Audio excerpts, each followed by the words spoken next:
Not the thumbnail. Hello, hello. Hold on. Just, oh my god.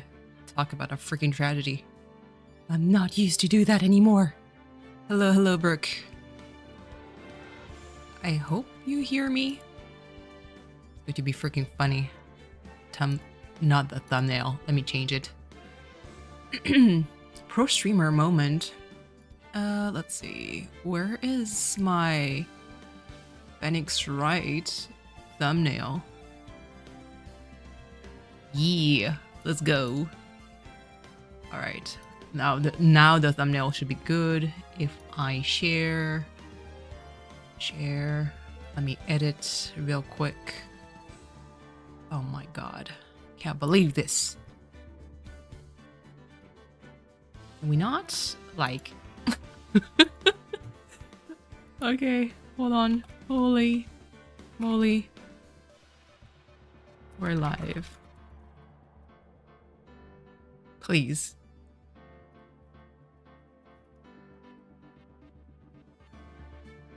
A thumbnail.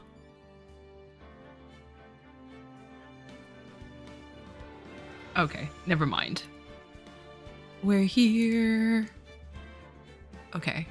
Let's see. Let me just start real quick. Regular stream. Oh no, and the YouTube thing is still there. Let me try and see. Hold on. It was chat integration to YouTube. No, it's not that one. What was it? How to integrate into OBS Studio. Sorry. I'm just trying to figure out the heck is going on with my chat. I don't want to use this though. Is there any other website than this? 'Cause I remember. You love Ace Attorney? Yeah. Let's go. I mean, we're talking about crimes here, so that's kind of hold on. Windows Central, OBS, and it's like borderless, I guess. This is me winging it. Top quality moment. Thank goodness the music is actually good. Transparent chat, Twitch chat overlay. Okay, let's switch Twitch chat for YouTube chat overlay. Let's see how to add a transparent chat overlay to YouTube live stream using OBS. Yes. Ooh. Nope. Mute it. Okay. Chat to. Yeah, it's that. Okay, so I had it before. Okay. So what the heck happened? Let me just test this. It's really odd because I never had a problem before with it. Oh, there we go. Now it works. Okay, that was weird as hell. Good. Chat is back. I'm happy. Now we can resume. All right. This has been freaking forever since we last played Ace Attorney. I don't even remember where we were. Wait. I think it was this one. Hold on, 2023, April? Yeah, sounds about right. So, turnabout goodbyes. Oh, yeah. Let me try to do kind of like a refresh. So, in the previous stream, long time ago, the murder that happened in episode 4 was basically, you know, around Christmas time. There was a scene on the lake and someone got killed, and whoever shot the victim appeared to be Edgeworth. And so Miles is actually our client for this round, and we're going to try to save basically our husband. So let's start. Okay. Goodness gracious. Oh my goodness. Where are we? Well, obviously police precinct. Let me try to move things around here. Trying to adjust myself. It's been a hot minute since I streamed. Talk. Okay, so talked about everything. Moved. Move. Let me try to see if. Okay, I think that was there.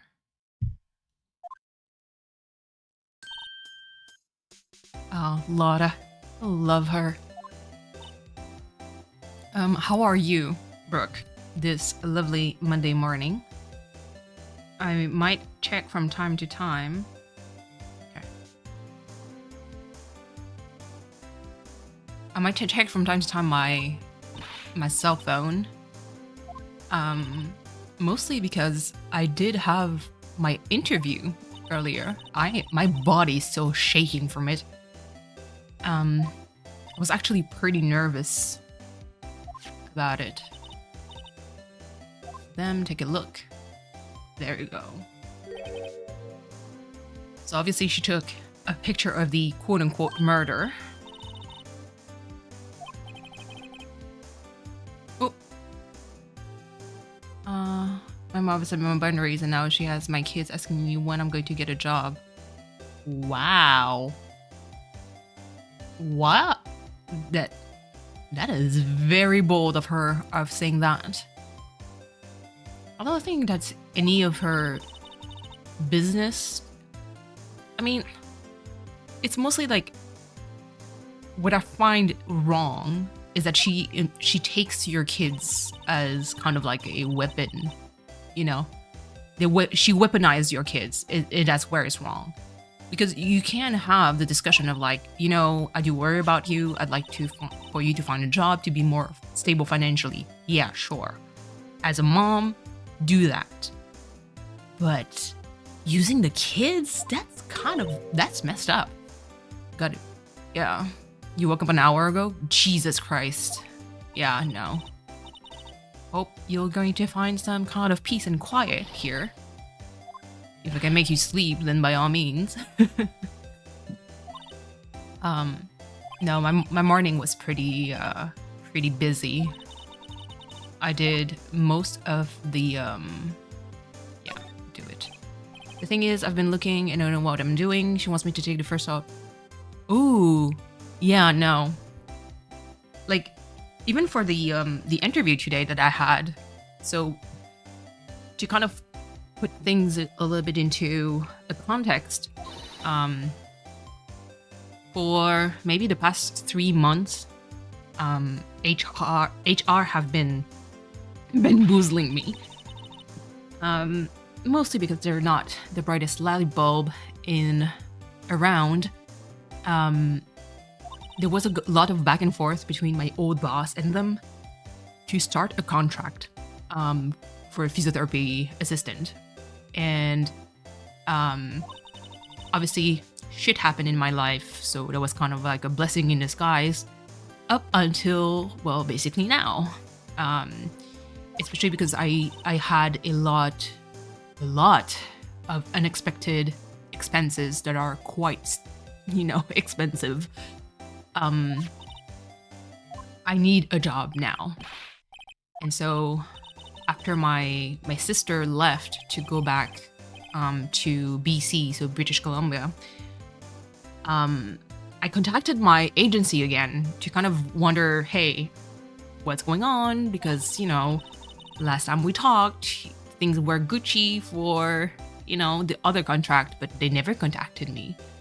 And I was kind of growing desperate, so I was like, well, if it's too complicated, then, ship me elsewhere. And so she called me back and she was like, well, that's on HR's fault because usually like they had the okay basically to poke me. Never did that. Never did. And so she resent my resume. And then I got the interview today, actually. And the first thing that I said during the interview was like, hey, so I'm kind of wondering because like last time I was told that this specific place, so my old place, or actually my first place of work, like wanted help and I absolutely adored this team. So what's up with that? And she had no fucking clue. That's how bad things were communication wise in HR. And that's the thing where I could have accepted the first thing she sent me. But at the same time, like, you have to take into account like a lot of stuff, from how far is it from your home, from the scheduling, yeah, and the paycheck too. It's like everything is important. Apparently Laura is going to be a witness. And so for me, that's kind of wild to just say, pick the first thing that comes in when you have to weigh in some of the options. Unless it's something that is really temporarily, like, you know, I don't think there's anything to examine. Unless it's something like, you know, that it's going to last for like, oh yeah, here's your job and it's going to be available for the upcoming, I don't know, 2 to 3 months. You know? So if you do know that it's going to be 2 to 3 months, like it's going to be basically like, okay, let me accept this because I need cash right now. But I know that in 2 and 3 months, this gig is done. So let me keep looking for other prospect that is interesting. Exactly. You know, imagine I have 3 kids and who's going to watch them when my son isn't home? Absolutely not her. She's going to save your time. She's thinking about quit my life. I know. And that's exactly it. Like, there's more to it than just take the first job you have. I'm like, sure, I could, but like you mentioned, you have kids. And listen, it's summer. They're not going to school. There's a big difference between, you know, having to work along with your husband, but while your kids are at school. Because if your schedule works to either bring them to school and pick them up at the end of it, and it works with your schedule, so why not? But this is like summertime. There's no school for no kids. Except if you were me when when I was younger, where basically I had summer school all the time. But it's still a responsibility that, you know, needs to be taken care of. And, you know, daycares or nannies are expensive still. Even if you find like a young teenager that could take care of them, it's still like someone who needs to get paid. Even if it's minimum wage, you know, 7 hours that's a lot. 7 hours a day? Even with minimum wage? Listen, like the main reason why you need a job or you want to find a job is because that $70 per day is still a lot. Hello, V. Look, chat finally works. I don't know what I did. I just updated the kind of view thingy, like the codes. It's weird because I don't think it changed much. Oh, hold on. I got text messages.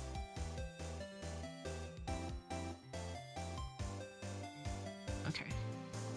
Good. Sorry, late tad. No! Listen. Take your time. Just actually on Twitter, what did you do? Sorry. Man. What happened on Twitter? I was like, what did you do? Not like V starts like... Do you start beef on Twitter? Do you start like...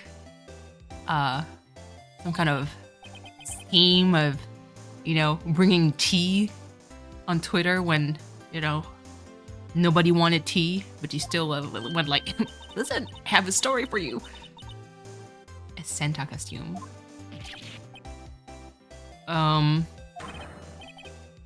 Please, Larry, she's underage. Oh, he implied that she was maybe his girlfriend. So I had to follow some creators and I got distracted by the memes. Oh, not the Twitter memes. Jesus. I'm so disconnected from the meme world.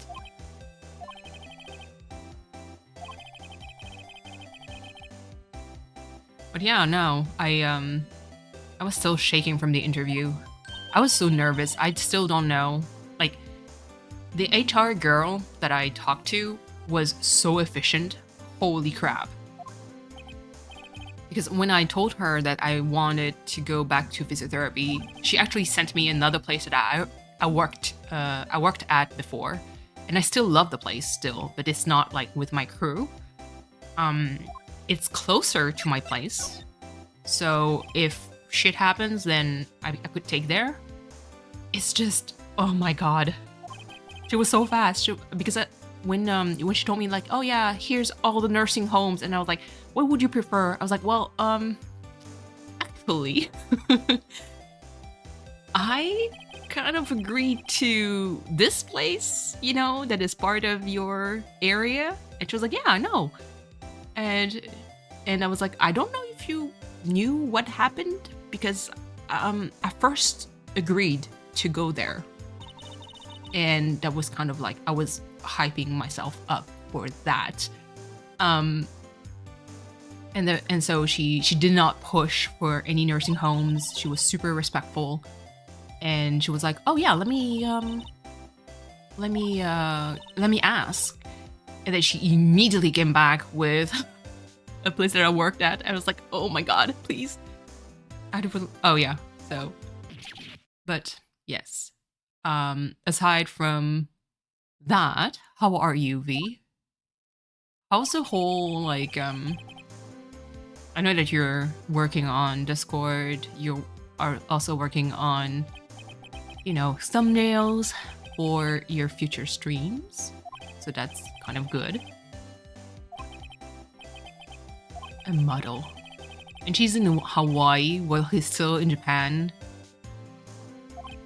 during the winter time. Working on Discord. Yeah, let's go.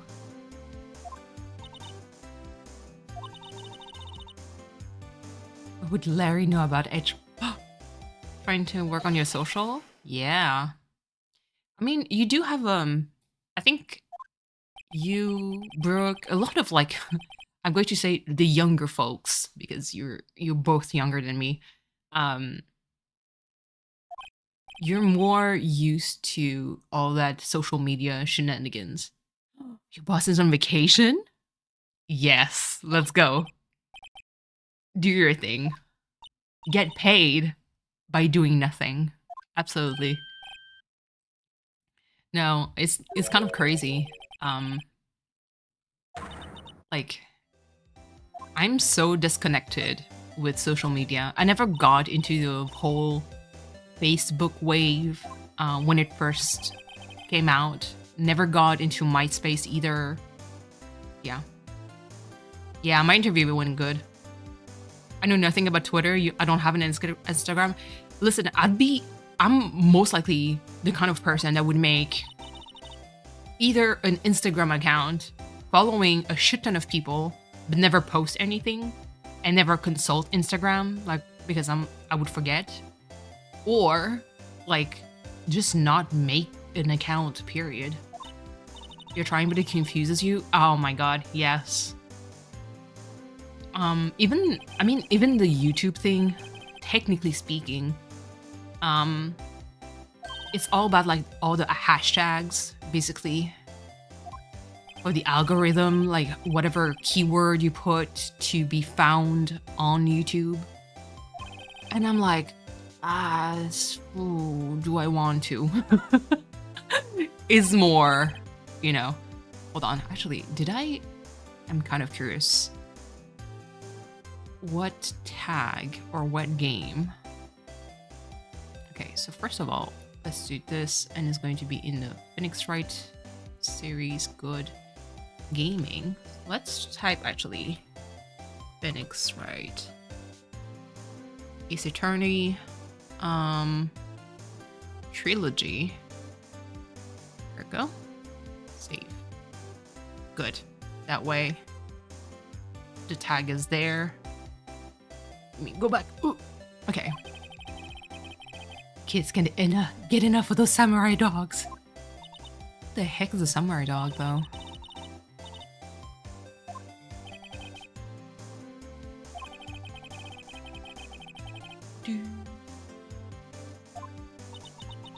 The big news about Nessie. Or was it? It's Gordy, yeah. They changed name. No way his name is Butts. I know. His name in Japanese is not that bad. But the English translation, I'm like, oh, please. You want new piercing? Please. First of all, Brooke, I'm going to be brutally honest here. Do you have the cash to afford for one? Is it really a priority? Because you know me, we talked about this. Priorities. But I know that you want a new piercing, but I don't think you'd be the kind of person that would spend the cash on piercings when you need, you know. Exactly. I know you. On that aspect, I know that I can trust your judgment for not. Like, there's the want, and like I need to have it, versus I want to have it, but it's not a priority. I don't even know what I want. I don't have anything pierced on my body, not even my ears. And even like, and I love like the aesthetic of earrings. So I would probably like have ear piercings. Something that makes it asymmetrical, you know? So like maybe like 2 on one ears and the 3 on the other side or something. But at the same time, I never wear any earrings. Mostly because whenever I get assigned, especially at the hospital, when you have mental health patients, they can rip that shit off. So if I bought everything I wanted, we'd starve, no gas, and out of car in our car, please. 2 on one side, 3 on the left side. Yeah, I love like the asymmetrical kind of like look, especially like for earrings. There's a look to it, but again, Ajiko's a what the heck? Proboscis on his knee? What the heck is I never saw that word before. Hold on. Let me Google that. Proboscis. That's a monkey. What? Wait. Proboscis. Oh, okay. The nose of a mammal, especially when it's long and mobile, such as the trunk of an elephant or a snout of a tapir.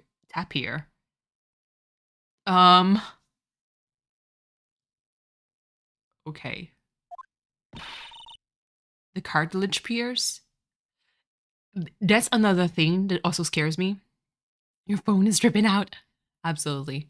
It's because I'm very prone to scarring. It doesn't take much for me to scar, and in my case, those are hypertrophic scarring. So it's raised scar. It's quite ugly to see. I do have several of them on my body currently right now, due to I'm going to call them old battle wounds. But it scares me because I'm like, if that happens on my body, if my ear gets pierced and there's scar tissue forming, it's going to be like fucking disgusting. So I guess that's another thing in the back in the back of my mind of like, I don't know if I want to get a cartilage, like the cartilage of my ear getting pierced, and not just like the earlobe and a little bit above, you know? But I do admire the aesthetic. For me, it's like, it's more like accessory-wise, if that makes sense. Let me see. Ooh, I did have to order some stuff from Amazon yesterday, because my house need a lot of stuff. What is Gordy?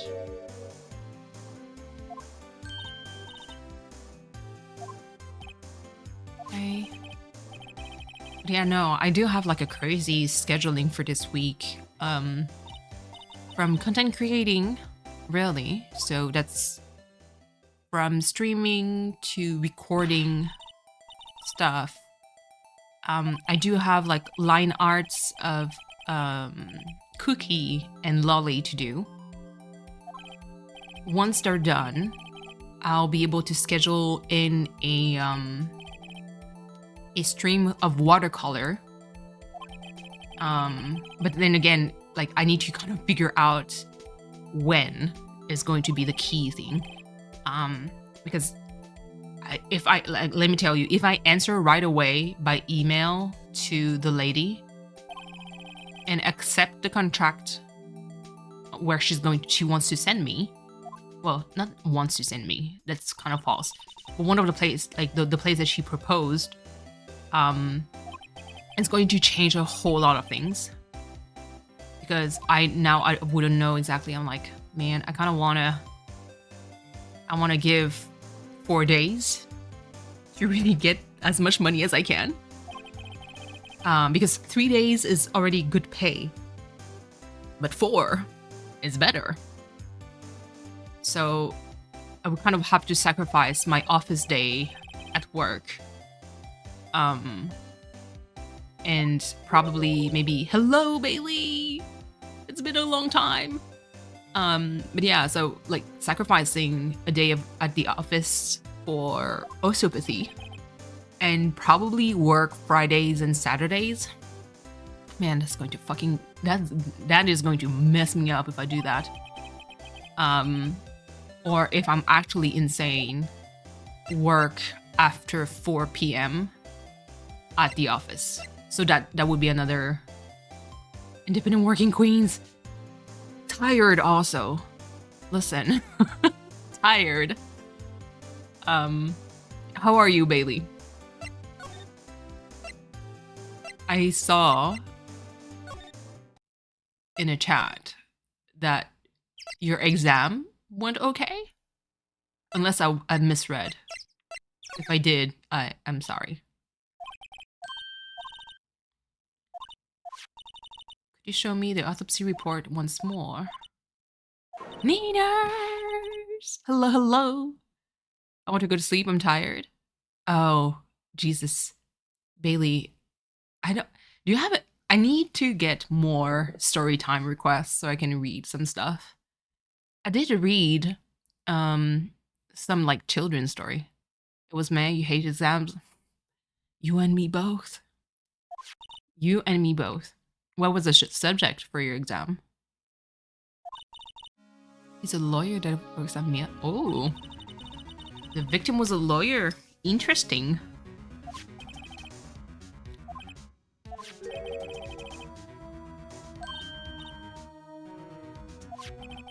Niners, I have a question real quick. Do you have a throne? Psychology? Bailey, please. Yeah. Yes? As in, yes, you have a throne? Or maybe there's a delay, so I'll have to wait for a little bit longer. No throne? I can fix that. I can I can give you a referral link, so that way you get approved faster and you can add stuff. And maybe, just maybe, add some kind of capture card or something. That way, maybe, just maybe, in the future, you'll be able to stream or to record, you know, whichever you prefer, more stuff. Just saying. Just saying. Let me disappear in the shadows. Naru, hello, hello. You actually bought the capture card? Listen, Nina's making it rain. Let's go. Because I saw that you were recording stuff because you did shorts. Those are the ones that pop up in my feed. So you don't own a TV though? You don't need no TV for that. For the capture card. I use my computer and OBS. So music, please. No, I do have like quite a busy schedule for this week. Put a monitor on your throne. Yes, Burke is absolutely right. Like, unless you're very picky, like my significant other, man, okay. So he's in IT, and he spends all his time in front of a computer, which makes sense why he's kind of picky. But let me tell you, he ordered and sent back 4 monitors in a row. So it's like 4 returns within a month. And even Amazon basically contacted him being like, hey, what's up? Because it's not like he bought cheap ass monitor. It's like usually monitors that cost $600 and up. Which I'm like, boo boo, you do whatever you want with your money. I'm not asking for any of it. But Jesus. That's kind of like the one thing with my SO. I never, even if I struggle financially, I never ask him for anything. He's usually taking care of things such as, you know, the groceries whenever he's here. Right now he's not, so I'm taking care of myself, which is a lot more easy than taking care of someone else. Who did he shoot? Identity of the super sweet. Listen, Leaners. Leaners, we appreciate you. That's like simple as that. Something sent it so many times. Did you get contacted by Amazon? Because that shit was kind of crazy. It's basically someone, hey, by the way, I'm an Amazon representative. We've seen that you return like 4 items within this month of like, you bankrolled you? Oh my god. Okay, so it's definitely just something like suspicious. Like, what the fuck is going on here? You know? But at the same time, I kind of understand why. Like, it's an investment, especially for us. Like, we stream, we spend all day long in front of a computer, streaming, playing video games. I mean, like, even for me, like, editing, I did just that this morning. To kind of give you an idea, I'm currently at episode 15 of Valkyrie Profile scheduled, but I still have more episodes to edit and upload. Yeah, all the behind the scenes things. So it's super important to kind of let me, do I record? Okay, let's see. Like everything, all of that, super important to take care of. It's a good thing or a bad thing. Okay. Ooh, no. Can I present the? No evidence. Court record. Profile. Oh, okay. Did I? Let me present. Oh yeah, it was the autopsy report. We had the name of the victim. There we go. This case is actually pretty cool. I'm just going to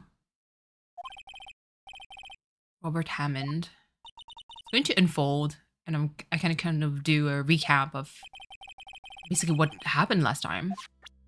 Okay. So, court record, profile. This is Miles Edgeworth, our husband. I'm kidding, kind of. Not really. but in my head it's canon. Listen. He got accused of the murder of Robert Hammond, who used to be a lawyer at the Gooseberg Law Office.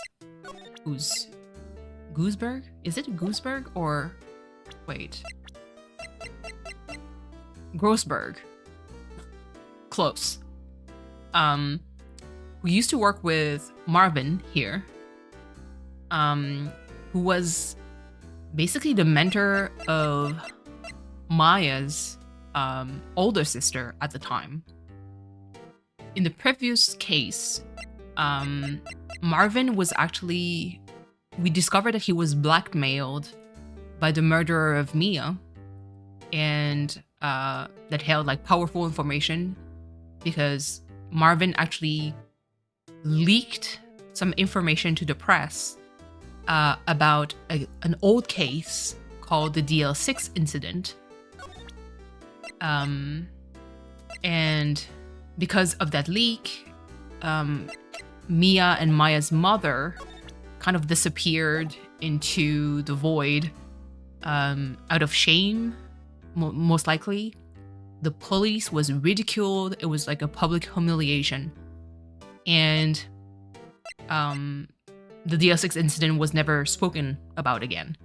The reason why Maya's and Mia's mother was involved was basically because the DL6 incident is, technically speaking, a murder that happened in a courtroom where during an earthquake, some power outage happened, and I think one of the hold on. What happened? The Edgeworth's father got killed. He was stuck in an elevator with young Miles and a bay leaf. And due to the lack of oxygen, Miles passed out from what I remember. And when he woke up, his dad was dead, shot. And so that was because the police did not know what happened, they were desperate enough to consult a spirit medium to channel Miles' dad's spirit and ask him, hey, who killed you? And yeah, that's kind of like the and when that got leaked to the press, they were ridiculed. I was like, oh, come on.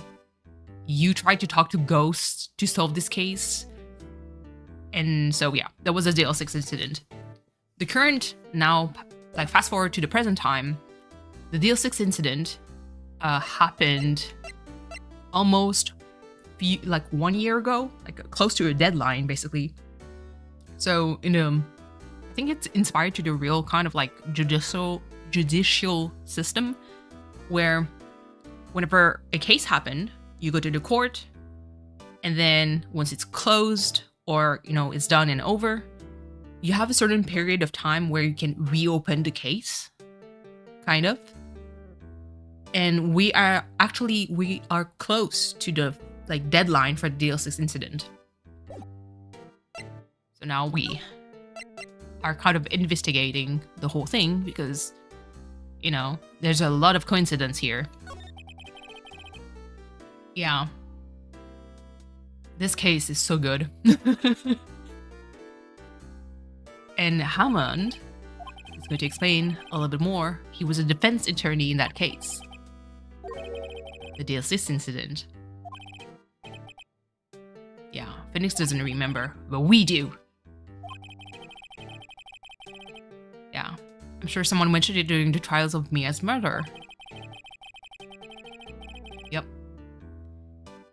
There was an incident where the police were so at lost, they used a spirit medium. Mm-hmm. Yep. That was your mom. The spirit medium, Misty Faye, your mother, contacted the spirit of the victim, but the case was a loss. No conviction was made. Yeah, Maya. Maya is back to her old self, Let's talk a little bit more about the DL6. It happened 15 years ago. They never caught the criminal. Used her power to talk to the spirit of the late victim. Her testimony led to charges being laid against one man. But Mr. Hammond won the case and the suspect was declared innocent. Love her hair? I know. And the police blamed my mother, calling her a fraud. You were the one who helped her out then. Well, he helped her, but at the same time, he kind of leaked the information for money. Yeah, that's why he feels bad, because she doesn't know. Because in the previous case, she was basically the suspect, so she was in prison when we were investigating. So she doesn't know that he's the one who sold the information to the police and brought shame to her mom's name.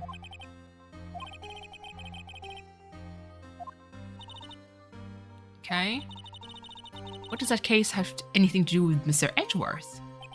It has everything to do with Mr. Edgeworth, my dear. The victim in the DL6 incident was none other than his father, Gregory Edgeworth. Yep. If you want to know more, you should ask him yourself. Show him this. I'm sure he'll talk to you. That's her mom. Yeah. Okay. Let's move. Let's go to the precinct. Husband, talk to me. Come on, you sassy man. Talk to me. I was hoping you got my message the first time. What message? Bail me out so we can go back home? I mean, it's early. Jesus, it's not even 1 p.m. Let me not be wild about this. It's no concern of yours. Please. Guess he hasn't found anyone yet. Yeah, because nobody wants to defend him. Because he basically put a lot of kind behind bars. And, I mean, he was tampering with evidence, so I can't really blame people for not defending him. Okay, talk to me. Edgeworth. It's only been a matter of hours since you last visited. Yet, you've made incredible progress in your investigation. Yes. Praise me more. Please. I'm doing a good job. Just for you. And I'll admit it, I'm impressed, right?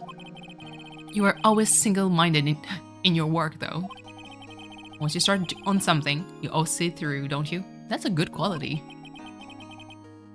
About the DL6 incident. I didn't want you to find out about it. That is why I refuse your offer to defend me. Aww. I'm sorry if it sounded like I thought you weren't up to the job. That means you believed in me. I just wanted to keep you away from the DL6.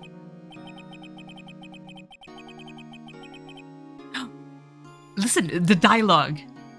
This is a husband conversation right there. So, do you still think it would have been better for me to stay away?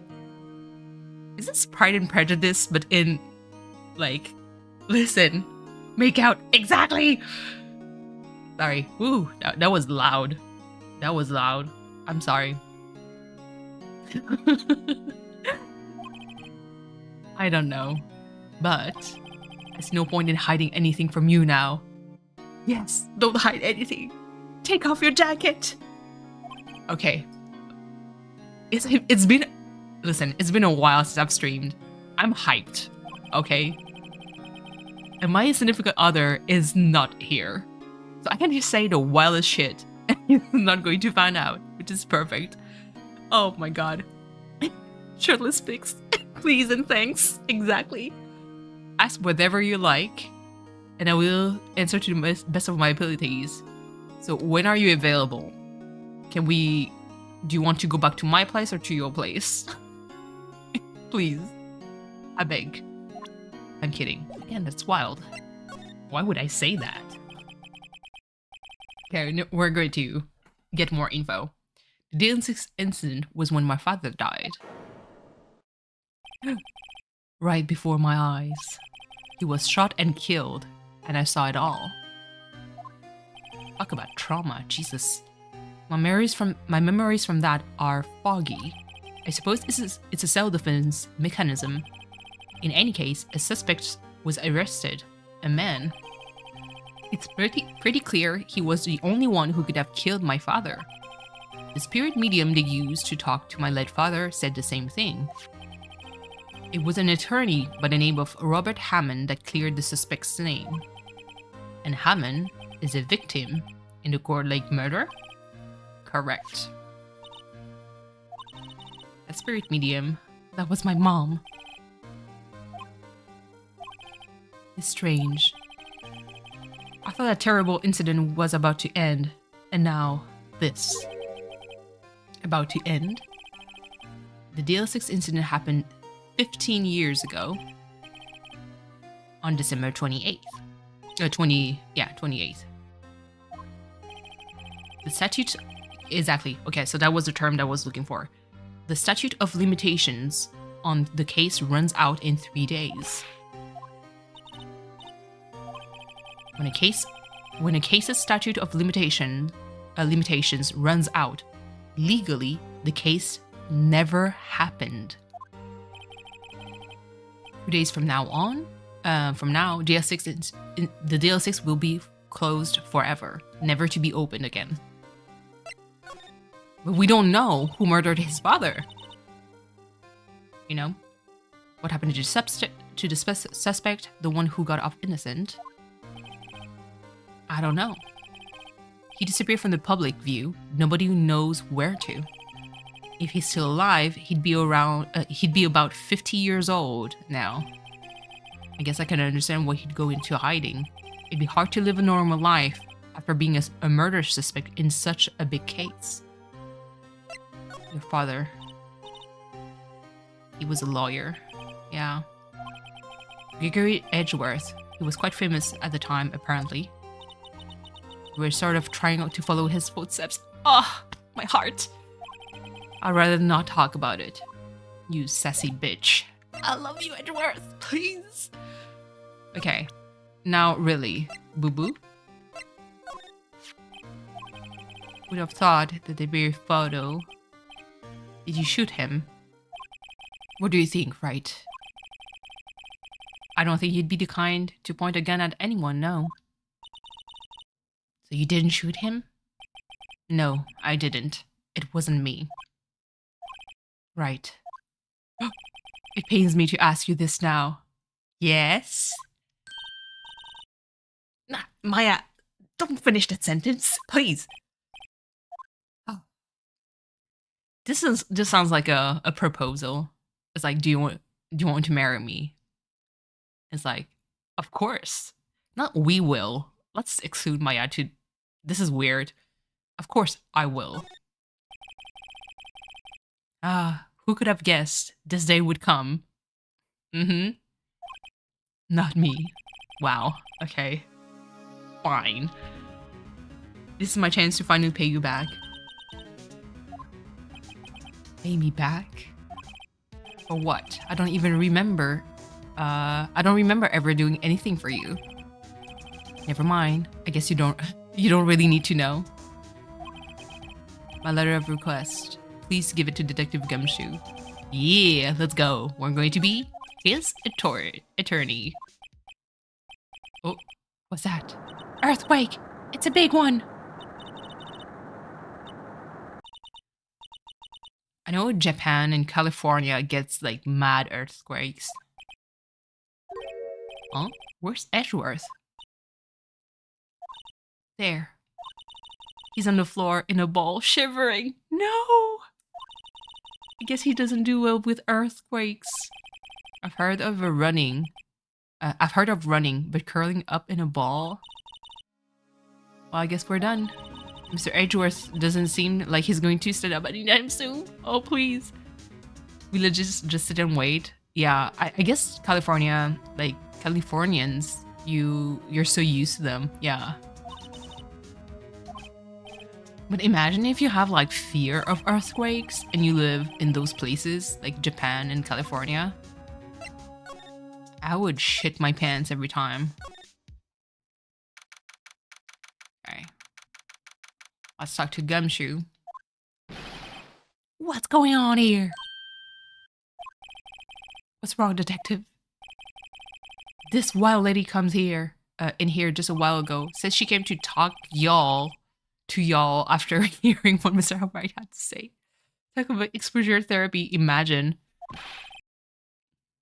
Phoenix should have like went in and hugged his husband. I'm just saying. Let a heart. Why are you going around finding more witnesses? You want to give Mr. Edgeworth the death sentence, pal? Yeah. No, we don't.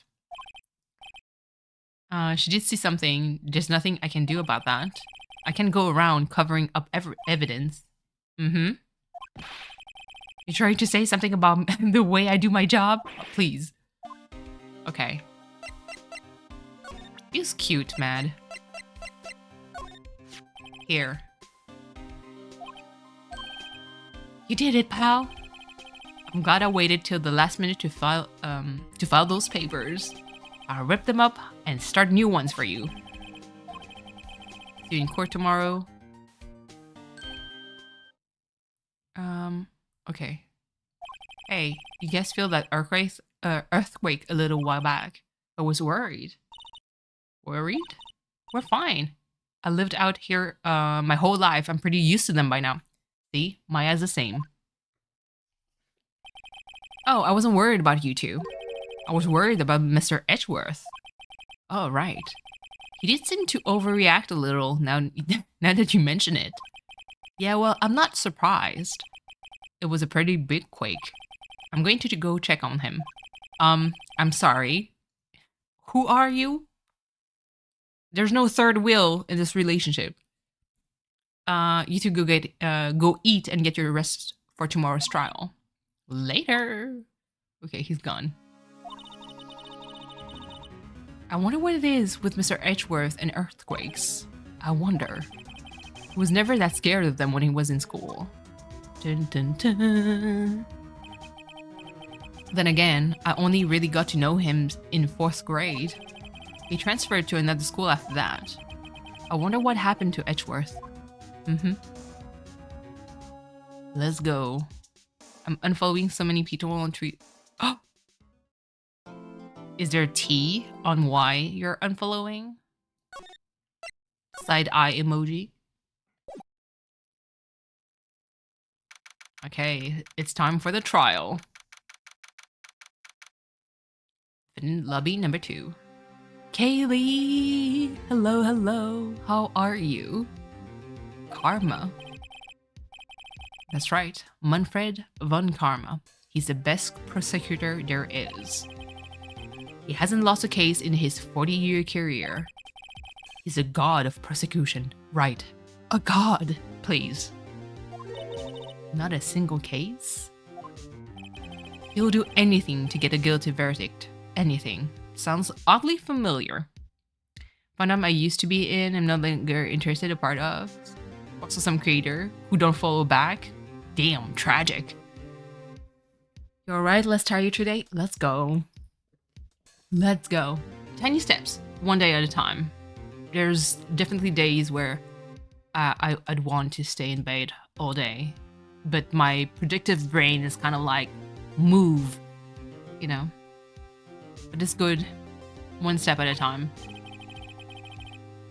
I know that I really need to harness my sleep schedule a little bit more because that shit is not doing it for me. Especially if, depending on where I go, it's going to be brutal. Because waking up at 5:30 in the morning, actually like up at 5:30 in the morning because you have to leave at 6:15 a.m. it's something. Not me missing an S? Huh? Oh, yeah, for less? Kaylee, it's fine. My brain auto-corrected. I understood the message. You really do anything. My friend Vakama is a man to be feared. That's quite a claim coming from someone who forges evidence. Damn! Phoenix! You're talking about your husband here. Please. Headcanon to me, in my heart. They're married. They have to be. They're for sure. Even I think the artist who did the art for Phoenix Wright, she's known, I think, within like different circles in Japan for making basically just like male and male relationship. So, you know, boys love and such. So you already know things are going there. And some of the dialogue, I'm like, the way it was translated feels kind of like, I have questions. He taught me what it really means to prosecute. Just picture a prosecutor as vicious as me, multiplied by a factor 10. He was your teacher? Something like that. No, don't say that. Don't say that. That's creepy.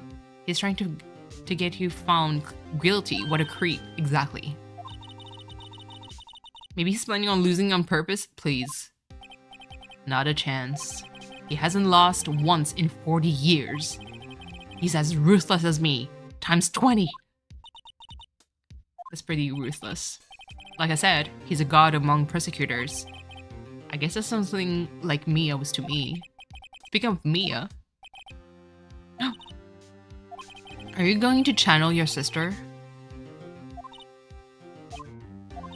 I can't. Oh no. I tried. I really tried, but I couldn't reach. You couldn't reach? I think it's because I haven't been training. My powers are weak again.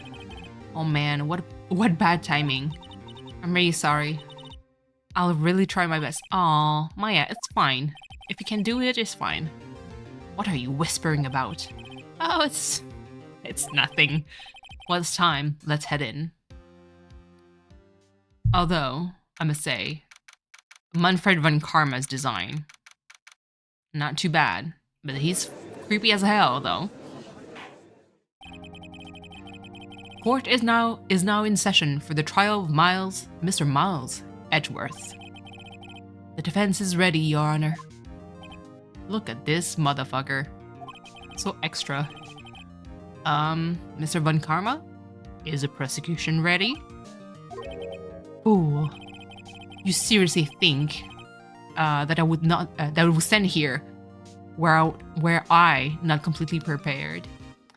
Bitch, please. Just can you be nice? Kirsten, hello.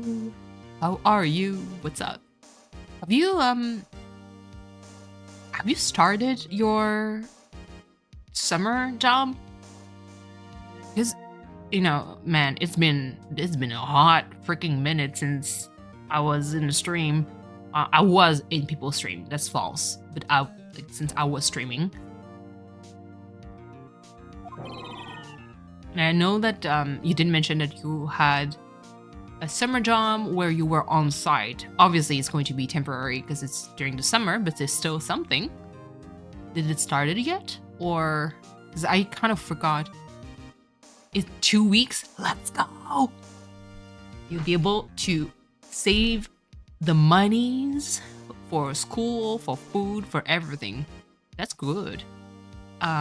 He hasn't got his judge scared, please. Very well, your opening statement, please. Decisive evidence. Final bit of uni this week? You can do it. Baby steps. One at a time. And I believe in you. I really do believe in you. A decisive witness. What else could possibly be required? How many exams do you have left for this week?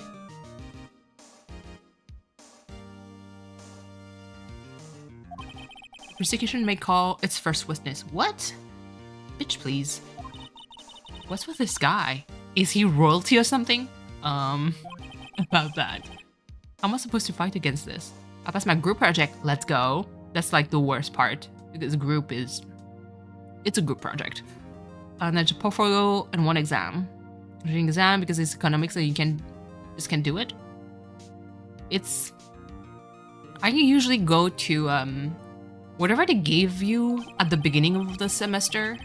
It's like a kind of like a plan that tells you like, here's everything that we're going to cover, and here's what you're supposed to know by the end of this course. Usually kind of gives me a guideline depending on like, I mean, back in the day when I did do a few years of university, was basically you had that, and then they kind of give you all the chapters covered. Can't remember the formula used. I mean, at this point, for me, economics is like math. You have to put that shit in practice or find a way to remember them that is more practical, because I'm not good at them by heart. Even though anatomy is technically learning by heart, but you have to, for me, I need to have some kind of system to make it work. So in order to kind of like associate, okay, for this specific formula is used for this reason. Now, why do I need those components? So that way, like it gets easier to remember them. But it's like math, you have to practice, unfortunately. But baby steps, again. Baby steps. Like this, it's one exam. Like the finishing line is close.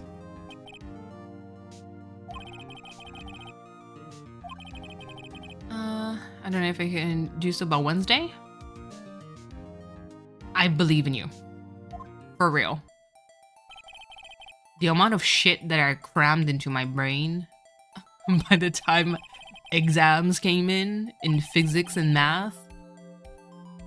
Because I did physics at university. Because I wanted to do astrophysics. Like a fucking crazy person. At 12:10 a.m. she heard 2 pistol shots. Then the boat started to move. Okay, it went towards the boat rental shop. The murder took place at around midnight.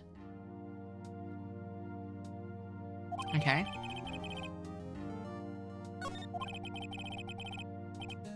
Do you have a lot of formulas to remember? Because like I said, like if you go over most of the material, usually you're going to have a pretty good idea on like, if you need to use formulas, it's usually those who are going to, statistically speaking, pop up more. I mean in economics, like my last economics class, man, it's been years. It's usually kind of like the same formulas. They're kind of long, but it's not too bad to remember. But at the time when I had my economics class, I was in physics and math, so I was eating formulas all day, every day. So that was constantly like it became part of my routine to kind of memorize all of them. And you can't forget them once you're done, because who needs it?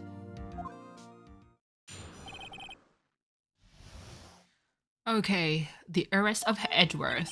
A man called into the station around 30 minutes after midnight. We headed to the scene of the crime as fast as we could. That's where we found Mr. Edgeworth. Now, I didn't suspect him of anything at all, but the next morning, a body was found in the lake. So we had to arrest Mr. Edgeworth. Okay, short and sweet. Quite a few. I've never had economics before this, so the entire class has been a struggle for you. Yeah. So I don't know if you had like any homework that your teacher gave you or any kind of like assignments. Those are usually a pretty good guideline of the kind of question that he would ask if you need to calculate stuff. Because like I said, economics is it's usually the same thing they ask all the time. A little bit like stats, you know, they always like for stats, they always ask for like the median for stuff, the percentile ranks of whatever, and what kind of like number, Like what would be the grade of X student, stuff like that. Just lectures, they didn't record them. I mean, to be fair, economics, it boils down to something very easy. So usually they never record it because it's kind of like the same BS all over. Rosie, hello. How are you? Okay, so let's press.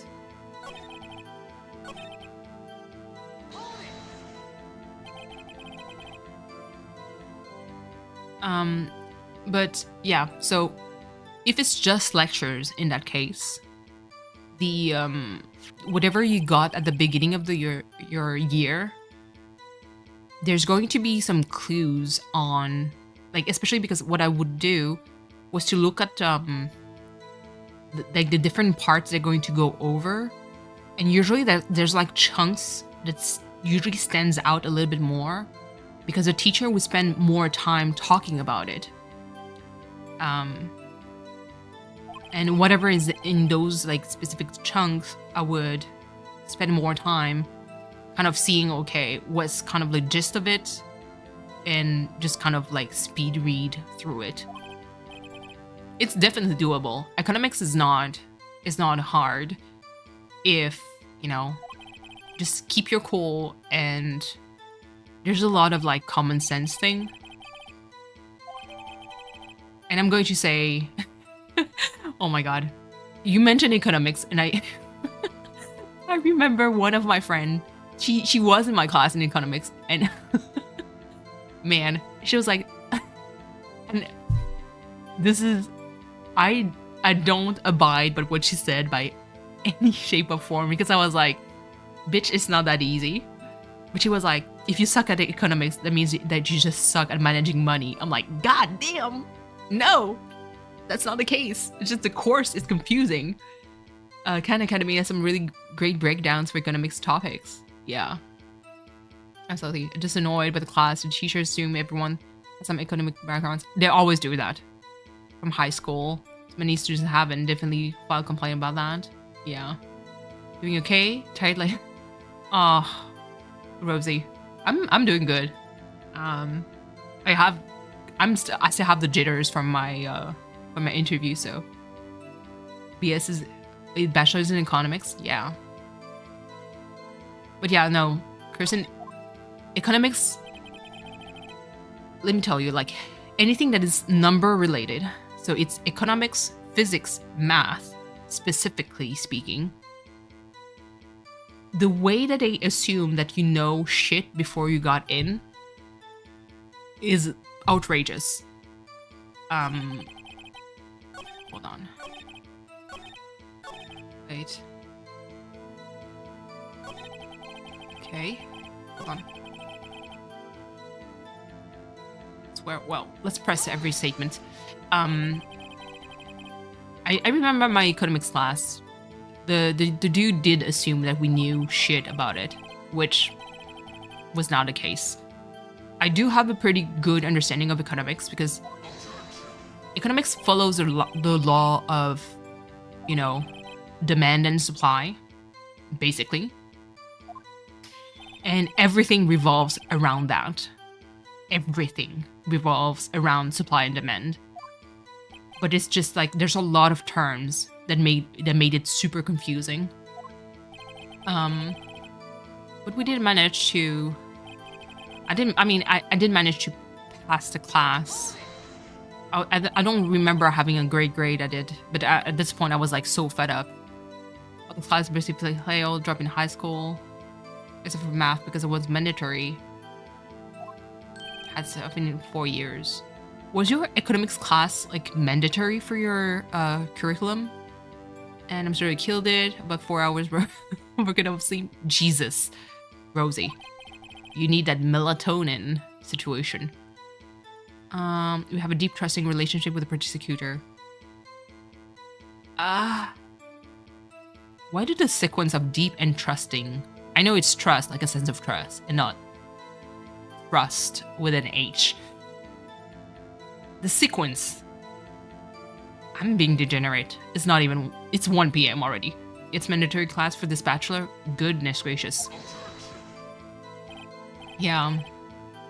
But like really, Kirsten, go like I said, go over the first thing, the plan, kind of figure out like some like try to pinpoint like the major chunks of the course.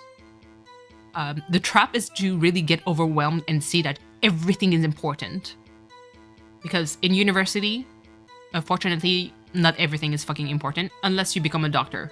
But even then, a lot of doctors, if it's not like if their goal is not to become like a neurosurgeon, they're not going to give two shits about a lot of the stuff they learn, and they're going to just coast it.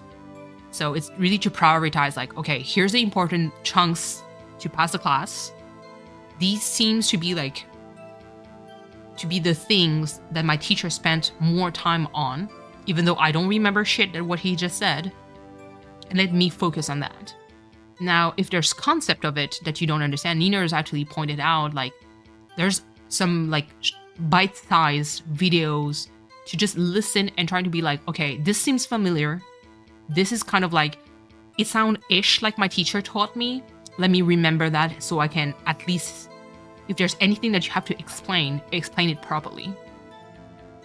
And if there's any formula associated with it, most of the time when people explain it on the internet, they're going to kind of at least drop a formula or two related to that. If not, there's still video that talks about it. Like I did a lot of like a little bit like Nina's, and there's a lot that I went on the internet to kind of like find a resource to get more details. Hold on, it's more just so being up with a boyfriend, what he unloads. Oh yeah, love econ. Yeah, 201 and 202. Kaylee. And I mean, econ is definitely like super useful for you because you make like super good products. And obviously, like, that's something that is useful, especially with how the teachers present it. I swear they make it come out complicated. Yes, definitely. And my teacher, okay, my econ class was, from what I remember, from 6 p.m. to 9 p.m. It was 3 hours, friends. 9 p.m. I was dying. And at the time, I had to go work after. I was like, please, set me free. Teacher would explain further, I was still dumbfounded and dropped the class. Yeah. Yeah, no, that was hard. In my econ class, the worst part is that we had, how do you call them? Those who work at the stock market, they're like smart people. And one of my friend was actually, let me repress this because, what the heck? One of my friend was actually studying in that to become a, someone who works in stocks. His average in math was fucking insane. This dude showed up in econ class, in all my math class, without fucking nothing. No pens, no paper. He would just sit in the back, listen, and he would score the highest grade every single time. And I think the only class where he had to practice a little bit, I was rushing this course. I was like, I never practiced so much, like any math problems before this specific class. I don't fucking know. Because the basics of it, I was pretty comfortable with it. All the derivative and, how do you call that? For us in French, we call it intégrale. So it's kind of like the opposite, like the reverse of derivative math. But then you add like matrices in the whole process, and it's like, oh my fucking god. It was integrals. Okay, that was it. But then you add matrices to the mix. So Rosie stopped functioning. So it's basically, a matrix is like, the basic ones are, you know, a block of 0 and 1s, or like different formulas with it. Now imagine you switch the 0 and 1s and you put integrals in it or derivative in it. It's just like, and then they're like, okay, solve it. I'm like, bitch, how? I swear, I almost died during those classes. Almost died. It was horrible. And man, it actually led me to a burnout. It made me change my career. Instead of going to astrophysics, I was like, you know what? Fuck it. And I become a physiotherapist assistant. But before that, I had to wait a little bit because my grades were fucking stupid. And also because HR, like this, actually the school, because to become a physiotherapist assistant, you don't need to go through university. So I had to go back. It's basically like a kind of like a specialty high school, if that's kind of like something that exists, where you learn just like your job, your future job. And so I applied there. And because I knew that within each program, they always accepted people that comes from university and kind of like roll back to this level and then either go back to university or just go work. And so I applied and I never got any answer until months later, out of the blue, they say, hey, by the way, you did not get accepted to the program. And I called them being like, what the fuck is going on? And basically they said, well, we're looking at grades from, what was it? It would be middle school to high school before you get accepted. And I was like, do you know what my grades were in middle school? And so the lady was like, wait, let me look at your file. Chat, to give you an idea, I had a perfect score in middle school. Yep, I had a perfect score in middle school.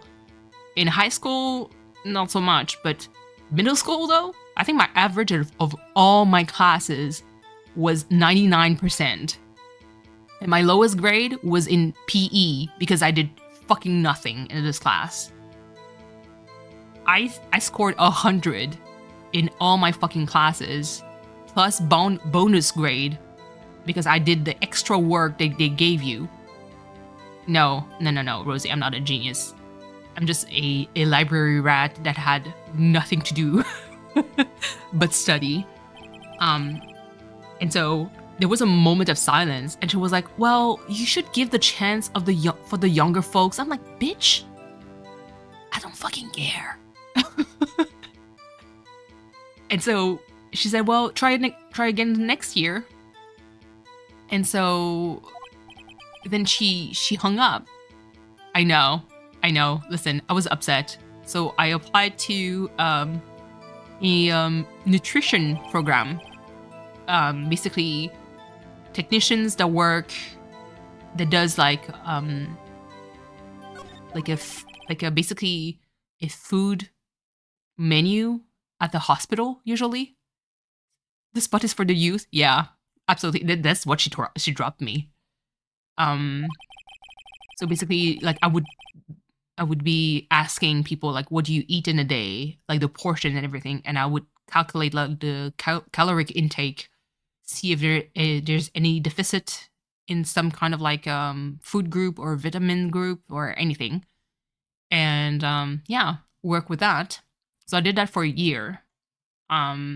Busted my ass off because at the time I was working full time, waiting to get into physiotherapy assistant, like the program.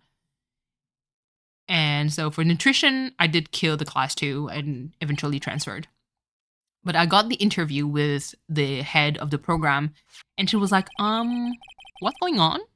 And I was like, well, I explained to her what happened, and she even told me that it was bullshit because she was like, your grades are spotless, so they should have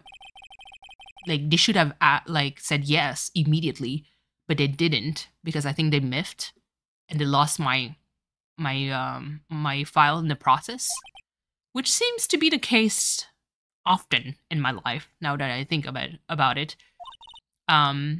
And when I explained to her, like, yeah, sorry, I applied to this program really because I need to get back into like the schooling beat, like to study and everything. But I don't want to become like a future nutritionist or anything. So let me just, and she respected it. She respected the honesty. So like, okay, no problem. And so she optimized things for me, because basically I would go back to school, but I would have only like 1 or 2 class. And I was like, no, give me more. And so I asked for biology classes, like chemistry classes that, listen, I majored in in science for healthcare worker. So my chemistry, like I did chemistry at university before, like for 1 semester before transferring to physics. Like I know my chemistry, no problem. And biology, I killed it too. So when I went back, I think those 2 classes, I scored 100. It was too easy for me. I actually tutor people in my class along with my teacher. Like my teachers would basically give me half of the class to answer questions. That's what I would do, because it was, again, too easy. Ballistics marking, I left fingerprints on the gun. Hold on. Do you think I use you to be top of my class? All math classes? Let's go. The classes were so hard. Yup. At least she was dumbfounded too. Absolutely. Biology is so interesting. Yes, biology is super fun. I absolutely love it. And for, especially like this part, it's like, it was a lot of biology of the digestive system. Mostly because, you know, you work in nutrition. So you kind of have to understand where some of the nutrients gets absorbed. And what do you do with it? Where do you stock it? That's why like the whole like weight loss thing is interesting to me, is because like it's part of the process that I had to study. You can examine ballistic fingerprints to see which gun fired the shot. It's quite accurate. Rather die than take a math class? Math isn't so bad. I think the one thing I dream of the day where someone is going to make me learn statistics, but be good at it. Because I do understand the concept of statistics, but I never could apply any of the fucking formula. Never, like, I failed hard statistics. And I had to actually retake one of my math classes before several times because of that fucking statistic chapter. And I redid this class, like this math class so much that the way that I passed, let me tell you guys, I scored 100 for the first part of the year, which was like derivative, integrals, like all that stuff. And then I failed super hard the statistics part, but the total average gave me a pass. Imagine. That's how I was like, I'm going to fucking score 100 in every single exams that I can. I'm going to score 100 in every of the homework assignments they gave me, but I'm going to score a big fat 10% in statistics and still pass my fucking class. Oh yeah, Rosie. It's interesting. And it's very useful, at least for me, because I read a lot of research paper, and luckily for me, I don't have to produce any research paper anytime soon. But if I have to, I need to be comfortable in stats, because that's pretty important.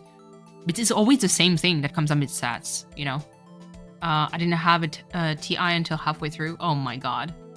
That's tragic. Treasure Islands. Oh my god. This little witch, as you may recall, was covered in the defendant's own fingerprints. I still use stats in my current job because I'm petty and want to prove your point. But that's like, stats is still pretty important. You know? Like, it's the way that people talk, at least in the healthcare system. They talk about stats. even for research, like statistically speaking, is it efficient to do that? If yes, then let's do it and see if it works. But sometimes like the stat doesn't work because, and then you have to analyze like the situation. But it's still like something that is very useful, but I cannot use the formulas and stats, any of them. If you ask me, what is the grade of a set student when the distribution of the class is from this to this, I'm like, bruh. I understand what you ask me. I have no fucking clue how to find the fucking number. I do love having the knowledge, not gonna lie. Yeah. Hated the learning process? Same here. I think I love school for learning purposes, but I hate the exams. Like, don't give me homework, don't give me exams, just teach me, and I'll be happy. But obviously, you know, you need exams to kind of know if whatever you taught was, you know, understood. But 10 out of 10, well, not 10 out of 10, I would say 90% of the time, at least for me, it's really a hit or miss depending on the teacher. Sometimes I give you an exam and you're like, since when did I learn this? Like, why would you give that to me? Because I've never seen these words in front of me before. Why'd you ask me this? Or sometimes when you have a very good asshole that teaches you this class, when I say very good, it's because that motherfucker is going to be like, and you all know that sentence. Oh, this part is not that important. Spends 5 minutes talking about it in a 3-hour class. And you're like, most of the people first time around, they're like, oh yeah, sure, he talked about it for 5 minutes. It's not that important. Lo and fucking behold, you get an exam, and let me tell you, it happened to me more often than not. You get a fat ass question related to that, and I'm like, motherfucker, you told me it was not important? This question is 20% of the whole grade. What the fuck is going on? Keep the exams and the other students. Yeah, absolutely.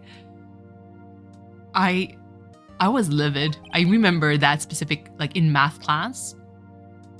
In the book, the fucking question, I swear, it was one, like the whole chapter, like it was basically a point about it, was 1/4 of the whole page. Said fucking nothing. Just talked about the logic behind a specific like formula, but that's about it. No examples, no exercises related to that. The fucking question was basically solve this using this point. I'm like, how? I took everything in note, and nothing showed up. I even went back to my notes after the exam and was like, what the fuck? Where? Because the teacher never showed. But apparently, because we're going to study in physics, we need to be smart enough to deduce the formula and know exactly how to work it, just with a vague description. And I'm like, bish, really? How the fuck does that work? Oh my goodness. But yeah, no, that was my rant about stuff. Edward, what's going on here? Your fingerprints went on a murder weapon. Yes, because he did pick it up. And that foggy photo makes one thing clear. The only one who could have shot the man was the person in the photo. True. Was that you in the boat? Yes, it was me. Husband, what did you tell me? But you must believe I didn't shoot him. Gonna play some Dreamlight Valley? Oh, Animal Crossing. Jesus. Wow. Not my brain. Went like, Brooke, I saw the rat and I was like, Remy?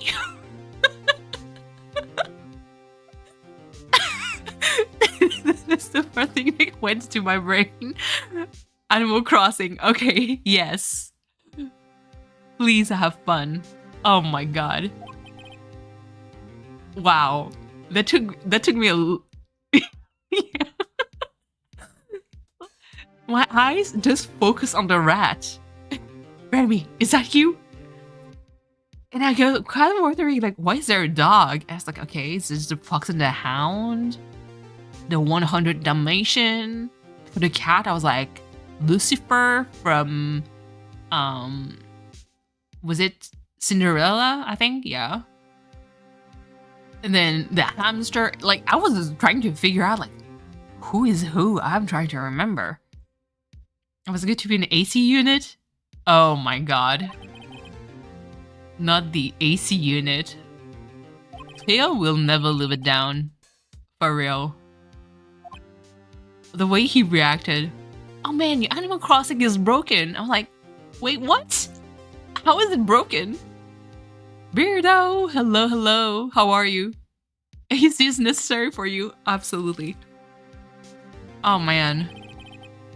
And I don't remember what I was doing, but he was reading the comment. And you know when you stop what you're doing and just look up, it's like, huh? The Animal Crossing is broken. And I look, it's Brooke talking. And at the time, like, I knew that it was your air conditioner. But it was so fucking funny. Bad Wi-Fi and bad AC. Shake my head. Yes. Hey. We can't give shit to Cleo's Wi-Fi anymore. Because his internet is actually good. The one thing that is bugging is OBS. You know? Yeah, air conditioner. It's a necessity for anyone that lives, like, down south. Fucking, like, that is wild. BSS always crashing. So far, I'm knocking on wood. Right there. It's good for me. Even for my recording today, for Valkyrie profile, things were good. I did have some lag yesterday, but I guess it's because I have a lot of, like, episode on my computer that I didn't move. So I was running out of space. So maybe that's why, but yeah.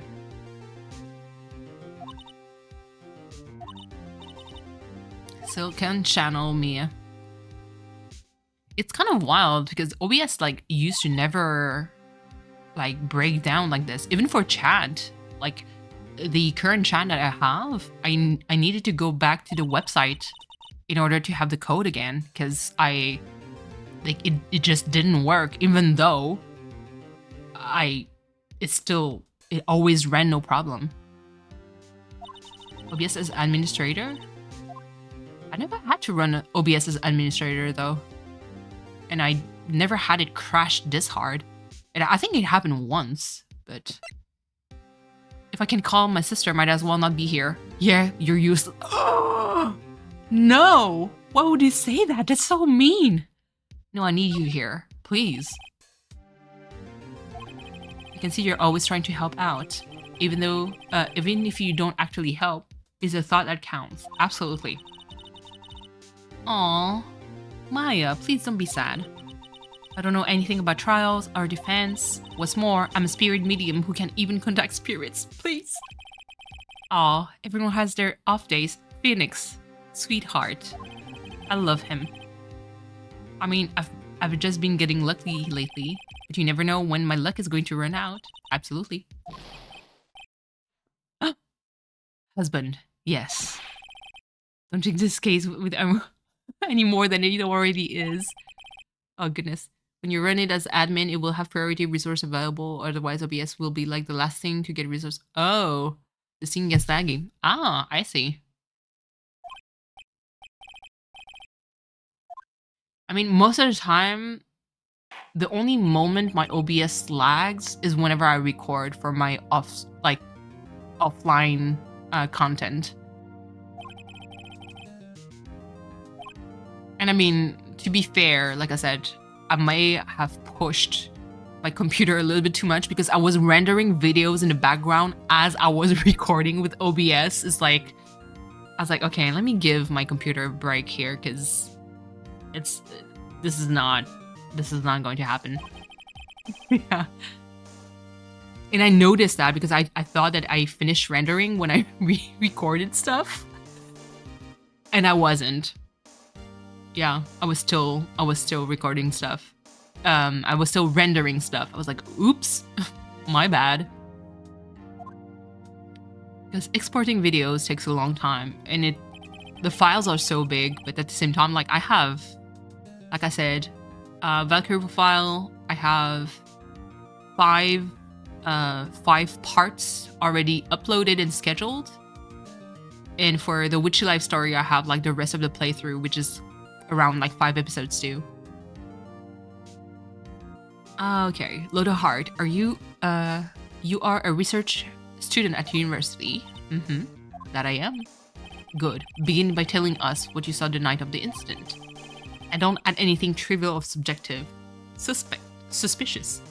Don't forget to take your meds. Oh, Beardo, don't worry. V has been good. I think I instilled fear by some kind of like stern reprimands. And now like she's been good. She hasn't been missing any of the medication. Y'all need to learn some manners, please. Understand? Damn, that dude is mad. That reminds you, let's go, Kaylee. Prepare for your stream? Let's go. Have a nice stream, Kirsten. Hopefully it goes well. I saw the thumbnail. Kirsten is going to stream Sky. So for those of you who are interested in the game, go check her out.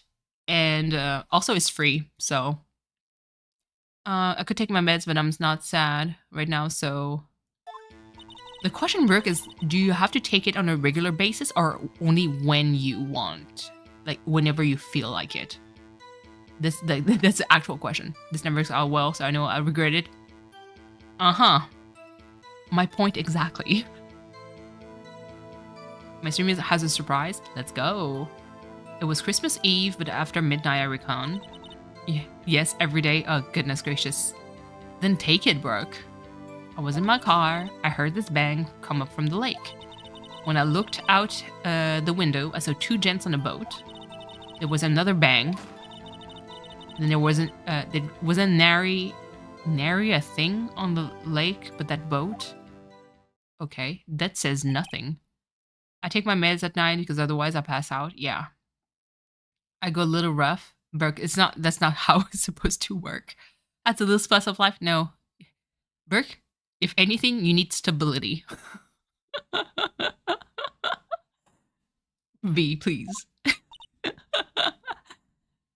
Nothing wrong with a little roughness from time to time.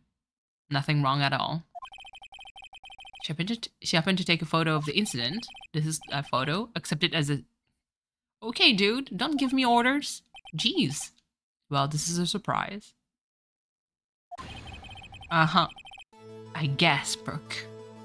Same here. This looks like the very moment of the murder. Well, it is, but you don't see shit, though. Order. I will remove people from this courtroom if I do not have order immediately. It's only 11 a.m. Hey, that's when I had my interview. Oh my god, I saw emails? Oh, please. Okay, whew. That was not, like... Okay. Speaking of rough and raw...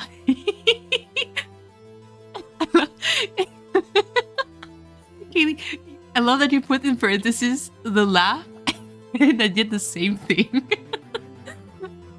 As I was reading it, I did the same reaction. First wax yesterday.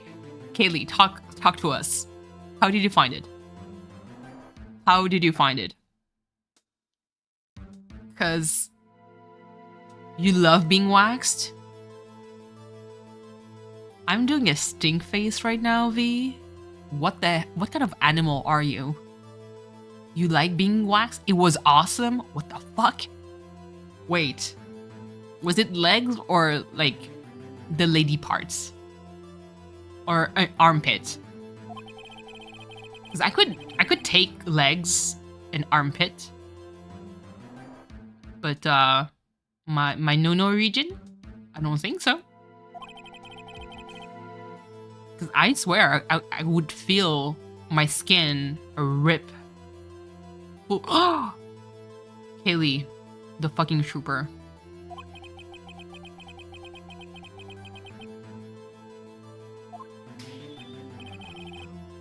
In my guess, I think I would most likely like laser instead of waxing. Calves and underarms. Yeah. I do use a how the fuck do you call that? Epilator? Like the electric machine that plucks them on my legs and armpits. I'm used to it. It doesn't hurt at all to me. It doesn't feel like anything.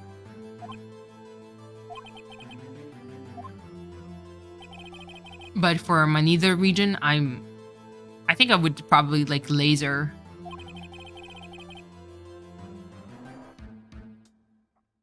Having them do on your legs. Saving up for laser. Yeah. And that's the thing. Because and that's the thing. Like, this is such a girl talk. This is such a girl talk. It's really because I don't know, like I know some of my friends, they want to be completely like bare. They want no hair nowhere. And I know that some friends like rather have like a little bit left just because they're like, I don't want to be seen like a fucking child.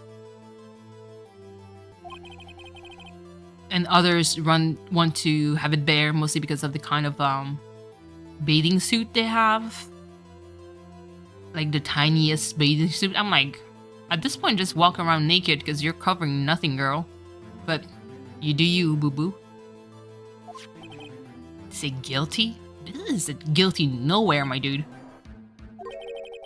You can't have fun in contradiction. Well, you might have to custom examine. Yeah. A little landing strip for the plane. Yeah. Just feeling cleaner when bare. Yes. That I agree. That I agree. I think I shaved both ways. I do agree. It's just that it does feel weird, you know? Dig! Yes. Hi. It's been a while. It's been a while. Last stream was like tears and all. Now it's like, now I'm good. Now the big part is done, so. Hello, Dig. How are you? And he always comes in, I know. He comes in and just like us talking about like girl stuff. I mean, it's my fault to gotta bring that kind of content, but it's always interesting.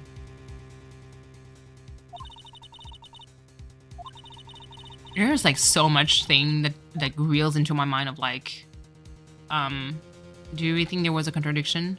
Yeah, there is. Maybe I'm a girl. Oh, Dig, you have to tell us what kind of nails, like the nail shape. Do you prefer acrylic, gel? Do you prefer like press-ons? And for wax, like, do you prefer waxing? If yes, like sugar or like actual wax? Armpit, legs, nether region, like talk to us. Talk all about this. Dick is going to run away. He's going to, what the fuck did she just ask me? He's like, what the fuck is acrylics? Press-ons? Polygel? The heck is that? Nail shapes? Maybe I'm not a girl anymore. Listen. And mind you, I know all of that because I hear my friends like talk about it, but I never did any manicure in my life. I don't go to the spa. I don't have anyone wax me or anything because, yeah, I don't like strangers touching me. So there's a lot of girl stuff that I personally don't do. I know of, but I don't do. But it's the high maintenance. Even though, to be fair, guys are slowly getting into that like that line of like taking care of themselves. I used to spend $30 to $70 per month on nails when I was a worst spender. Isn't nails like at times more than 70 bucks? I heard some outrageous prices, and from what I heard is whenever they use like the rhinestones and like kind of like gadgets and stuff to for the nails, you know. And I do them at home myself. $8 nails, let's go. Sometimes I mean bougie nails, diamonds and all. Yeah, okay. The more, hold on, it can be more, but I'll go to the ghetto for them. Okay, okay. Designs are extra. Oh, Rosie would be the one to tell us, because man, your nails are so pretty, Rosie. You're talented on that aspect. I still need to kind of like learn. I do have some stuff for nails that I got. So it might sound weird, but I did get like stuff to do nails back when my dad was actually still alive, because he has, you know, old folks nails, so it needs to get like some kind of like special maintenance. So I had like some drill bits, but not all of them actually, but just like to kind of buff the nails, because it was like thickened through like damage over time. So I was the one giving the pedicure, and I remember I do have like some acrylic powder, because at some point I wanted to kind of like see if that would help, because I had to buff it like pretty short. It is going to sound disgusting, but because there was a lot of that damage at the end part, and as you grow older, your nails don't grow as fast. And so I did some acrylics just to protect like the end part of the nail, so that way like whenever he would walk, it wouldn't just be pressure over like soft tissues. So I do have some nail stuff. I just never did it on myself. I would say 3 nails bits are needed. The rest are just luxury to have. Okay. I have like more like a more like coarse kind to buff them, because that's all that I would do on my dad. I want my nails done, just I can be bothered at the moment, for real. Okay, so it was Christmas Eve, just after midnight. Let's press on everything on that one. Ooh, let me just sit properly. But yeah, no, I never did nails on myself. Acrylics is hard as hell too. Like, man, Rosie, beads? The fuck, man. Like, I kind of understand the gist of it, but it's just like, it dries so fast. Like the monomer. First of all, that shit stinks so fucking bad. But you have to work fast. And luckily for me, like, whenever I had to use it on my dad, I just had to use a tiny bit, and then I would just buff it out. And it would hold for the amount of time that was needed. We're gonna make a dimensional bit with fine grit. Medium, grit 5, 1. Okay, cuticle. I don't have the cuticle one.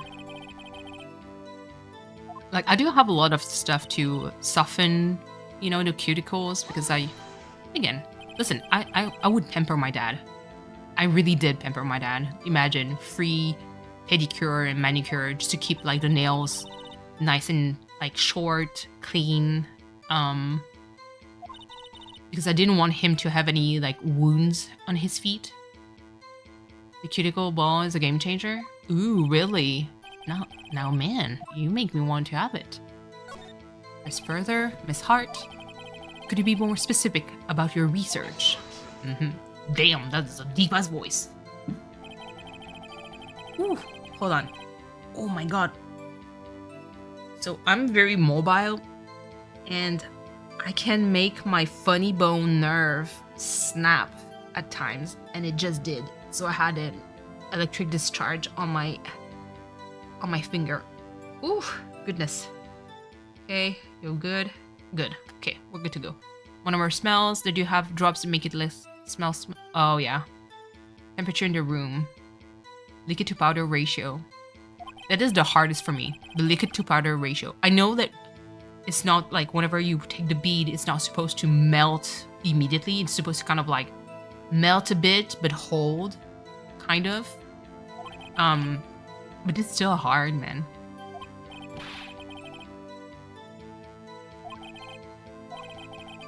Objection sustained. Okay. So we can't ask what she does for research. Okay. It's always fascinating to watch people make, like, create nail, basically.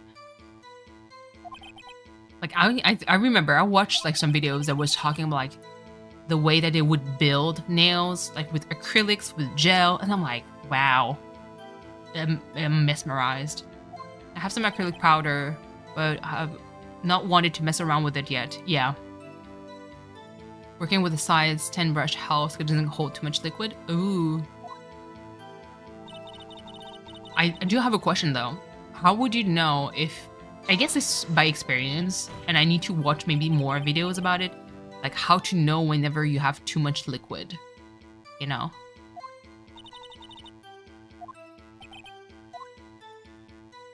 Use forms? Ooh, yeah. It's always fascinating to me, like, again.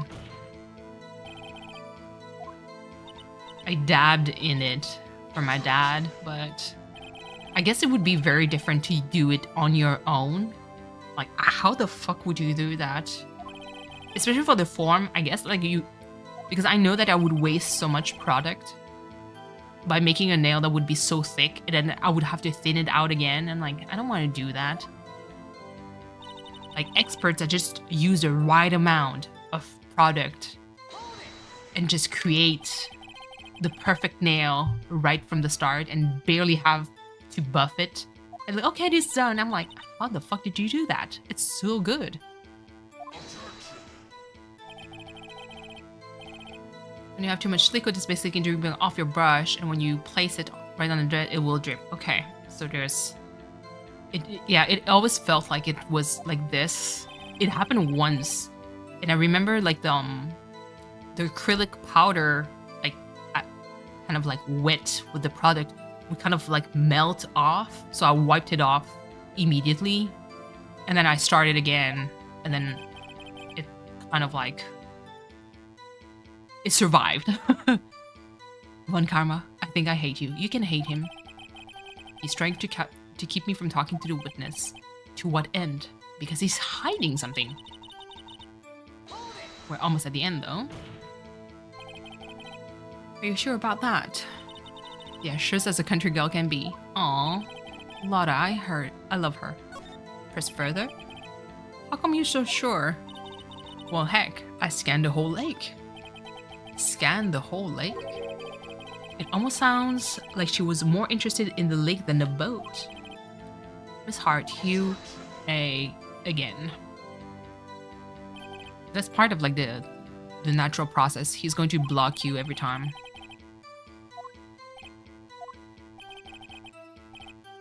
Objection sustained. That's what I'm... Damn. Imagine someone taking over the whole fucking trial. Enough. I think we've heard all the we need to hear, Mr. Wright. It seems you are unable to find contradiction in the testimony worth nothing. Hold on. Your Honor, setting out, I would recommend wiping the side from top to bottom of the side of your monomer. Then side B, about a quarter-ish starting from the top. And then a little one to think of the powder. Oh, okay. Okay. Bye, Naru. Thank you so much for passing by. I see you everywhere, Naru. The biggest MVP, to be honest. So, okay, wiping the side from the top to bottom on the side of your monomer. Yeah, okay. This is the thing. I see the motion. Like, you dip inside, you lift, and then you kind of press or like wipe the hair of your brush on the side. You know? Yeah, no, it did make sense. And then the other side, just to make sure to remove, yeah, you remove some of the stuff, plunge it into the monomer, kind of count a little bit. And then when you put it down, don't put it right at the cuticle, but a little bit down. That way, whenever you press it, it kind of spreads. But it's not going to be like packing your cuticle area, because otherwise it's going to give you much work to clean after. But it does make sense to me, because I kind of, like I said, I did watch videos about it. So kind of, I kind of picture it already. I guess it's really about experience, but I don't know how you would do that in your own nails, you know? I'm afraid I will have to penalize any outbursts by holding you contempt of court. And if that happens, you'll have to leave the courtroom immediately. Understood. It's easy when you pinch your brush at first too, so dip it in the liquid and flatten out between your napkin. Yeah. That's what I heard about monomer, is like little goes a long way, you know? Put a practice finger on your throne right now, please. Listen, I have other shit to pay first. Whatever I have on my throne is like top priority. Because I can't really do my nails, Rosie, because I am a healthcare worker. I have to keep them short. And because I always had them short my whole life, like I can't have like long nails because it's going to put a lot of strain to my nails. And that's what I also did research on. It's like, how come like if I do like super like, but not the extremely long nails, but like longer nails that I'm used to, like how come it like it would be so hard for me to kind of get used to it? And a lot of the videos like of nail technician that would say, if you have extremely short nails, so let's say you had the hands of someone who bites their nails off, so they have like basically nothing.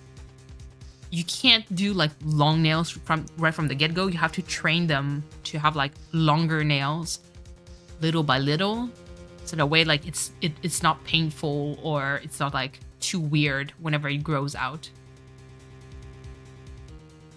I'm trying natural nails up in this set. Let's go. It's hard. If I can say anything, what can I do? True. I believe we've covered the evidence sufficiently to make a decision. Then pass your judgment. Farewell. Miss Miles Edgeworth, please take the stand. Who was that? It was me. Oh no. Oh yeah, if there's enough support from the tip of the finger, it can hurt the nerves also. Yeah. So like I look at my nails and they said that you have to look at your current nails, like the natural one. And they said that you can add like 1/3 more. I believe it was 1/3. They said 1/3 more safely. Nail butter, so start with the claws. I mean, as a nail tech, listen, if you go to the nail salon and you want to have your nails done, let me tell you, if I ever go there, if my nail tech doesn't have beautiful ass nails, done and all, I don't want to have her taking care of my nails, if that makes sense. Like, to me, it goes together. Like, a nail tech has to have beautiful nails. It doesn't have to be like super fancy and everything, but just like a nice, like something that looks natural or like that fits her hand, or like have crazy designs, but it's like it needs to kind of like have that bling. Otherwise it doesn't make any sense. I'm like, why are you a nail tech if your nails looks as busted as mine right now? Baby steps, yeah. Listen, I know some of my stuff. It's just I don't know how to apply them. Your testimony stinks. Oh my god, it's unclear whether you were actually looking at the lake. It's highly doubtful that you actually saw Mr. Edgeworth. Tell us the truth. This is a matter of life or death, which is true. Laura, did you really clearly see Mr. Edgeworth that night? Did you see him fire that pistol? Oh my god. You will stand down. The court does not acknowledge the defense outburst. Answer me, Laura. What's a big idea treating me like some kind of criminal? I saw him. I swear it. I saw Edgeworth. Oh! Dun, dun, dun. Enough, Judge. Declare the defense in contempt of court. Yes, yes, of course. I'm sorry, but you were warned. Guard, escort Mr. Wright out of the courtroom? Wait, what? He's in contempt of court and must leave. No. No. It's becoming more common for techs to have their nails done, but it also means they work slower because they're not only focused on it. Yeah. I guess when I mean like nice nail, it doesn't have to be like the claws, but like something that is functional for you guys. Still allow you to work, but also like looks beautiful. Like it could be short nails, but just like have like either nice colors. Like usually, one of my friends, she said that her nail tech always wear the latest colors that she has, or the kind of colors that she would want to, you know, like the summer colors of this year, 2023. She would have them on her. That because most of the time, a lot of girls when they come in, or boys, they don't fully know what they want, and they look at the nail tech and they see the color in their nail. I was like, oh my god, I love this. Can you do that on me? And then, you know, you're advertising. You have pride in your nails? Absolutely. It has to look good, you know?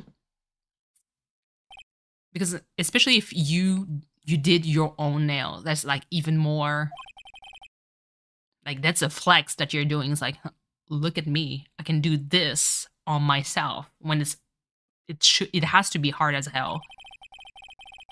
Like, I can do that on me, I can do it better on you, you know? Wrong.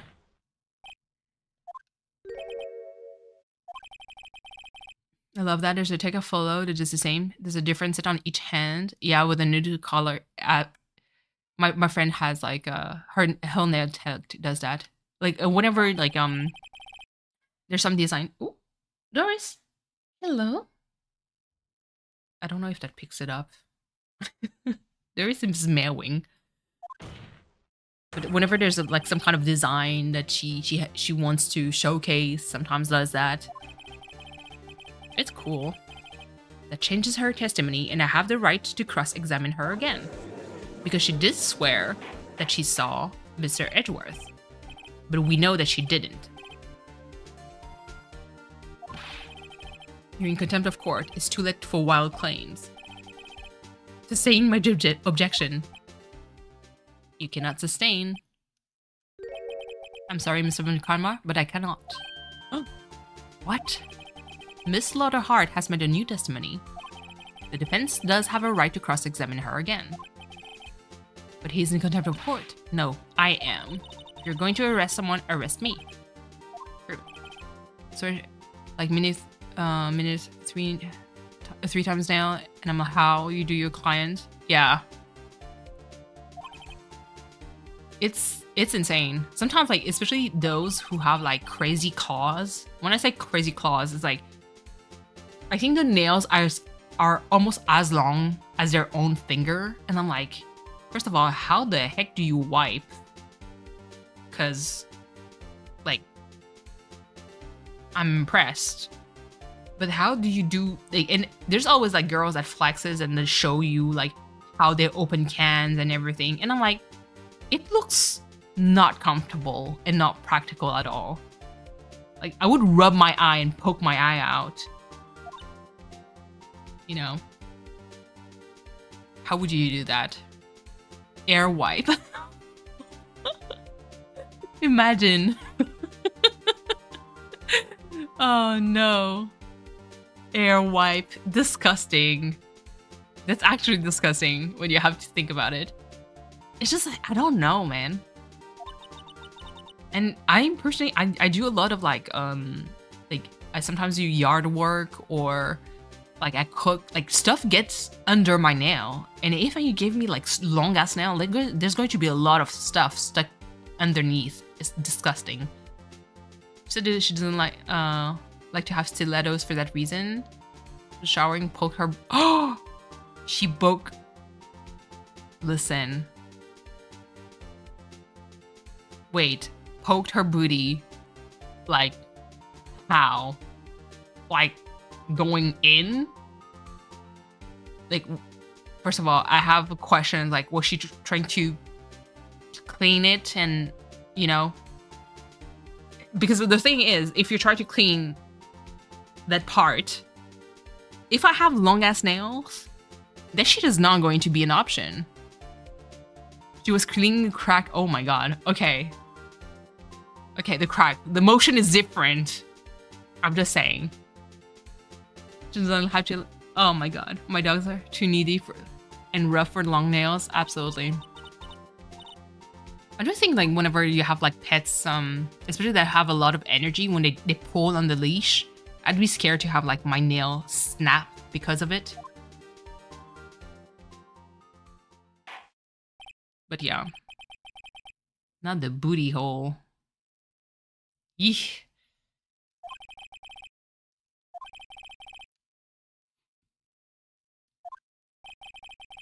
Running out of time. I better find a contradiction in here or else. There's some shit I take to the grave. Please. Please. Dig. Is that TMI? Oh my god. Listen, people clean themselves the way they want. I'm just saying. I saw it clear as day the man on the boat was Edgeworth. It cannot be. Because you cannot see shit in this photo. Got you. Got you, Miss Hart. Finally. You got what? Look at this photograph. Every time it makes me laugh. Okay. Boo. I'm booing myself. That's why it's scary with long nails. If built right, it shouldn't snap. They just put a lot of stress on your nail and can damage your nail. Oh. Oh. My god. Kaylee, I think you got it. Rosie, I have a question. I saw like videos of nail technician removing, first of all, the nail already from the get-go looks like it's like in terrible shape underneath, and they remove like the either like the acrylic or stuff like that is most likely acrylic that is on top. The nail underneath was green. Like it looks like there was either fungus or mold in that shit. I was like, how the fuck does that happen? Please tell me, because I'm scared. Imagine the nail getting stuck in the booty hole. Brooke. Things stuck inside buttholes is like, it's common at the ER. It's very common. I wouldn't be surprised to see a nail stuck in there. Would you, like, shouldn't you be able to just pull it out, though? Because it's not, like, it's not very thick. I could see, like, it would hurt, especially if you have, like, a super pointy nail, though. Does someone see? I want you to see this photo. It's clearly quite visible. The fog. Yeah. Lizzie! Hello. Your nail can discover the lack of oxygen in your nail, covered by polish and fake nails. It was green. That's the thing, though. It's like a patch of green that looks... I was like... Because I expect, like, some kind of discoloration. Either, like, it becomes white or, like, bluish purple. But green? That's scary. That's so gross. I know! I know, it's disgusting. It's... Ugh. I cannot. Like, that's why I need to know, like, how do you prevent that? Never should someone work on fungus. There's several ways. Cause not laying it on and not sealing it properly. Cause lifting and water gets in there. Oh, disgusting. So it is kind of like mold or like fungus stuff. Because I know, like, whenever there's fungus, there's a way of taking care of it. You know? It can be trapped, and is there a way someone Does not work on fungus, and when the father dust goes everywhere and can up on your nails. Oh, disgusting. I could never. I could never.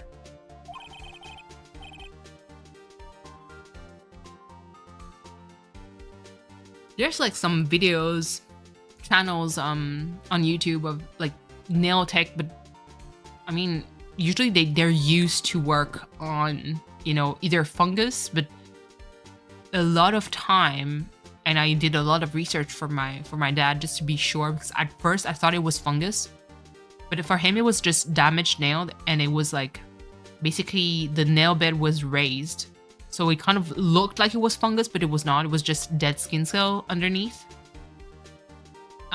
So it was a lot like more manageable for me. It's a slight discoloration. It can be just a form of injury. The green just mean the moisture was. Ugh. What is so like? Why green? I don't like that. It's just like off-putting, because it really looks like mold and like ugh. And you eat with those hands? I'm like, no, no, no. Do not want. Hard pass. Let's testify the circumstancing of your sighting. Yes. Little by little. So there's not a whole lot of maneuver in this case. You're right, it was a cold night and the fog was thick as grits. So once I finished setting up my camera, I got back in the car. Still, I brought my binoculars with me. Why still? When I heard that noise out of the lake, I looked at my binoculars. See? No problem. Why would you bring your binoculars? Okay, hold on. We're going to press on that one.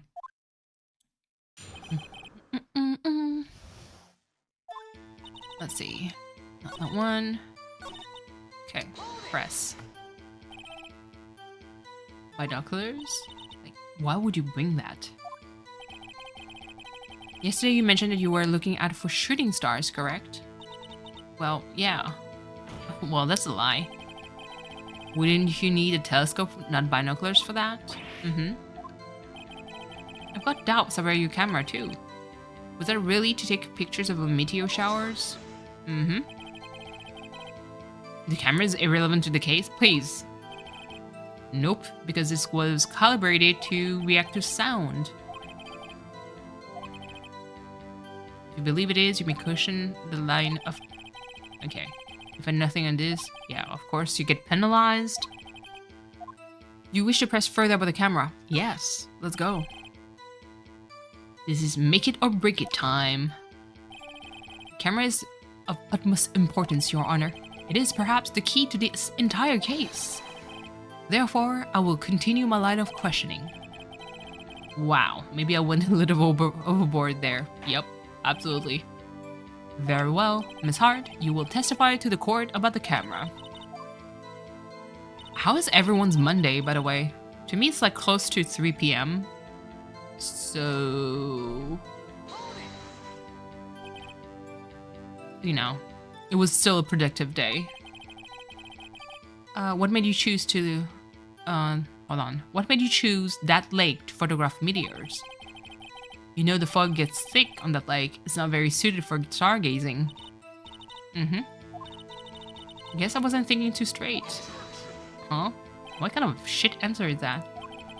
Will not have you badgering my witness because of her challenged intellect? Damn!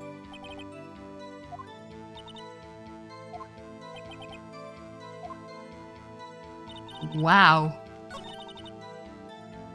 Okay. Well, let's present the camera. The camera was set up to take pictures of a meteor shower.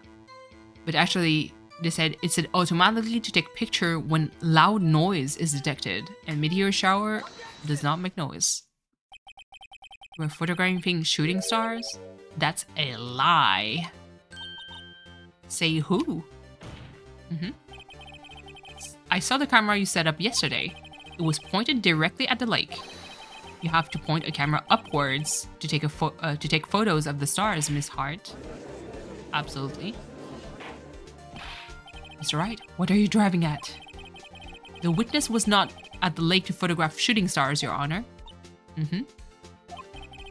Well then, what exactly was she photographing? Your Honor, take a look at this.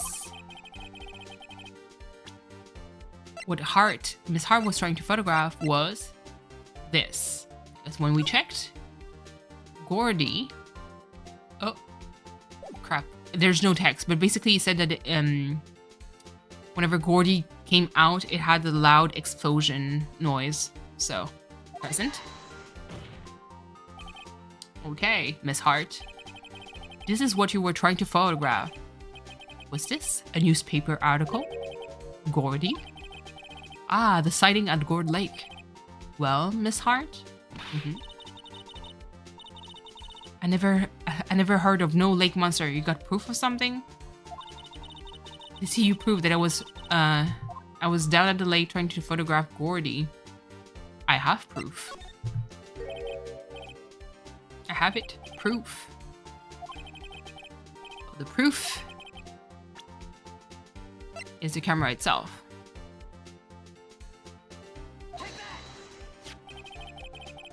The proof, Miss Hart, is your own camera. Your camera was set to take photos in response to loud noises, correct? Thus, this photograph here, taken when the gun fired on the lake. And here, this article about Gordy. According to this article, Gordy made a loud noise when it emerged. Well, you were trying to photograph Gordy, weren't you? That's why you had set your camera to respond to loud noises. Dun, dun, dun. Order, order. I see. I too thought he was a little strange. Yeah, sure. Well, Miss Hart, you were camping there to try and take a photo of Gordy, weren't you? Yeah. Not bad. Are you all lawyers that smart? Please. They have to be. So smart, boy. I was down there trying to photograph Gordy. You got me. So what? Huh? That don't change what I saw, does it? True. Would you just use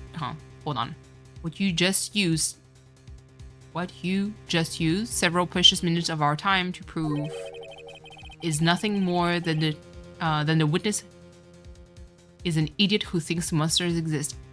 Damn. Yo, that is messed up to say it like that. It changes nothing.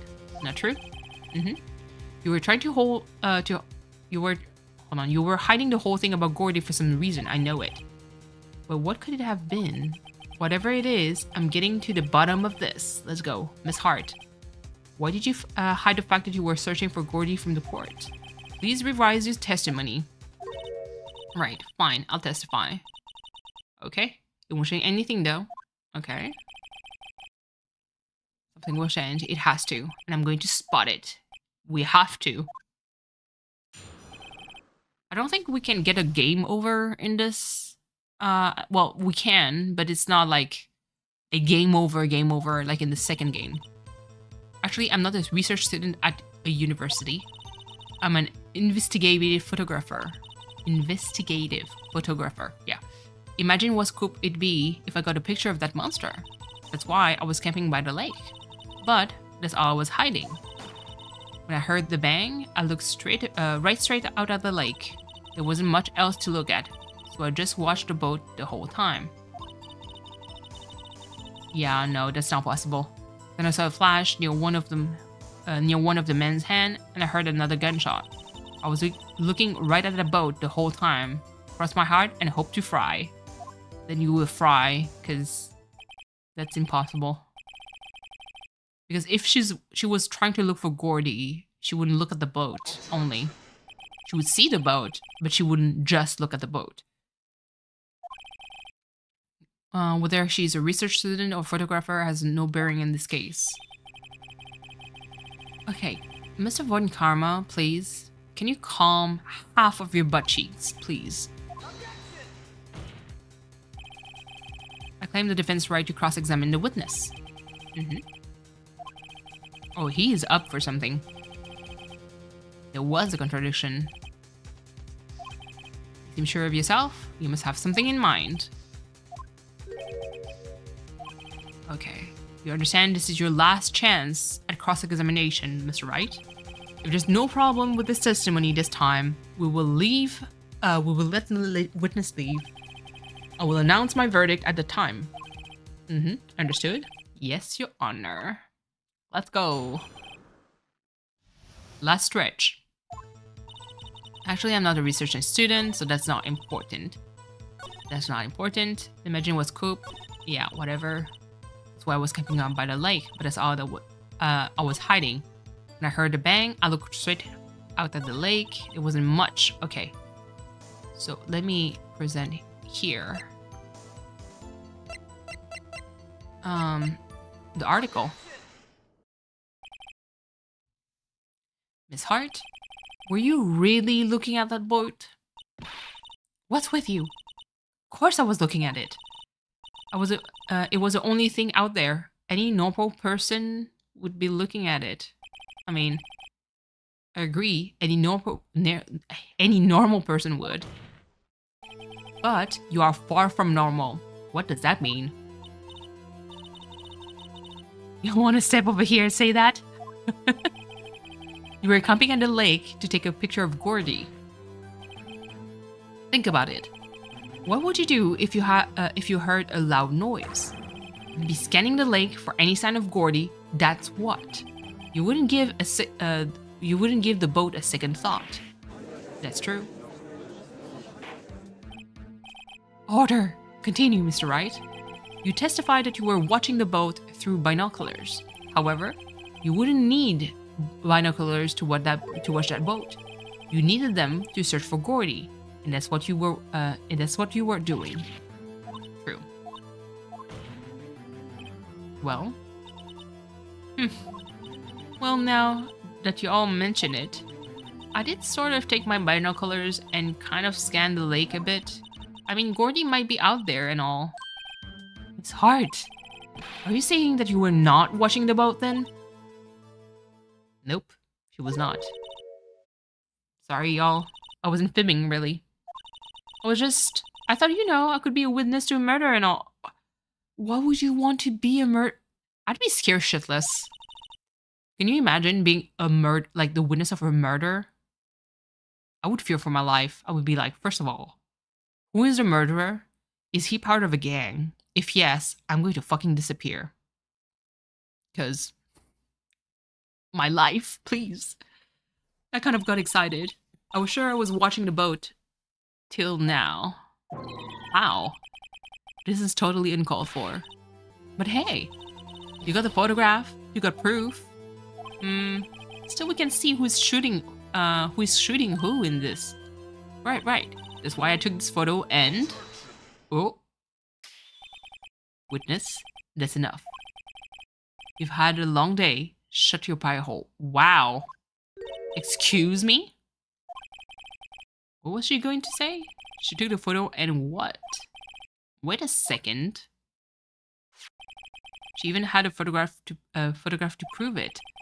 But you really can tell from the shooting who is shooting. That's why she said she's going to enlarge the photo. Enhance.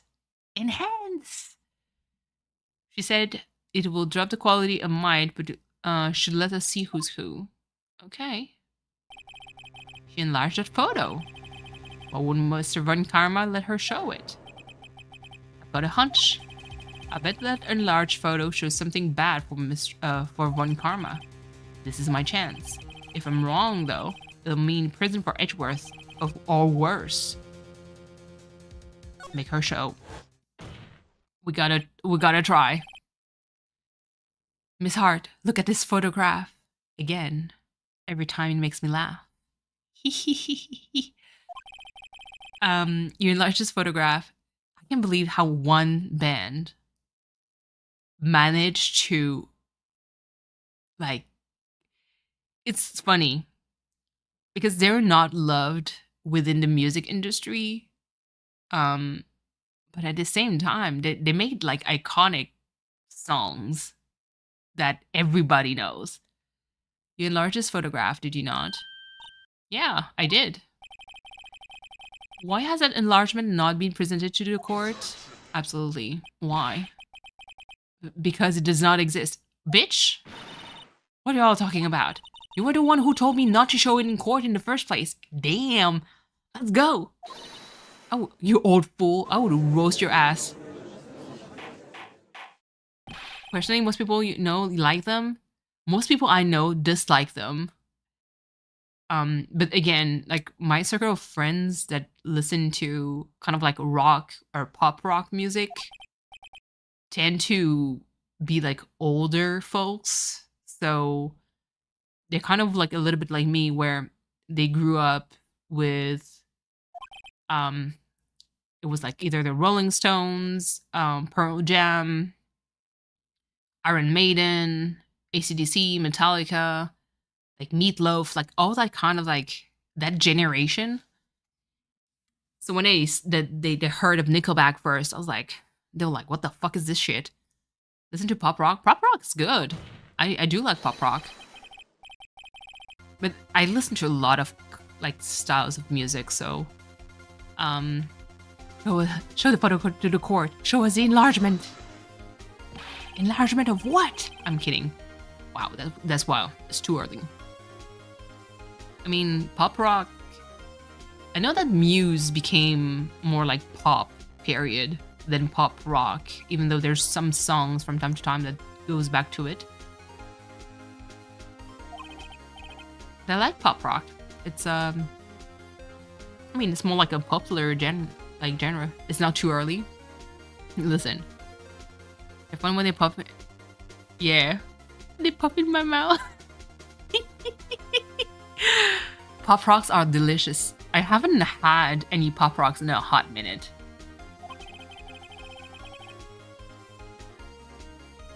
Like, yeah, I haven't had any. Here it is. Let me see. You see nothing. Brooke. Is your husband okay? Wouldn't that shit hurt? Don't you, like... Because I remember one time, I had Pop Rocks in my mouth. The way that it blasted in my mouth, like, it hit my tooth so fucking hard. I was like, that shit stings. I never see them anymore. Yeah.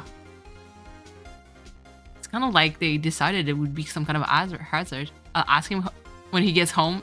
I can guarantee you that he's going to say no. If he thinks that it's a good idea, give him some, like, to put in his mouth first. And then he can assess if it's a good idea or not. I don't think so. I'd be scared shitless. Regardless, I'll accept this as evidence. Okay.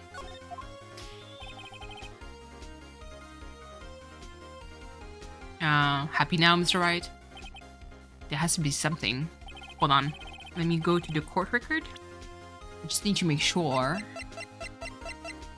The murder weapon. Right hand. Okay. Oh! Okay. 'Tis the left hand of the shooter in this picture. But it says that it's Mr. Edgeworth's right hand.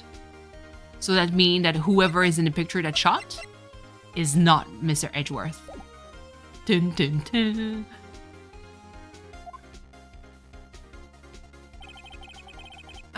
A little good it has done for any of us. That's why I requested not to show it. Okay. I suppose this means that the cross-examination is over, obviously. Bruh.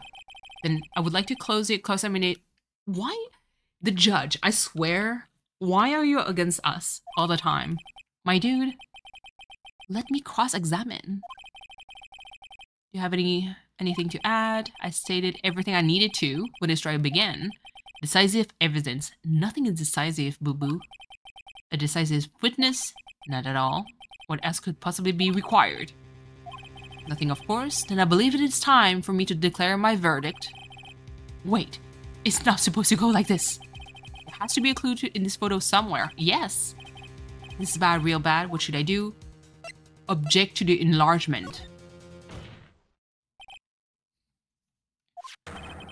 There's something decidedly strange with this enlargement. Yes, there is. It's not the right hand. What might that be? Mr. Wright? You will show the court what you mean. What about this photo is strange? Okay, here goes nothing. I show the judge what's strange about this photo. We have to be predictive today. That means the grocery. What the fuck? Do you guys hear that?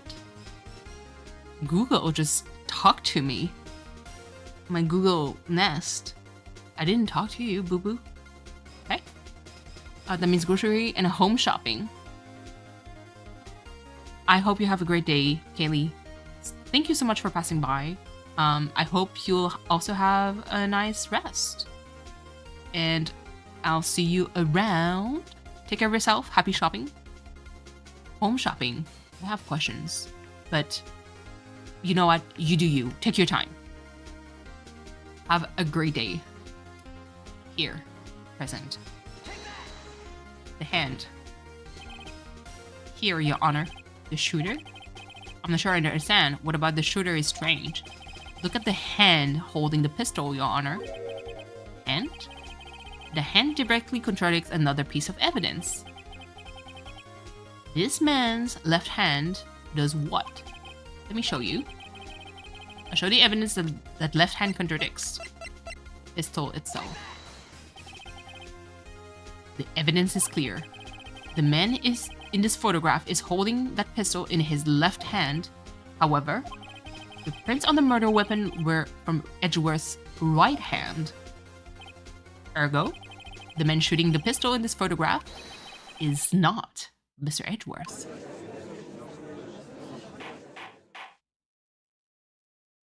Dun, dun, dun. Now that everyone in the courtroom has quieted down, I would like to reconvene this court of law. Mr. Wright? Yes, Your Honor. You have given us definitive proof today. We now know that it was not Mr. Edgeworth who fired the pistol that night. However, this leaves us with a rather large problem. If Mr. Edgeworth didn't do it, then who shot our victim? Precisely. As we have seen, there were no other people on the lake that night. Who but the defendant could have shot the victim? Ooh. So, Miss Hart, not possible, because she was too far for it to happen. Larry was not there. So it has to be the victim himself. There's only one explanation remaining. The man who shot the victim was none other than the victim himself. That part was confusing the first time I played it. Order! Order! So you're saying that the victim committed suicide? Yes, Your Honor. I can think of no other explanation. Indeed, that does seems to be the only remaining option. Ooh, that came out very fast. I'm so very, very sorry, Mr. Wright. But suicide is out of the question. What? An examination of the victim's wound reveals the distance at which he was shot. The distance? The victim was clearly shot from further than a meter away. A meter? That's 3 feet. Is that 3 feet? Let me, hold on. Time to Google that. 1 meter. 2 feet. Yeah, that's 3 feet. Damn. Okay. Not me not knowing my conversions. There is no way it could have been suicide. So someone shot him. Order! Order! Mr. Von Karma, are you sure of the accuracy of your data? Of course. I had already considered the possibility of suicide, you see. You didn't. Time of death, sometimes on the 24th of the 25th. shot from approximately 1 meter away. Those words are hard. I see. Well, very well. Allow me to state my opinion. Considering the situation, the shooter had to be the defendant, Mr. Edgeworth. Hold on. Considering the situation, the shooter had to be the defendant, Mr. Edgeworth. However, the prints on the guns reveal that the shooter was not Mr. Edgeworth. This is a conundrum. Therefore, I would like to suspend proceedings for this trial for the day. The court orders the defense and prosecution to further investigate this matter. Understood? Yes, Your Honor. ... That is all. This court is adjourned. We're gonna be lurking a tad as I do Discord. No problem, V. No problem at all. Phew, that was a close one. Hey, did you have anything to say? Or do, like, kiss me because I saved your bacon for one more day? Come on, come on. No, I have yet to be declared innocent. God damn. Edgeworth is such a greedy bitch. Like, it's everything or nothing. Okay, fine. Well, yeah, but what happened out there was on hold on. What happened out there on the lake anyway?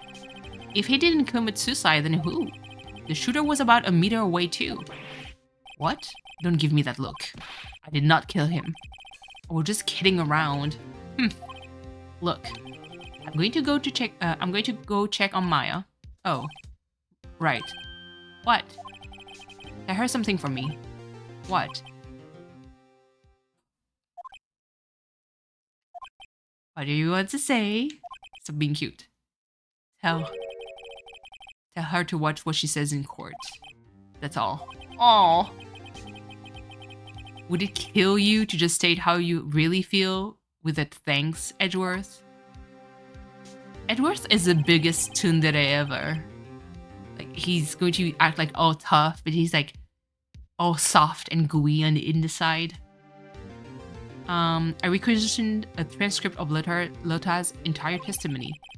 I thought he might give me some ammunition for the trial tomorrow. Of course, she didn't see the shooter, so the only part of her testimony that stood was the bang she heard. She heard 2 sounds. Is basically what stood from this whole trial. To be continued. All right. Let's do this. Save the progress. Ooh, please. I think I'm just going to... Hold on. I'm going to start. So that way it's not just plain silence. December 26th. Detention Center. Visitor's Room. Then I'm going to get up to get some blueberries. Maya! Hey, Nick, it's you. I'm glad Mr. Edgeworth made it through the day okay. It's a relief. Hey, why do you do that anyway? Oh, Doris? Yes. What's up? Are you complaining? Right? Why are you mewing? Okay. She's ignoring me. I don't know. I just knew I had to do something. I know I'm not the lawyer my sister was. You're not a lawyer, period. I'm sorry. Well, you did save the trial. Just behave from now on, okay? Okay. Aww, I like her. So, hold on. I'll be RB for like 2 seconds. It's really, like, right next to me. I'm going to reach, get myself some blueberries, because I feel snacky. Ugh. Please. Actually, maybe some blueberries and an oatmeal cookie that I made. BRB! Hold on. Let me just... BRB. Ooh.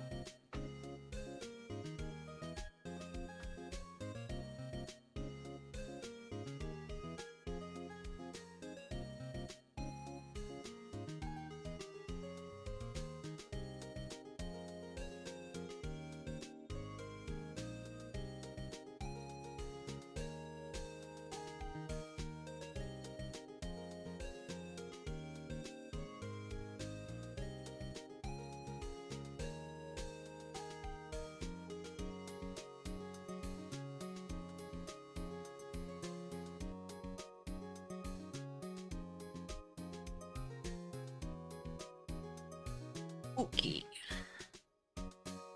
Oh, oops. There we go. I'm back. Blueberries and oatmeal cookie. Done. Just open that. Go. Let me see. No further emails. Oh, my Amazon package got dispatched, so that's cool. It's going to come tomorrow. Most of the stuff that I needed for my place is sent, so that's great. Okay. Is there anything else? No. Good. All right. Let's go back to this.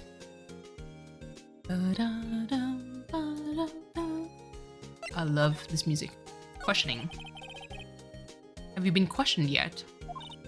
No, not yet. Detective Gumshoe was here just now. He said, seeing as this is your first offense, I will let you go after questioning. Oh, and he wanted to bail. He wanted me to get bail money ready. You can pay for me, okay? Huh? How much? I don't know. I guess they'll send you a bill or something. Or do I picture giant bales of money every time I hear the word bail? What is bales? Bales? How do you Google that? A large bundle of good. Ah, I see. Every time I learn something new. Image. Okay, yeah, it's like a bale of hay, like the rolls of hay. Okay. Mia. Let me take a bite of my cookie. Trying to be careful to not put bits and pieces everywhere.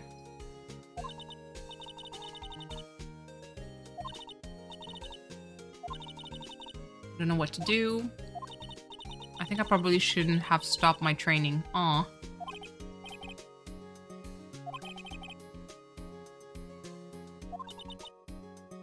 I wonder if I'll ever see my sister again. Oh, please. Okay. Let's move to Gird Lake Woods. Entrance. There are fewer. Hold on. There are fewer than there were yesterday, but the cops are still around the park. I wonder if Detective Gumshoe is here today. Probably. Public beach.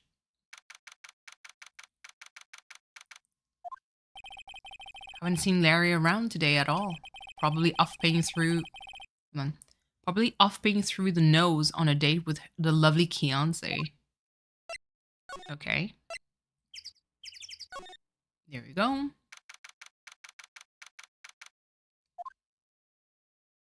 Ooh, Detective Gumshoe. Hey, pal. The trial today, yes? What about the trial? Well, I was going to say good show, but it wasn't really all that. Though you did save Mr. Edgeworth, I guess. I saved his bacon. I just wasn't sure how to thank you, you know? Aww. Thanks. Talk to me. Detective Gumshoe? Any idea what strategy Von Karma is planning for tomorrow? It sounds like he's bringing another witness. Another witness? Oh, right. He said something about that in the trial today. There was 2 witnesses. Ooh. Dun, dun, dun. I was wondering who that other witness was. Who was it? Sorry, pal. As much as I'd like to, I'm not at liberty to divulge that information. I have a question, even though like probably none of you guys would be able to fully answer. Shouldn't during a murder investigation, don't all the evidence have to be shared between the 2 parties? I'm kind of curious. Sorry, I'm just pouring myself some water here. So I'm not in the toilet. Yes, okay, that's what I thought. So basically, like the next witness in this case technically the police would have to give divulge the information to the defense attorney, even though he's working for prosecution, because that's how it is, right? Or at least just a name, so they get to investigate too. Prosecutor Edgeworth. The US prosecution has to show all evidence to the defense. Okay, that's what I thought. I don't know if it's because technically, like, the game takes place in Japan. Like, I know that impersonation is basically, it's like it's in the US, but it's not. Because to me, I was like, prosecution has to show all the evidence to the defense, from what I remember. But I was kind of curious. So hold on, taking another piece of cookie.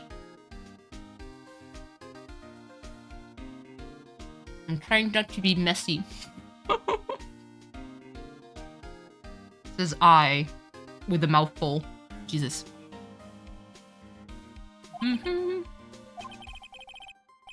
Is he afraid of earthquakes? I never heard anything about that before.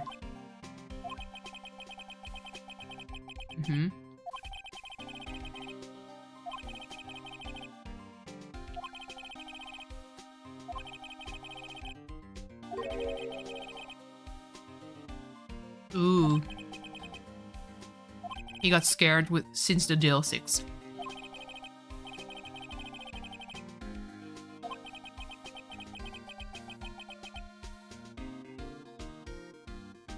Aw. 15 years. It has to hit different to see your, like, one of your parents being murdered than, you know, them passing away naturally. I want to check to Ubu about Maya Fey. She's not out on bail yet. That's strange. I told them to let her go as soon as they had their report written up. Man, I don't know what would have happened in that courtroom if today if it weren't for her. Seeing her getting dragged out by the bailiff. I'll be honest with you, pal. I shed a tear or two. Oh! Gumshoe. I love Gumshoe. You know what? You can be the side hoe. Mr. Edgeworth, he was so moved. I saw his lips trembling. Really? Cold as ice, Edgeworth? You mean sassy bitch, Edgeworth? Absolutely. I love Edgeworth. He's my favorite character with Phoenix, and another one that you guys have yet to be seen, like yet to see. That will happen in the third game. He was really grateful for what she did, you know. I'm going to head back to the station. I get the report on Maya and get her out of there as soon as I can. Thank you. Oh wait. I was wondering, how much is the bail going to be? Don't worry about that. Mr. Edgeworth is posting the whole amount? My husband. Please. If evidence isn't shared to both parties, the defense can ask for the case to be dismissed or the sentence to be overturned, so it's risky game. Really? Huh. I mean... yeah, I guess it does make sense. It does make sense. Because to me, it's like, if the prosecution... so prosecution obviously is trying to... you try to put someone in jail because you work for the way they say the crown, basically. So you want to put the person behind bars.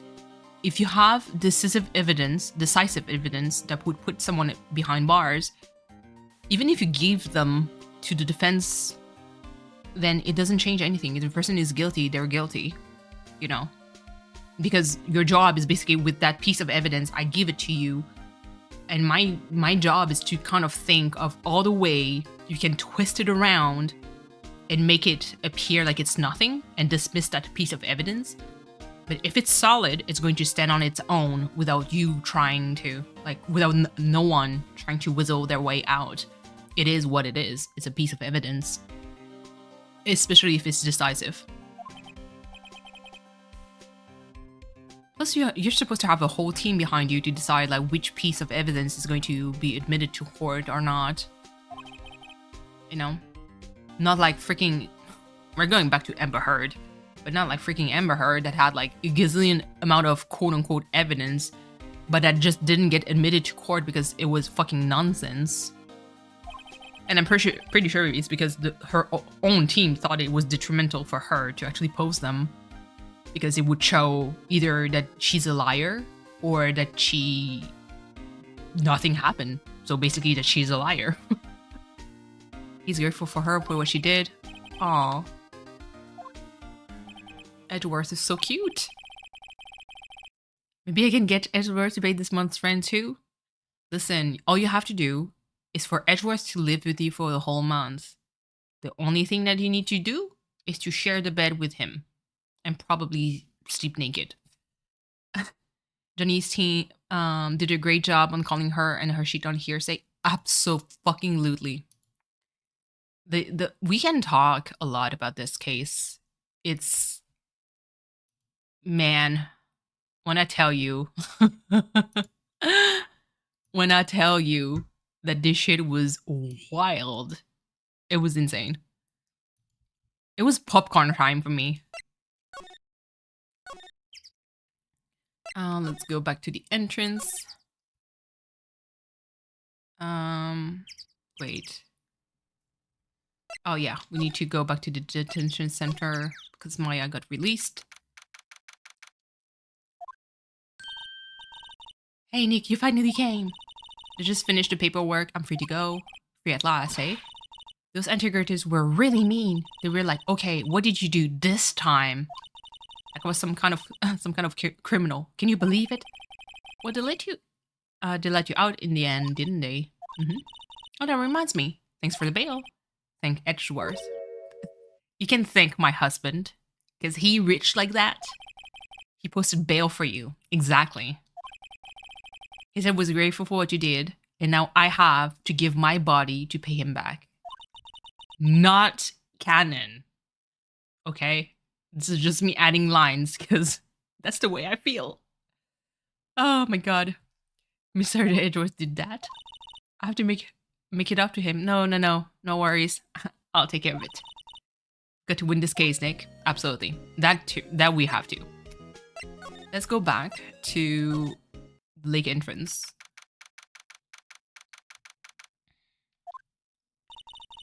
There aren't many cops around there today, are there? They're probably back at the precinct, working up the case against Edgeworth. Aw, Lada. What do we do now? Did a little thinking, a self-reflection, you might say. I realize being a witness is a mighty big responsibility. It is. That's why nobody can, like, not just anyone can be a witness. Because that shit takes prep. I was up there, started babbling any old thing that came to my mind. You see, I want to make it up to you all. Make it up? How? Let's talk about everything. You're back with audio. Welcome back, V. What's up? How are you? By the way, let me just...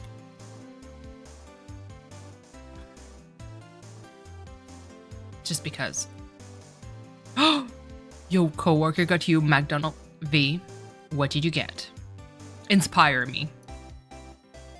I'm on a eat good kind of, you know, kind of streak. But please tell me. To be honest, I was doing hold on. I was doing it half just to say I'd be a witness. Oh, 6 nuggets, small fry, Coke Zero. Let's go. Yes. 6 nuggets though? That's not a whole lot. But didn't have breakfast? Let's go. Doing the Discord still? Nice. Like I said, I'm more of a I'm trying to eat healthier. So I do make myself like some turkey sandwiches that doesn't have much in there. Like basically lettuce, tomato, cheese, the turkey, basically three turkey slices and a little bit of mayo. That's just like, just to tell, like it could be like any kind of like It could be mustard, it could be anything. It's just something to kind of give a little bit of taste. Because cheese is quite salty already. So that with toasted bread. And usually with fruits. So I got a banana today. And water. Now for my snack, I have a homemade oatmeal cookie made with brown sugar and blueberries. Like, I'm not even done with the half of my biscuit. I'm not used to eat like sweet stuff. Most of the time, like whenever I eat those biscuits, I make myself some coffee, but I didn't make myself some coffee today. I mean, the first time we witnessed a murder. Okay. I could make myself some, like a decaf or something, but potentially buy low-cost snacks because I snack a lot. Yeah, I love snacking, but it's just I know that I'm prone for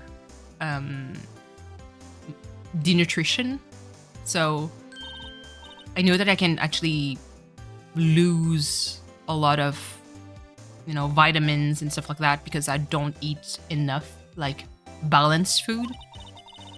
So that's why I try to not snack, because I could basically just eat chips every day.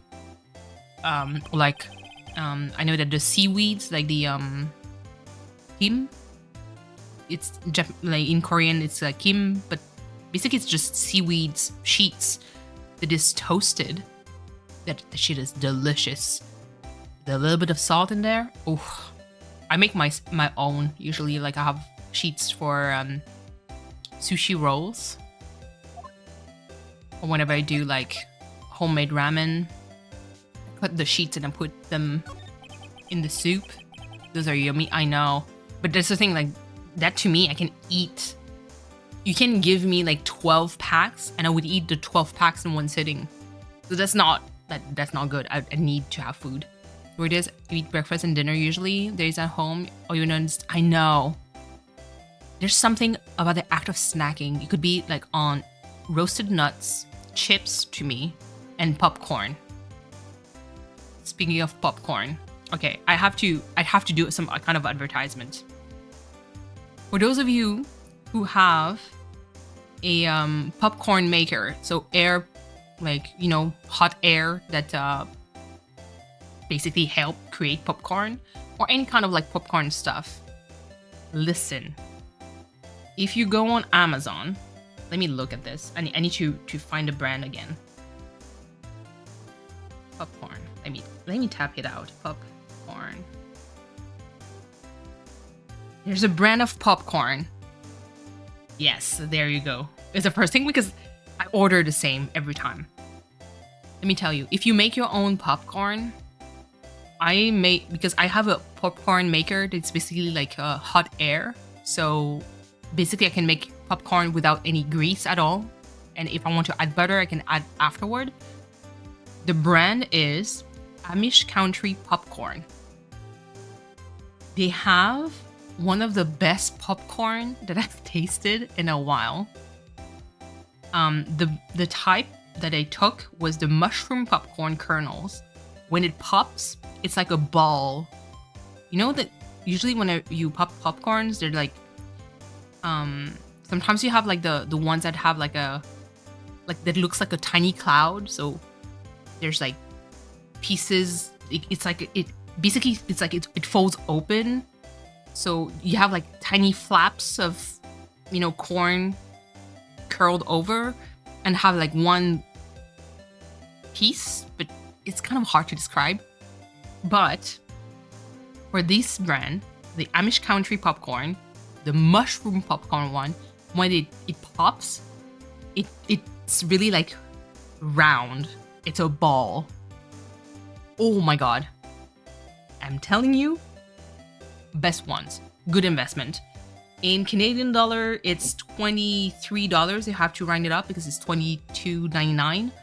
It's $23 for a 6-pound bag. That shit makes a lot of popcorn. I still have some. Half popcorn machine, but it needs oil. Yeah, I mean, I'm telling you, Rosie, it's an investment. It's a bit like, because I love popcorn, I can snack a whole lot. And you know when you buy, like I used to at times buy a bag at the grocery store, like the one that are already popped.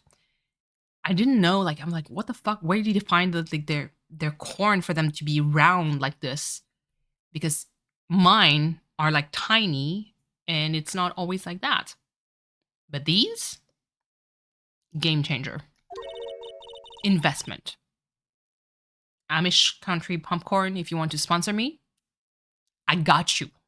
I will sell you like no freaking tomorrow. I would do a live stream eating popcorns. I'm kidding. That's wild. There's just popcorn. Calm down. Oh, okay, hold on. Actually, I got a bit of information for you. Yes, please tell me. That Vakama didn't want me to say nothing about it. Ooh, what information? And we're getting to the heart of it. See, I reckoned we might be able to do ourselves a little exchange. Exchange? I thought it was to make it up to us. Right. I propose a little exchange to make it up to you. Okay. What? Information to come cheap, my friend. True. I see you thinking how unsophisticated these southern folks are. It's written all over your face. Please, let me tell you, most southerners are way more sophisticated than you. I'm just the exception, okay? Yeah, sure. We'll have a deal. Deal. We don't have any other leads, so I don't think we have a choice here. How much? To rob the poor. She knows we're broke. The only fair exchange for information is information. Listen. What I need for you is information about Gordy. Doesn't exist. I mean, Gordy might not exist. Then bring me proof that that shows he don't. Okay. So time to check for information about Gordy. Hunting. Sure do. What about Edgeworth? We're searching for Gordy for him, Nick. Did you get it? Are we? A make-believe monster. Maybe we're gonna find a monster myth specialist? Okay. Move to here. Because we're going to figure out who Gordy is. What's that? It's still Samurai Nick. He's kind of cute like this. What the heck is that? It was my girl's fiance's idea. She was all like, hold on. She was all, if you like, put this here, it would be like really cool. Oh God. He dates klutz. That's what. Dude, she gave it to me along with the banner. Wow. That's real impressive? She could find those for you? I just find it impressive that you would put this up. She knows a lot of people. And that show's finished now, so she got them for free. Okay. Right. Let's talk. Yo, Nick, what happened with Edgy? Well, we made it through the first day in court, alright? I don't, hold on. I don't know how good our prospects are from here. How no, whoa. Goddamn. I don't know how good the prospects are for us from here on out. Huh. Larry, did you know Mr. Edgeworth's secret weakness? He's terrified of earthquakes. What would you blab about him? He acts like a little boy. That's so mean. Huh? That's weird. I don't think he was ever like that in school. Nope. No? Really? Well, we were only in the same class for a little bit. He transferred schools pretty quickly. True. When a this incident happened. Doesn't look like Larry knows about it though. Okay. Big samurai. Hey Larry, when did you get that big thing? Huh? Oh, the big guy? I've had that for about a month. It's a big hit with the kids. Why wasn't it there yesterday? Huh? Right. Ooh, that's suspicious. The compressor was busted. Compressor? It's a little unit to by my hot dog stand. It's what I used to put the air in the Steel Samurai. It broke a little while ago, so I sent it for repairs. Oh, and here I thought you thought it by yourself, please. Okay, we need to move back to here because we're going to pick whatever is needed to figure out about Gordy. Hey there, pal. What's up? You look out of sorts. Wait, you didn't go out. You didn't go and do something that's going to hurt Mr. Edgeworth's scares again. Please. What do you mean again? Whatever. Have a seat, pal. I'm here for you if you need anything. Besides money, because we're all broke. There's only Edgeworth who has money. Edgeworth, please. Be the sugar daddy for Phoenix. I'm begging you. How's the investigation proceedings? It's not really. We have another meeting coming up. We're supposed to talk about Mr. Edgeworth's motive. His motive? See, Mr. Edgeworth's father died in the DL6 incident. The guys who got the lone suspect declared innocent was a victim in this case, Robert Hammond. They're saying that is why Mr. Edgeworth shot him. But Edgeworth was a kid when Mr. Hammond, was working.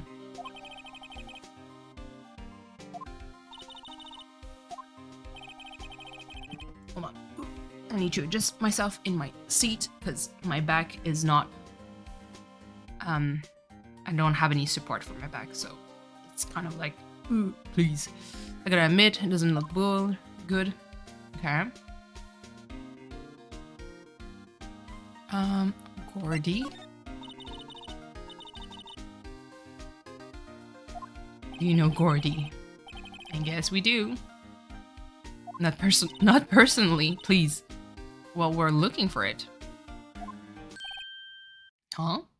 Are you out of your minds? I mean, eek.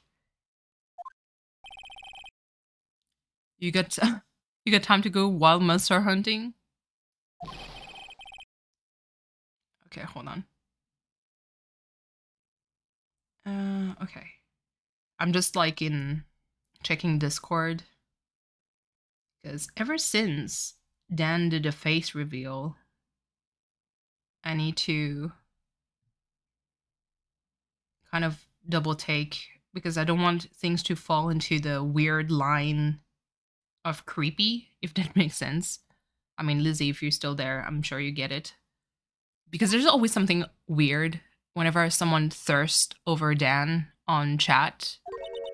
It's too weird to me. That parasocial relationship kind of weird thing. And someone just dropped in Discord oh, I swear I think I saw someone who posted a video a year ago that looks like Dan. I'm like, that's probably Dan, but you better not try to sleuth and drop the other channel. Because that's the one thing I do in chat is whenever someone asks for why there's a 1,000 subscribers plaque behind him, I delete the comment immediately. I'm like, don't ask. And someone did ask that in the member Discord, and I didn't know how to go about it. So I kind of opened the dialogue by being if Dan wants to talk about it, he's going to talk about it. But if he doesn't answer, then you please don't ask. And in my stream, I know that was wild.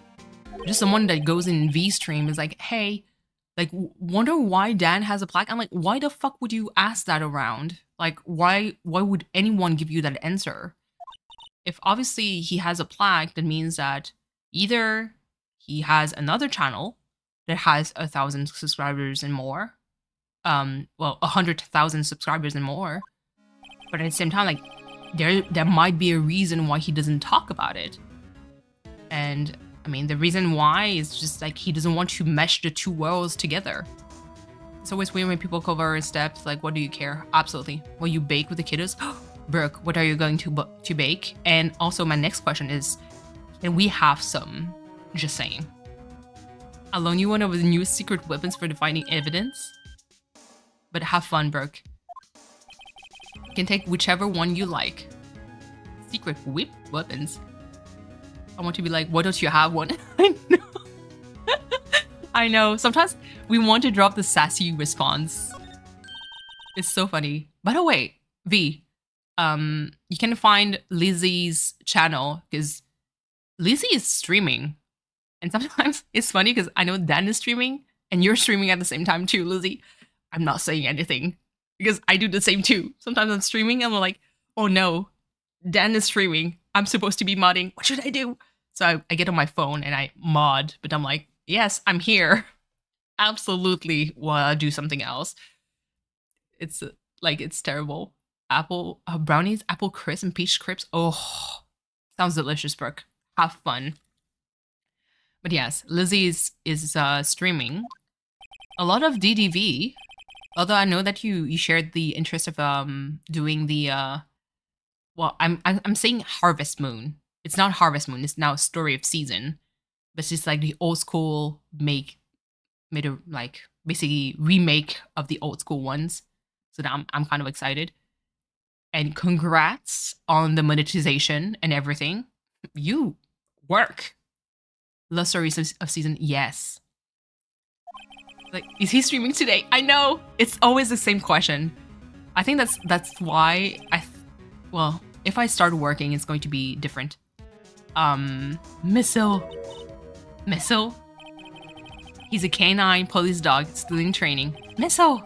Here, boy. Oh, he's so cute. There's a story behind this dog. There's the adaptation, well, basically the port of a DS game called Ghost Trick that got announced in the Nintendo Direct back in, like, not this one, but the previous one. In the game, you have some reference to Phoenix Wright, and one of the dog in the game is called Missile, and it's a tiny Shiba, and it's exactly it's the same reference as this one. I'm waiting for my copy to come in the mail. It comes Thursday. Did you get, like, are you going to get the pre-order plushie thing? I looked at it and I was like, right now, financially, it does not make any sense for me to get any of the games, but I kind of want it. The plush is like a tiny cow, V. It's such a cute plushie. But yes, no, congratulations on getting monetized. I'm so happy for you. And you'll build out, like, you're super talented when it comes to DDV build too. The Shiba is beautiful, I know. Yes, V. Try to look for the Story of Season. I think it's a wonderful, was it a Wonderful Life? Pre-order for the Switch, and you're going to see it's the cutest cow. It comes with a map. Oh my god. Like I said, I'm too broke for this, but sometimes I see it pop up in my Amazon, and I'm like, oh my god. Yes, V. Here's me creating you unnecessary needs. I'm just saying. But yeah, V, if you want to get inspired, because I know that you played a little bit of DDV, if you want to get inspired by spit builds, Lizzie makes like short videos where she does like incredible builds. I believe, Lizzie, you'd be good at Sims 4 too. It's like, for me, when I watch EJ, it's the same thing. I watch someone create magic in front of me. I'm like, how do you do that? I don't understand. Missile! Secret weapon to a fishing pole. My own personal pole. How am I supposed to hunt for Gordy with this? We're looking for a monster. Exactly. Window shopping? Let's go. Are we supposed to catch a whole sea monster with a fishing pole? Thank you. Never know till you try. Oh my goodness. I haven't played the Sims games in the PS2. Lizzie, you're in for something. Although I think the one thing that I kind of dislike about the Sims series is the amount of paid DLC that you have to pay to have more stuff. Because that's kind of a trick. If you play Sims 4 by itself without without any DLC, you can be satisfied. The mods, I know, but that's the thing. Like, there's a lot of DLCs that have like the prettiest items, and I'm like, God damn it, I want that. And that's the mistake, is to get the Sims 4 and look at the DLC page, and then you scroll through it, and suddenly it creates needs that you didn't think you have. And then out of curiosity, you add everything in your cart, and then the game that is supposed to be free suddenly costs you $300, and you're like, how did it happen? But no, the Sims are like Sims 4 specifically, 3 and 4 really up the game. Here, Detective Gumshoe was looking for something alive. Thinks it's for about 5 months-ish and barely got the first 3 packs. I know. They're super expensive. But, Rosie, you can always add them to your throne. You never know. Whenever I will be back to have steady money again. Maybe I'll be able to drop some cash into that. But yeah, no. I do have the remaining of a funeral to pay. Jesus Christ. It was wild. So many amazing builds on Twitter. Yeah, I know. And I think you'd have the flair for it. Okay. So, as much as I would want to borrow Missile, we can't. We can... I can do Missile, and it's just I don't want to backtrack. But for any of you who will eventually play the Ace Attorney series, if you get to this point, there's some funny dialogues if you borrow Missile or the fishing pole. I'll go borrow the metal detector just to save time. Spoil me with your present, please. No. Nonsense. There's also one game that I'd love to buy at some point, but it's so expensive. And Rosie, like I showed, like I think V and Rosie, you saw the screenshot of it, of Diablo 4. That's that game. Yeah, Lizzie, the base game is free for Sims 4. You can test it out, but let me tell you, once you get into the DLC, like once you scroll through the DLC, like stuff, I'm just saying it's going to create a lot of needs. I know Diablo 4. Oh my god, yes, I want to play it. I played quite a bit of Diablo 3. I'm not an expert by any means whatsoever. It's just that I do like it. We're gonna want mods. Yeah. If you play it for free, you can have a lot of mods that is made, like the people in the modding community for Sims, they're really, really talented.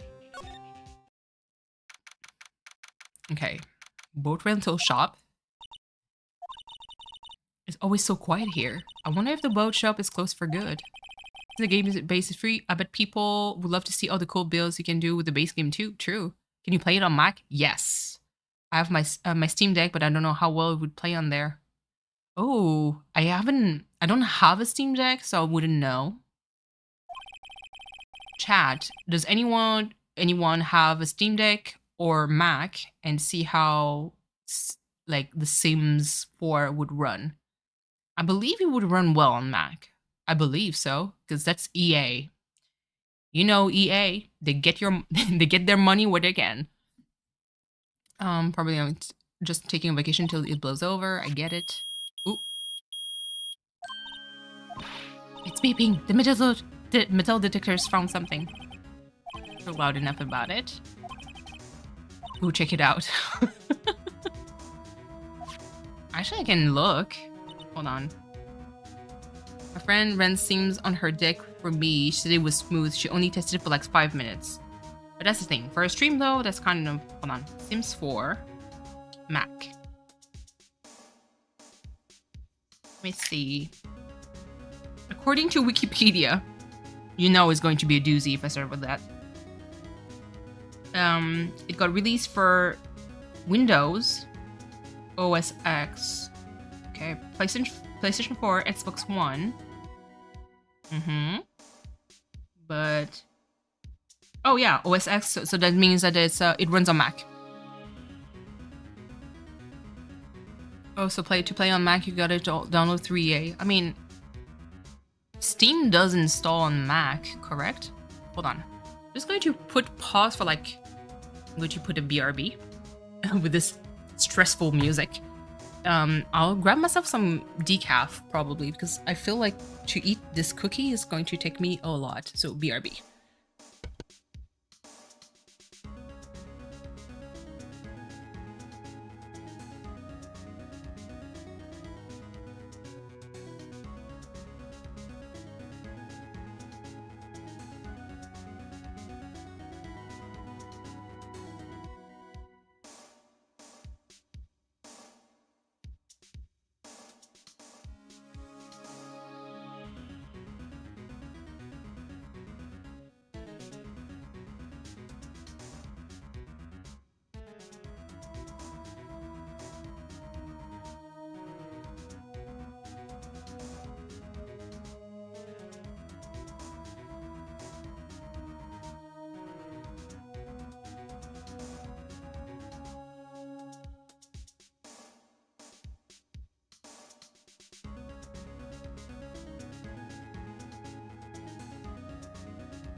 Okay, I am back. Regular stream. Let's go. Okay. Thank you, V, for the BRB. Okay, I was wondering how it would be decorating controller style versus keyboard and mouse. Ooh, true. I looked through. It was said only Windows through Steam was rushing though. Honestly, I'm not sure. Jesus, not me. I took a bite of my cookie. Sorry about that. Mostly because I don't play on Mac, so I wouldn't know. But I'm pretty sure you could find answers.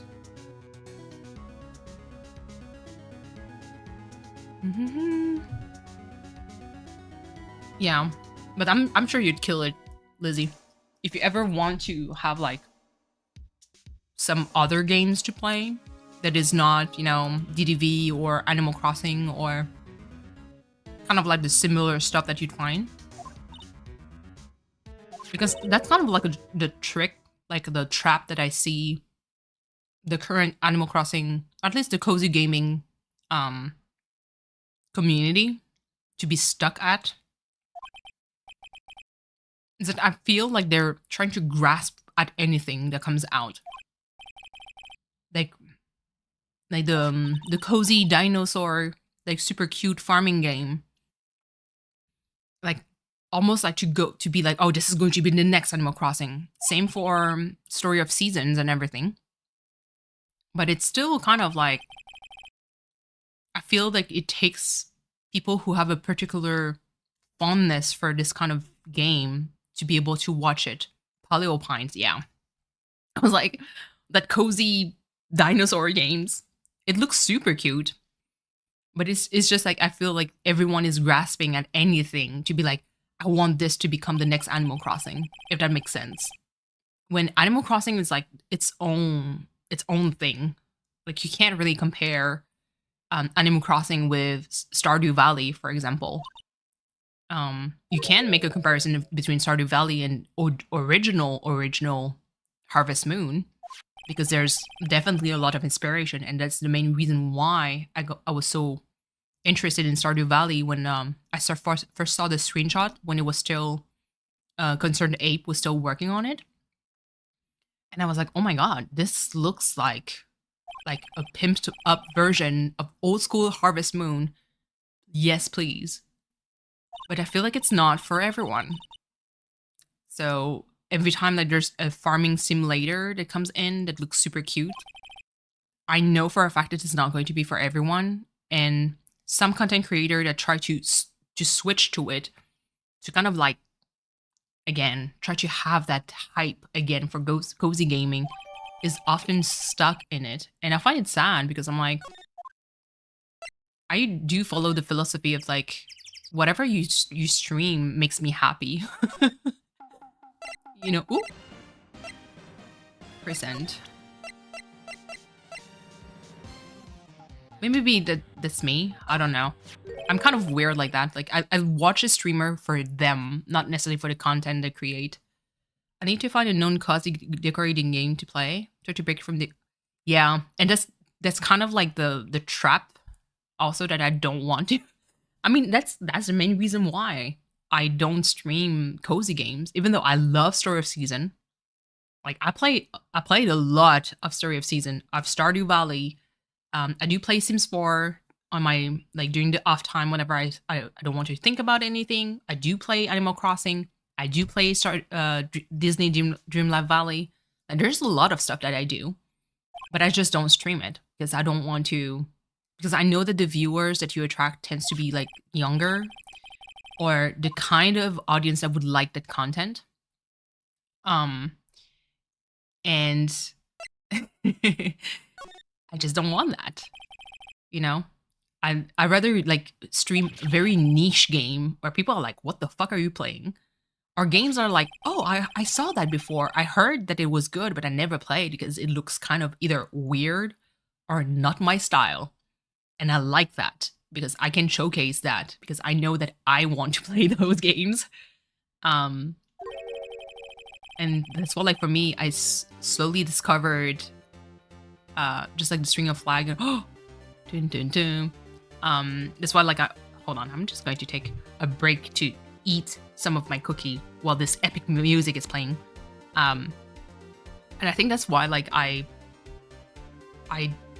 so happy to record offline games. Really, because I, you know, context that kind of had to put me on pause for streaming, like kind of forced me to be like, you know what, I don't want to be on hiatus and just disappear for a whole month or two and not saying anything like on my channel. I still didn't give too much details aside from last stream where I just bawled my eyes out. But aside from that, like I kind of wanted to keep in touch with my audience, even though I know that it's going to just touch a little core. And I'm like, I don't care if it's 1 or 2 views, it's fine. But playing the Witchy Life Story, playing Valkyrie Profile has been so much fun, because now like a whole world of gaming opens up, where those are games that could be very hard for me to stream because I get distracted and I get to talk with my audience.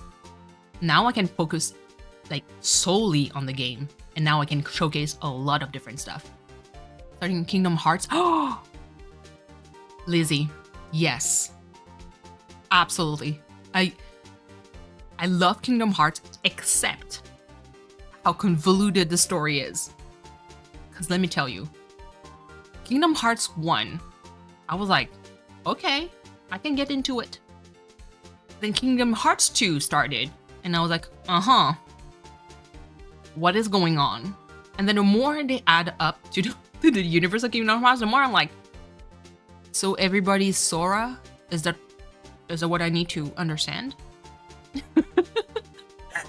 But it's the game mechanics in Kingdom Hearts, the fighting is so much fun. Some of the boss fight, the music, amazing. So I mean, that'd be great. That'd be great.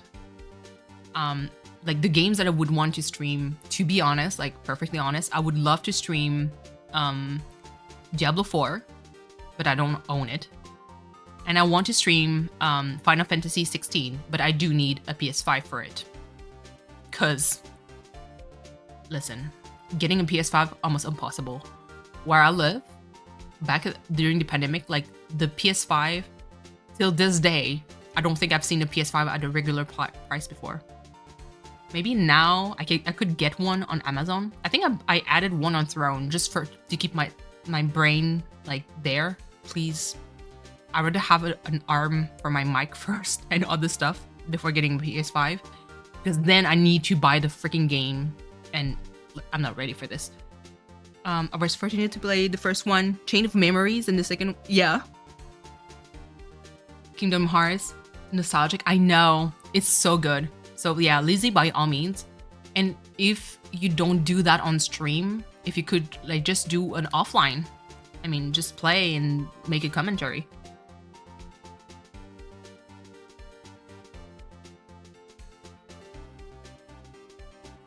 I'm still eating my cookie.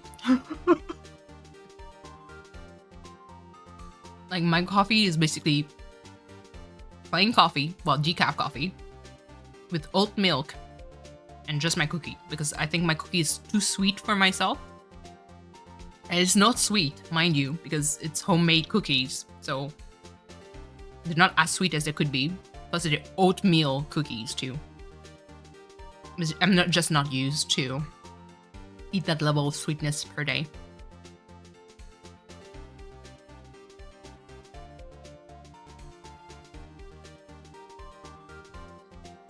What other games though, Lizzie? Aside from Kingdom Hearts, I'm kind of curious.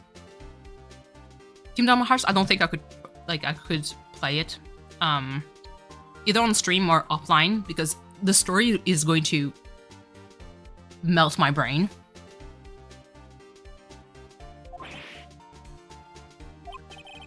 But the graphics, everything. I just remember the fighting. I believe it was it Kingdom Hearts? I forgot which one. But some of the boss fights, like the final boss fights, ooh, my goodness. Chills. It was so fun. And yeah, there's Disney characters and just overall like super wholesome. You want a cookie now? What to inflate something.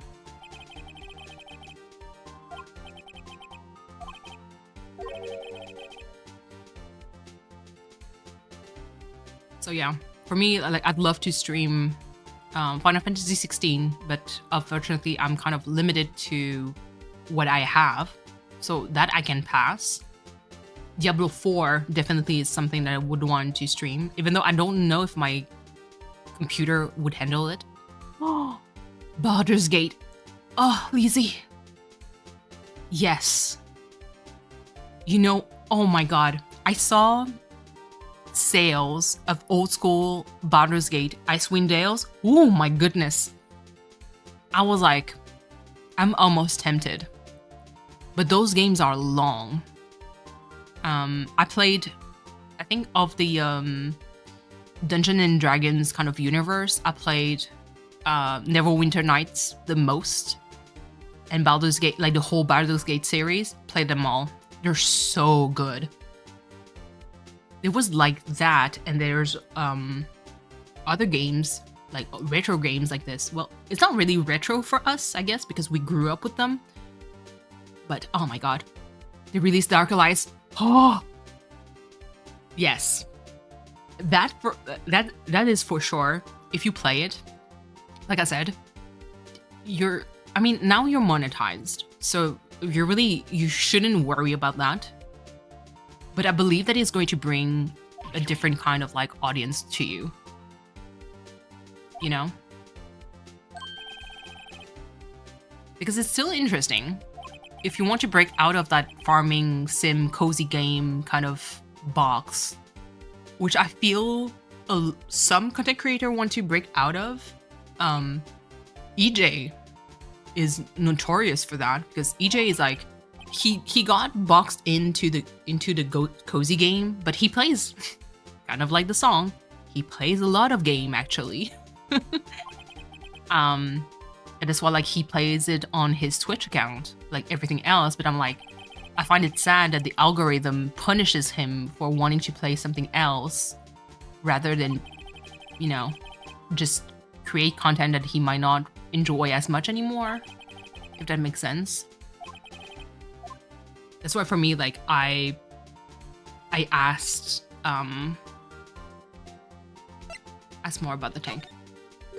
That's why like I started right away with I'm going to go with the most random selections of games ever. That way, the algorithm is going to be confused, and whoever finds me and sticks with me means that they're here for me, or the kind of content that I'm playing. From decorating making homes to barbarians attacking monsters.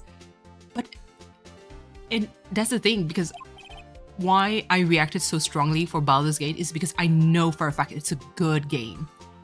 The story is good, the characters, the voices, it's so good.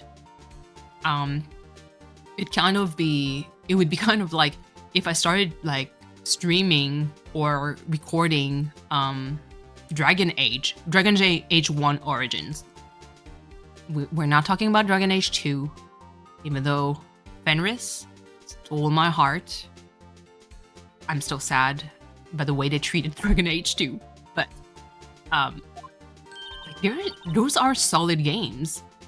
It's just that I find it sad that because people like play cozy games, and most of the time it's because Animal Crossing is actually their first game ever, and they play Mario Kart, and I'm like, okay, do you kill some do you kill stuff outside those games? Like, there's any other games where, you know, you are very violent at times, like God of War? And most of the time they don't, and it makes me sad because I'm like, there's a whole world out there that is beautiful. And because sometimes like I just don't want to play that's the loud sound. And sometimes I'm like, sometimes I don't want to play, you know, farming simulators, and I don't want to be cozy. Sometimes I just want to like play something because I want to listen to a story, and that's why I play RPGs. Valkyrie Profile is one of them, Baldur's Gate was one of them, Neverwinter Nights, Dragon Age, The Longest Journey is definitely one on my list that I want to play. But there's like so many of them. So I encourage you in any kind of streaming, to be honest, because it's your channel, it's whatever you want to do. But it depends on what's the end goal here. Because being monetized is always welcome, but at the same time, like if your goal is not to really grow into, like, I'm going to take the extreme, but if you don't want to, like, if your goal is not to aim for the Markiplier kind of like popularity, then do whatever you want. You're going to be fine. Taking the extreme of Markiplier, I cannot believe that. I could never imagine being as big as him. When did you find it? Just the night before last. So he was on the lake the day of the murder. The way out there, it took me the whole day to find it. Yep, he was on the lake the night of the murder. But you see, I went home before midnight. So did you know about what happened? No. That's not too bad. Don't say that. Maybe we should go tell her. Yeah. Gordy doesn't exist. Tragic. I mean, we all knew that. Oh, no, it's not there. It's, move to the Lake Woods. Okay.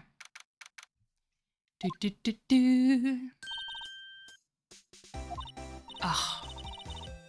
I spoke about Diablo 4, and I really want to play it now. Damn it. Can you believe that the base game in Canadian dollars is $90? 90 Canadian dollars for the base game.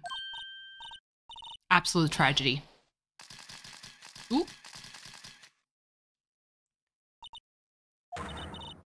Jojo, no sneezing! I set the camera to respond to things a little faster than a bang. Oh my god. Oh, sorry, Snaz, but what about my film? Oh yeah, this game was before... the reference is because the game was actually made back on the Game Boy Advance era.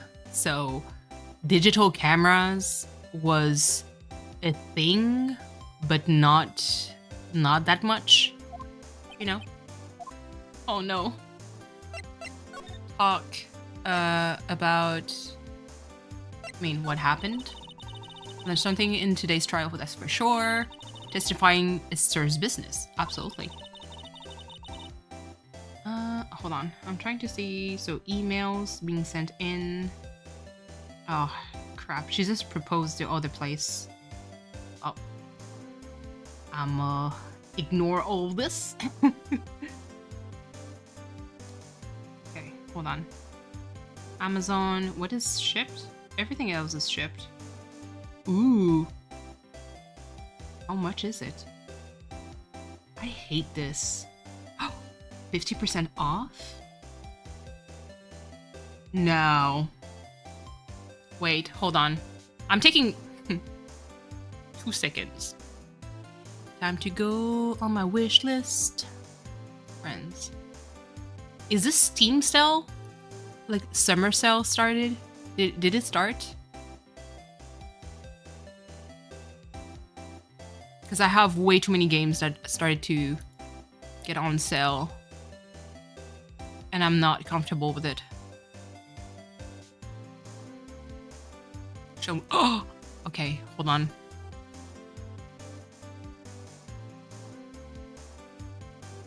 Clicking. Ah! Sorry. Woo! Ah!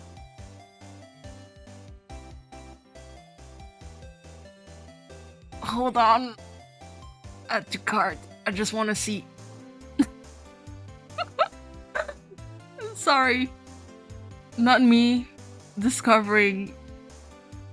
Oh my. Okay, hold on. Be still, my heart. Everything is in the oven. Welcome back. Hold on. Oh my fucking god, please. How much? Ultimate Edition? 100? No fucking way. And no way. Wait, so there's a special sale for like how can I say it? A company that I really love. Oh, 50% off. Oh my fucking god. Yes, add to cart. I want to see. Not buying anything, because as long as I don't have a job on lockdown, I'm not going to buy jack shit. But I can add it to my cart and see how much it goes for. Where is it? Okay, so this one is not out yet. Oh my god. Not the sale for Koei. Oh! That one too? Stop, please. Oh my god.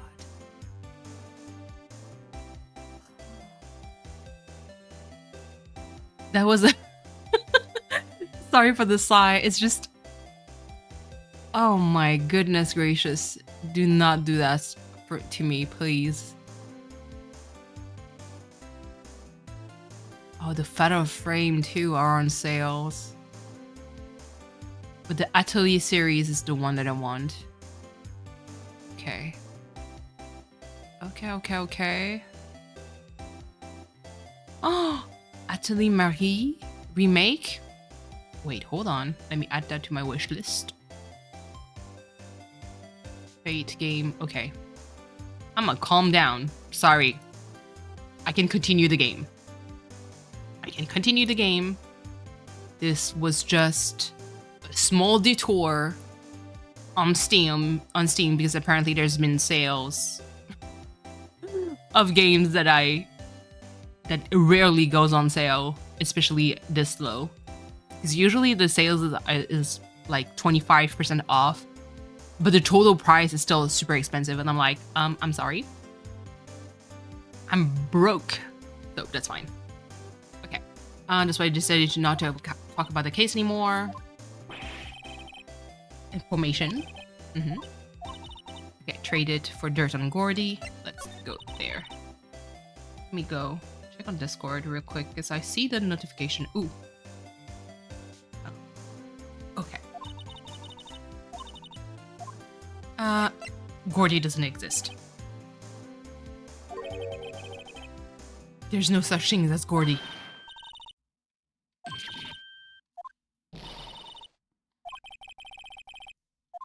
I just took a bite of a cookie.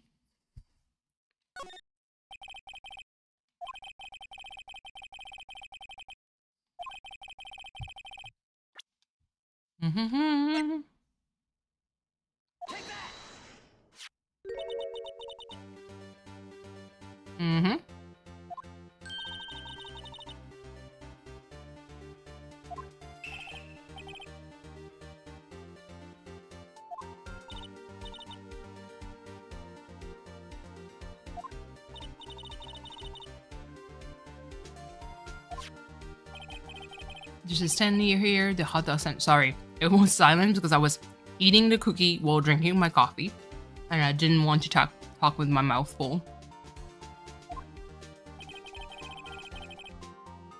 There's a giant inflatable samurai doll there. About a week ago, an idiot who happened to be a friend of mine tried to fill it. He used his air tank, and when the valve blew, the tank flew into the lake. Apparently, it made a pretty loud bang when it flew.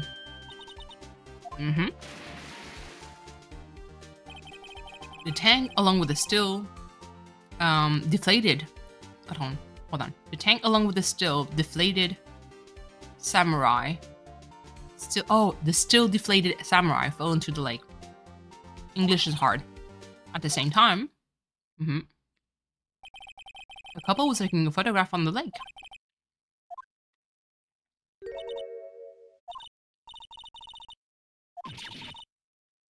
Gordy is really the steel samurai. Aww. Not breaking the dream.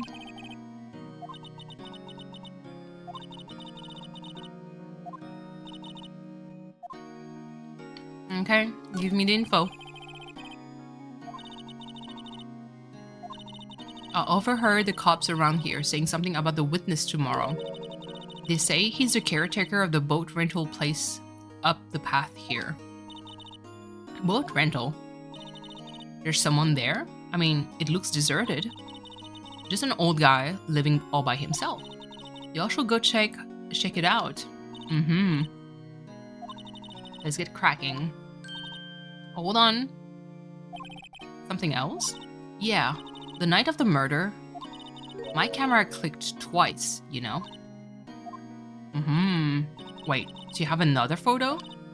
Well, yeah, but there's nothing in it at all, just a lake.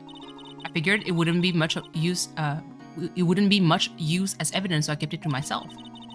Well, it might not be helpful at all, but here, take it. Shows an empty lake, taken automatically. Ooh. Wait, hold on. Bye now, y'all take care. Time for me to pack up and leave. Aww. Poor Laura. It's all Larry's fault. The legend still lives on, I guess. Legend, yeah. When something smells, it's usually the butts. Hehehe. Someone should whip that butts into shape. Oh my god. Okay, hold on. Wait, so empty lake taken the 24th, so the day before Christmas at 11:50 p.m. Sometimes in between. Okay. Interesting. The first picture was taken 25 minutes before the murder.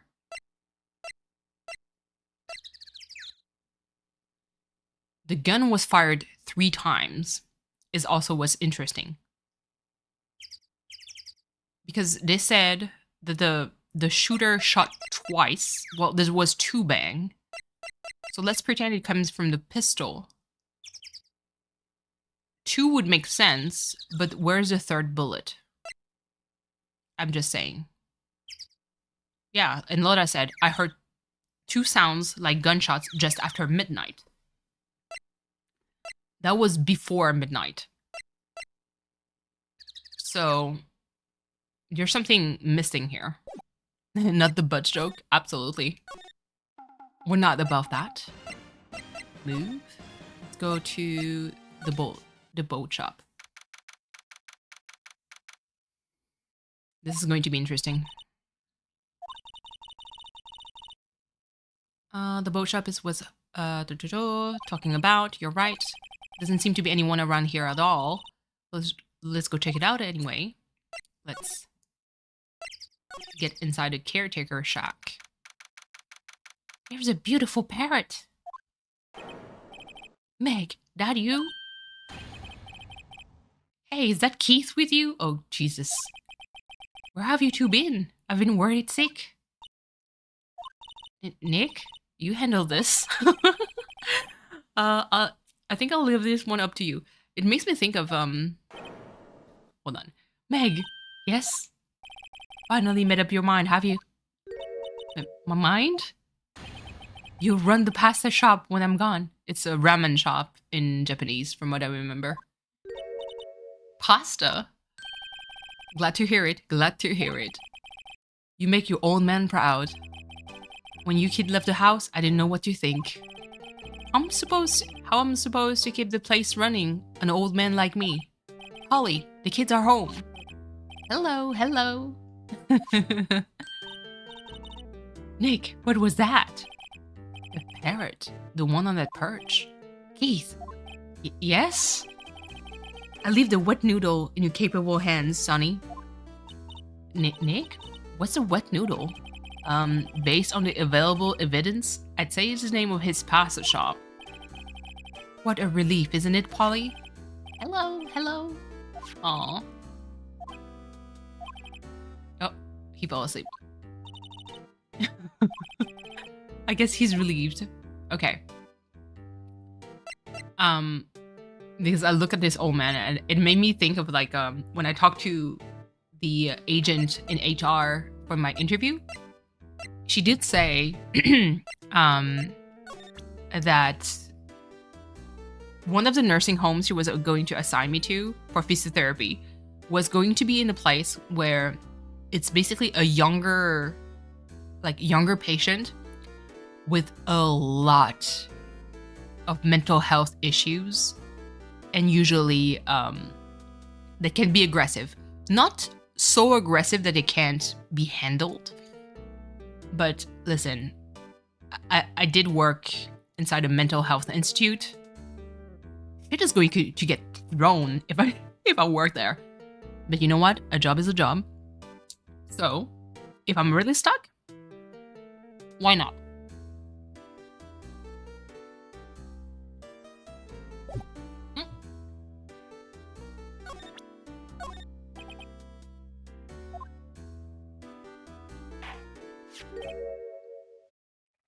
Ooh.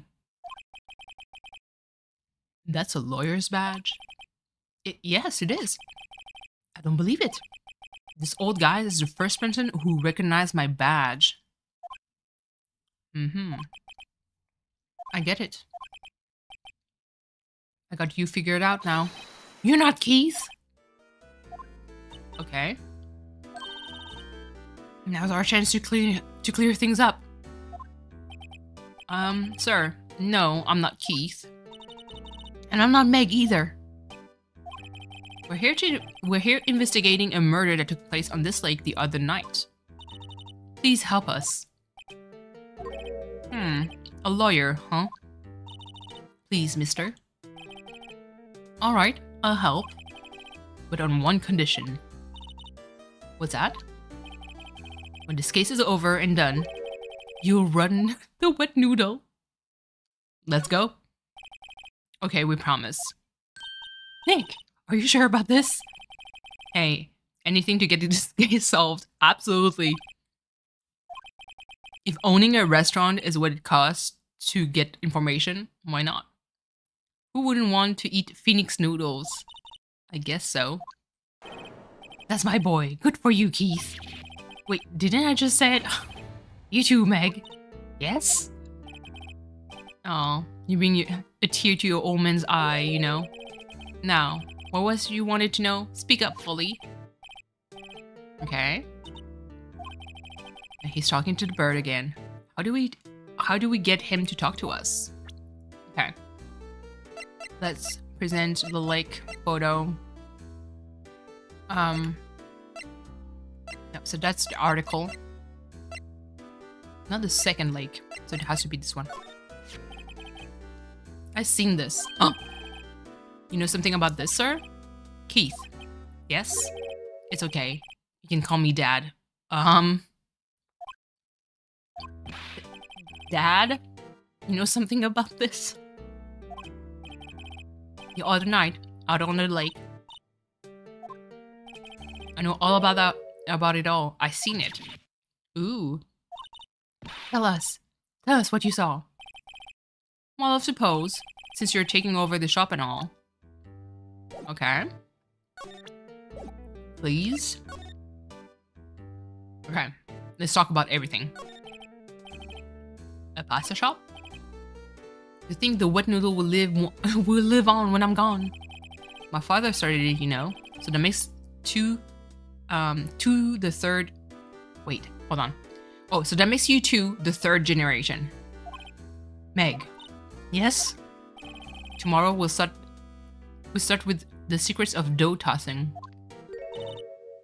I tried to do hand-pulled noodle. It's hard as hell.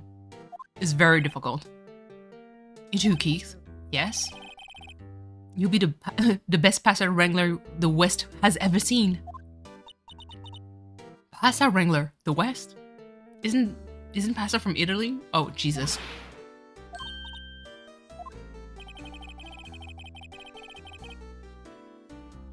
You know, the best pasta has always have been made west of the Rockies. What? How long do we have to keep up with the old family sharing? This old man must know something about the murder. Absolutely. We are not living... Oh, hold on. Let me turn on the light. Okay. Boat rental shop. This is a boat rental shop, right? What are you talking about?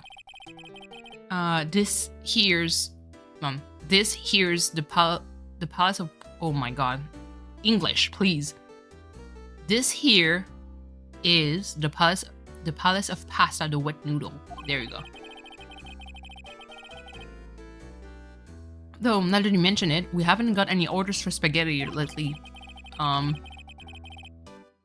the kids come up and say, yo dude, we want to ride one of your boats. That's why I keep them boats out there. Youngsters these days. Darned if I understand them. I'm pretty confused myself. Absolutely. Nick, this isn't going anywhere. But this old man is a witness tomorrow, right? We've got to find some way getting information out of him. Okay, what you saw. That's the most important part. I forget the time, but it was pretty dark outside. Probably night. It was after midnight, but okay. Then I heard this bang, so I looked outside.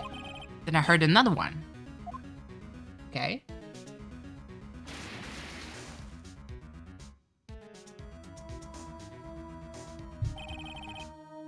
A little while later, this boat comes back.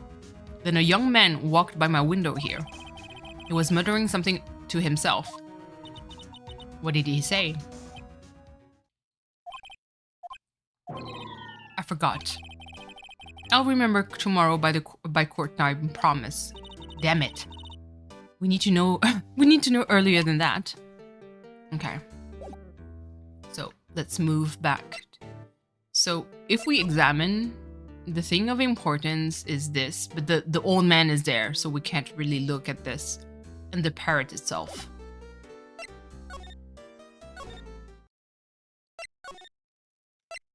Move to... I love this music.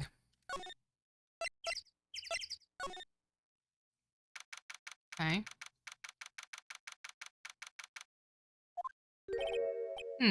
Detective Gumshoe isn't here. Oh. That means I need you to examine. Oops. Well, look at me wanting to skip some stuff, and still having to backtrack. Tragic. The rental shop? Let's move inside. Examine. Examine Polly. What an amazing parrot that is. It ignored me. You gotta call her name first.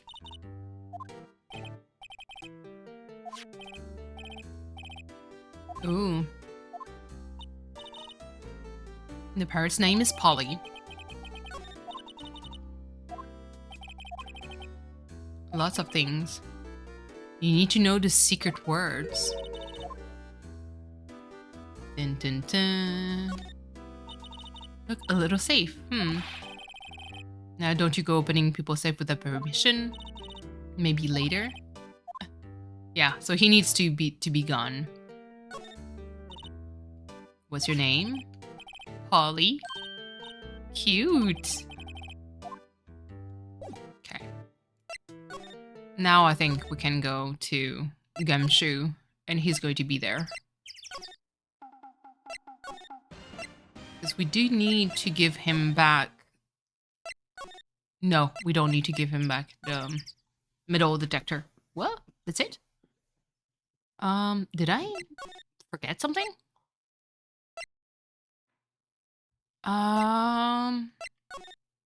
Did Polly unlock something else? As dialogue? Please.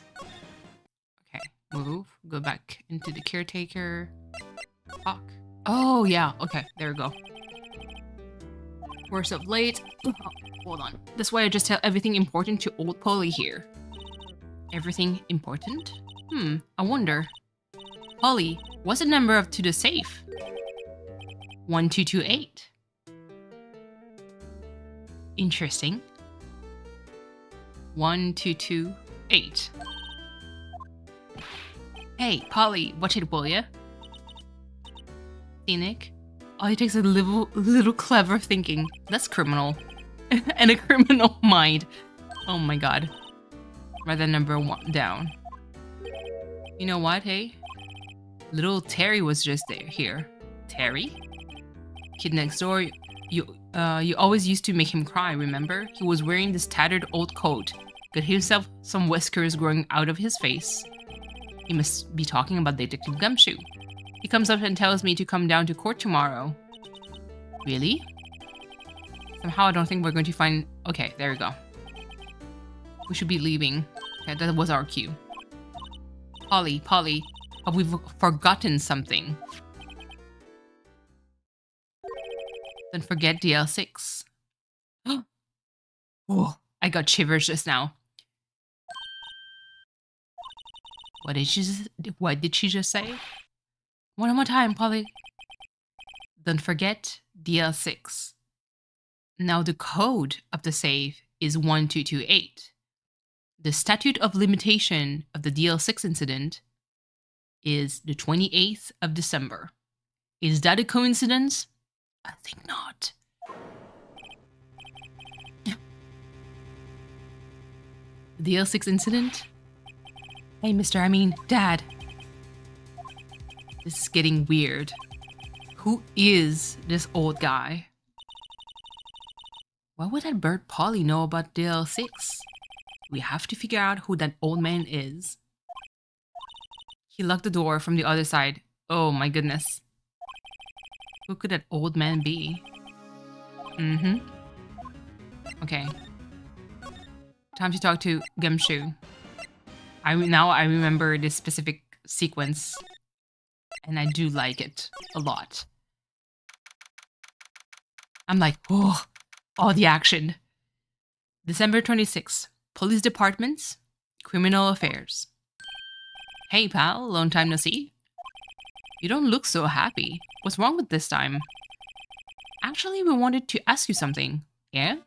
Let's talk. The boat caretaker.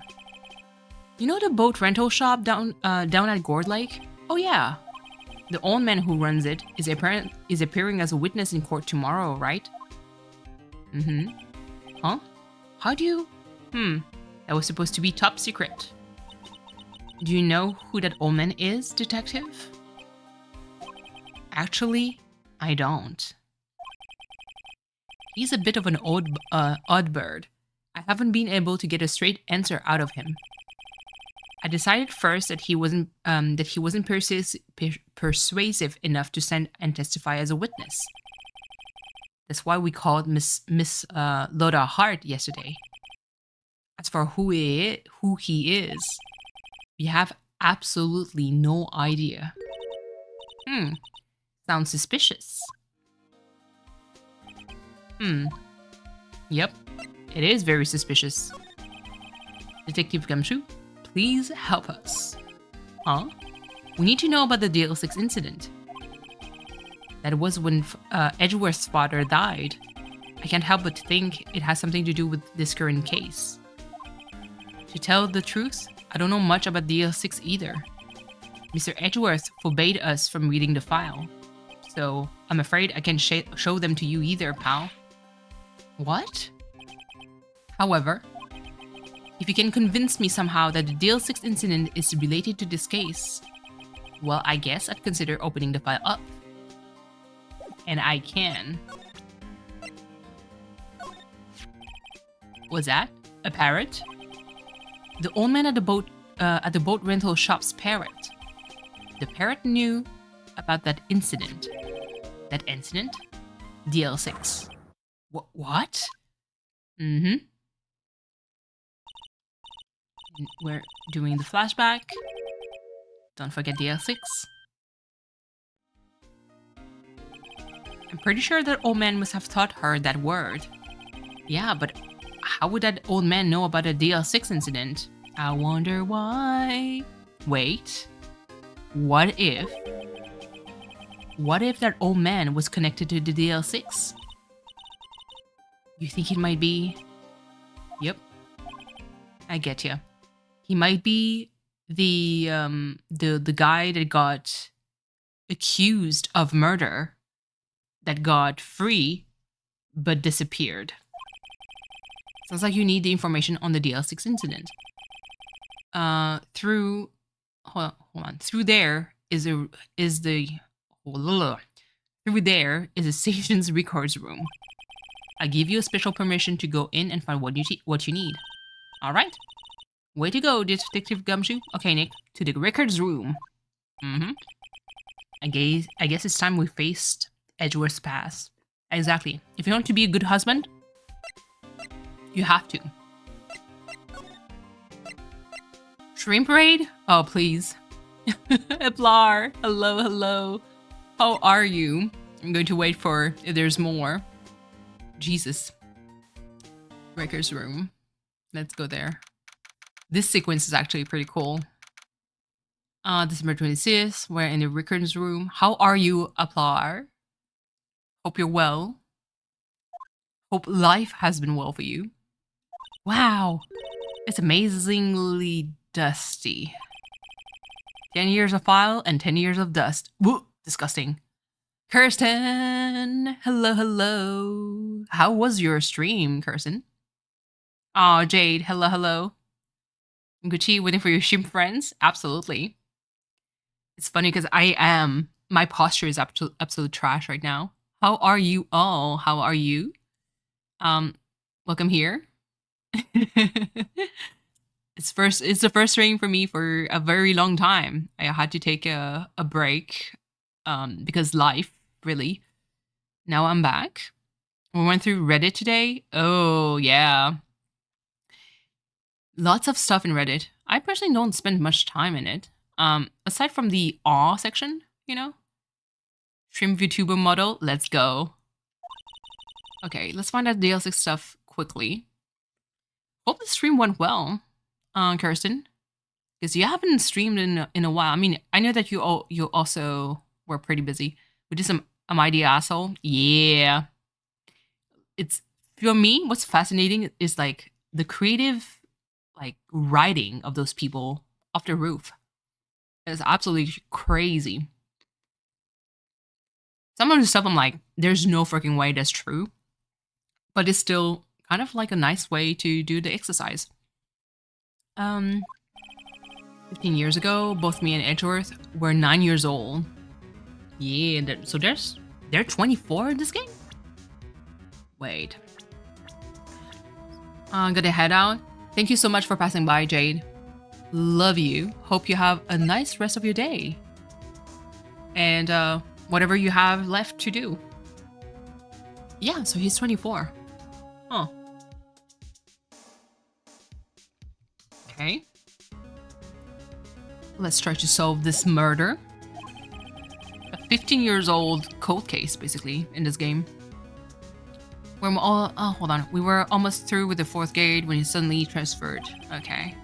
Because of DL6. Find out where the file is. Dun, dun, dun. Just let me know what you want to know about the DL6 incident. I'll go get the right file. Okay. Let's talk. Case summary. Well, first I have to get the handle on the main facts, like a summary. Okay. Summary. Found it. Here we go. December 28, 2001. It's exactly 15 years ago from the day after tomorrow. So in 2 days, the case is closed. So cannot be reopened, cannot be... If we do find who's a real murderer, we cannot prosecute the person. Because the statute of limitation would be long gone. The incident took place in the elevator of the district courthouse. Well, the murder, actually. Is this the same district courthouse we're holding the trial now? Yup. Looks like it. There was a large earthquake at 2 p.m. on that day.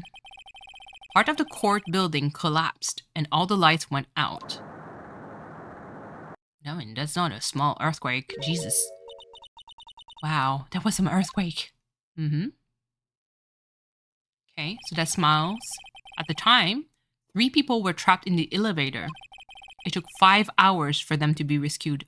I'd be Man, if you're claustrophobic, it's game over. 5 hours. I could never. That would be scary like hold on. That would be scary like that in the dark, absolutely. 5 hours in the dark? Jesus. There was a lack of oxygen in the elevator, and the survivors were unconscious. The survivors. One of the 3 in the elevator had been shot in the heart. That was Mr. Edgeworth's father, wasn't it?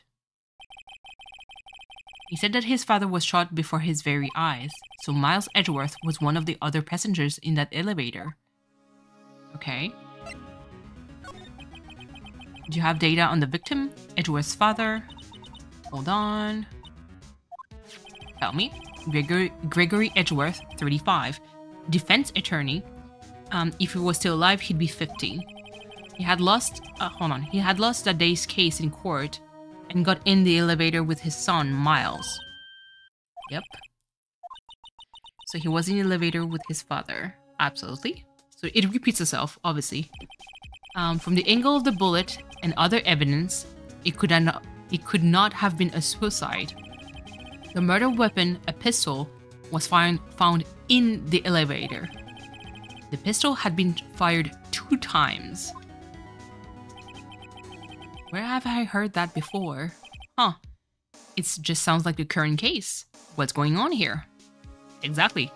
Because even in this case, currently, there was a murder that happened of a lawyer that was linked to the same case that we're currently reading. And there was 2 shots fired the night of the murder. And 15 years ago, there was 2 shots also fired. Suspect data. Let's go. This is juice. I know. It's, like I said, the cases, the final cases on every game. So this, in the original Game Boy Advance game, was the final case. It's always like chef's kiss. There's another one that is pretty cool that comes after this one. That was added when it got ported to the DS game, like as a DS game. The man arrested as a suspect in the DL6 was Yanni Yogi. He was a clerk in the court apparently. Same clerk that was stuck in the elevator. Mama cat! Just working on lurking? No problem. No problem. Really, do your thing. Like I said, I'm streaming just for streaming. So whether you're here or not, it doesn't matter. I'm happy to see you. Hope you're well. And by the way, Mama Cat, the garden picture, chef's kiss. So gorgeous. Okay, so Yanni Yogi, so the bailiff, the clerk, he must have been the 3rd person in the elevator. Well, then he had to have done it. Your Discord is kind of slaying right now. Ooh. Let me see on my phone. I'm just trying to look discreetly. But he was found innocent thanks to his defense lawyer, Robert Hammond, the victim in the current case.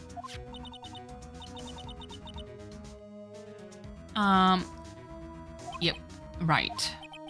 The suspect, Mr. Yogi, was oxygen deprived. So much so he had brain damage. Keep mine simple though, because all the emoji and colors and other herds. Yeah, no. Always try to keep it like minimal, really. It looks good. You did great.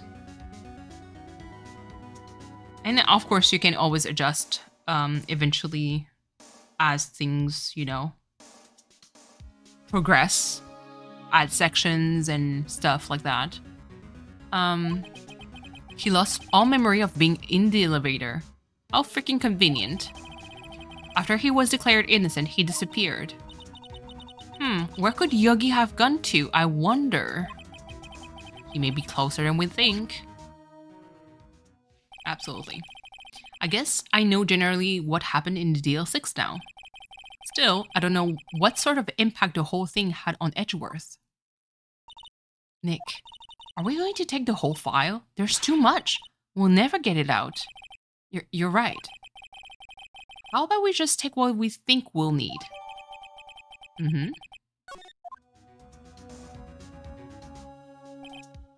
Right. That's probably all we will be able to find here. Now that all that's left is a trial tomorrow. I wonder how Dad will do testifying in court.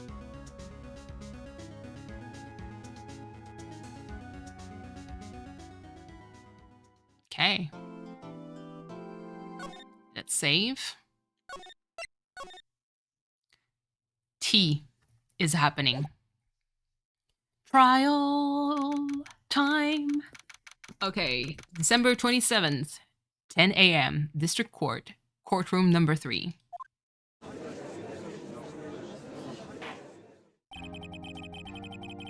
The court is now in session for the trial of Mr. Miles Edgeworth. The defense is ready, Your Honor. ... Very well, apparently the prosecution is also ready. Who is the judge here anyway? Mr. Von Karma, your opening statement. Okay, stop being so freaking sassy, please. Very well, no opening statement, so... Not so fast, Judge. Then bitch, talk sooner. I was taking a meaningful pause before speaking. Please. Right, of course. A prediction. Today's trial will end 3 minutes from now. Oh, please. Just out of spite, I would talk so slowly, so it doesn't end in 3 minutes. Mr. Von Karma, what is the meaning of your statement just now? Bah, must you question everything? It will be over in 3 minutes. We have no time to waste. I call my witness now. Okay. I call my witness, my decisive witness to the stand. Is that mysterious boat shop owner? Interesting. Witness, state your profession.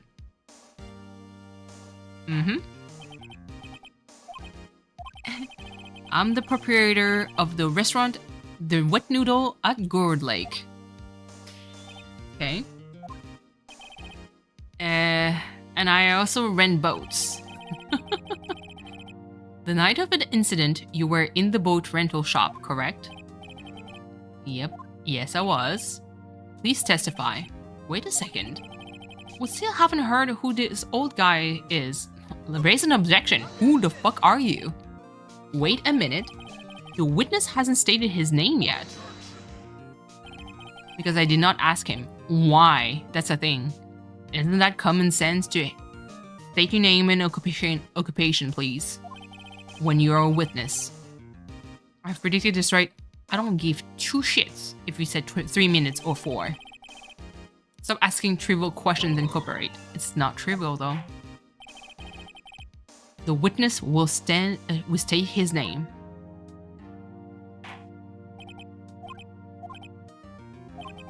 I'm not really sure. What do you mean? My memory, Your Honor. The witness does not remember anything beyond the last several years. Funny how it reminds me of something that we read earlier. Ergo, he cannot recall his own name. He can't recall, you say? Yes, but the incident in question took place 3 days ago. He can testify. Very well. Let's hear his testimony then, shall we? Witness? Let's go. Night of the murder. It was the night of the 24th, just after midnight. I was in the restaurant where I rent boats, as usual. Then I heard a bang. When I looked out of the window, I saw a boat just floating on the lake. Then I heard another bang. Okay, so he heard 2 gunshots. About then, the boat comes back to shore and... hold on. And a man walks by my window. Oh, yeah, okay. Very well. I'd like to begin cross-examination. There's nothing to question in my witness testimony. Absolutely, yes. Ergo, no need for cross-examination. Bitch, please. Besides, there are only 10 seconds left before our 3 minutes are up. Judge, your verdict now. What? Mr. Wright? Cross-examine, of course. What the hell? course I'll cross-examine the witness, as you should. Very well, you may begin. Okay, boo-boo. Calm your tits, or your butt cheeks, whatever is excited on your body. 2 minutes just passed. Oh my god, that scared me. Absolutely not. Google, stop. What the fuck? V, please. We need to do an EMF reading in my home. I'm scared. The fuck? Did that? Twice. It did that twice during this stream. Where my Google Nest, activated itself without me even mentioning. Like, I don't know if you guys ever know like how you would activate those kind of like Alexa or Siri or anything. You have to say specific words when you activate it, and then you ask your question. Now, it activated by itself. That's kind of creepy. So V, I don't have sage in my home.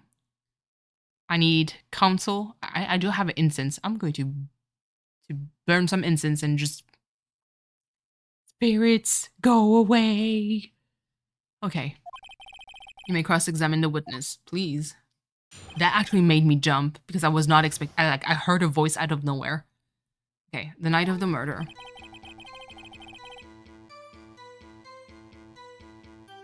Let me just... Ooh. It was the night of the 24th, just after midnight. I was in the restaurant where I ran boats as usual. Then I heard a bang. Look at the window, saw a boat, another bang. Okay. This part is the part that he did not explain last time. So let's press. By your window. By my window. Right outside the window of my little shack. And could you see the man's face? Well, the fog was pretty darn thick, but he was right there in front of me. I saw him. This is rather important detail. Absolutely. I have a bad feeling about this. The man was a defendant. He was saying, I can't believe he is dead. Press. Are you sure? Mm-hmm. Uh-oh. Dad. Dead certain, Keith. He said, I can't believe he's dead, and he was walking by too. Okay. Witness, are you sure that the person you saw was Miles Edgeworth? It was him. That Edgeworth boy. Oh, goodness gracious. He fell down. This sounds like this is decisive evidence indeed. I see no room for doubt. One karma. He lured me into cross-examining so he could set me up for a fall. Look at this shitty face. Nick, I don't like the way things are going here. Everyone in the courtroom is glaring at us. I'd better act quick or this trial is going to be over. Raise an objection. Your Honor, you proved in yesterday's trial that it could not have been Edgeworth who fired the gun. Welcome back, Beardo Gaming. Mr. Wright, are you referring to the fingerprints from Edgeworth's right hand found on the gun? And the photographs showing the man firing with his left hand? Exactly. Oh, he tampered with evidence. That is easily explainable. He could have wiped his print after he fired. But why would it... One karma, please.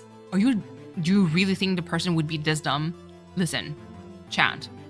If you ever shot someone with your fingerprints is actually on the gun, if you wipe it off, would you casually put the prints on the other side from your other hand on the same gun, or keep it clean to just not have any fingerprints on it? Come on, let's go. It doesn't make any sense. Everything in this witness testimony is true. Don't lie. The judge is lost in thought. What should I do?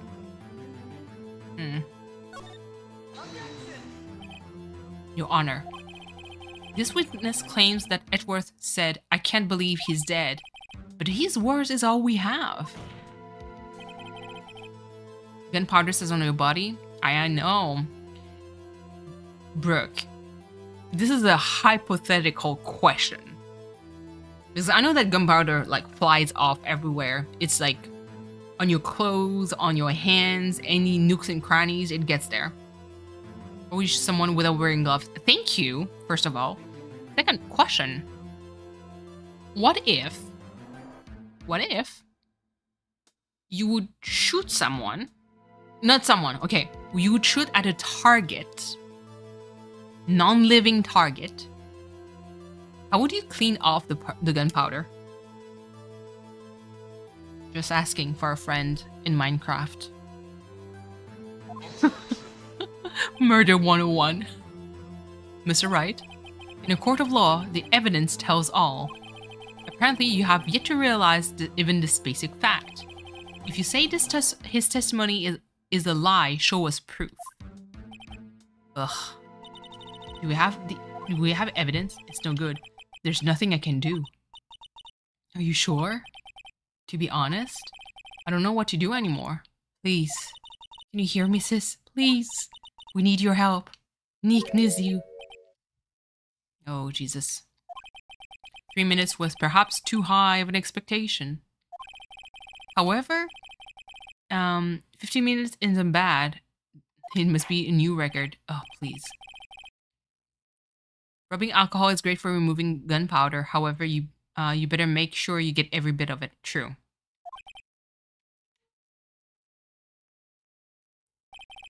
This court sees no reason to further prolong the trial, nor is there any any need for more time to is there any need for more time to decide a case against the defendant. This case is extremely clear. I see no room for misinterpretation of the facts. Please, just a gaping hole. The fact that it does not make any sense that someone would shoot to murder with a gun with the left hand, wipe the fingerprints off, and put the right hand on the gun. It just doesn't make any sense. First and second of all, hold on. Here's my train of thought.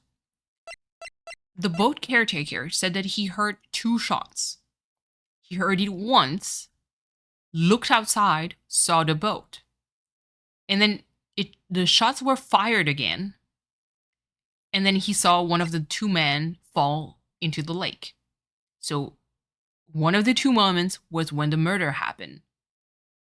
Now, my question is, the second lake photo shows an empty lake taken automatically the day before the murder, right before midnight. So, and I'm kind of wondering if it was because 2 shots just after midnight. So she heard 2 shots after midnight. And what did Larry said? Larry said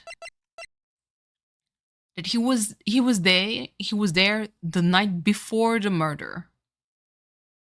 He was on the lake like right around midnight. And I kind of wonder if this second lake photo, where this was completely empty, was not Larry, trying to look for the tank. The first explosion was basically the tank trying to inflate the samurai, the steel samurai still that flew off. That was the first gunshot. Nothing appeared in the photograph. Second gunshot was around midnight when really the murder happened. Or, here's the weird stuff. It got fired, like the pistol, like the murder weapon was fired 3 times. So either the secondary, like this picture, was taken because the murder actually happened elsewhere. So, first gunshot that was heard was elsewhere, triggered the camera. Nothing was on the picture. Someone else took place in this photo, trying to pretend to be the murderer, shot a warning shot or whatever, like a fake shot to create like some kind of alibi or diversion to be like, okay, at midnight, Edgeworth was on the lake with only one other person. The person has to be dead. That's the only explanation. If that makes sense. Unless I'm reading too much into it. I have so many questions. Like, it's not just clear cut and it's over. This court finds the defendant, Miles Edgeworth. No! Please. The accused will surrender to the court immediately. To be held pending trial at the higher court within a month of today's date. That is all. This court is adjourned. No! Wait! No, not my friend saying that he's playing Diablo 4. Oh, please. Me! Ooh! Huh? What? Larry! What are you doing here? Listen, you gotta listen to me. I was there in the park the night of the murder. Dun dun dun. I wasn't sure about it until just yesterday, but today I remembered it. Remembered what? The gunshot. I heard it too. Ooh. Order, order. What's the meaning of this? The verdict has been decided. I called for an adjournment. One moment, Mr. Van Karma. So you say you heard a gunshot? Yes, I did. A gunshot that night. I was sitting here in the audience listening to the testimony. Then I realized something he said was different from what I remember. Anyhow, I can't just sit here and let you call Edgy a murderer. It's just not right. I'll testify. Let me testify. And he's not a prepped witness. And Brooke, you know, it's a fucking gamble. If you don't prep the witness, shit could go sideways for prosecution real quick. Well, this is the first time something has happened like that, like this in my court. I'm not quite sure how to proceed. Judge, you've already given your decision. The trial is over. Nick, this is it. Larry's given us one final chance at this. She's right. If only it wasn't Larry. Oh my god. He could make things even worse. True. Mr. Edgeworth was just declared guilty, Nick. It doesn't get any worse. True. You're right. Okay. Let's go. Let's roll.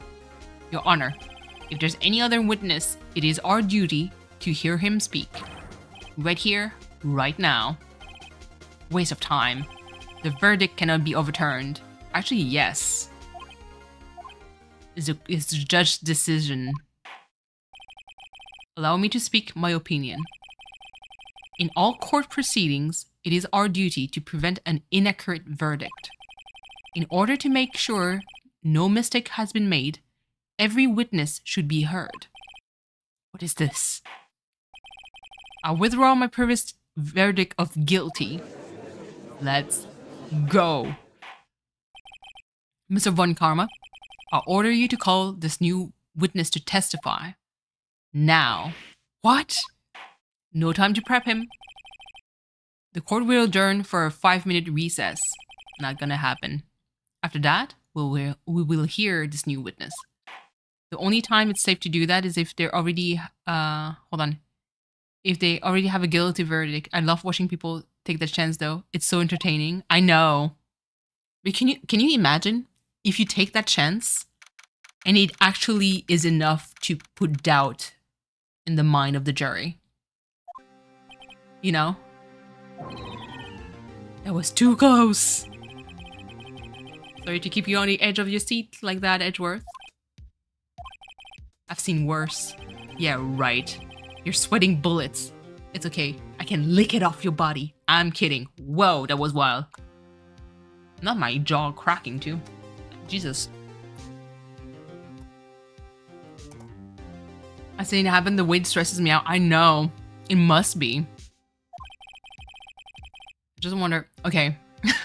Brooke, so we're talking about court. Like for the whole like Johnny Depp and Amber Heard trial. Yo, whenever like Amber Heard's team would call a witness to the stand, I was in the popcorn. I was like, let me... Like, I think being her team, I would stress the fuck out. So after that, I discovered multiple eggplant blossoms. Ooh, I'm happy for you. But yeah, like being in Amber Heard's team, I would be fucking sweating bullets. Being like, holy shit. There's no fucking way we can save that. One of hers got kicked out because I know how fucking stupid she is. But there was her ex-girlfriend though. She's also fucking crazy. Completely brainwashed. He said he went looking for the Steel Samurai balloon that flew into the lake. And he found a balloon in the air tank that night. Hey, Edgeworth. Huh? You say something right? Yeah, a lot of things. You seem out of it. What's wrong? It's nothing. Let me kiss you. So I can give you some reassurance. People say Amber's daughter is with Elon Musk. Really? Oh, yeah. Yeah. There was a deal. She was dating this dude. Who checks out. Yeah, most likely. But, like, okay. That's the thing. Like, aesthetically speaking, when you look at Amber Heard, she's a beautiful woman. But because of now, like, everything that we heard about her, like, she's the ugliest woman ever. I could never let her touch me with a 10-foot pole. Never. Mr. Edgeworth, there's something I've been meaning to ask you. What's that? When are you going to marry Phoenix? Is the real question. Why are your fingerprints on the murder weapon? Wrong question. I mean, good question, but not the most important one. Oh. See, even him, he's like, oh, I thought you were going to ask me to marry Phoenix. I would say yes. When he fell into the lake, I went into a daze. I couldn't understand what had happened. I couldn't think straight. Then I saw the pistol lying on the floor of the boat in front of me. I picked it up without thinking. I didn't have a reason, really. I see. Right. Yeah? This might be our chance. A chance on one true love. I'm kidding again.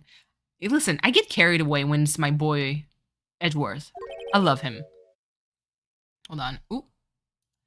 Not being targeted by YouTube. Let me see. I always thought she looked like a psycho. Her eyes are empty and evil looking. I think her eyes is just... How can I say it? Like, you know, someone who doesn't look very sincere? You know? I think she looks like that. I'm getting so excited. I know, Mama Cat. Von Karma has only ever run perfect trials. Perfect trials? Perfectly prepared witnesses. Perfectly complete evidence. That's the secret to his success. This is the first time he's ever had to deal with something unexpected. He has to let someone he hasn't even talked to testify before court. And that someone is Larry. What are you getting at? It's likely his testimony will be full of holes, right? That's right, Nick. No 10-minute trial this time. We will milk this one for all it's worth. Hey, it was 15 minutes. 15. Everything's on Larry now. Yeah, no, Amber Heard's like eyes just looked not sincere. Like, there's people where you can kind of see in their eyes they look very kind and well-intentioned, like the good intention, and hers look just not necessarily empty and evil, but just someone who just doesn't give two shits about people. Like, she looks just fake. Her expression, I mean. But she's classically beautiful. like in my eyes. But her whole persona, ugliest woman ever. Court is now back in session. Witness, please testify to the court about everything that you saw on the night of the December 24th. Right. Leave it to me. Please, Larry, don't mess this one up. I hate to admit it, but you're our last chance. Von Karma didn't have time to prep his witness. I just hope Edworth is right about being our this being our big break. Oh my god, I'm nervous. The night of the murder. That night I was out in a boat. Hold on. That night I was out in a boat on the lake. I was looking for something and found it. So I quietly slipped the boat back in at the rental shop dock. Then, just as I was thinking about going home, I heard this bang. I looked over the lake, but I didn't see any boat. Oh.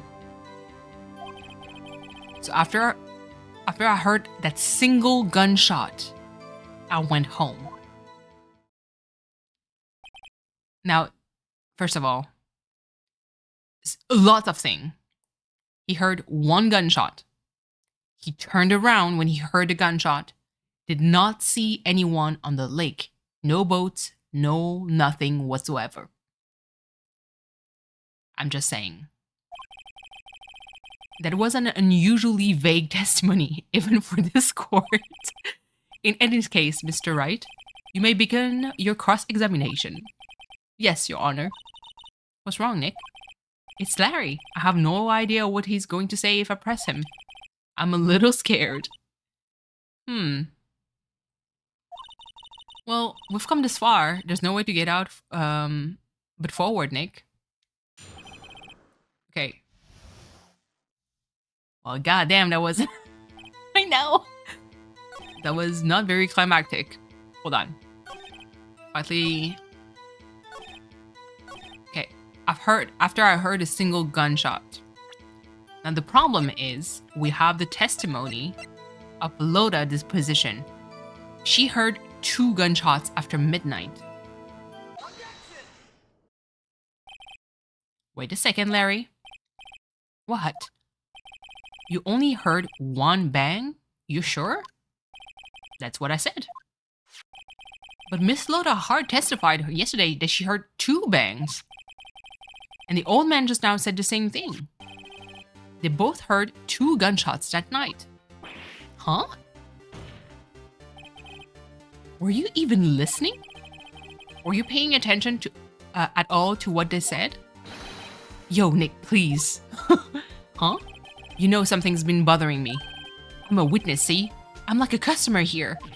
So you got to treat me nice and stuff, okay? Mr. Butts. Not the Butts. This is why you leave? I know. What?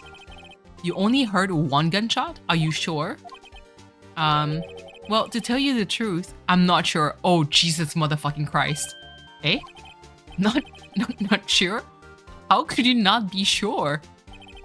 Yeah, well, I might have missed the other gunshot. How? I was listening to something else. How can you miss a gunshot? Something else? My radio, dude, with my headphones. Bruh. Bruh. I don't know if any of you heard a gunshot before. It's loud. Like loud. Even if you had like noise canceling headphones, you'd still hear something. Order, and stop that booing. The way I would laugh out loud if I heard this in court. Please, Brooke. Mr. Brooks, you were listening to the radio with your headphones? Yeah, so what? That a crime? I listen to my radio. Everybody listens to the radio. What's a big deal? Mr. Von Karma, your opinion? Waste of time. I do not accept this witness, nor his shoddy testimony. Well, Mr. Wright, should he continue? Continue. let's milk this. Your Honor, please allow the witness to continue his testimony. Bah! Nothing is more pitiful than a lawyer who doesn't know when he's lost. Farewell, Mr. Butts. Please give your testimony, and be sure to include details like your radio. Right, leave it to me, please. I wouldn't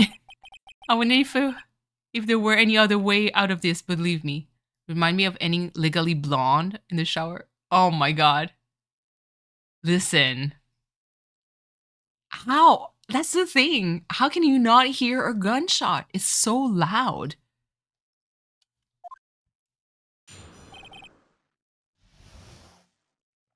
Like, imagine a firecracker that explodes. It's like, you hear it. There's no, like, mistake about it. It's lonely being alone on Christmas Eve. That's why I was listening to an all-request show on the radio, see? I was listening to it real booming loud, like... But I'm sure I heard that gunshot.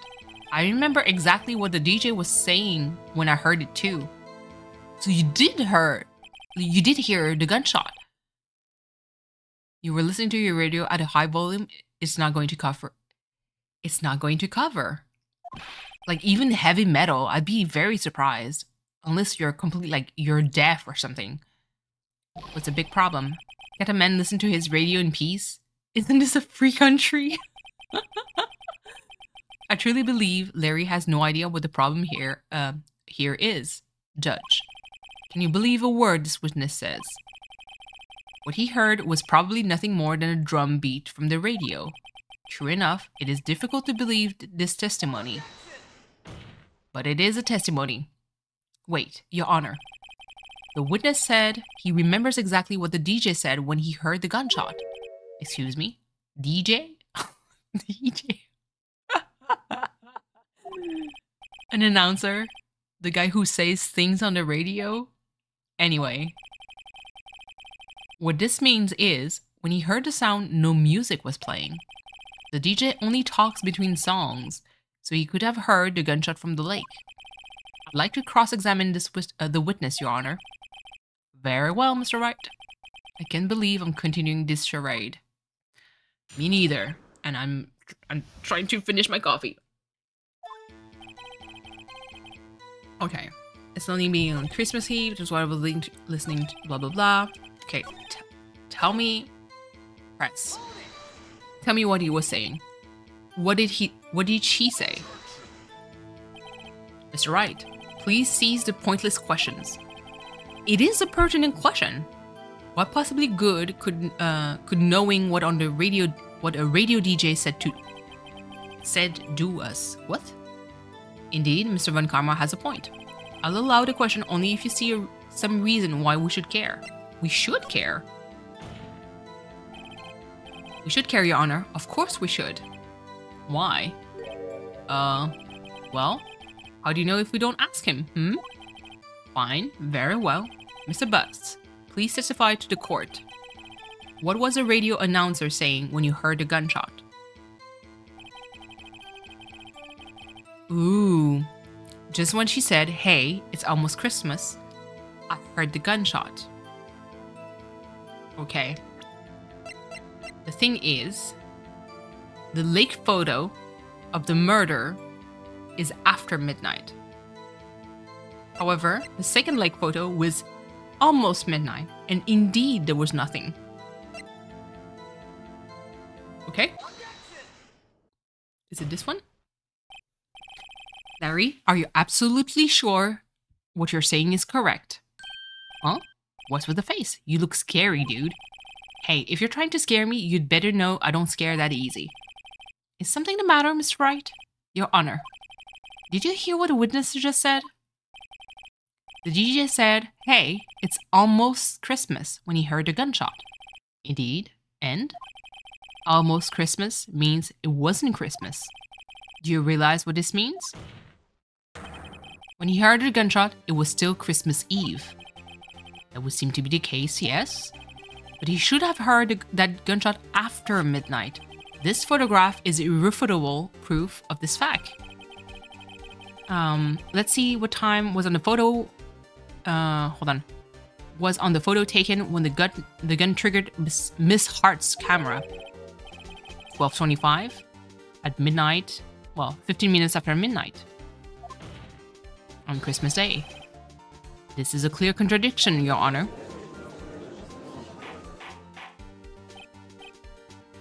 Order, order. What does this mean?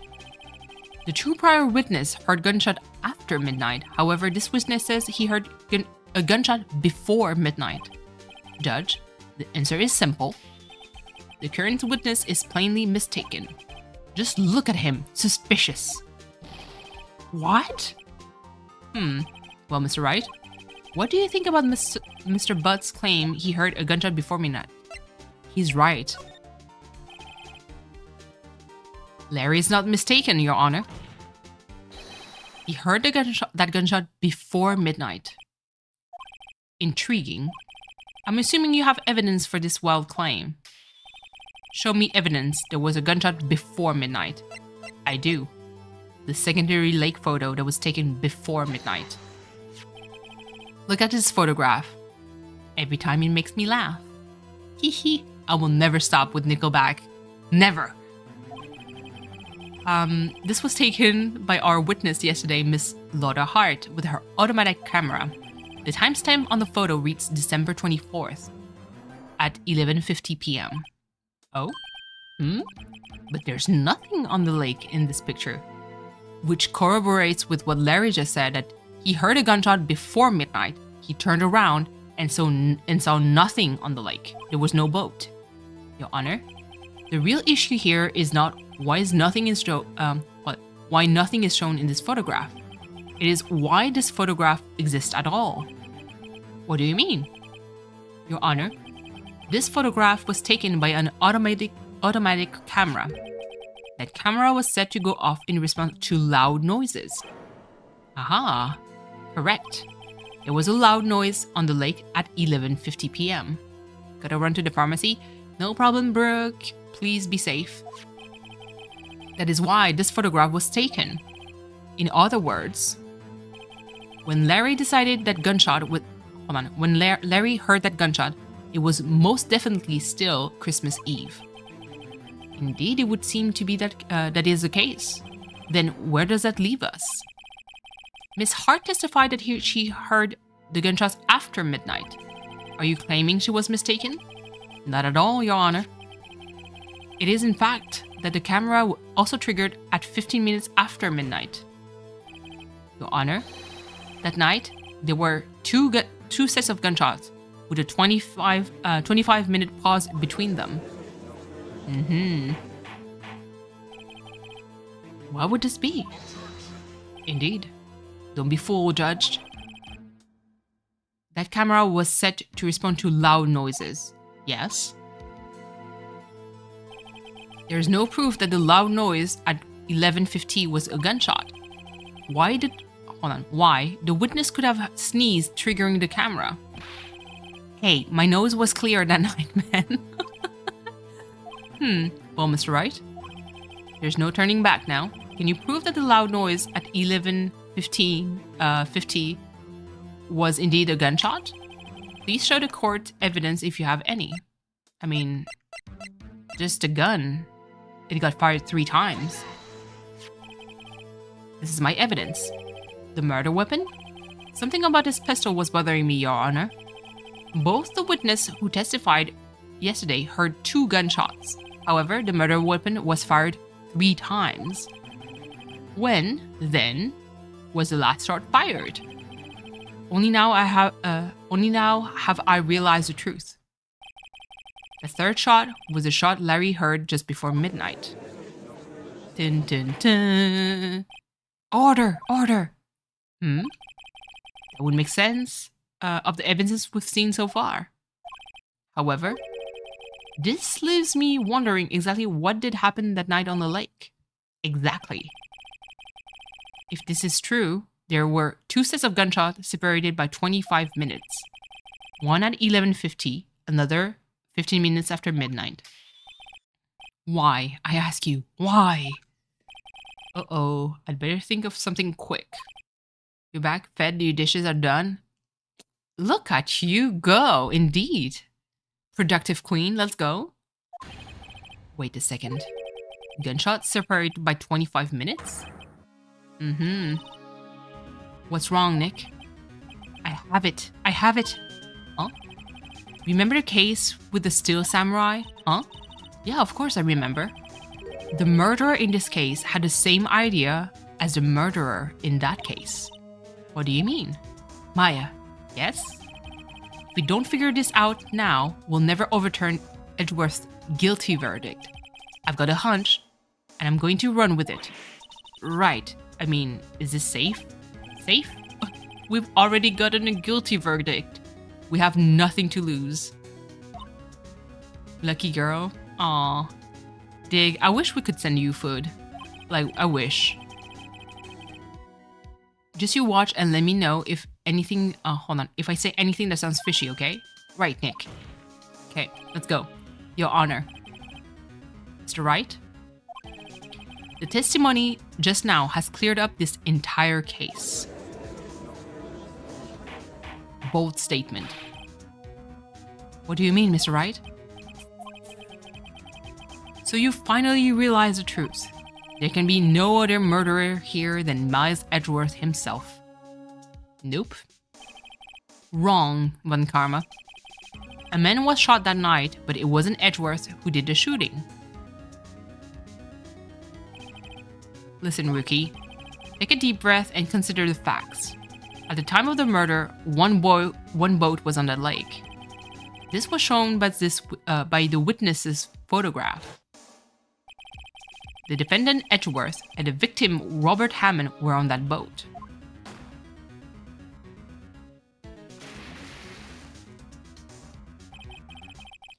There was a gunshot fired on that boat and Robert Hammond fell into the lake. The distance of the shooting were 1 meter. It couldn't have been suicide.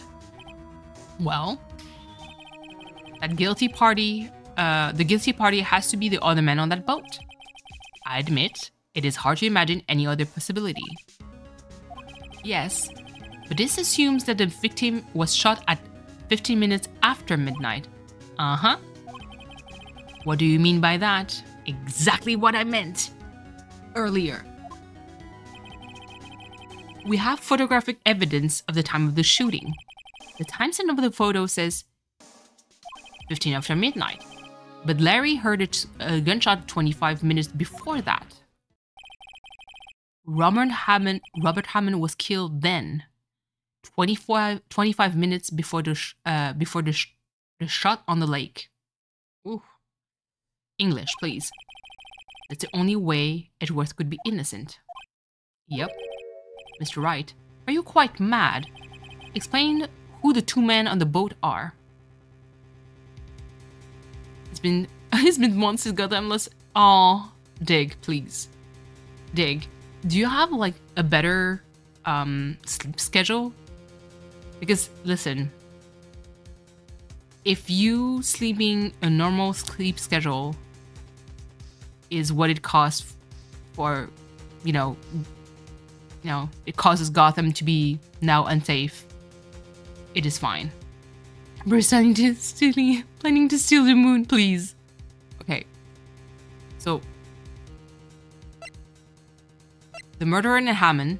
Absolutely not, because Edgeworth picked up the gun.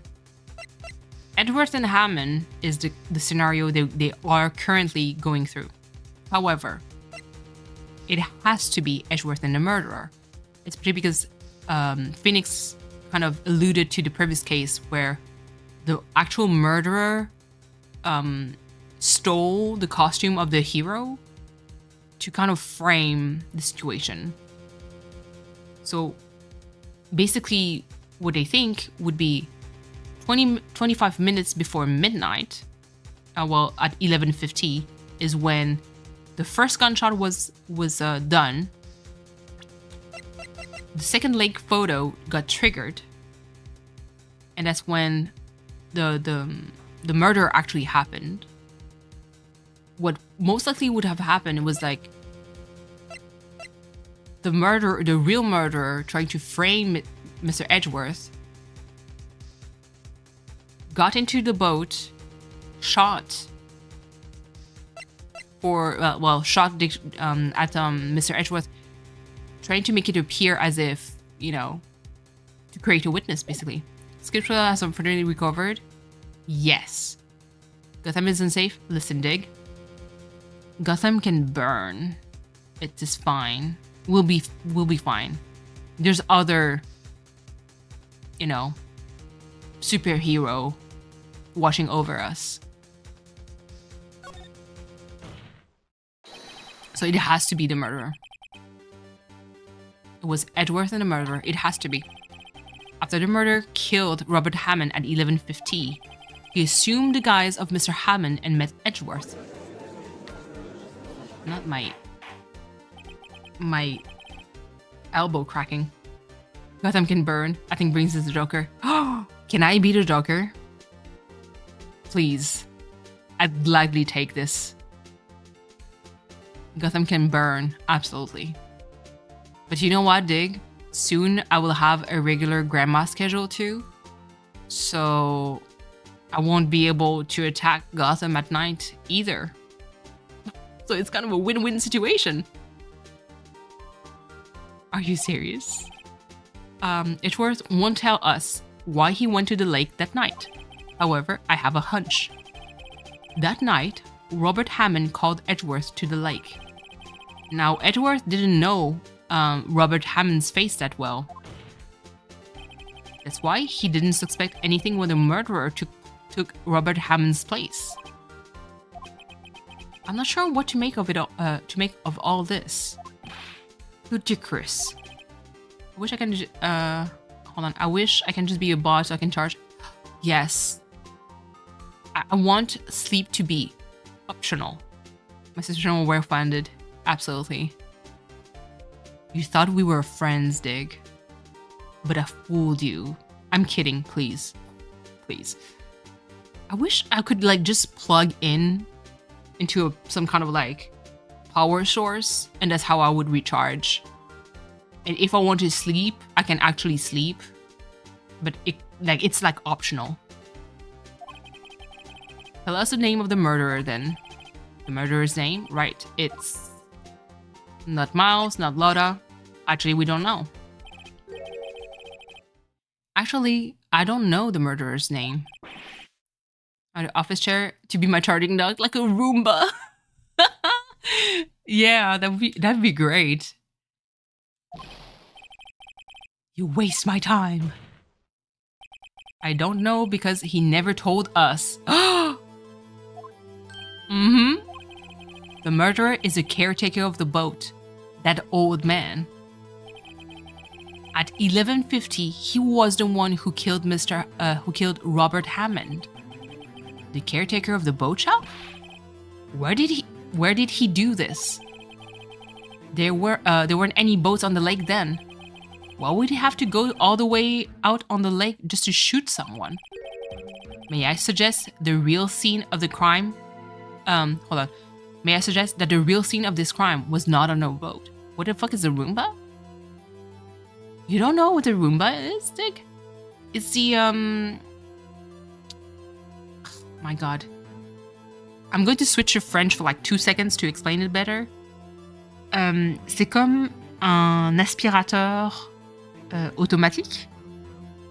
C'est un genre de petite machine ronde qui a vraiment un dock. Puis tu peux programmer la machine pour qu'elle commence tout seule. Puis c'est ça, vraiment. Un aspirateur avec une petite caméra. Et ça détecte un peu ça va un peu frapper les murs de façon gentille. Juste pour savoir. Robot aspirateur. Oui, vraiment, c'est ça. C'est un Roomba. C'est ce truc-là, un petit truc rond, mignon.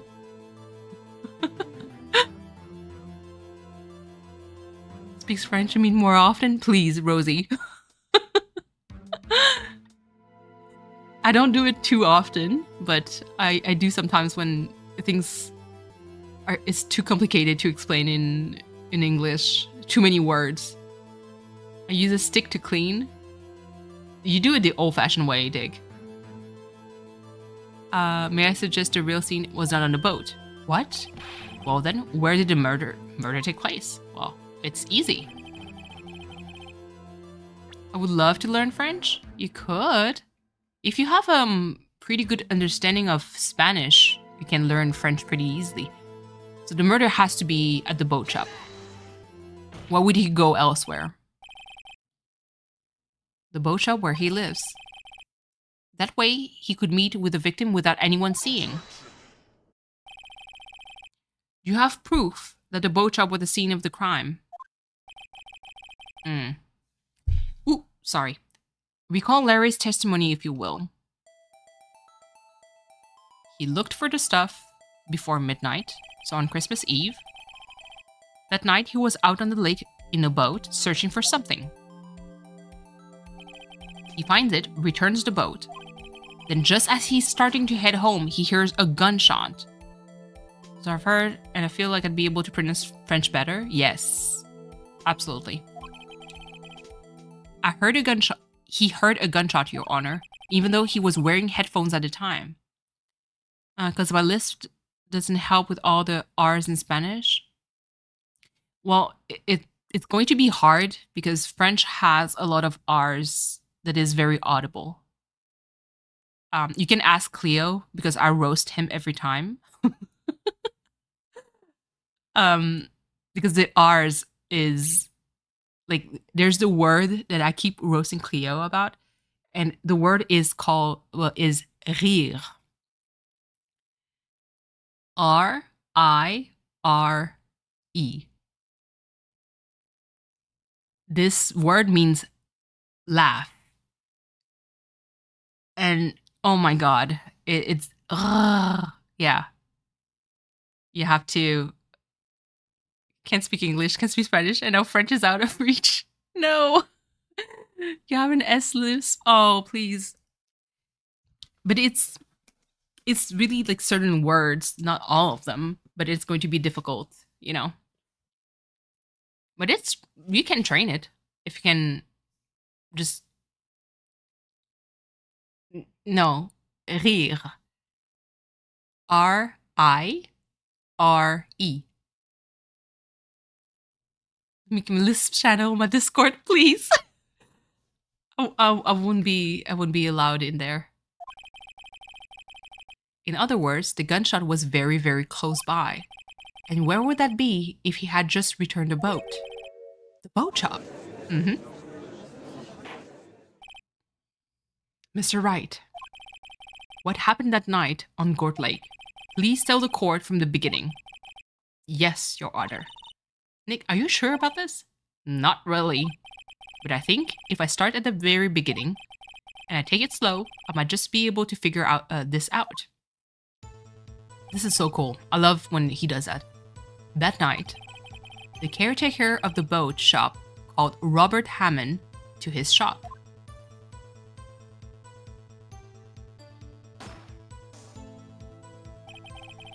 This was around 11:50.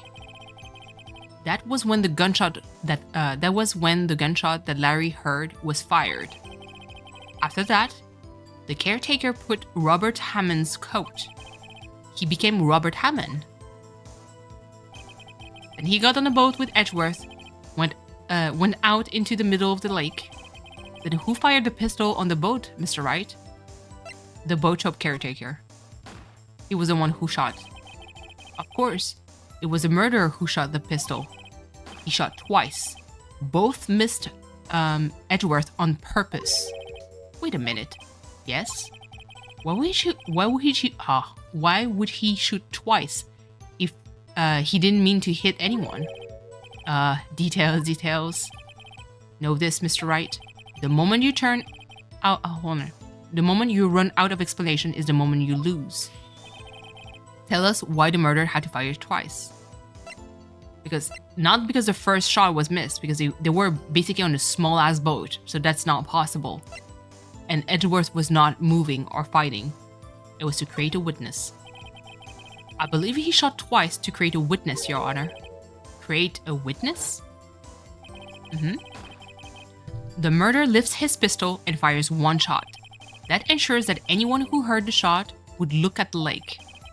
Indeed, Miss Hart did exactly that after hearing the first gunshot. Next, the murderer waits a bit and fires again. Then, the murderer jumps from the boat himself, leaving the pistol in the boat behind him. I see. To someone looking from the edge of the lake, it would appear that one of the men on the boat has shot the other. The murderer didn't know about the automatic camera, of course. That's why he shot twice to draw attention to the boat. Once you realize that, everything falls into place. The boat shop caretaker swam back to his shop, and he put Mr. Hammond's wet coat back on the body and threw the body into the lake. This is what happened, Your Honor. These are the events that transpired on that night on Gourd Lake. Oh, goodness gracious. Yes, bailiff. Bring out the witness from before. The boat shop caretaker, quickly.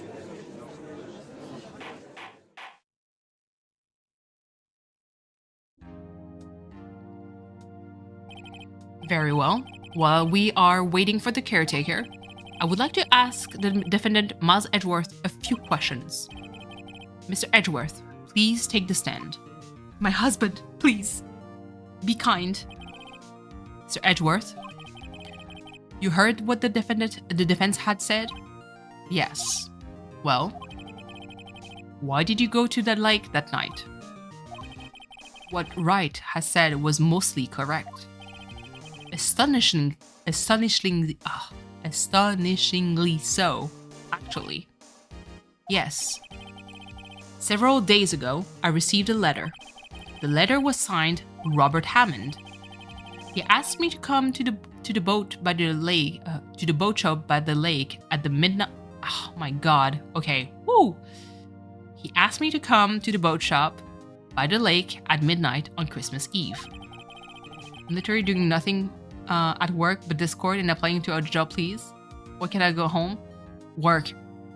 Get that money. Like, rob them, V.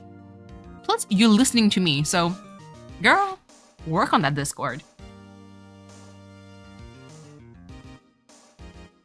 Get paid for nothing. Exactly. A little more and you can bring your Switch and you can play Fortnite. I'm just saying. Dig is here. Dig. Oh my God. Please. The way that even like when Rast stream Fortnite, I was like, I could never play with any of you guys because crazy. He said he had something very important to discuss with me. Something important? I'm sorry. I can't say what it was. Your Honor, sir. Bailiff, we are conducting a trial here. I ask you that you remain quiet. The witness has disappeared. He isn't at the boat shop either. What? What should I do? Find him quickly. We cannot allow him to get away. The tension. I was destroyed during the stream. Dig, you know what? It's because, you know, looking over Gotham drained your energy, and that's why you didn't kill it. Mr. Von Karma, your witness has disappeared. A search warrant has already been issued. It goes without saying that I cannot declare a verdict under these circumstances. I will extend the trial until tomorrow, the final day allowed. I request that the police department utilize all its forces to find that witness. Am I understood?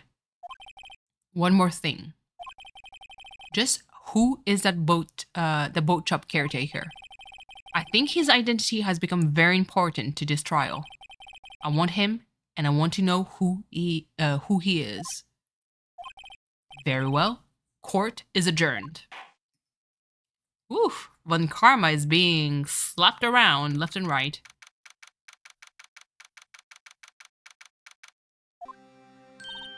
Yay, Nick, you did it! Yeah. Well, at least we got out of from under that guilty verdict. And what about Larry? That was and what about Larry? That was something else. Even Von Karma didn't know what to do with his testimony. Larry really helped us out, which is true. Sure. Want to sift through his unique testimony. Still, he did save us. I just wish our case weren't so down to the wire all the time. I know what you mean. Sometimes I feel like it's it's us on trial instead of our clients. Absolutely. Hey, Edgeworth, you can kiss me now. Mr. Edgeworth?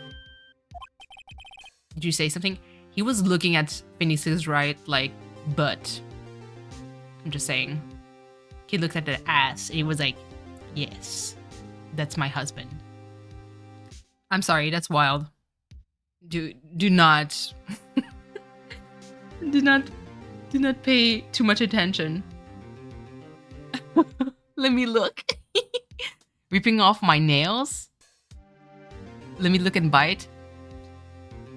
It is not V. I swear. You need to play Resident Evil 4. Please. You need to. And if you do, can I, not all the time, because I want to, let you shine in your stream. But if you want me to be co-host and commenting and thirsting with you, I'd be honored. Thank you. Hello, Ghost. Hello. Already know. Listen. With the two of us, we're going to say the wildest stuff. Don't look so pained. I mean, it looks like you're probably going to get off the hook. Or get off, period. Hey. I'm kidding. God damn. Listen, I'll sit by it. Thank you. I'll protect you as a mod. I'll punt people off into the sun if needed. Could you try to relax, to smile just a little? Relax. I'm sorry, but I fear it's not over for me yet. So dramatic, please. What do you mean? Right. There's something that's been troubling me for a long time now. Go on.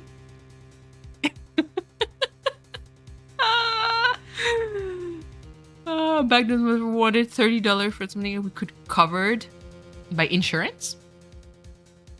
What? Is it medication?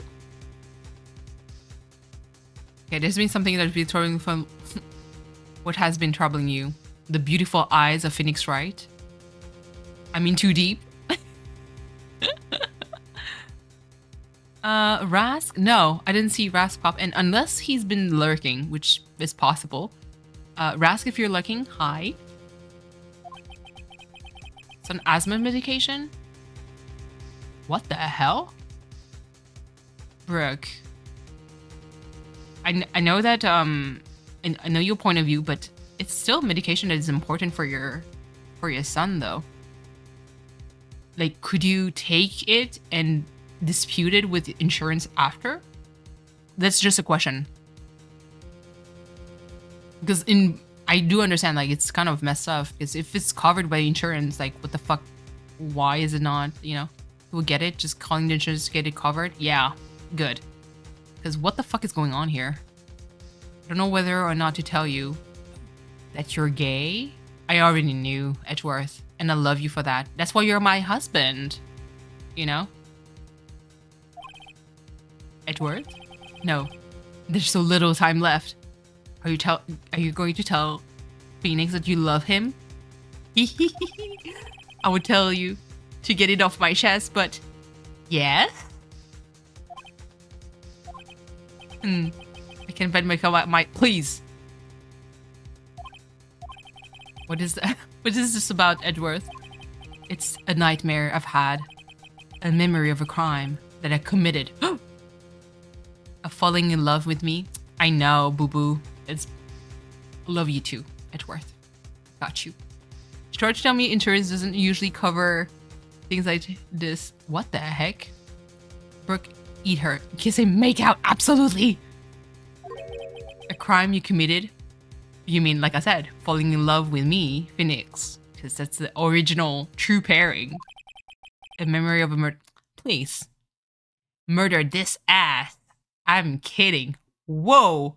Hey, it's not even 6 p.m. The way that I said it and there's no fucking music. Absolute tragedy.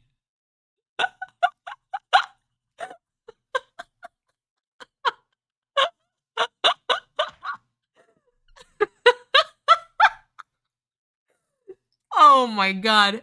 Hey, listen, I swear there's no drink. I drank coffee and water. Oh my god. Whew. I'm tearing up here. Yo, whiting out. Listen. I'm dying, most likely. Welcome to how I usually am, Rosie. I'm usually unhinged. Is he so bad? Oh my god. Yes, it is. For, as a Canadian, for anyone that lives in the US, in the East Coast, I do apologize so much because yesterday was absolutely insane. There was forest fires still. The sun was like non-existent, and whenever you look at the sky, it's basically a red dot that was there. That's how much like haze there was. It was really bad yesterday. So you guys might actually get like basically secondhand smoke. So I am really sorry about that. The diet of mine is amazing. I'm not sure if Monster and fruit roll up is considered good diet, but I can't criticize because usually my diet is trash, but it's been better. What was Mr. Edgeworth talking about? The memory of a murder.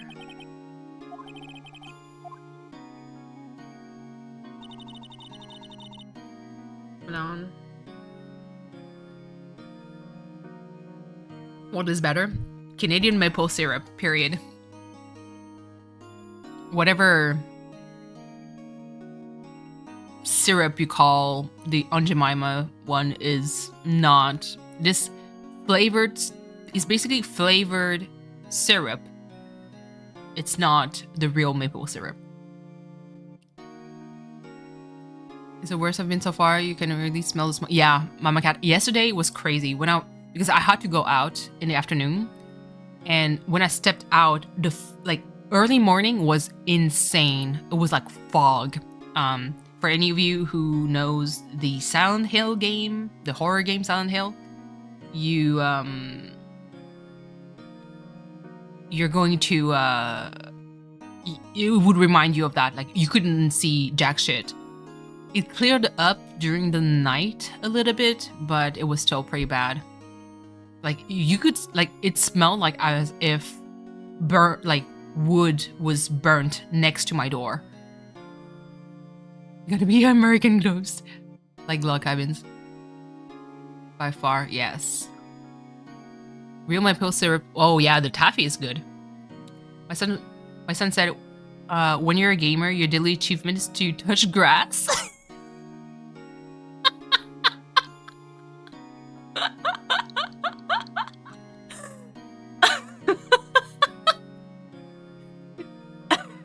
Man, does that mean I need to step outside and touch grass? Time of year, we have ash on our cars. I mean, California is like next level crazy though. It's next level crazy because you like, that's the thing, like in Canada, we're usually, okay, small conspiracy theory, it's, call it what you want, but of all the, at this moment in time, let me see, I'm close to 20 years living here. It's like 15 years plus, easily. Never once I've had fires this bad. Never. The amount of fires all throughout Canada right now is fucking insane.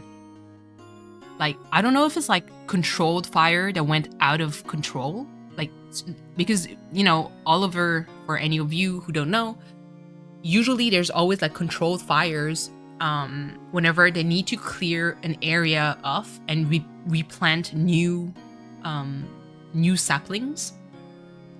So it's either because there's one specific region that has like a diseased tree or like some kind of like problem, so they burn it off, but they control it in a certain manner where only one chunk of the forest gets burned. But listen, I don't know if it's like controlled fire that went fucking crazy and they lost control of it, which would be very surprising unless it was led by idiots. But like I said, I've never had that many fires in Canada, ever. Usually it happens in central Canada, in the prairies, where it's like drier. A little bit like California and Texas. Like there's like all that region tends to be like kind of like hot and dry. And so shit gets burnt really fast because even though you're close to the sea, you know, when it's dry, it's dry. So when fire starts, it's over. Especially with a high temperature. But listen. This is what I'm just saying. Conspiracy theory. Is it voluntarily like fire that started for whatever reason? If yes, I want to know why. That's kind of my parenthesis. Let's drink and get even more crazy. I could make myself a drink, no problem. I'm in Oregon. On the West Coast gets wild. Yes. California, like fires gets insane. I think, was it 2 years ago or last year? You got like insane fires. Maple flavored syrup. I know. This is disgusting. Usually control fires, they plan pretty well. Yep, absolutely. In Colorado, at least most of the wildfires are either caused by reckless humans or lightning. And that's the thing, because we didn't get like thunderstorm. And on the East Coast, it's pretty humid where we live. It's not like dry hot, it's like humid hot. And there was no lightning. I'm telling you, there was no, from what I remember, there was none of that. So it's either human that started this shit, but I don't believe there's going to be lightning there. That Canadian poutine. Oh my god. That broke, please. The ones 2 years ago, the first started gender reveal. Oh yeah, I know. We have overcast and smoke week. Oh, I know. I'm so sorry. It was weird there. There wasn't any footage of the fire. Listen.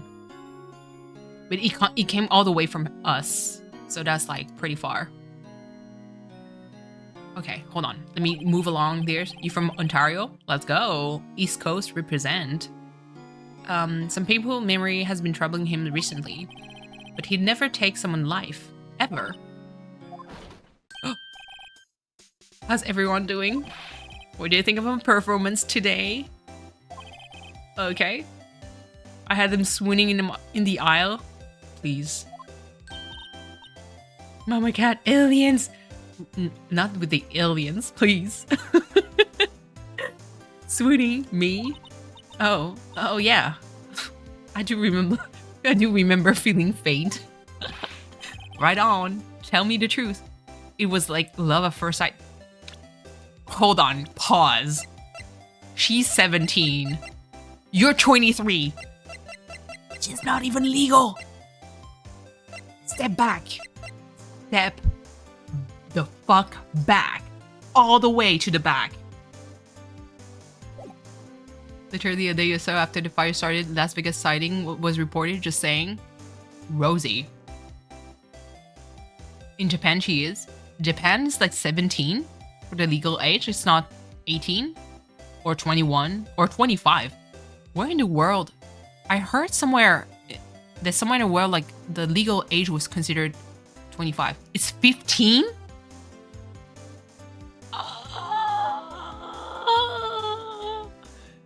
No! No!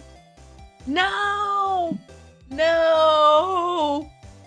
The age of consent in Italy, yeah, the age of consent, I remember being considered legal at 15? Wait, hold on. Is it age of consent? Or is it like legally at 15 you can vote?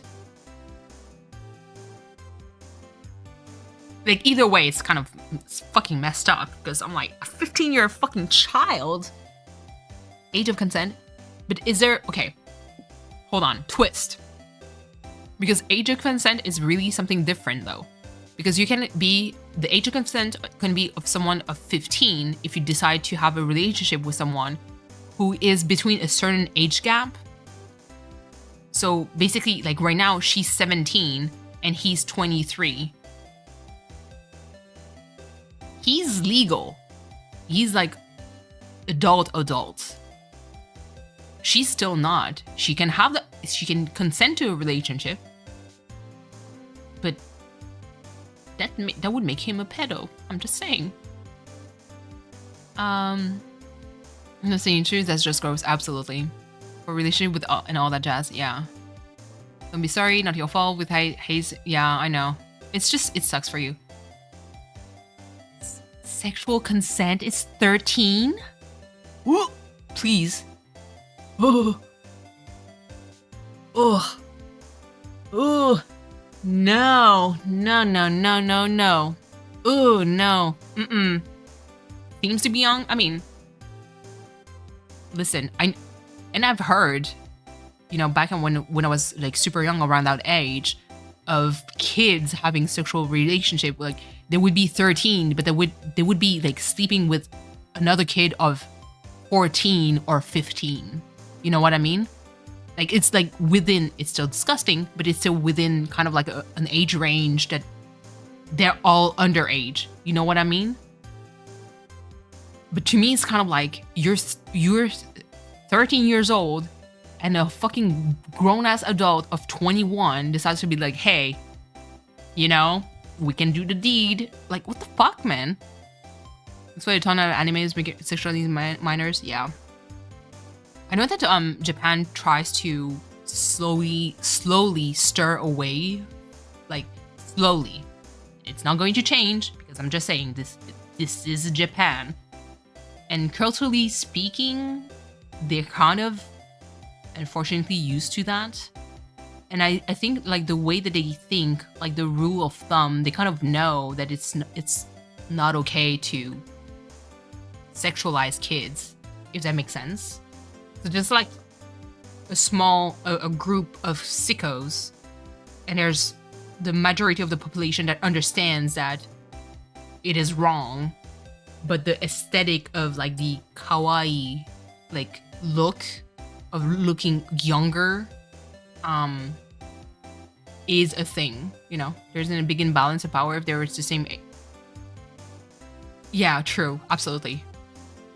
That's why, like, to me, I've heard of kids when I was 14 that had sex with other kids that were 14 or 15 or even 13, a little bit younger. It was wild to me. I was like, what the fuck? Like at that age, sex was not a thing that crossed my mind. Maybe my heart skipped a beat or two. I think you can do better than that. Come on, I saved Edgeworth in there, dude. Edgy. You guys should be bowing before me, yeah. Bow before your hero. Why do kids know what sex is at That's my question exactly. I mean, Brooke. Okay, no. It's why I can't single out Dig. If you listen to me, you don't have to say an answer. This is going to be me talking about what my guy friends said. Like good guy friends, close ones. A lot of guys around that age discover masturbation. They don't know what sex is exactly. But they know something feels good down there. And, you know, the sexual curiosity starts at that age. From once you start discovering your own body and starting like feeling good about things, that you kind of ask questions around and you kind of snoop, you know? And then there's also like, you know, whatever they see on TV, and there's like I mean, back in my days, man, this is going to age me, but back in my days, Baywatch was a thing. And if that tiny boy that just discovered masturbation looked at the intro of Baywatch and saw gorgeous woman running on the beach in fucking like swimsuit, tits and all, it's going to raise some kind of like some stuff in their brain. Absolutely. So that's why like around that age, some might know what sex is, or at least have like some kind of interest in sex, even though they don't fully understand like the full implication of what that is, you know, what is wrong, what is right. It's just like something feels good. I want the full good thing to happen again, you know. I think I know who did it. Ooh, Rosie, I'm curious. And people around me was say, yeah, I was never to hold hands. Yep, absolutely. And say big hungers. That's why I don't want to be a mom anymore. I know. I'm just saying. Boys around 13 to 14, sometimes younger, discover masturbation. Like, see? Larry crying. This is Brooke. She's screaming at me, no! My son! No! Stay pure and innocent until you hit 18. When you're out of my sight, then you do whatever the fuck you want outside my home. I think being a parent, that is the one thing that would, like, I don't even know how I would, like, bring that. Because I personally would want my kid to have a first experience that would be safe, but I don't want it to be inside my home. Like, I don't know if that makes sense. Like, I don't want to have, like, even the idea of my kid doing nasty shit inside my house. You know? Like, I'm like, if you want to have sex, like, let me give you money, pay you a hotel or something. Do it someplace else. But don't do it inside my home. Okay, that makes sense? Like, okay, thank you, Brooke. I'm not alone in this. I'm not alone in this. Okay. But get out. Okay, thank you. Dig. Listen, you can't laugh. Pay him an escort. Dig. Absolutely not. What the fuck? Absolutely not. That escort, I don't want to pay the escort to get tested too. First of all, Dig, can you imagine?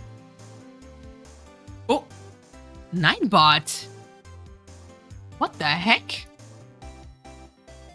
I swear, Brooke, I raised the amount. Like, I don't know what the fuck is going on. I did everything. This is spamming? But there was message in between. Okay, hold on. I'm just saying. Dig, there's a suggestion. If it's for a first time, it's going to be the most fucking expensive lead ever. How the fuck would you pay her? You think the kid is going to last more than 2 seconds?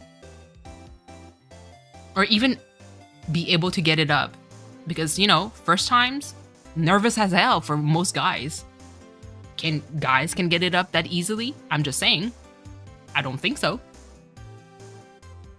You can go to Streetwalker. I'm just saying.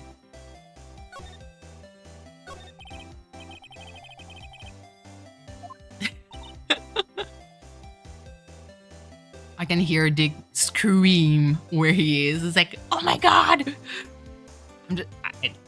Listen, it's just a reality of it. Like, first time for guys, it's nerve-wracking too. If it's nerve-wracking for girls, it's nerve-wracking for a guy.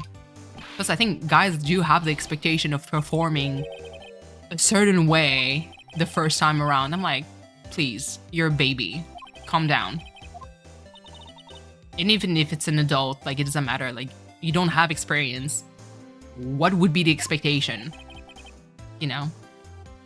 So, no. Don't pay him an escort, please. But just don't do it inside my place. Like, I don't want to sit in the couch thinking that something happened in there. You know what I mean? You know?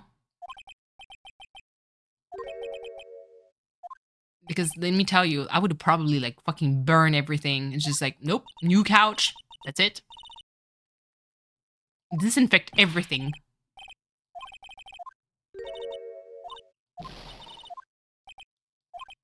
I'm actually...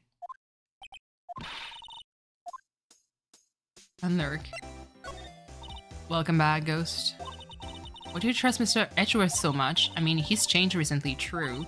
But when we first met him, he was kind of a jerk, don't you think? You didn't know him back then. Ooh! Is this the first love story? Hold on, now my son going back over to his girlfriend's house during the courage. Brooke, please. And make the kids do his own laundry. Oh no, not Nieners, not the socks, please. Please, no. Not the socks. You can add crusty socks. Like actual crust. No. Oh my god. Oh my god. I physically recoiled just saying that. Jesus. Oh. No. Absolutely not. Absolutely not. Brooke, it is time to teach your kids how to do the laundry. Do I have any pets? I do. I have 2 cats. One is Gizmo. He's 13 years old. And the other one is Doris. She's a cat that I adopted after Loki passed away. Mostly because she was house hopping because nobody wanted to keep her. And so I kept her. He's definitely washing every towel. Becomes a thing. We all know he's going to be using those for... Or socks, Brooke. Socks. Everyone does their own laundry except Bentley. I'm just saying. This saved me, Miles. And Larry, this saved me and I'll never forget it. That's why I became a defense attorney, you know? Oh. What's he talking about? Huh? Sorry, I kind of forgot. Damn. Why are we talking? White socks? You missed a boat, Ghost. You missed a boat. It's fine. It's the trials and tribulation of having kids. I don't have kids. No interest in having kids. Brooke have kids. Just trial and tribulation. Okay, Nick, blah, blah, blah. This final. It's kind of a long story, so hang in there. It was the very end of 3rd grade. I was on trial. A class trial. A class trial. I have roommate, same thing. You remember, Larry? Spring end of 3rd grade? A kid in our class got his lunch money stolen. Lunch money? Our school was really small. Every month, kids would bring an envelope with money for lunch from home. Too many after this shit? Oh my god. Yes. Brooke has enough kid for real. For real. Hold on. Oop. There we go. Don't worry, Brooke. Like, it's 6 p.m. I should probably work on a little bit of food. I don't know. I'll try to figure out what I'll do. And then I'll make myself a drink for sure. So, if you think I'm unhinged right now, actually, I'm not so bad when I drink. I don't have a filter. It just gets worse. Yeah, you get a nephew. You get a nephew. Oh my god. I see. Anyway, this kid's envelope disappeared. Inside, hold on. With $38 still inside.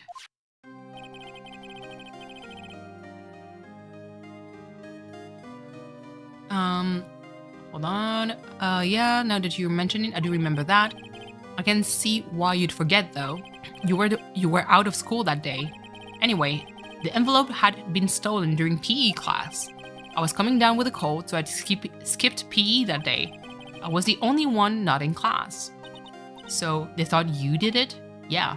The kids in class said I should be put on trial. Trial? So the next day, we held a classroom trial with me as a defendant. Aww. That's fucking terrifying. I didn't do it. Guilty, he did it. Guilty was you, thief. Give me my money back. Oh my god. What the fuck?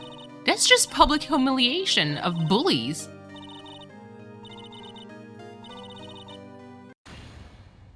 Crazy. Now, Phoenix, you know you shouldn't steal people's money. It's not right. The teacher also, fuck you. What the hell? In the end, even the teacher thought I'd done it. Go over and apologize, Phoenix. Aww. I didn't know what was happening. I was so sad, I couldn't stop crying. Everyone was staring at me like I'd done it. I tried to apologize. I went to where the boy whose money has been stolen was sitting. That's when it happened. He shouldn't have to apologize. The only thing that belongs in a trial is evidence. Everything else has no place. You should all be ashamed. Amateurs. Miles? Look! It's young Miles. He's so cute. Oh my god. Oh. Yeah, no, ghosts. Definitely. Like, roommates tend to make poor decisions, for real. My class set isn't working on DTV? Oh no. Crap. So much on skateboarding stuff. Yep, classic. No. Then you shouldn't apologize. Everyone's been shouting you did it, but no one has any proof.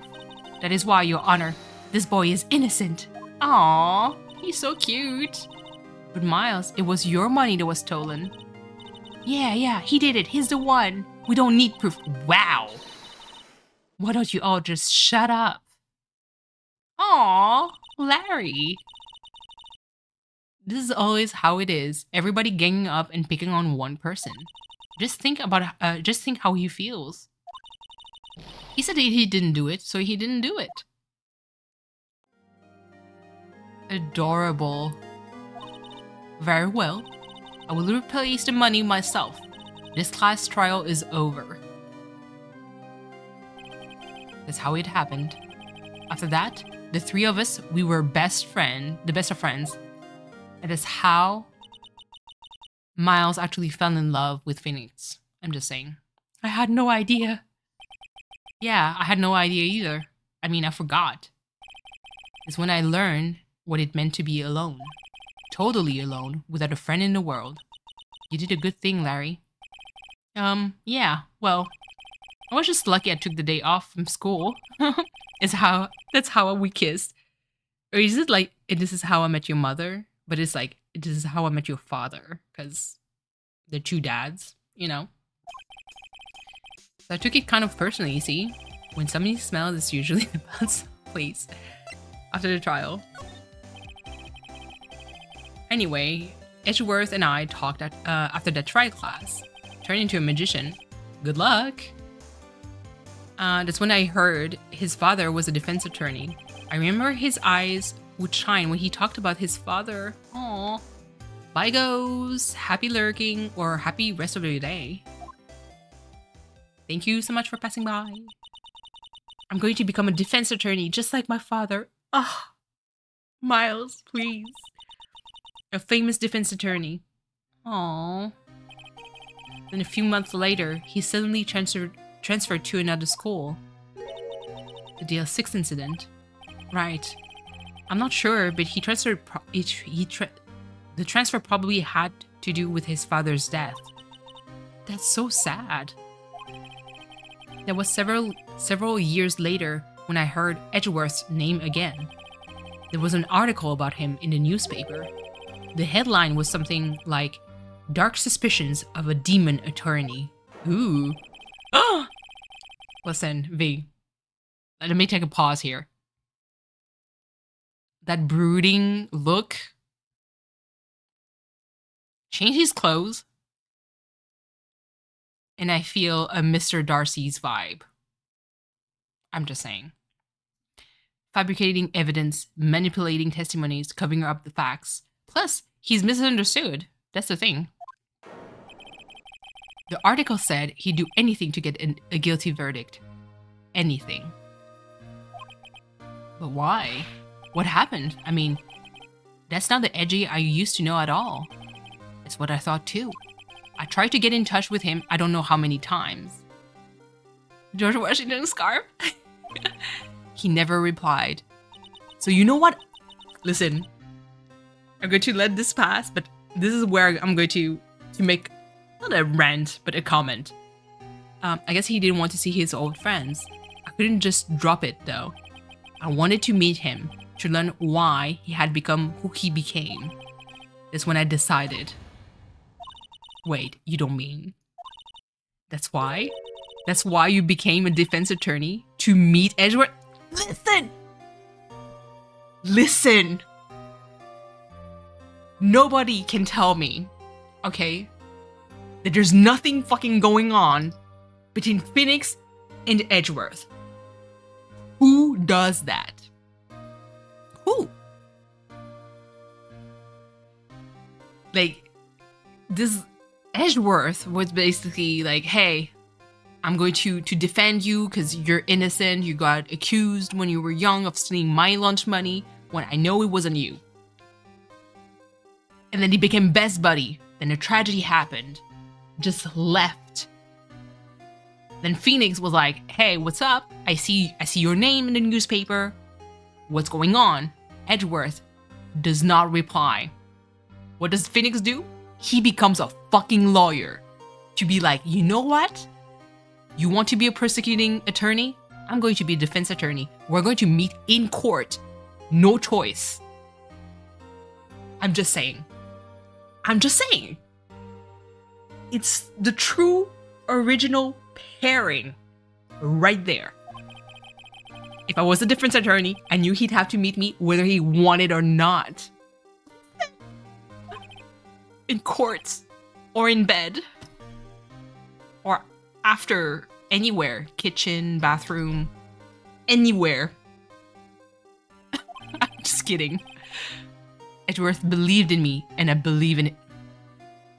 In love, V. Absolutely in love. He's in pain, and no one is on his side. Listen! Please. I'm the only one who knows the real Edgeworth. Uh-huh. I'm the only one who can help him. Mm-hmm. Absolutely. So is that why you helped me out for free? Yes. I helped you because I believed in you. Except I don't remember saying I'd do it for free. Aw, Nick. You have to save Mr. Edgeworth if it's the last thing with you, okay? Right. It very well might be. First, there's the rental. Hold on. There's that rental boat shop caretaker. That's a mouthful. We need to find out who or what he is. I'd settle for who. I guess I can clean out some of this evidence I no longer need. Okay, let's go. He would for free. I mean, for Edgeworth, I think he would for free. Or maybe, you know, a payback outside. Wink, wink, you know? Wink, wink. Let's move to the caretaker's shack. Gourd Lake. December 27th, Gourd Lake Park. Entrance. Teehee. Yeah, absolutely. You know what? I'm just going to take a small break. What I'll do, I'll try to see what I should eat. Because if I drink booze, I would need to have something of sustenance to absorb part of it. So I can't just snack. That's not going to cut it. But what I'll do the BRB screen. You guys, meanwhile, can stretch, grab yourself a drink, grab yourself some food. If you can go in long, I mean, Rosie, 'tis me. I'm a marathon streamer. That's what I do. Another wink wink. You know, wink wink. But yeah, so grab yourself some drink, go stretch, grab snacks and stuff. If you need to go, please, by all means, just passing by helps a lot. So what I'll do, I'll be right back with some drink and probably, I don't know what I'll eat, but I'll see. Okay? BRB, it won't take too long.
am back.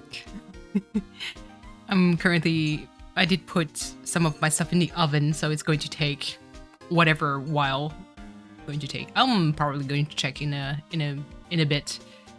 Thank you, V, for the comments. After green apple, mice harder. Ooh, hate the flavor. Green apple is not so bad. Like artificial flavor when it's like grape, cherry is like the two that I hate the most. If beans from fucking game. Oh my god. Touch of salt. Have marred harder. It's not moving as fast as the other flavor. What did I find? So I do have some chicken breasts that I had in my fridge from my grocery order. So I added some spice in it. Put it in the oven with some string beans. That's going to be that. Quite healthy, I must say. For my drink, I kind of improvised with whatever ingredients I had. I just eyeballed it, so it's gonna hit how it's going to hit. But it's rum based. I'm going more into rum recently. Ooh, and I did add a twitch of peach schnapps because long story short, the bottle of my peach schnapps shattered. Like the neck part just broke. And the bottle like fell down straight, so most of it stayed inside. I didn't lose much. Aside from being scared to fucking death. But yeah. That was kind of like crazy. And then I had to kind of recover what I lost, unfortunately. And that's what I did. So now I do have like a, not a drinking bottle. Basically like an old water bottle that just has peach schnapps in it. So I'm trying to finish it slowly before I can get myself a new bottle eventually. I don't use peach schnapps that much, so not sure exactly when I'll do that. And then just mix some rum. I had some grapefruit juice with me, which I added, and a little bit of club soda. So it's kind of like a basic ass drink. A little bit of a twist on the La Paloma. It is usually grapefruit soda or juice with club soda and tequila, what I remember, and some simple syrup, depending on if you want it sweet or not. But yeah, oh my goodness. Things are being active on Discord. Jesus. God damn. People are like everywhere. Jesus. Oh, yeah, it's basically V has a Discord channel. Let's go! Oh. No. Okay, good. I was kind of like wondering if I had something important. Okay. Hey, pal, long time no see. Oh, Detective Gumshoe. How's one today, eh? Yeehaw! Absolutely. I got so worked up, I stopped my tie in half. How would you do that? Goddamn, you're strong. Okay, hold on. Nope. Focus on one husband only. No problem, pal. Thanks to you, we know who really did it. You mean the boat shop caretaker? Look, I'll make you a promise. I'll have that scoundrel in my custody by trial time tomorrow. Come what may. It's my duty to you as a police officer. Yes, thank you. Now, I'm off to catch me a criminal. Aw, I like him. Detective Gumshoe is sure active today. Oh, one other thing. Eek! No one can go into the woods today. The woods? where Loda was camping? The woods are off limit to camping, and apparently the park ranger found out. He got pretty mad. No one can go in for a while. Okay. Guess Loda's in a lot of trouble. Boo. Boo. Lot of trouble, please. Anyway, I'll be seeing you tomorrow. Are you done? Okay. Let's go to... we need to go to the caretaker shack, because that's the last place where we had info. Huh?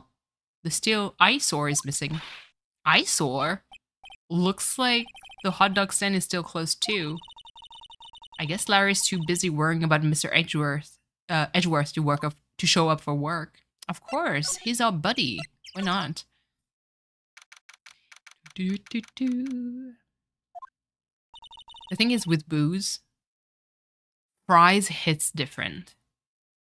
But I have to behave on how I eat, because I can't eat like trash all the time and weight 1,000 pounds, you know? I never imagined he might be the real murderer. Ahem. I know that clearing of the throat anywhere. Aha, hello. What might you be doing here? Out for a walk, Blow up your nose and rip it off, goddammit. Oh, okay, I was like, I missed a comment. My coworker has been sniffing all day. V, is it a sniffing like it sounds dry? Or is it just disgusting, wet sniffling? Like the sniffling where you know that if they stop sniffling, it would just run off their nose? Because that shit is disgusting. I'm hungry. I could eat a horse. Me too, Dig. I'm waiting. Like right now, my emotions and my brain tell me to eat junk food. But I can't be eating junk food all the time, and spending money right now is ill-advised. She keeps smiling over and over. Both, ugh. Not the dry and wet kind of thing. Disgusting. Like, I swear, like, isn't there a tweet stream for France? I'd be surprised that Paris doesn't do that.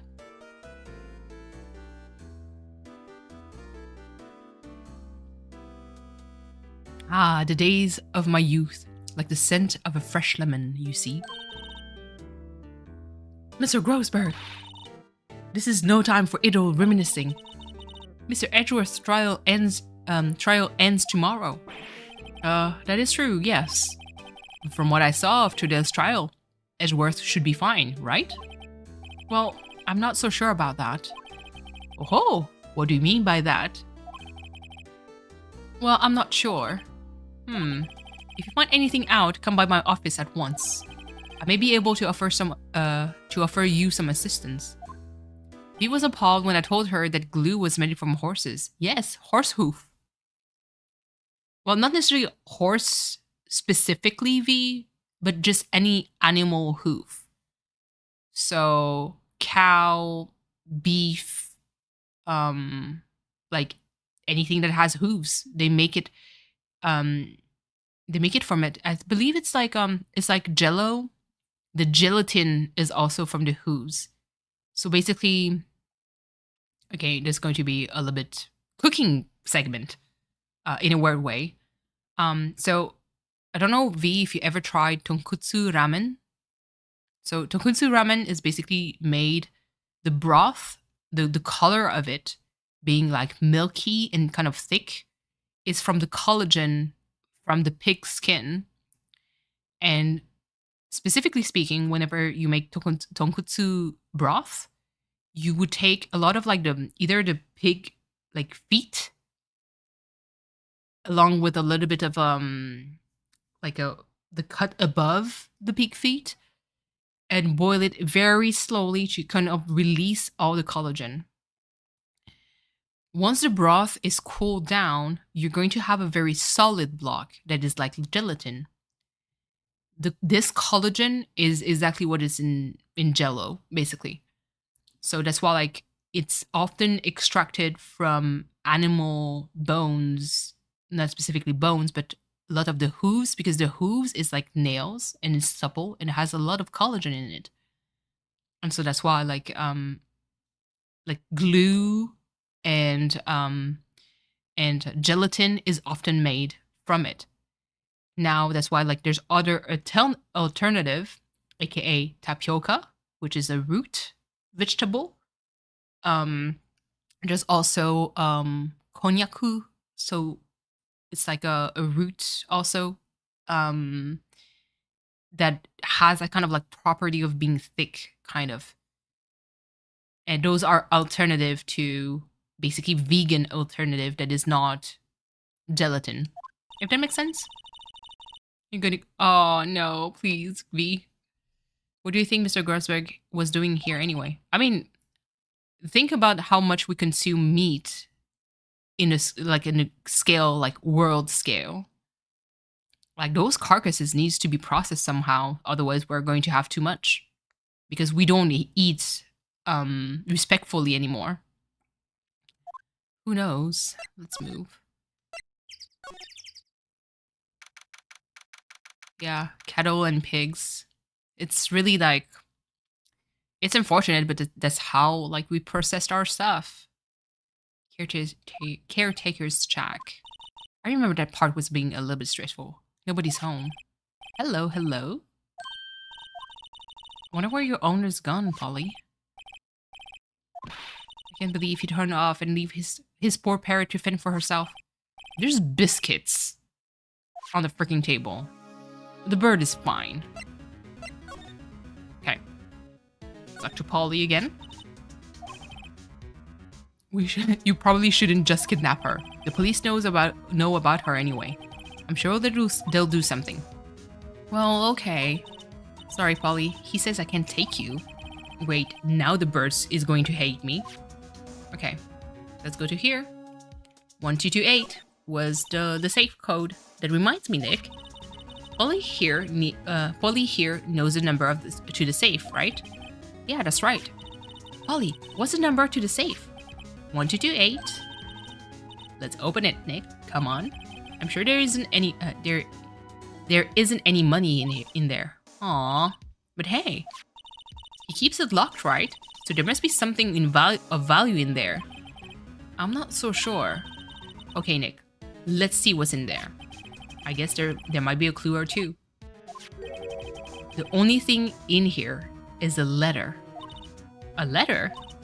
Aw, boring. There's no name or signature on this thing. It's handwritten in very precise, clear letters. Get your revenge on Miles Edgeworth. Edgeworth? Nick, what would Mr. Edgeworth's name be on there? How should I know? I'm going to read the whole thing. Yes, please do. Get your revenge on Miles Edgeworth. It also says, this is your last chance. Now is the time to get revenge on the two men who ruined your life.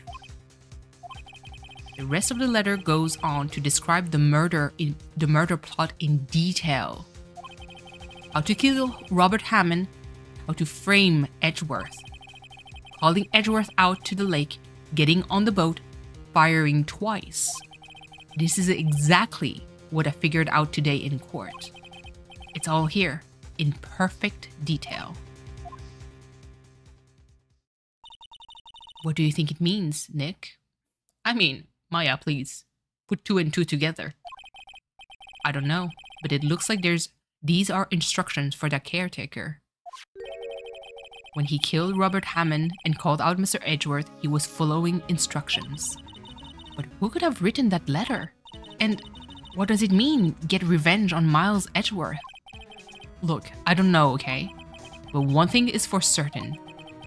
This letter is an amazing clue. Letter from the safe, added to the court record. Now, would you think it would be that easy that I could just walk away like this? I'm just saying. Do you think that it's going to be that easy for me to, you know, go to the police station and bring it to the criminal affair department and give it to Gumshoe? Ooh, he's not there. Looks like David Gumshoe. Okay, he's not back there. He won't be coming back today. Oh, really? He said there was some guy he had to arrest by tomorrow. Yeah. He shouted something about catching him. If it's the last thing I do, pal. Aw. Okay, hold on. Go to detention center. Aw, Edgeworth, my love. Hi. You look as grim as always. Mr. Edgeworth? I heard the story about the class trial. Class trial? What do you mean? You don't remember? Lincoln is off to his girlfriend to help her finish the battle pass. Brooke. I'm going to give Lincoln the benefit of the doubt that he's being very innocent and he just wants to play Fortnite. Did you pay for the battle pass, by the way? Because I looked at it because I couldn't buy it. But I looked at the item and there's only one skin that I really want. And it was I think V and I like saw the one character. I was like, oh, this dude is kind of an eye candy. I kind of want him. But I didn't, you know. I didn't get the battle pass because obviously, like I said, financially speaking, it doesn't make any fucking sense that I would spend money on this. I'm not a fan of this season. Yeah. Like I said, like there's only one character out of all of them that is interesting to me, you know? Your lunch money was stolen, wasn't it, in 3rd grade? Lunch money? Oh, right. Yes, I seem to remember something like that. Nick, I think you're the only one who really remembers.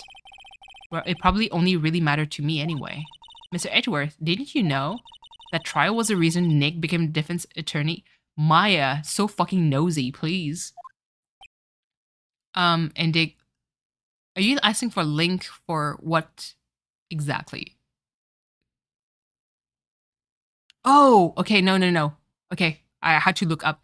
Dig, V was asking for a link for a treat stream for you. Since you're hungry, we want to send you food. But I don't know if Paris like allows treat stream. Like listen, I've been out of Europe for such a long time. I don't even know what delivery services is out there. Ridiculous. Gee, thanks. That said, it does sound like the kind of thing you'd do. You haven't changed a bit, have you, Wright? So simple. To a fault, even.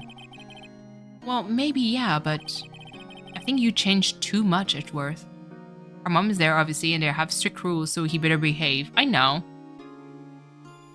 But it's still, like I said, I believe that your son is probably like just too hyped to play, you know, Fortnite on the lower level character because he can, you know, battle and kill more people.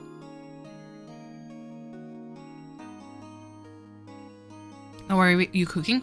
Dig. What are you cooking? As someone who's waiting for my food to cook, I'm also kind of like invested. Perhaps. Aww. Look at this cutie.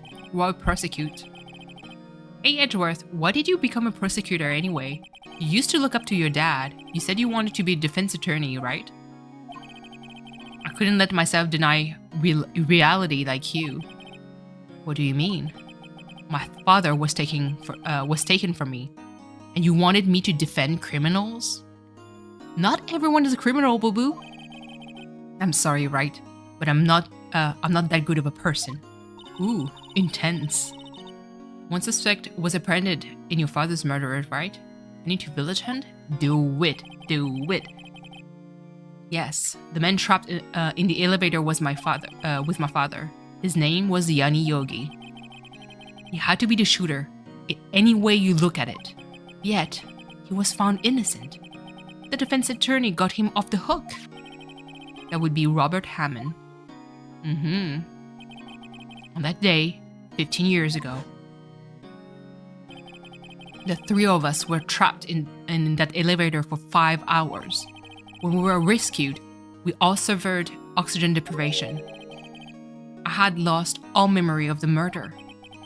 Lost your memory? Hold on. I got not trapped in an elevator. I jump, I'ma fuck around and find out one day.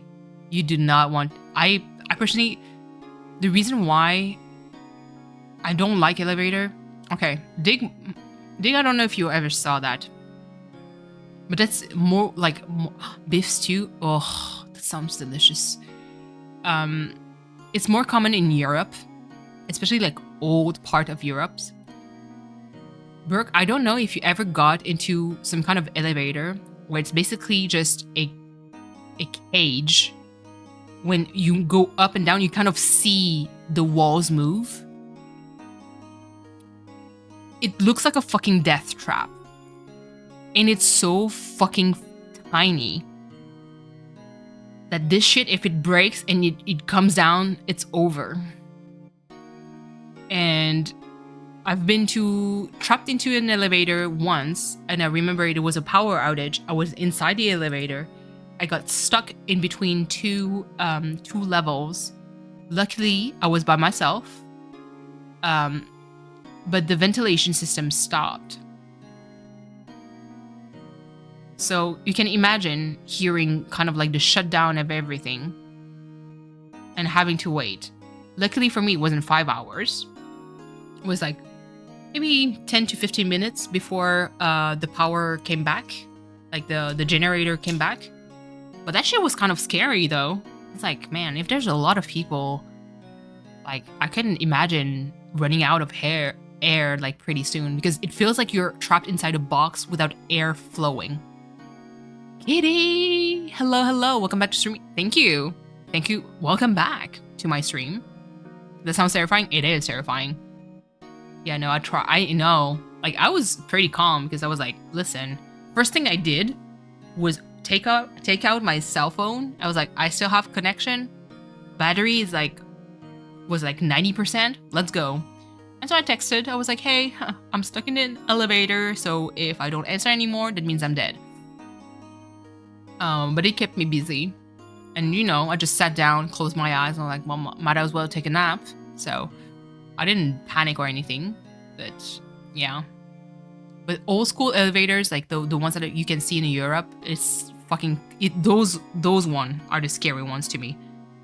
Because, you know, any horror movie where you see the elevator like drop, like old ones, when you hear the movement of the elevator and you kind of like see the walls and it's like disgusting. And then when you have to get out, like the way that the doors open, you're kind of like, oh my fucking god, this is how I die. You've heard of me forgot? Absolutely. They have a person limit to them. I've been to elevators where the person limit is maximum 3. 3 is the maximum. I was like, oh hell no. I'm going to take my ass with my groceries up the stairs. I'm not going to get in. Because that shit is terrifying. That was the crux of Yogi's attorney argument in court. He claimed that Yanni Yogi had been not of sound mind due to the oxygen deprivation. Yogi was released due to lack of evidence, innocence. I needed steps anyway? Yup, absolutely. This way I changed my mind. I started to hate defense attorneys. Aww. What's your relationship with Von Karma? Do I need to be jealous? Do I need to call the police because there was some kind of weird shit going on between you and him? He's my teacher and a man who deserves respect. In a BDSM way, or... I had one sip of my... actually, I had 2 sips of my drink. It's starting... it's starting already. I learned everything I know of courtroom techniques from him. Niner's... Shh. nobody reacted, so that's fine. That's fine. Nobody heard. So he's like, my sister was to you, Nick. He's a perfectionist in all things. In court, in his personal life, in bed. Not that one karma, but the other one, maybe. Yeah, I know. That the other one, for sure. I still believe, like, I'm telling you, Edgeworth and Phoenix, true pairing right there. Definitely in bed. Imagine a perfectionist in everything. In court, in his personal life. But in bed, that would be so fucking boring, though. Like, it would be kind of like, imagine Brooke. Before anything starts, he starts the timer. He's like, okay, you have 15 minutes. No. Fuck, that'd be so sad. That'd be so fucking sad. And then the timer runs off. It's like, okay, done. Let me, like, if you want to have another round, you have to book an appointment for next week. And next week rolls in. He's like, it's 8:30. It's time to go. 15 minutes. Even on time for yeah, as you wanted me to be perfectly. Oh, you can get down with that, I guess. But one karma, this Manfred, I don't think he would want you to be satisfied. That would be him first. You know what I mean? I don't think, like, with his personality, like, he would care much about you. One of the names of the Wright ships are legal partners. Listen, I like it. I do like it. Kitty, okay. We were past the moment where basically Phoenix admitted that he became a fucking lawyer to meet Edgeworth because Edgeworth would have no choice but to meet him in court. And I'm like, listen, if that's not love, I don't know what it is. Like, he was like, I tried to write to him, he did not answer, so I became a fucking lawyer. And now that I'm a lawyer, he has no choice but to see me, to talk to me. I'm like, let's go. Trap him with a baby and take all his money in that situation. Oh my god. Literally the gayest thing I've ever heard. I know. And like I said, like, historically speaking, the artist behind the Phoenix Wright art, she's very well known in the circle of basically boys love kind of story, so really gay relationships. And let me tell you, all the fucking lines that comes out of their mouth, I'm like, please, can you not? Why did I search legal partners for Edgeworth? Dig. Welcome to the wonderful world of pairings. Wonderful. It's the cutest fucking couple ever. I'm just saying. And I know that in the Japanese, I think artwork from the original author, like artist, there was one thing where it's like kind of like a Q&A between like Edgeworth and someone who asked the question. And he mentioned, like, the way that he formulated the sentence when Edgeworth described Phoenix was kind of like, he's kind of cute, of like a form of it. But it's not like, oh, he's cool. No, he's kind of cute. I'm like, huh, interesting. I'm just saying. Edgeworth loves Phoenix. I don't make the rules. Exactly. Thank you. True pairing right there. Like, V, would you? Okay, let me see. Okay, I'm going to take Leon because I don't want to take the PT that's too close to home. Let me take Leon, a fictional character, okay? Imagine Leon is real. First of all, I'll match him with you, but you know, you will have to share most likely. But what if I told you that you, V, like, wanted to reach Leon because you knew him back in the days, and then he becomes something that like you don't recognize anymore, and you wanted to talk to him. He doesn't answer you. Would your first thing that comes to your mind is like, I have to be a cop because that way I'm going to be a cop. I'm going to be affected in his unit. That way, he gets to talk to me and answer my question. Sharing's caring, Carlos or Chris? Listen, I agree. But I'm just saying, would you become a cop just to talk to Leon because he ignored you? If I was in love. Exactly! That's what I'm saying! That's true love right there. I would never, like, first of all, being a lawyer? Are you fucking insane? The bar exam? I would die. You know?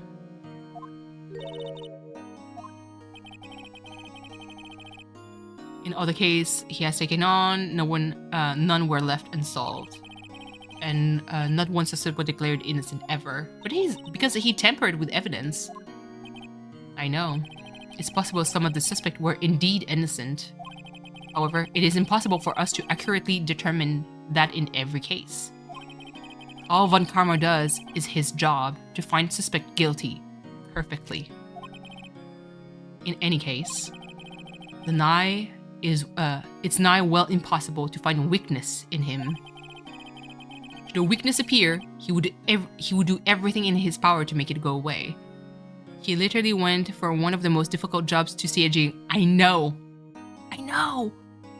So just one where he said, like, I became an attorney just to see, not even, that's the thing, not even talk, just to see Edgeworth.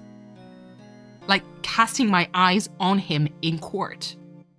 That's fucking wild to me. Like, obviously, because those are fictional characters, like, I find it cute and endearing, but in real life, that's kind of creepy. Could you imagine that?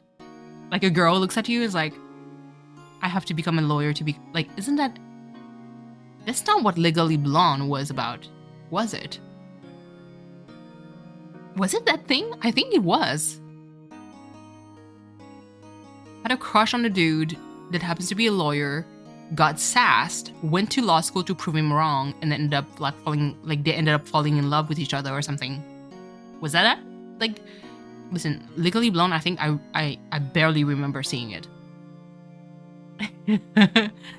I know, Brooke. Going through all that just to see him, please. What if you're saying is true? You're headed for a guilty sentence tomorrow. He's right. Now's no time to praise their enemy, Mr. Edgeworth. It's a strange situation in which I find myself, I'll admit. No kidding. Let me present to you the letter. Edgeworth, see this letter? This came out of the safe in the shack where that boat rental caretaker lives. I see. Revenge? On me? Who is that old guy anyway? I don't know. Would he be an innocent defendant you got declared guilty or something? Nice, right. But I don't remember that old man. Not at all. So he was following this letter then. Which means there was someone else behind it. Now is the time to get revenge on the two men who ruined your life. Two men? Meaning myself and Robert Hammond? It also says, this is your last chance. Last chance? Wait, maybe he's talking about the statute of limitations on the DL6 incident. Wait, that old man. What is it? Do you know who he is? Yogi. Could he be Yogi? The suspect in the DL6 incident. The one who was found innocent.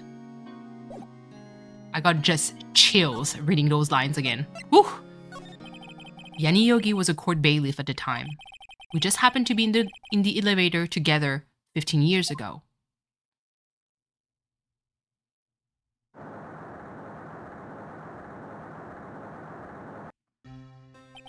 The quake was incredibly strong. Before I knew it, everything was dark. We were there for so long, it felt like forever.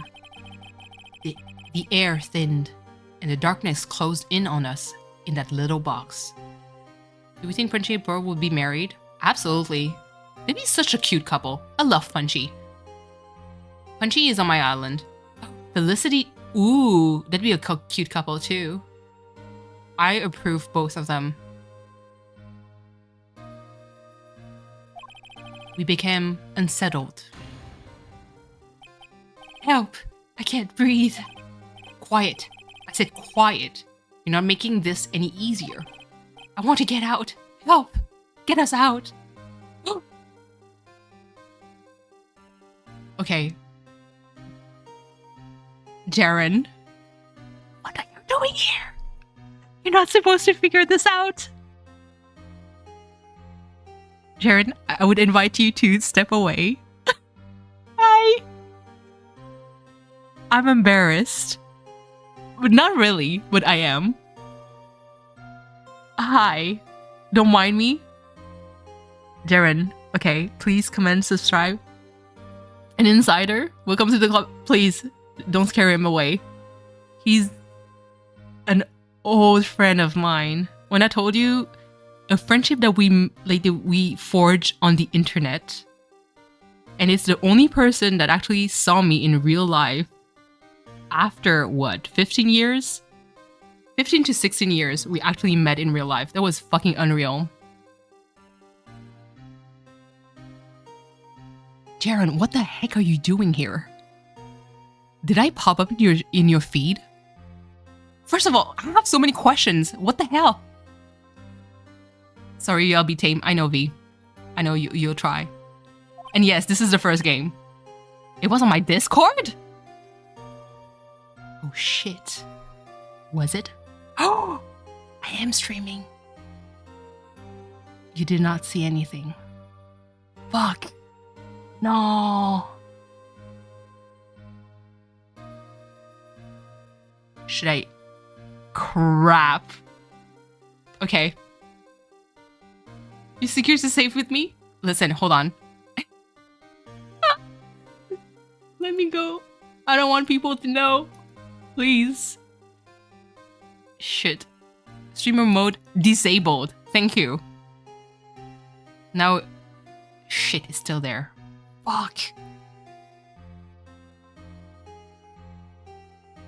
Disable. There we go. Okay. There. Am I? Yes. I'm back. You secure visit. Thank you, Jaren. Jaren. Thank you. Of all the people. At least it's you. I had the freaking double take that I had when I saw your name. I was like, this is not real. I didn't even... No. Listen, Jaren, I'm a marathon streamer. I stream for like 9 hours if I can. Derailing, I do it by myself. You don't have to worry. But yes. By the way, did you finish the games? I don't think you did. I'm not going to harass you. I want the secret. No. The secret is mostly because I do have like a group of friends on the Discord that I've been friends with for a long time. Thunder right there, who has been a friend of mine for I think the longest. That he's the one that introduced me to the circle of friends in the Discord. None of them knew that I was streaming. None of them. Which is fine, because like I said, like they do their own thing. But none of them knew. So that was the secret. But now the cat is out of the bag. Or the bunny? The bunny is out of the bag? Cat's out of the bag, yeah. I think that's the thing. So that's... But it's fine. Yes, it is the first game. We're at the end of the first one. I still have one case. Oh my goodness. Yes, that did derail me for like a split second, but now we're back. I was fangirling Jaren, as you know. I think it's cool. Thank you. Thank you. Yeah, no, I was fangirling on, you know me, Edgeworth and Phoenix. They have to be together. V, please. Oh my god. Jaren, stream when? When are you going to stream? I see. Okay, hold on. Pause. This is me derailing even more. How is Diablo 4? Because you actually... Asmon Gold freaking makes me want to buy the game. Now, I see you playing. Now, Keith. Wait, please. It makes me want to get the game. Not now, because, you know, I do have other things to pay first, but it's one game that it makes me... Everybody makes me want to play Diablo 4. I'm liking it, it's fun. God damn it. I believe in, like... It's not, like... The transactions, from what I heard, are not for pay to win. It's mostly, like, cosmetics. So that's why I'm like, I want it.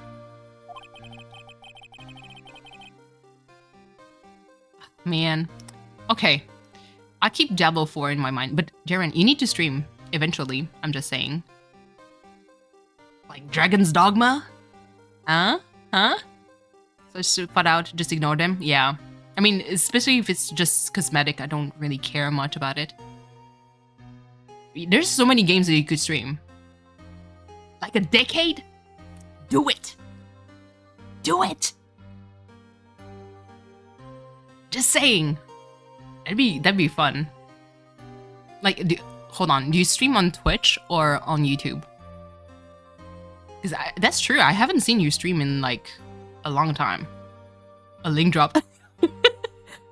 Maybe V. I'm just saying. Because right now, like the crew that surrounds me, they're all from the Animal Crossing community. Most of them. But like everybody content creates for various games. I'm just saying, if it's on Twitch, if it's on YouTube, I will send you followers. The streaming bug is real, absolutely. We support all games, absolutely. Especially me. I mean, I play Valkyrie Profile offline. I did play Phoenix Wright. I played the Monkey Island game. I'm all over the place.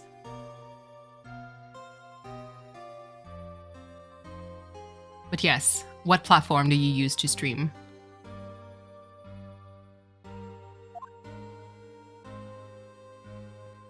Who's winning at arm wrestling? He's going to win. Dig, you have no idea how flimsy my arm is. Like, they're twigs. Coordinating Yogi's mental condition called into question. As you should. I'm going to... What to force you to stream? I don't want you to force to do... You know, to force you to stream, but... I think it's nice. You know? For me, it started like... I basically started streaming me drawing. That was how it started. And then I wanted to play video games. And obviously, I have a lot of retro games that I want to play, so I started doing that. I didn't go on Twitch, mostly because... You know, it's Twitch and I didn't fully know what the hell is going on. My cat is meowing. I love the lack of non-answer. Wait, hold on. Let me go on Twitch and grab his Twitch account. Twitch. Which is true. You haven't streamed in such a long time. What are you? More. Damn. Okay, hold on. The list goes on. I have... Where? Oh, there you go. Hee hee. On Twitch. It's ancient. I know. And so is your YouTube. I know. I don't care.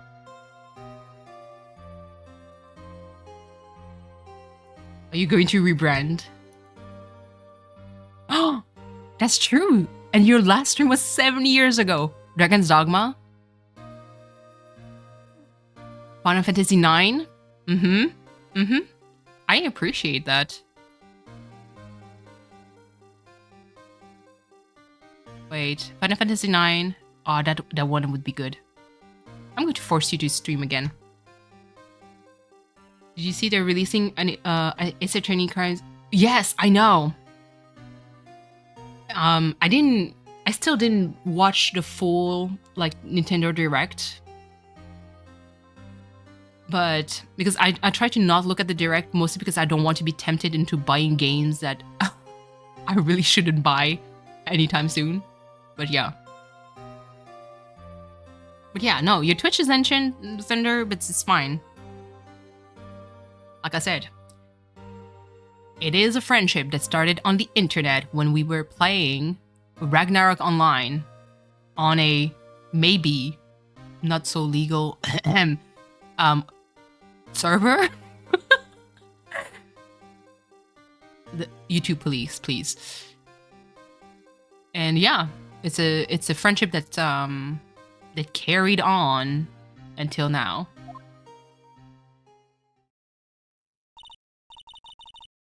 Yeah, a spicy server, if that makes sense. Isn't that strange? This letter tells him to get a revenge on Edgeworth. What would he want to take revenge on you? Yeah, because he would be 9 at the time. Right. There's something that it's been troubling. Ugh. Please, out with it. I don't mind the spice, I'm Mexican. That's well of you to say. I think you have a past of saying that out loud. I'm sorry I'm losing my mind at work. Hold on. You should be done soon, though. No? I have so many books I want to read. But see, my issue is I also have streams that want to watch. Or you could read them on stream. Huh? He was... No, he doesn't... Like, so... That's the thing. He knows how I look like in real, but he doesn't live near, like, close to me. By the way, Jaren, nobody knows where I live, so hush. Aside from it's Canada, but hush. It's by his fault, been by in cruise. Oh, Jesus. I can barely form a correct sentence. Don't you know that the way that I struggle reading the Pride and Prejudice chapter 1 and 2? A lot of editing went into that. You mean nightmare? Let's go. It's a nightmare I've had. A memory of, okay. Of the crime I committed. A memory of a murder. Okay, tell me about it. I think the time has come to tell all. What about it? For the last 15 years, I've had the same dream almost every night. I wake up in a fearful sweat every time. What kind of dreams? It's a dream about my father's killing in the dark. Oh my god. Help! I can't breathe! Okay, so that's the exact sequence that we've seen earlier. I want to get out. Hold on. Reading aloud is hard. It's hard too because my eyes go faster than I can speak. That's my problem. I can read fast, but talking is already a challenge. Plus, if you throw in some difficult words, I'm English impaired, so that's always super complicated. It's a program for kids like me in elementary who's too big for reading. ABC Mouse? What is ABC Mouse? What is ABC Mouse? I'm howling at the sun, please. Don't shout, you just use more oxygen. I can't breathe. You're using up my air. Oh no. Stop breathing my air. I'll stop you. Oh no. Did he attack? Shit, okay. He's attacking father. And I see the pistol laying by my feet. How would he... I have questions. My friend did a reading stream once. She just put lo-fi and pointed her webcam at her hand and book. And we did like 20 minutes read, then 5-minute chat break. Oh, really? It's like a program for kids, my kids' age to help with learning. Ooh. I wouldn't put like a webcam on the book. I would probably share like some kind of like PDF. It kind of make people read along, if that makes sense. But I have questions. Why is the pistol by his feet? I don't know if it was evidence from that day in court or the bailiffs. In a daze, I pick up the pistol. Oh, he threw it? Yikes. Reading sprints are definitely a thing on BookTube. BookTube? There's a whole new universe I didn't know about. We didn't get a copyright claim. Only if you read books that have like a copyright to it. Hold on. BRB, I'm just going to make sure that nothing is burning in my oven. Ooh, please.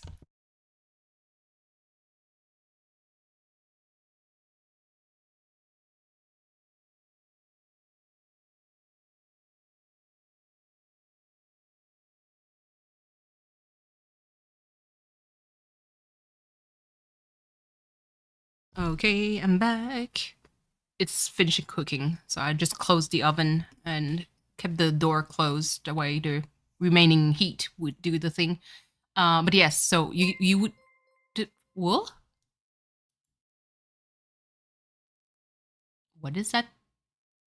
Shit, I missed the notification. What happened? Jaren, did you subscribe? I think it was that. I have to. It has to be that.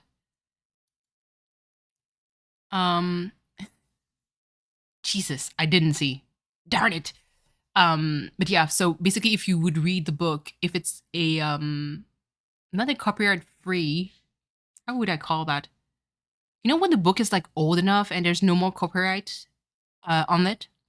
Those, if you read it, it's all fine. But if you, let's say that you would read, I don't know, Twilight, because there's still a copyright to it, you could get a copyright strike by reading it. The proper it on some books, so oh yeah. Yeah, the copyright is basically as you read it, for some reason, like AI would just recognize kind of like the lines that you would say, and eventually would just give you a copyright strike. So that's what, like, some of the things that I read are old enough to be like Edgar Allan Poe. If you read his book, it's all fine because it's like old enough that there's no more copyright to it. Yeah, the books are in public domain. Exactly. There was a term that I was looking for. A scream that rung in my ears for the past 15 years. It's just a dream, right? Right? Yeah, I think so. That's why they didn't read it out loud. They just told us what book. Oh, do you see their page? Yeah. But what if I'm wrong? What if it's real? They say sometimes people shut out memories in self-defense. Maybe it was I who killed my father. Please. What? If you think about it that way, this letter makes sense. Get your revenge on Miles Edgeworth. Good night, it's bed o'clock for me. Good night, Dig. Thank you so much. Continue my dream with Mecha Godzilla? Oh, I have so many question digs, but I'll let you sleep. Mecha Godzilla is super cool though. But good night. Sweet dreams. Think about it. Yugi was really innocent. That's why he wanted revenge against me. It was me. I was a true criminal of the DL6. I shot my father. Please. This is bad. What are we going to do, Nick? What can we do? I don't know. I don't think there is anything we can do, like it or not. If there's someone else who knows a lot about the DL6 incident, maybe. Yes, okay, that was Jaren subscribing to me. Thank you so much for the subscription, Jaren. Hop in whenever you want. It's weird.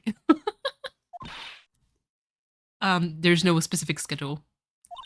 There's someone else who knows about the DL6. There is. And we need to go see Mr. Grossberg. December 27th, Grossberg Law Offices. Mr. Grossberg. Ah, hello there. What's wrong? You look troubled. Good night. Well, wait. You said go to dig. I was like, unless you're going to sleep, Jaren, which would be highly surprising. Because I'm probably the one with the grandma schedule compared to you. Okay, that's what I thought.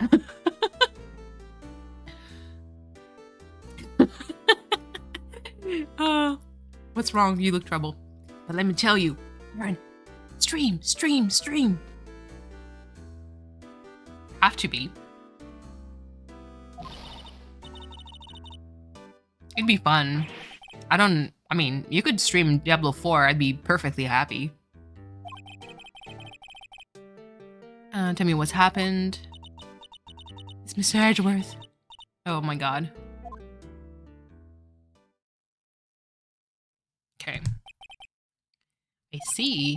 So Edgeworth dreamt he shot his own father? It's only a dream. Only a dream! It was only a dream. I wonder. Please. What? If that's the case, then what do you two look so troubled, Well, also consider this. Yogi quite certainly holds a deep grudge against Miles Edgeworth. So deep, he'd want to frame him for murder. He was 9. How? This leads me to summarize that Mr. Edgeworth's dream was not a dream, it was real. Bitch, please. As you imagine. Miles Edgeworth threw the pistol to save his father. The pistol fired, and the deed was done. Yes? I don't believe it. Me neither. Yogi was suspected of murder, and his career as bailiff was irrevocably wrecked. Thus, he sought revenge on Miles Edgeworth. This was his last chance, of course, with the statute of limitations so close. Okay, again with the status of limitation. Okay, read that letter. So this is the letter? It does seem that Yogi was following this letter when he killed Hammond. Yeah? But why kill Robert Hammond? Hammond was a skilled defense attorney, but he defended clients not for their sake, but for his own. Huh? His own sake? He never trusted his client, that one. The only thing he trusted was his own ability. But he got his innocent found in what? He got his client found innocent. Wow, that was a doozy. So why should it matter? Actually, my dear, it's quite different. He won that innocent verdict for no one but himself. Yogi was a free man, but socially he was ruined. You'll understand soon. You'll understand soon enough. Wait, what is it? This letter. I've seen this handwriting somewhere before, a long time ago. Whose handwriting was this? Do you have any idea who wrote this? I mean, of all the choices? Not Miles, that's for sure. Not himself, that's for sure, because he was following instruction. It has to be Von Karma. Could it be Manfred Von Karma?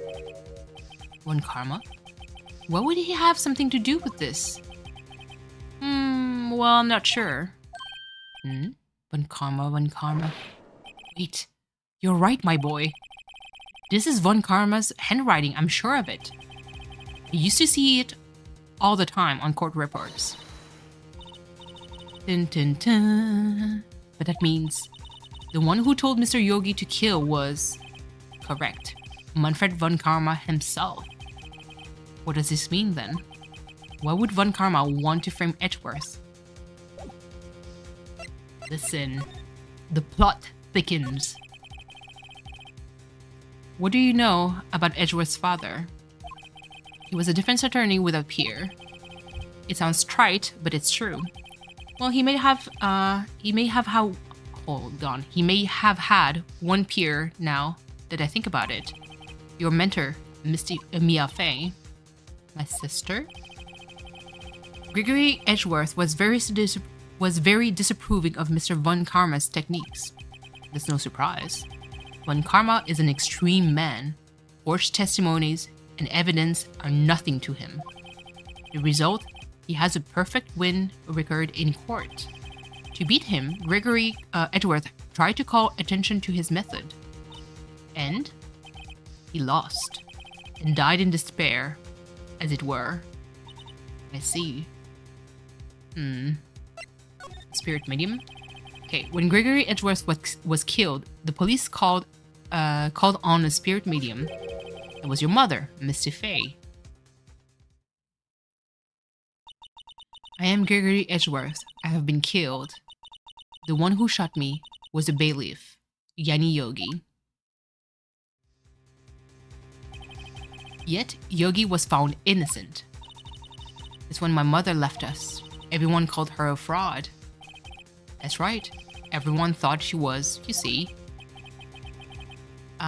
Yet, now that I think about it, it seemed the one who lied was Gregory Edgeworth's ghost. Gregory Edgeworth must have known who shot him. I don't believe it. So you're saying he falsified his testimony? That Edgeworth's dad lied to protect his son? Ooh. It's only a possibility, mind you, but a possibility nonetheless. Okay, let's go. If it truly was Von Karma who wrote this letter, then he would know the truth. He would know that Miles Edgeworth had accidentally killed his own father.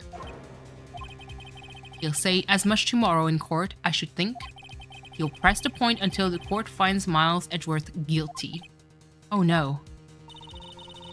But how could Von Karma know about Mr. Edgeworth's past like that? Even Mr. Edgeworth thought it was just a nightmare. That I do not know. That's it. That by alone itself should be suspicious. Yet I do know that Von Karma is both persistent and a perfectionist. He may be seeking to satisfy a grudge against Gregory Edgeworth by hurting his son. What do you mean? It was 15 years ago. Von Karma met Gregory Edgeworth in court, and Von Karma did win. But he didn't make it through the trial unscarred. Talk to me about it. What happened in the trial between Edgeworth's dad and Von Karma? Von Karma got the guilty verdict he wanted. He won the trial. But Gregory Edgeworth accused Von Karma of a faulty evidence and thought he lost the trial. And though he lost the trial, Mr. Edgeworth's accusation stood. Ooh, faulty evidence? It was the only penalty Von Karma has ever received in his career as a prosecutor.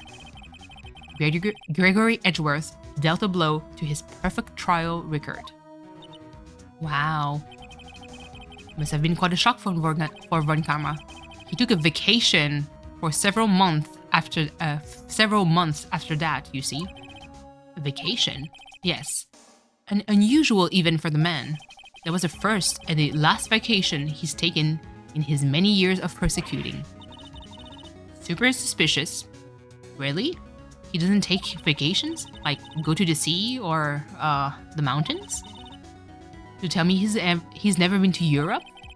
You have strange ideas about vacations. Yeah, absolutely. In any case, that was the only time he took vacation from work. I believe the penalty upset him quite a lot. Odd. If he wanted to keep a perfect record so badly, why would he take such a long vacation? What do we do, Nick? Von Karma is going to bring up the DL6. You can bet on it. What if Mr. Edgeworth pleads guilty to the DL6? I won't let him. Of course, save your husband. That's what you should do. Yes, Mr. Wright. I hate to say this, but even accidental murder is murder, you know? I know that. I just believe in Edgeworth's innocence. I can't believe he'd kill someone. Save your boyfriend, absolutely. Save him. But Nick, Mr. Edgeworth admits it to himself. His father must have lied to protect him from being in the grave. He also wants to take it. Yes, I think so. I don't care.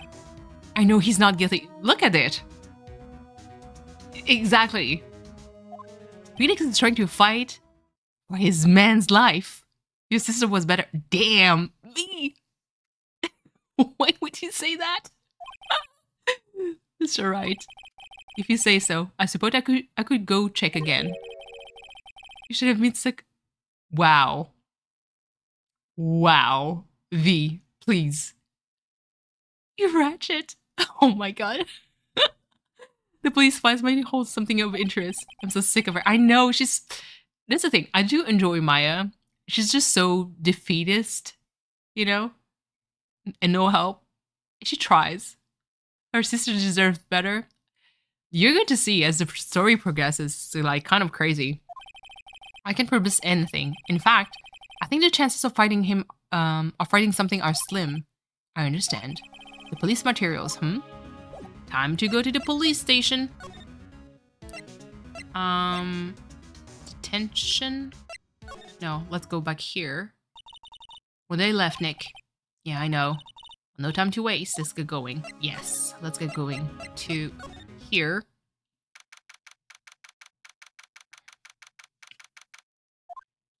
The way you and Brooke got so emotionally invested in Mia's case, and she got offed the second case. I think the way both of you reacted was kind of crazy. It's pretty good. It's just that I have to like slow down because I still don't have like my food like ready in front of me. But yeah, I was pissed, as you should. There's hardly anyone here. Everyone must be out looking for the old guy, Yogi. Ah, it's you. I don't think Gumshoe will come back, will be coming back today. He's staying out late looking for someone. Looks like Detective Gumshoe is pounding the pavement for real. I'm so pissed. I know. We were wondering if we could check the record room again. What's your Animal Crossing island named? Like mine? Or V's? And when is getting pound? V. Oh, mine. It's Aesir. Hold on, let me type it in chat.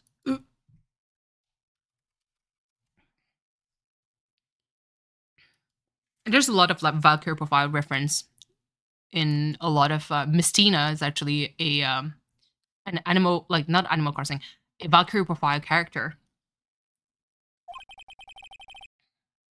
And Aesir is part of the Northern mythology. He can go as long as he's here. Von Karma? Oh. Von Karma is in the records room.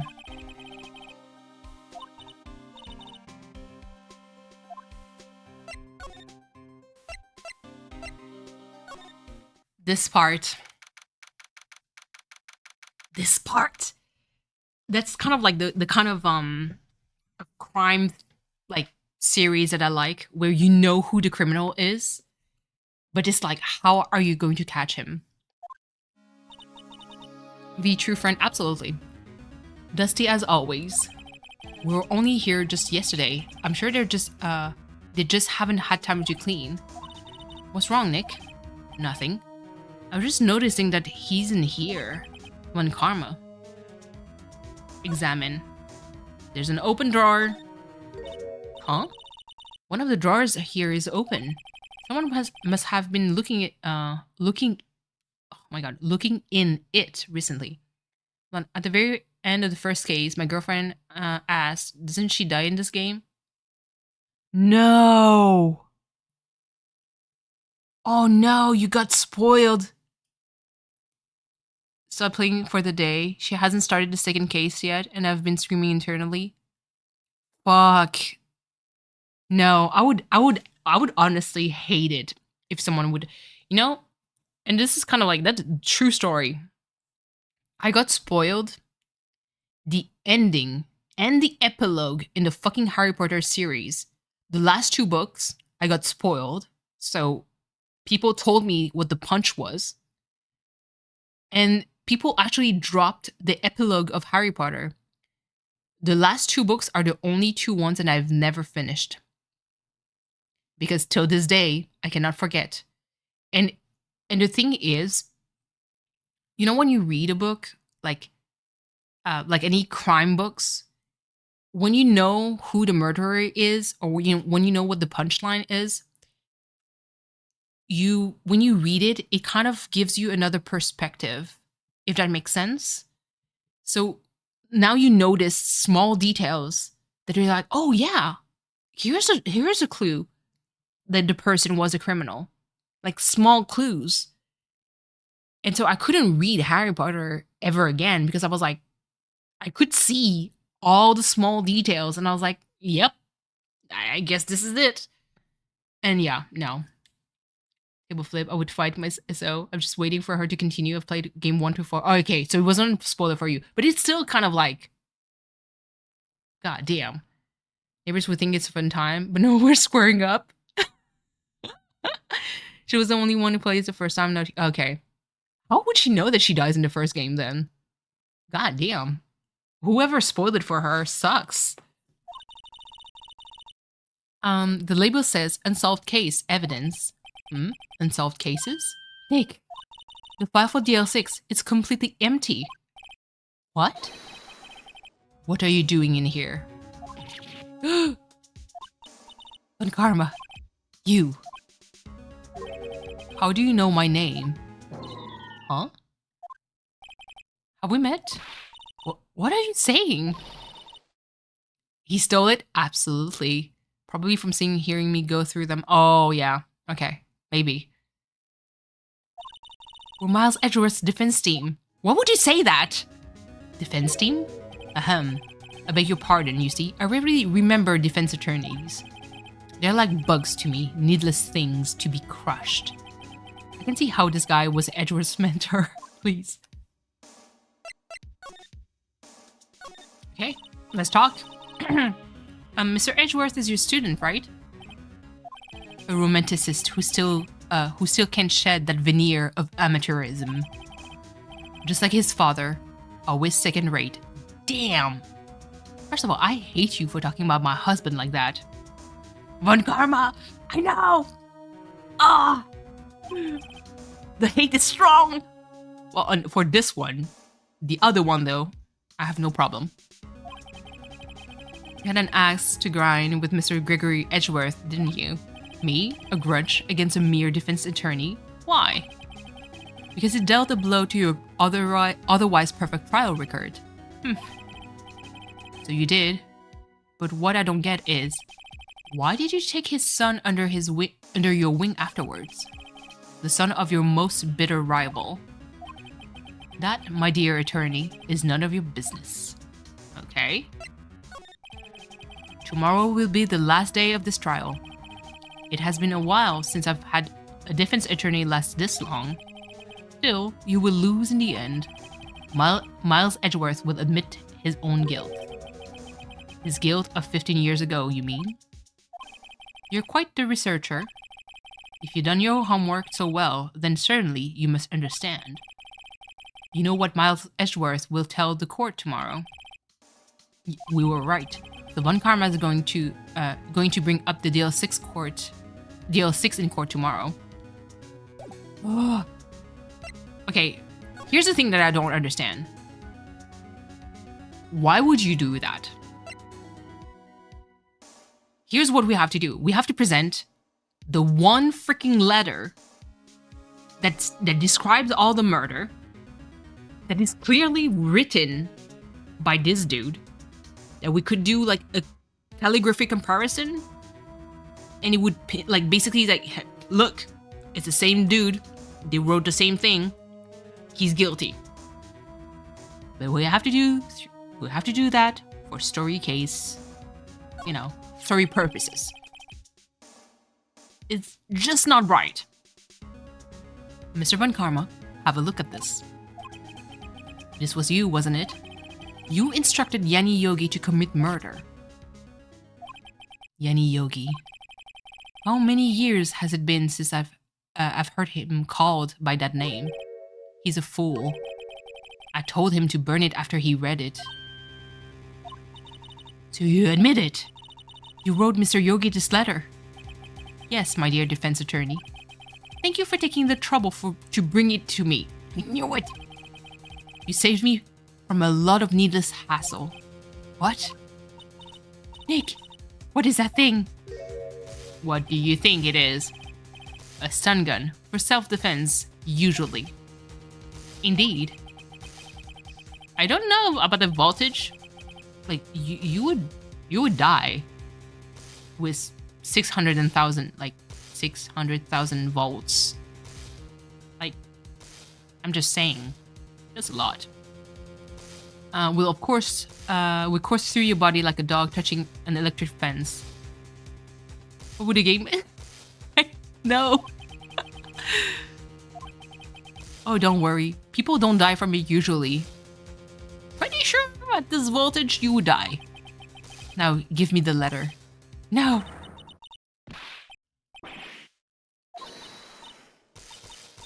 Oh, she got tased. And he got tased too. But that's the thing. Why would you show the letter? Maybe not if the amps were low. I don't know. Get zapped? Volt? Though? Isn't like the what you have on like the ground? God damn, I have the word in French, but I don't have it in English. Whatever you plug your stuff in, isn't like 120 volts? Phoenix, you're a loser. He is. That was really not his brightest moment. Wow, V. No. No. Edgeworth will be with Phoenix, please. He got us the letters gone, of course. Of course, because you showed it to him. And he took the Dale 6 evidence, all of it. Back to having no clues. Wait, Maya jumped first. Maya, is she okay? Oh, goodness gracious. Open your eyes. And now I have the rest of the Queen song. Playing. Open your eyes and see. Sorry. The letter. Did he take it? Of course he did. Couldn't stop him. Aw. Promotion for that thing knocked me out cold. Mama, just kill the man. Okay, hold on. Hey, this is not karaoke night. From what I remember for the physics, electricity is like a waterfall. Volts are like the height of the waterfall, but amps are how much water is going over it. Stop being a nerd. No, you're the only one. You're the only one I can accept you being a nerd in my chat. I've had other people that was a little bit more annoying, but for you, I'd accept it. Intimidated. But hold on. Because that's the thing. If it comes out at 600,000, like the distance, when he chucks you, like, man, I guess it would be low amp, but what would, hold on.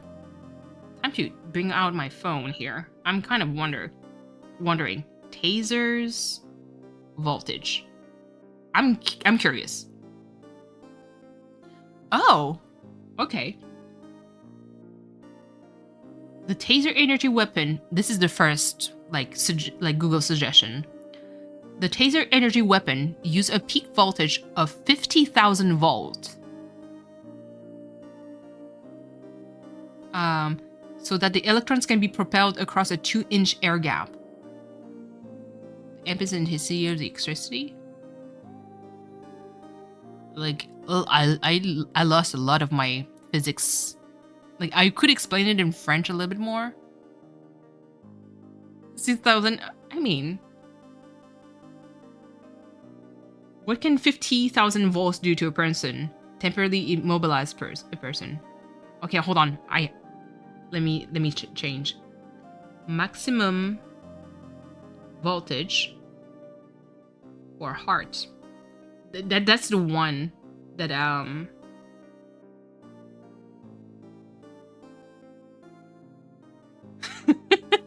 Okay, here's why I kind of raised my eyebrow, Darren. A good rule of thumb is that when a shock is at above 2,700 volts, it often results in death or severe injury. At over 11,000 volts, the victim will usually pass away. Insane. Teacher rings. I'm learning so much today. Not a teacher, not a doctor. I'm just saying, this one like 600,000. You're going to kill someone with this. I wouldn't know like how the amperage would work. Would Chris speak for kids? Yeah, he's like, you're out or I'm out. No middle ground. Oh, Maya, please. I can't even call my sister. You get there. I wish I hadn't woken up at all. Oh, goodness gracious. V, you have to retract what you said. Even though you kind of dislike Maya. Listen, you can't be too mad at this girl. She's trying. Bailey's the teacher? Oh yeah, I think she is. I take it by the little. She feels bad. Shouldn't have, Maya. I take it back. I better do something about her self-confidence first. She's holding something. What is that? A bullet. Taken from the heart of Gregory Edgeworth. I remember. Von Karma was holding this when Maya jumped him. Yeah. She's going to school to become a teacher, V. Damn. Prove it to you, Maya. You're most definitely not useless. Let's go! To be continued. Final trial. I don't think I could finish like in 2 hours, like the remaining. I'll see. Any of you getting rid of a villager? I'm tired of hunting. What? Hold on. Any of you? So you want someone in your queue? Like that jumps into your island? I don't remember who's leaving my island. Like who was the last person. What do spicy them work? You restarted? Oh, freaking tragic.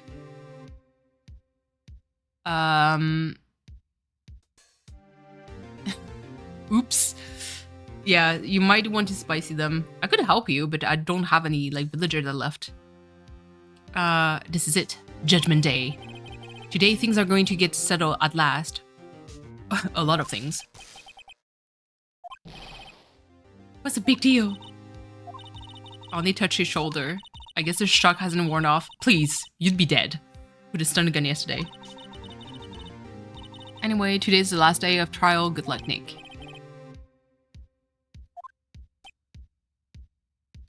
Okay, Edgeworth is looking glum as always. I hope Von Karma doesn't push him too hard. What are you doing? I'm sorry, I just thought I'd cheer you up with a pat on the back. Oh, Maya, please. What is your theme for your island this time? Maybe you should go outside and discharge. Right, good idea. Just touch the ground. You know? I was wondering why you were having fun with it. Again. Okay. Damn shoe! What's getting into that girl? What did she say? She said she was going to go outside and discharge, V. A moment of silence.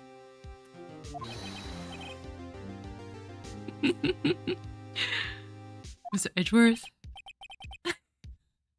Like Spring Cottage Vintage. Ooh, nice.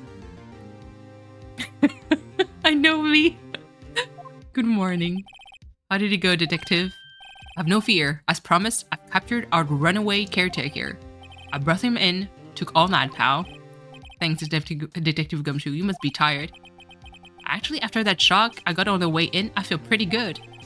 Yogi, okay, Yogi says he's forgotten his own name, but that has to be a lie. Why would he want revenge on Edgeworth if he couldn't remember his past? He does remember, and I'm going to prove it. Whoa. OBS disconnected. Is it back? Connection was successful. Okay.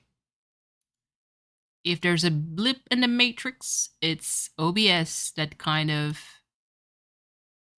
OBS, you are doing so good. You are doing so good. Yeah, I'm good? Good. OBS has been kind of acting weird for the past few streams that I've seen. Not getting rid of any more villagers, especially the one that... Oh, yeah. No, Mama Cat, don't worry about that. I've been suffering for months. Do you want to switch to Stream Element? I think I've tried Stream Element before. It's just the layout. There's just so much going on. OBS is like much simpler for me, so I'll keep it. Court is now in session for the trial of Miles Edgeworth. The defense is ready, Your Honor. Look at this asshole. The prosecution is ready. I've seen Stream Element. It's too much for me. I'm a boomer. Yeah, it's just, there's a lot. But, I mean, Rosie is trying to sell Stream Element because, there's like missions that you could have, that you could put in your overlay and stuff. And you could possibly get money out of it. But it depends on what you stream, though. I know there's stuff for Fortnite, but I don't think VU would want to stream Fortnite after that specific incident that happened on Brooke's stream. We reached the final days of our proceedings in this trial. I asked that the prosecution submit decisive evidence. I still love this case start music. I know! The music in Phoenix Wright. Still love it.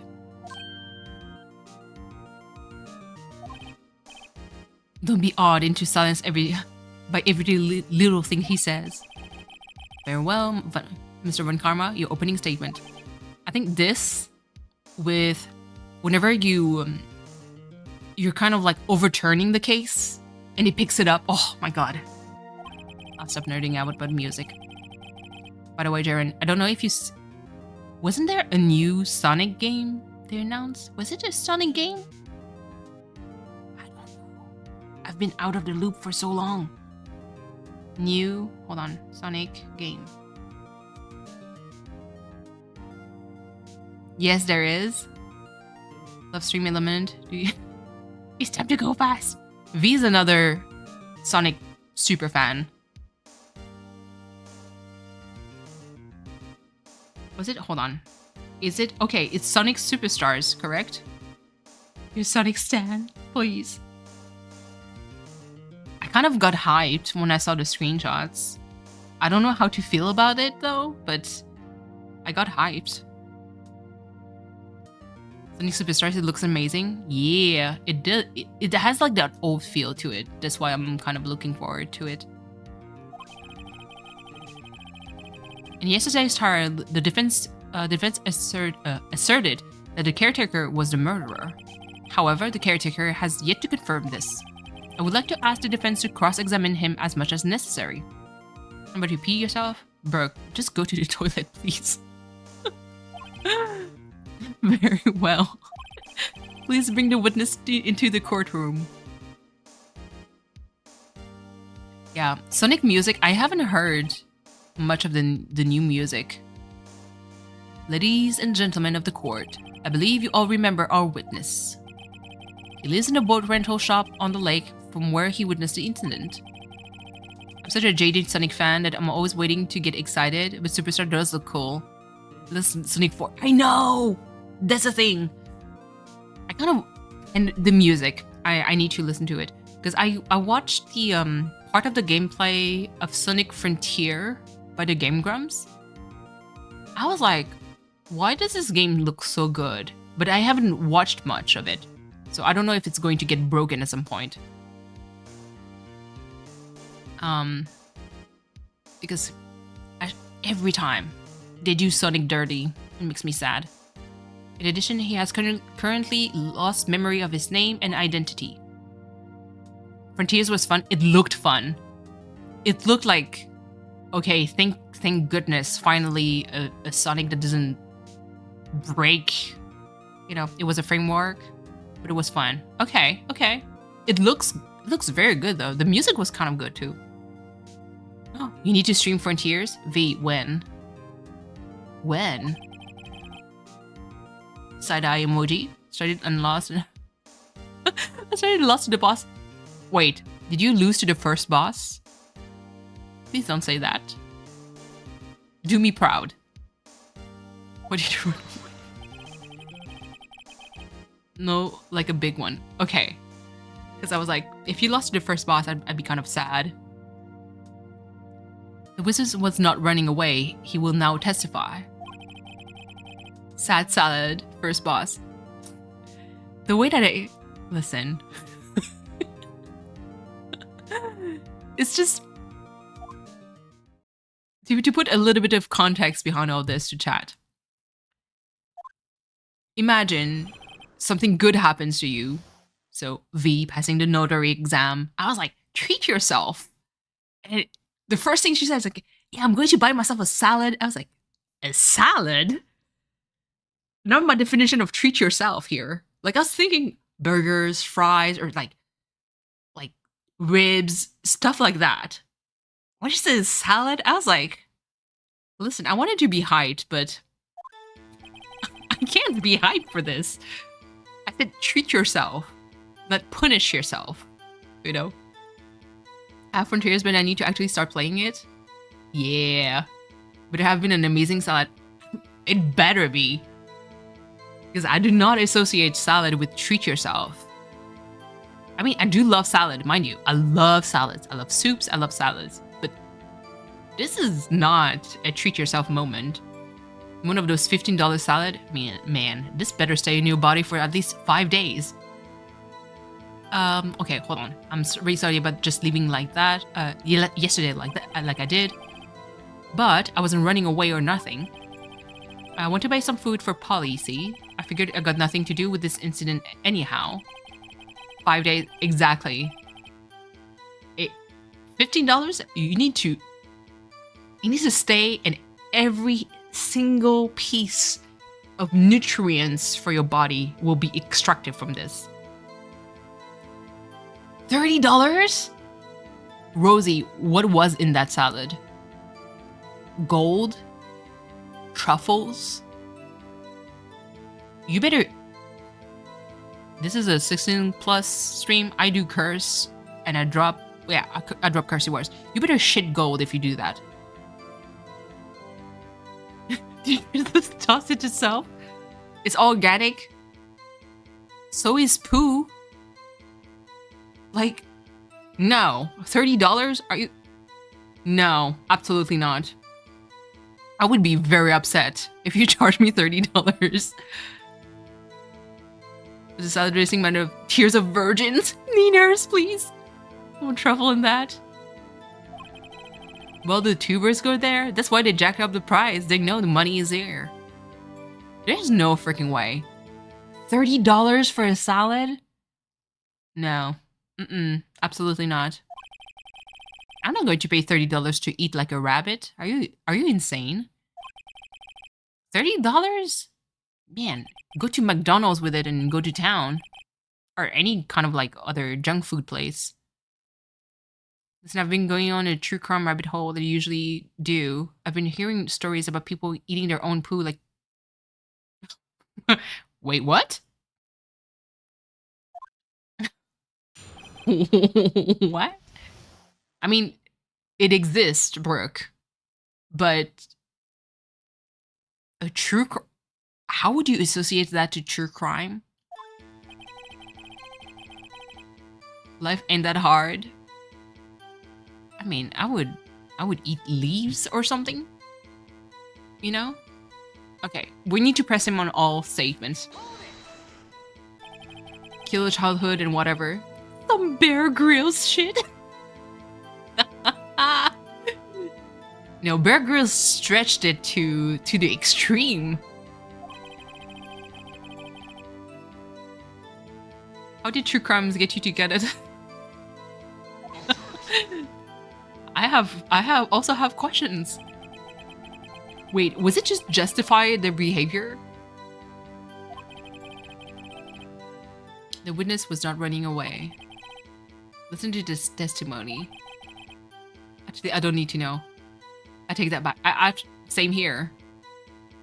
I mean, I would eat, I don't know, cardboard, paper towels. I would eat other stuff before I think about eating my own poo. Like, to show their behavior. Weird is their behavior before they became murderers. That's crazy. True crime channels on YouTube that I love. Can I have to give love to Bose. Bose is such a good content creator for true crimes. Her and Stephanie Sue, Miss Mangobutt. Both of them are amazing at true crimes. From the storytelling to research behind it, so good. I want to buy food. Okay, press this again. Well, he's a bit of a gourmand. Gourmand? How would you say that in English? A good best story when it comes to true crime? Yes. I want to know how you grew up and how you get there. Sometimes it's wild. Sometimes it's like the most normal upbringing.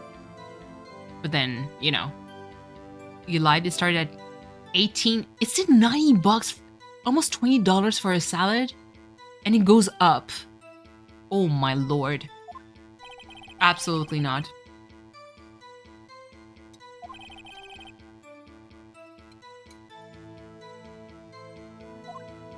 Absolutely not. I'll be gunning in the dark, and the book terrified me so badly. Ooh, what is the book about? I want to play with makeup, so I also don't want to stand in the bathroom for 3 hours. I don't know how you guys do with makeup. It takes skills. When the police apprehended him, he was whack. Oh no. Whack? The Golden State Killer. Ooh. I think my Discord is done. I'm done for today. Let's go! Oh my god, everybody and their grandma. Some other friends are streaming also. Oh, oh my goodness. I just saw the I just saw the message, B, that you sent on Discord. Hold on. The Golden State Killer is such a crazy story. I need to refresh on the story behind this one. Sometimes like the title doesn't ring a bell, but then I kind of hear about the story and it brings me, you know, it gives more context clues. Boom, boom, boom, boom. Ooh. Mirror. Yeah, I do the most basic makeup. I mean, it's still makeup. They have a TV series about it? Really? It was published pre them catching him, so he's scary. Oh, damn, that's crazy. Or what makeup 5 times a year, if even that. Yeah. I used to do some crazy ass YouTube guru makeup, Rosie, but it didn't match the nails though, because it goes together, you know, flawless nails that you do, and do the makeup with it. The witness has testified quite clearly he has no memory of who it was. Yeah. I kind of want to read into that. Or just watch a video done about it.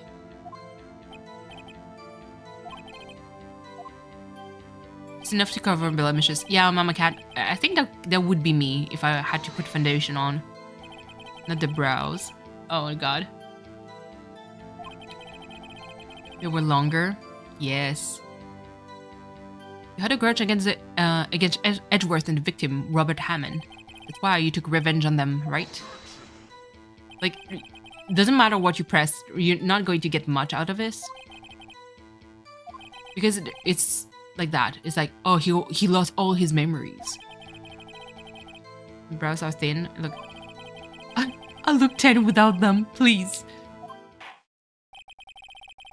Might I say something, Mr. Wright? Yes. Yes, Your Honor. You've been saying the same thing now over and over. You've been calling the witness memory of the past, or lack thereof, into question. But does this really have anything to do with the current case? Absolutely. Of course, Your Honor. The witness has said he has nothing to do with his case or no motive. Both of these statements are lies. Dun, dun, dun. Order, order! Mr. Wright, there is a serious problem with your claim. What are you saying? Are you saying who, you know who this witness is? Of course, Your Honor. Oh ho! Now this is interesting. I have no eyelashes, so mascara is no-go. I feel you. Don't play dumb, Von Karma. Mr. Wright, please tell me the witness's name. It's Yanni Yogi. His name is Yanni Yogi, a former court bailiff. Yogi? The name seems familiar. Oh! Yanni Yogi, from the DL6 incident. It figures the judge would have heard it. It was such a famous case. But what does this mean?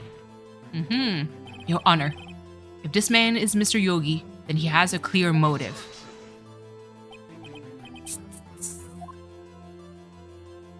Look at this shitbag. Jumping to conclusion again, Mr. Wright. This man, this witness, is Yanni Yogi?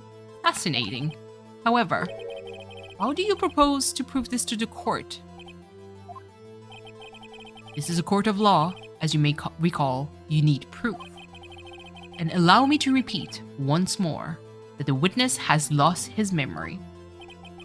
This is it. I have to do this now.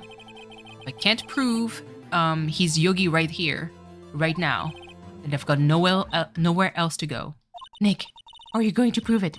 How can you prove that he's Yanni Yogi? Dun, dun, dun. Okay, it's okay. It's actually quite simple. Your Honor, please take this man's fingerprints, and we'll compare them to the fingerprints file on the file of Yanni Yogi 15 years ago. I see, that makes sense. Mr. was with all the gods who was next. Aww. Rosie, don't undersell yourself. Please. Huh? I'm so very, very sorry, Mr. Wright. Why? The witness has no fingerprints. How fucking convenient. What? What? No fingerprints? How so freaking convenient. You see, before I worked as a caretaker, I worked at a chemical plant. I burnt my finger working with the stuff. What? Yogi, you sneak. You burn your fingerprints to hide your past.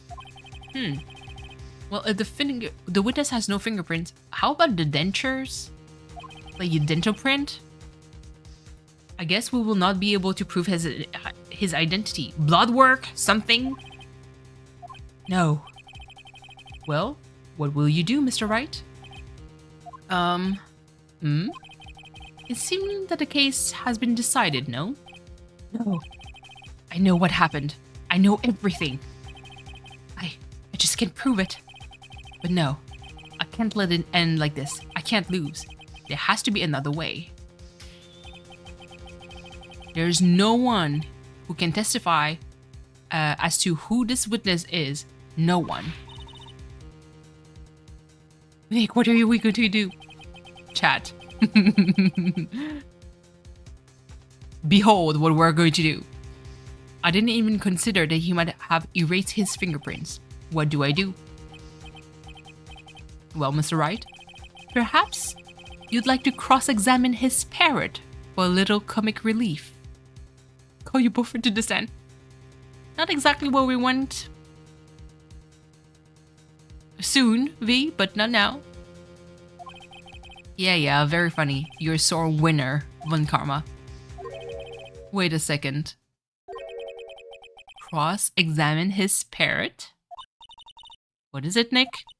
No, you're not going to. Your Honor.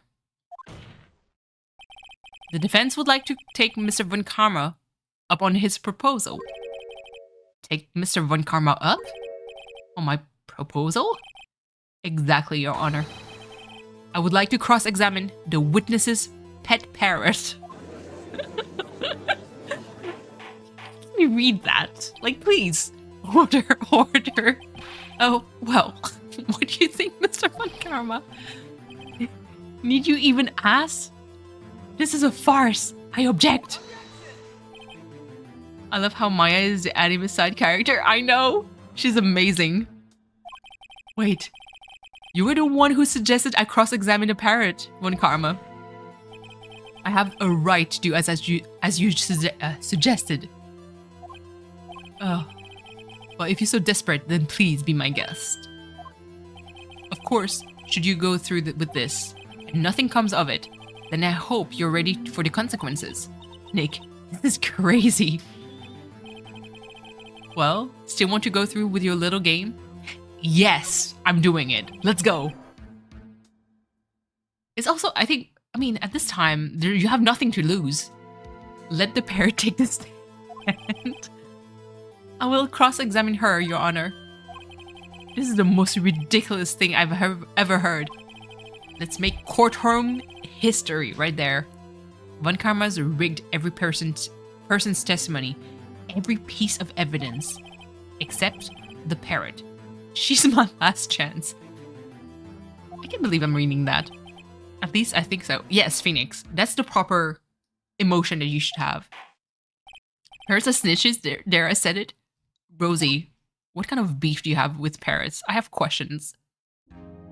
Listen, this is tragic. That's quite a bird. Please tell us your name. Name. The witness is ignoring me. Are a-holes. They can be rude. Birds can be very rude. You wanted a parrot, but never mind.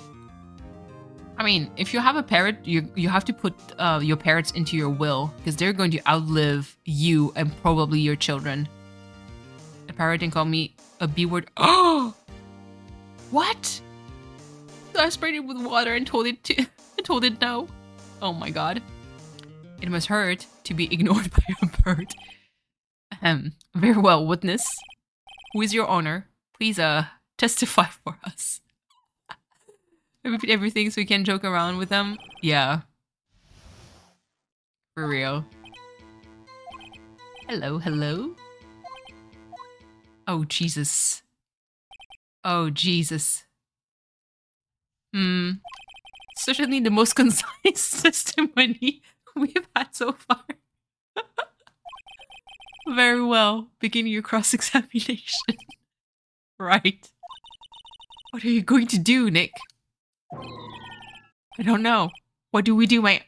Now you react? Now you think it... Listen.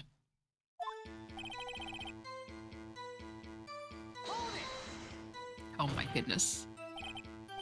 Witness, you can't just say hello and expect us to get anywhere. Why would you talk to a parrot like that? I want you to testify. Maya, you talk to her. Right. What do I say? Okay. What is your name? Maybe I should get her to say her name. Polly, Polly. What is your name? Polly, Polly. Mr. Wright.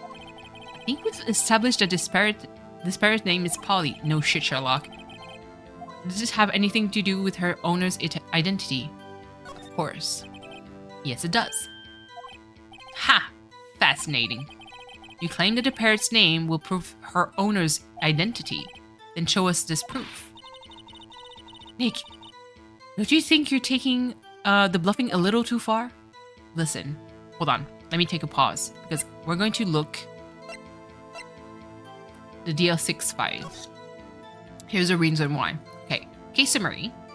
On December 28th, 2001, location elevator, district courthouse.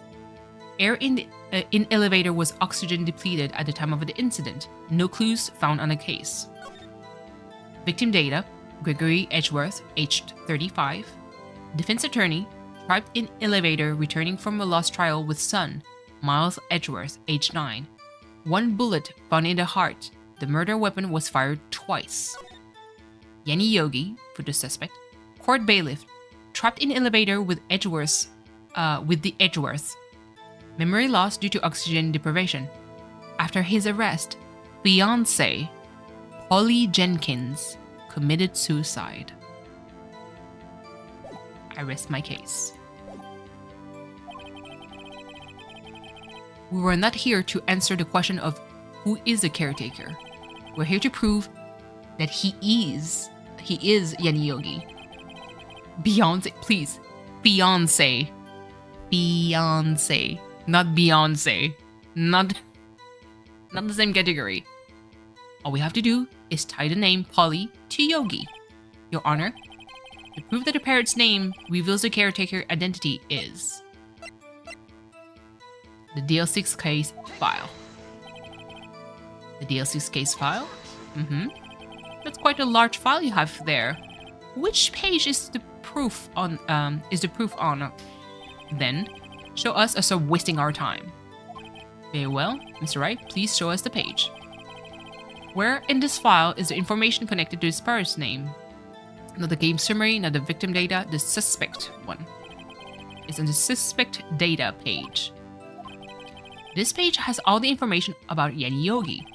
Right after he was arrested, his fiancée committed suicide, see? Indeed, it does say that, yes. What was his fiancée's name? Holly Jenkins.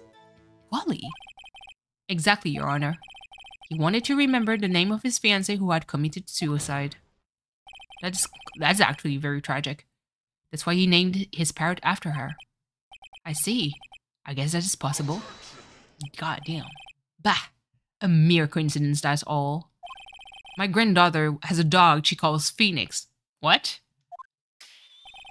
Well, Mr. Phoenix Wright, does this make you my granddaughter's fiancé?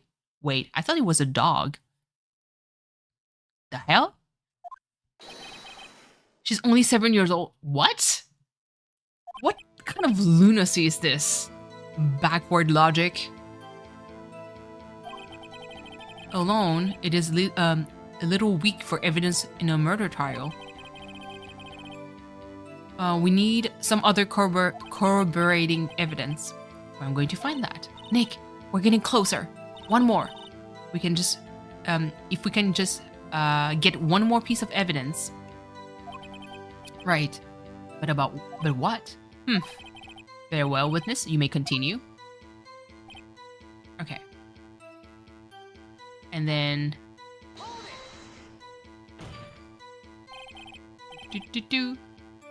Witness, you're here to speak, you must speak to me. Alright. We are going to ask another question. Well, I guess we should try to get information out of her. Oh. Oh. DL6 files? No. Choose. Yeah, okay. Wait. But didn't I press? Yeah. Press. Okay, there we go. Have we forgotten something? As I recall, 2 days ago.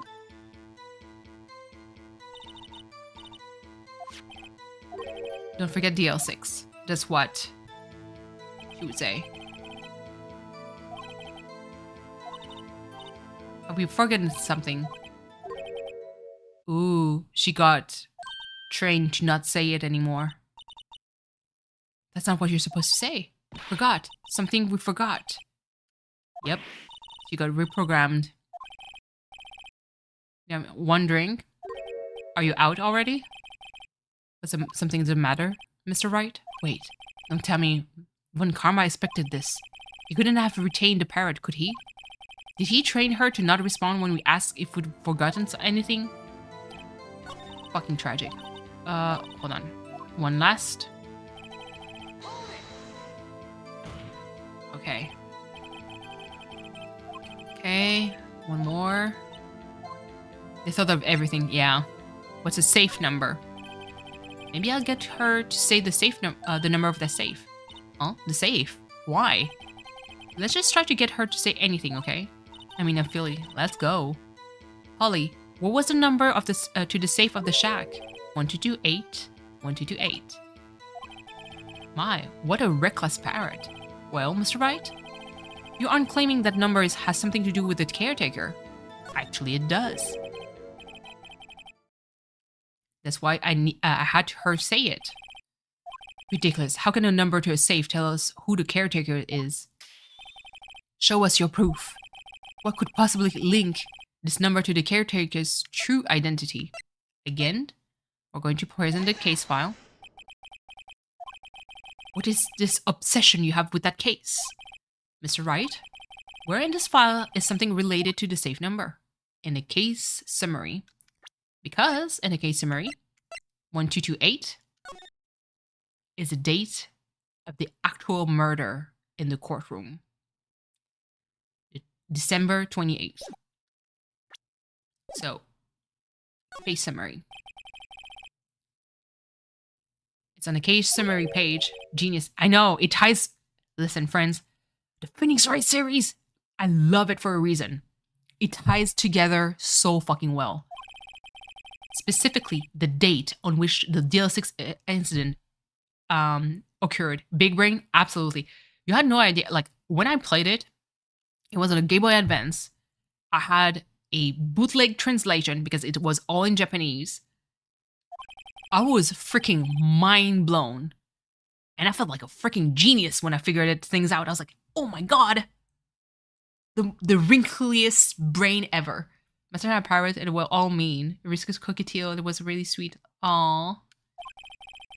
Yeah, Paris can have like a pretty mean temper. OG version, yeah. That's today's date, 15 years ago. And the number on that safe is 1228. He used the date of the DL6 incident as a number for his safe, Your Honor. That's how important that date was to him.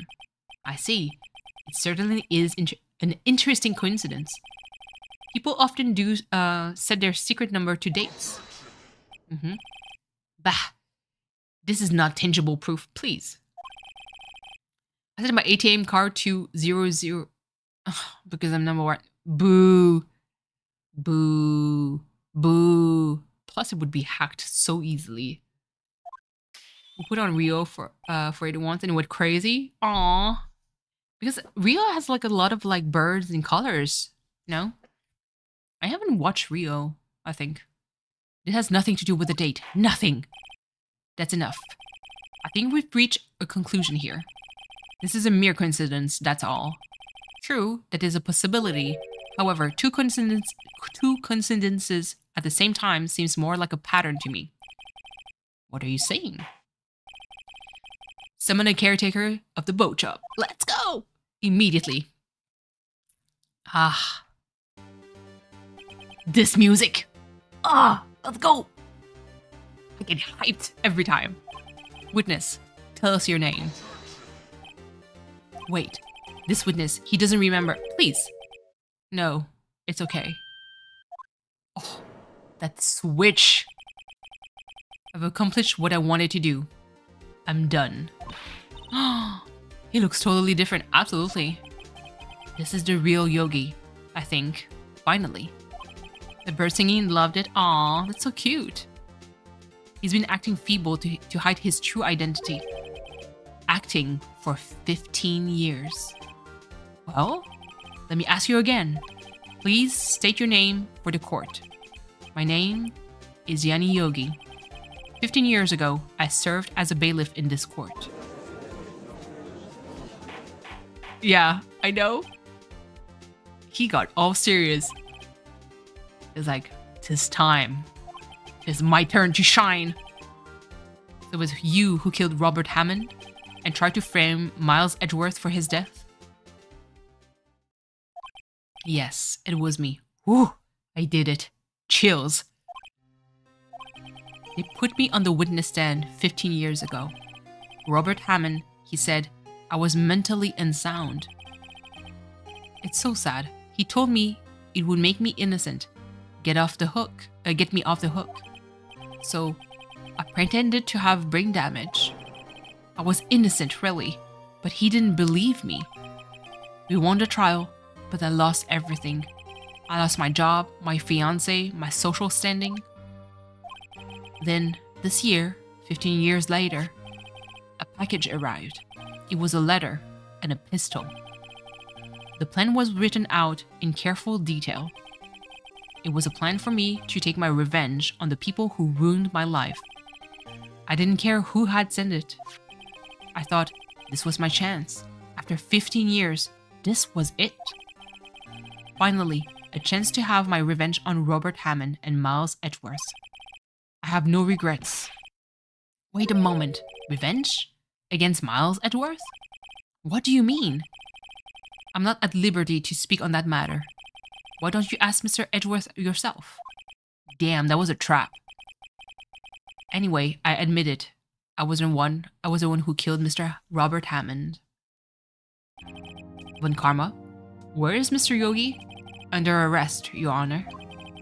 I saw no room for error in his confession.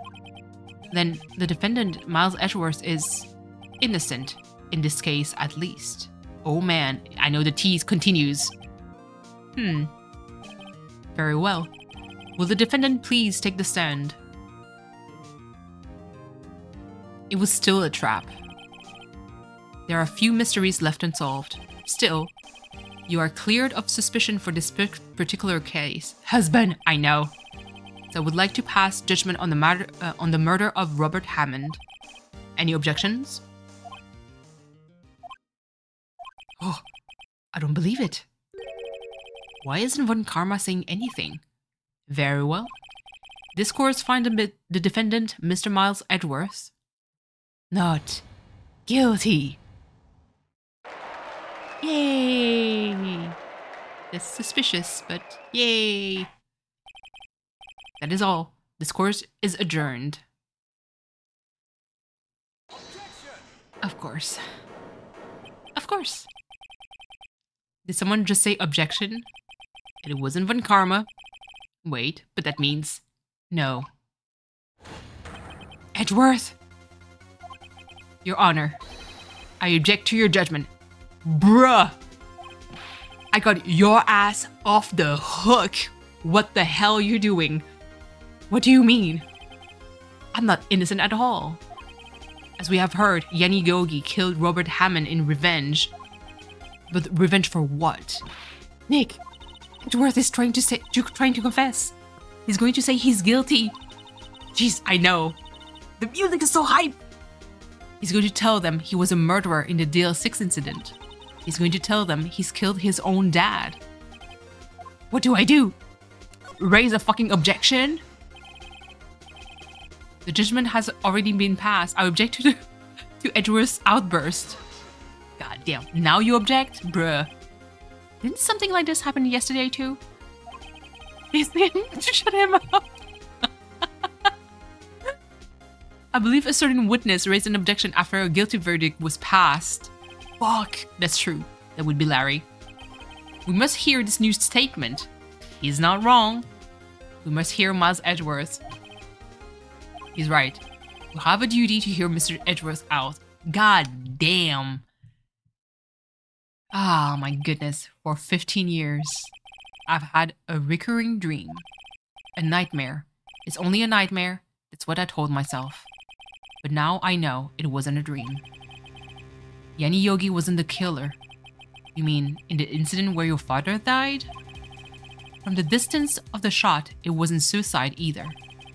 Everything was clear as day. The murderer, the criminal in the DL6 incident, it was me. And do you trust your man for fuck's sake? Absolutely. Your Honor, I confess my guilt. I'm guilty for DL6. The statute of limitations of which ends today. The culprit is me. Oh my god. Oh, bro, please. Suffocate him. Oh my goodness. Order! Order! This is certainly unexpected. The defendant declared innocent is confessing to a different crime. Edward's trying to fall on his sword based on a dream. I know. Imagine. Like, I dreamed that I killed someone. It must be true. Like, what? Where does that come from? Bruh, please. Oh my god. The defendant declared innocent is confessing to a different crime. A crime for which the statute of limitation runs out today. I'm not really sure how I should deal with this. Bah, it's obvious. We hold a trial right here, right now. We tried this man for a crime of 15 years ago. But listen, friends, this part? Chef's kiss. I think I would like to have a 5-minute recess. During this time, I will consider the appropriate course of action to take. Whoa, that was a bit of lag. The court is adjourned. What an idiot he is. His true love must be in prison? Nah, don't worry, we'll get him. We'll get through him. I'm sorry, Wright. I've just wasted all of your effort. Yes, you did! Mr. Edgeworth, I just don't believe it, sir. I mean, you kill your dad? I didn't want to believe it myself, detective. We'll get through him, alright. V, please. But it's the truth. I deserve to be punished. Moment of silence. Carry on. Murder is murder, no matter what the circumstances. With a huge throw, he threw it hard for this one. It's like, I had the win. I had the W, and then let it fall in front of your face. Like, nah, see that W? In the trash it goes. Absolutely tragic. Yeah, he yeeted. Let me! This is crazy, just crazy. Nick, what are you doing? Huh? Oh, I was just reading through the court record once more. I'm getting my case ready. Look at this. Best husband of the year, Phoenix. Please. Your case for what? Huh? Isn't it obvious? I'm going to prove that Miles Edgeworth is innocent. What are you talking about, pal? He just admitted to it. I mean, just because he said that he killed a man based on a fucking dream does not make him guilty, please. He confessed that he did it in court. I'm sorry, Edgeworth, but I don't believe your nightmare. What? It's just a dream. It's not real. The truth is right here in this court record. Amen. In this case, tighten your belts. The real fight is just beginning. Let's go. Let's go.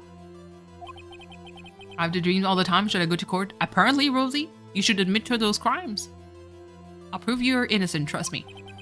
Hold on to your butts. Yeah, it is. Hold on to your butts. 2 cheeks.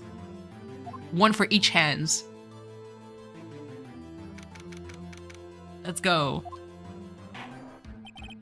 Now then, I would like to resume our trial. Judge, Miles Edgeworth has admitted his own guilt. He has confessed his crimes. Let us begin by hearing his testimony. Then, though pointless, let the defense do their cross-examining. The statute of limitations on the DL6 incidents runs out today. Though it's unconventional for me, I'd like to run this one by the books. Of course you'd like to run this one by the books, please. I see. Does the defense have any objections? No, Your Honor. When Karma, you knew this was going to happen from the very beginning, didn't you? Very well. Will Miles Edgeworth take the stand? V, here you go. Our husband on the stand. I mean, Phoenix is Wright's husband. Will the witness state his name and profession? Miles Edgeworth. I'm a prosecuting attorney. Mr. Edgeworth, 15 years ago, you mistakenly killed your father, Gregory Edgeworth. Is this correct? It is correct. Then testify about this matter to the court. When Edgeworth was telling me about his dream yesterday, I noticed something. One detail didn't quite fit. What will be the key? That will be the key, but only if I can get it to work. Please, please, let's go. Oh my god. Okay. That day, I had gone to the courtroom to observe one of my father's trials. As we went to leave, an earthquake struck, trapping us in the elevator. My father and Mr. Yogi lost their composure and began to argue. Just then, something heavy fell at my feet. How did the gun fall? That is another question. What the hell? I picked it up and threw it at Mr. Yogi, I wanted them to stop fighting. A moment later, there was a single gunshot, then a scream. It was a terrible scream. I remember it to this day. Sip popcorn? Absolutely. Let's go. Get your drink, Rosie. That's all. That's his testimony. I know. That must be so traumatizing. Like, having the nightmare that you actually killed your dad because you saw your dad died in front of you. That's crazy. Until now, you thought this memory was a dream? We were stuck in that elevator for 5 hours. The oxygen in the elevator ran out. I lost my memory of the events. Bah! The same claim Mr. Yogi has made. How convenient now that you can say that you remember everything, you know? Mr. Wright, the cross-examination, please. Yes, Your Honor. Okay. Rose, I'm glad that you like the Phoenix Wright series because this game is one of my favorite games. Like top 5, easily. Okay, so that's nothing of importance here. My father and lost composer. I picked it up. Wanted to stop fighting. Okay. That's the thing. He threw it, and a moment later, a single gunshot was that he heard a single gunshot. Why was it a moment later? Because if he threw the gun and it actually fell on the ground and fired, it would have been instantaneous. Not just, oop, the gun fired once. Yes, I think. After I threw it, I lost consciousness. My eyes are open. Okay, hold on. Yes, the popcorn. Okay, hold on. A moment later. So let's present the DL6 file. Hold on. Blah, blah. Murder. Okay, here we go. One bullet was found in the heart. The murder weapon was fired twice. So, let's present this. So the case, the DL6 case. Okay. Ooh. Are you sure? Oh, okay.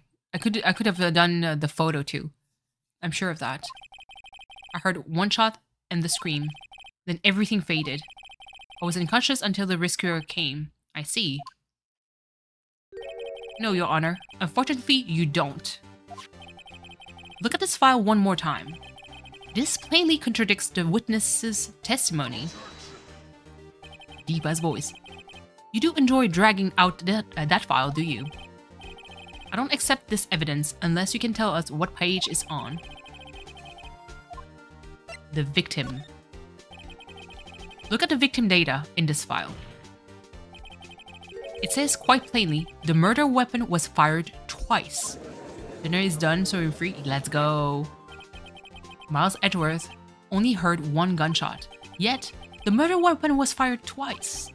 The first shot was the accidental firing when the pistol was thrown.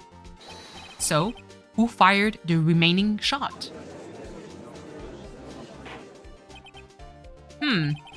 Was there perhaps another shooter who fired the second shot? Your Honor, as I'm sure you're aware, this incident occurred 15 years ago. The evidence is dated. The pistol did fire twice. However, we do not know when that second shot was fired. Oh my god. I hope your boyfriend is okay, Rosie. It might have been fired the day before the incident. There is no proof that the second shot had anything to do with this incident. Please. What? You do have a point, Mr. Wright. The murder weapon was fired twice, as we have heard. One of those shots was fired by the defendant, a boy at the time. Do you have any proof that the other shot fired had something to do with the case? Yes. Absolutely. Now, Mr. Von Karma, save your surprise for after we've seen the evidence. Show us your proof. Okay. Okay, so it's going to be this picture. Look at this photograph. Every time it makes me laugh. I can't! Every time I read this sentence, god damn it, I think about this freaking song. I can't. Okay, Nickelback, what have you done to me? What have you done? Okay, sorry. You beat me to that. I know! You know exactly! Same brain, damn it! Oh my god, this photograph of the crime scene 15 years ago. Like, this is the one sentence. It has to. Like, you cannot think about anything else but that. This photograph is a scene of the crime 15 years ago. I can see that the victim lying there is Gregory Edgeworth. This proves the murder weapon was fired twice at the time of the incident. This photo proves it. So let me get this straight. This photo proves 2 shots were fired? Where? Your Honor, please. Please get a clue. Okay. Show the judge the contradiction in the photo. Let's point here. Here. See that? See that? Present.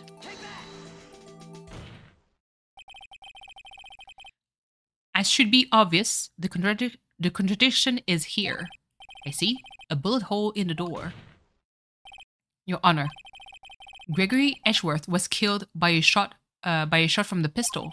Yet there's also a bullet hole in the elevator door. We also know that the murder weapon was fired twice. Thus, someone other than Edgeworth fired the second shot. Oh! It's like every time I see the word Among Us, I can't anymore. I know. Order, order, Mr. Wright. What are you driving at? It's simple, Your Honor. At the time of the incident, 2 shots were fired. One went into Gregory Edgeworth's heart. The other hit the elevator door. Remember that the defendant lost consciousness after the shot he fired rang out? In conclusion, we must agree that the second shot was fired by someone else. Mr. Wright, but who else? Who could that someone else be? The murderer, of course. That deep-ass voice. I knew I should have stepped in before your wild fantasy got out of hand. Mr. Wright, look once more at the DL6 incident case file. Look closely. Try the case summary page. The case summary, that's on page 1. Look what is written there. Not a single clue was found on the scene. If the pistol had indeed been fired 2 times, then the other bullet would have been discovered on the scene. Von Karma is doing the Christopher Nolan Batman voice. I can do it. I'm Batman.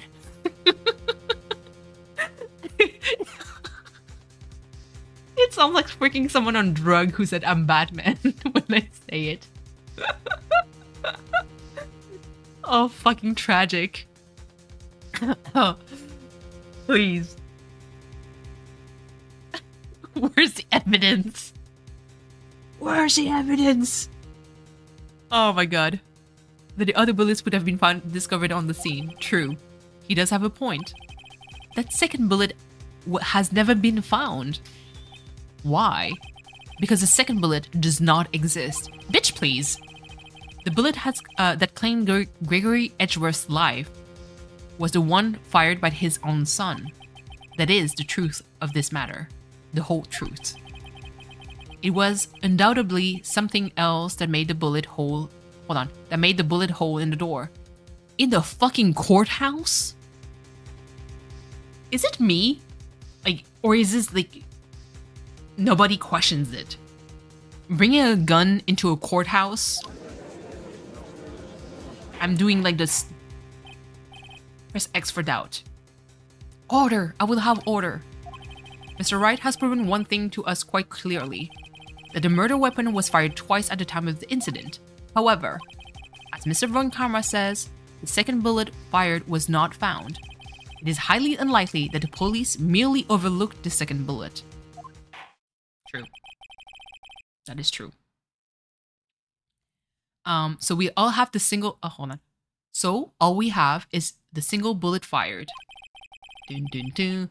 I'm afraid I have to discount the defense claims. Why? How?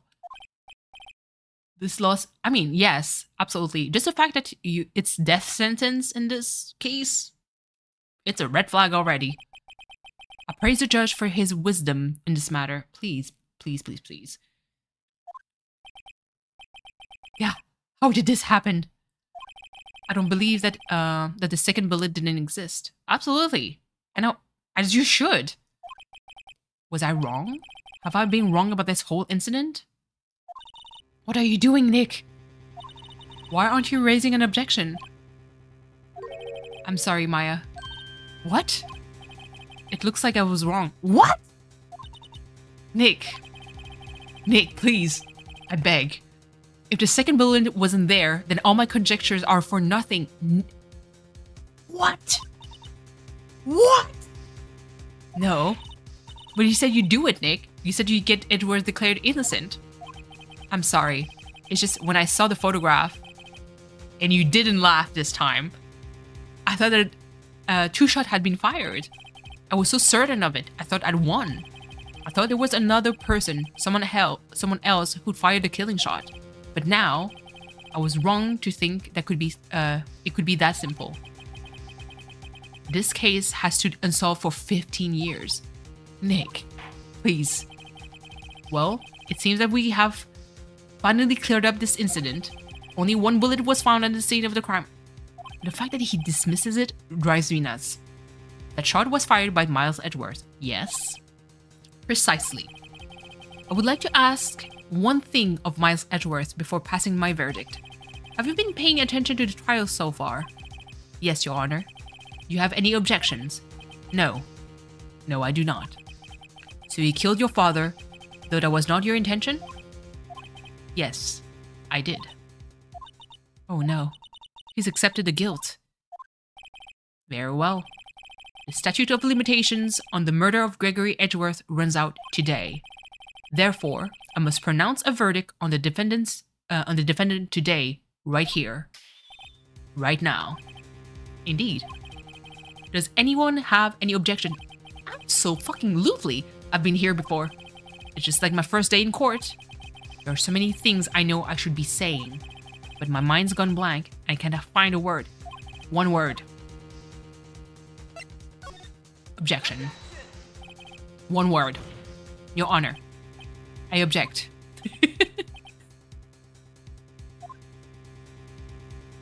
Okay. Mr. Wright, on what grounds do you object, Whew. Nick? I don't know. His case is perfect. No, it's not. Oh no. It must exist. Let's go! Mia! My wife from the other side. Even though you're taken by someone else that we still haven't met yet. The second bullet. What? What did you just say? Nothing? Second bullet must exist. But where? Someone took it. Mia honestly out here caring for beyond the grave. I know. Mia was like, God damn, I did not die for this shit. It seems waiting is not going to produce any answers from Mr. Wright. Oh my god. Wait, Your Honor. The second bullet.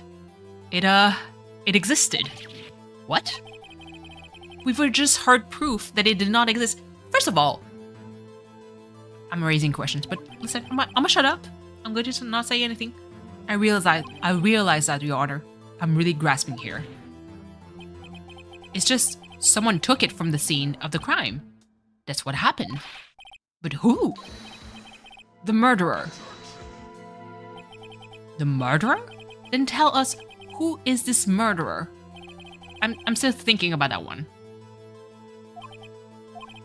The criminal took the second bullet, but why? Huh? First of all, how would they have found it? It's not easy to find a stray bullet, Mr. Wright. Was there some pressing need for the murderer to search for that bullet? The murderer didn't need it. Why would the murderer have spent the time to look for that stray bullet? I haven't got a clue. What's wrong, Mr. Wright? The murderer had no reason to take that bullet. You don't want to admit it, but it's true. Ugh. Had to take it. Had to take it? The murderer? What does that mean? Please! You're thinking too normal. Think crazy. Don't think why the bullet was taken. Think why the bullet had to be taken. Mr. Wright? Yes, Your Honor? I have no idea what I'm doing. Well, the murderer had no intention of taking the bullet from the scene.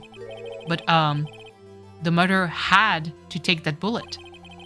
Had to, Mr. Wright? What do you mean?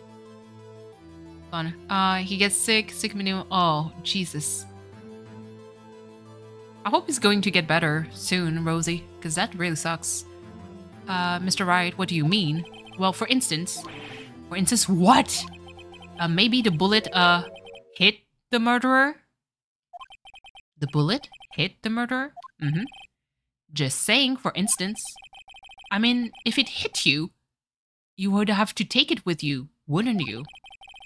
Isn't like you could perform surgery right here, right there, you know? Makes sense.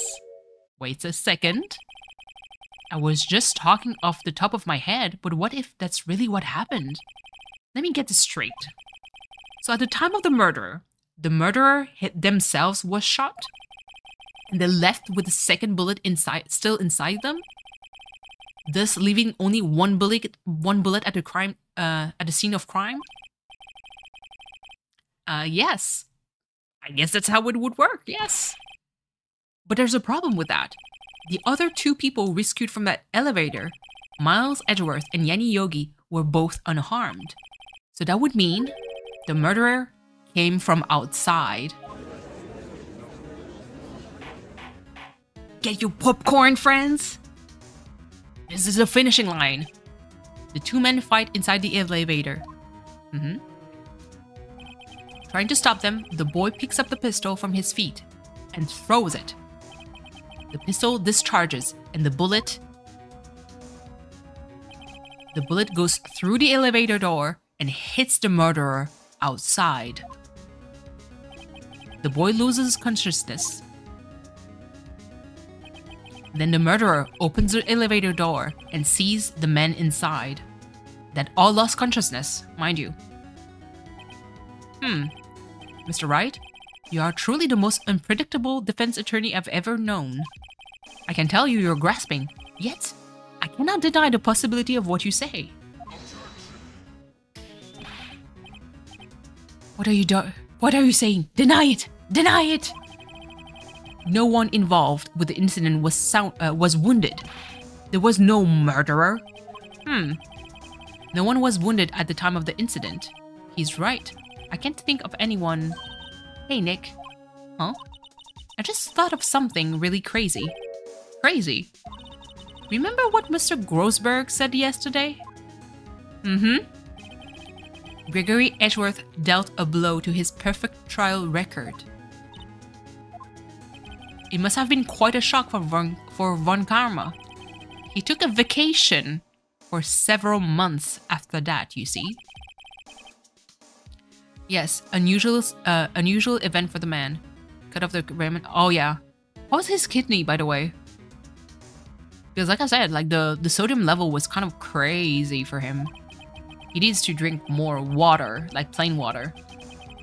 That was the first, and the only, in the last vacation he's taken in his many years of prosecuting. What if Von Karma didn't take that vacation because of shock, but took it because he was injured? Which would mean, it could only mean one thing. He was a murderer in the DL6 incident. He was the man who shot Gregory Edgeworth. It was Von Karma. Oh man. Something wrong, Mr. Wright? You seem dazed. No, Your Honor. Well, you have indicated the possibility of that the murder comes from outside. Has been having more crimes, anything? Good.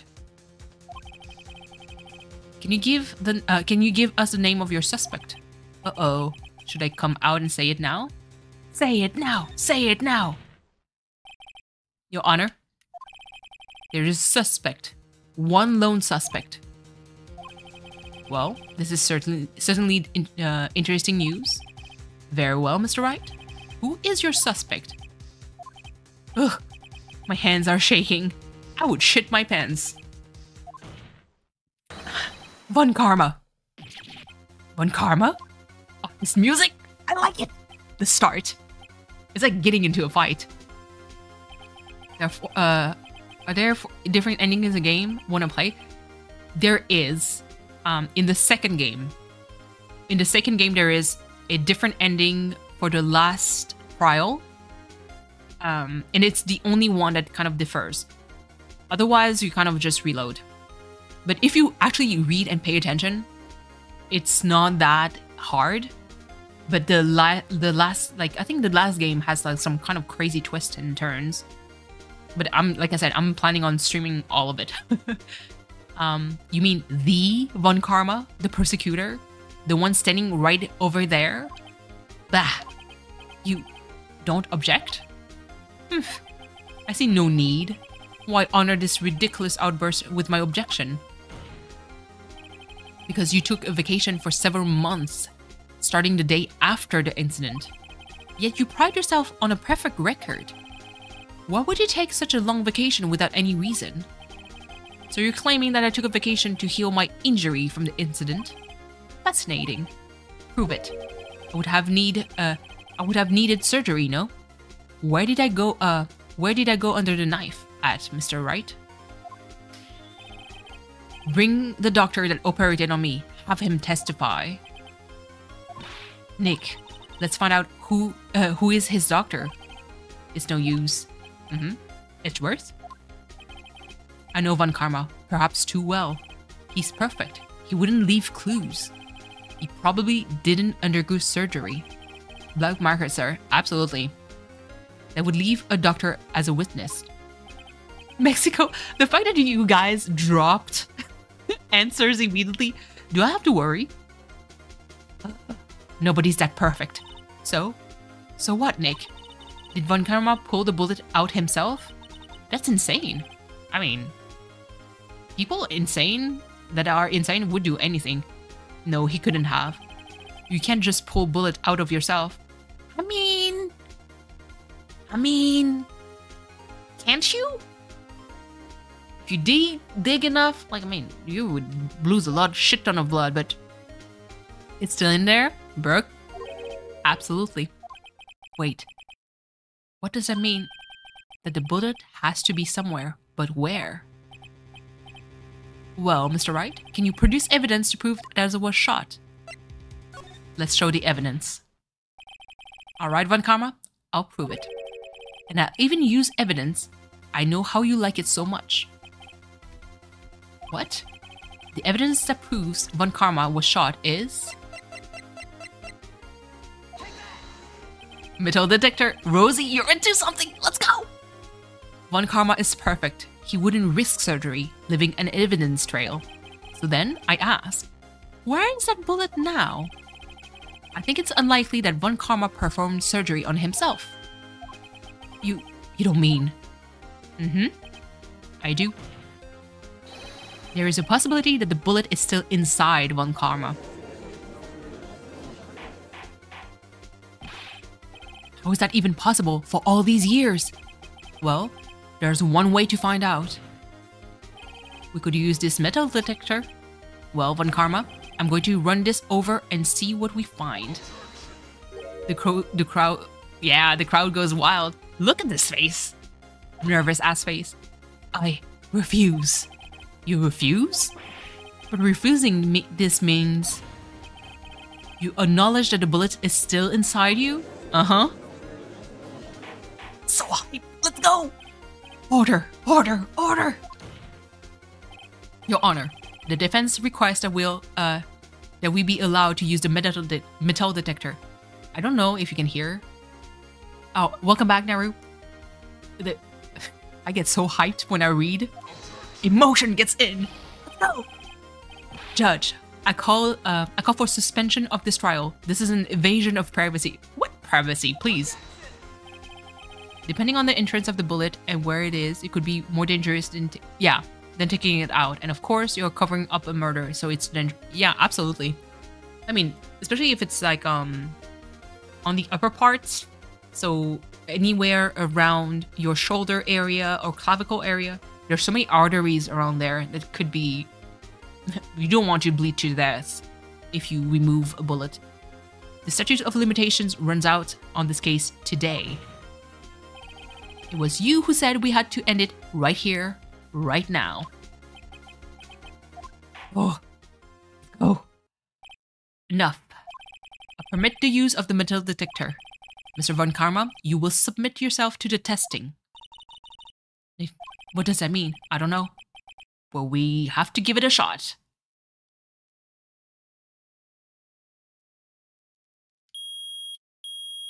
Yup. It reacted. Something's inside his right shoulder. The bullet. Mr. Von Karma? You.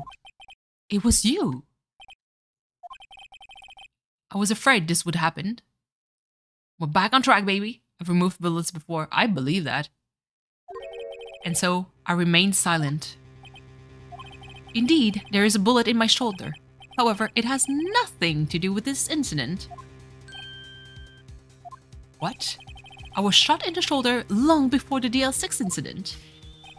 I claim that the bullet in my shoulder has no relation to the DL6. But, Mr. Von Karma, can you prove that? Prove? I have no obligation to prove anything.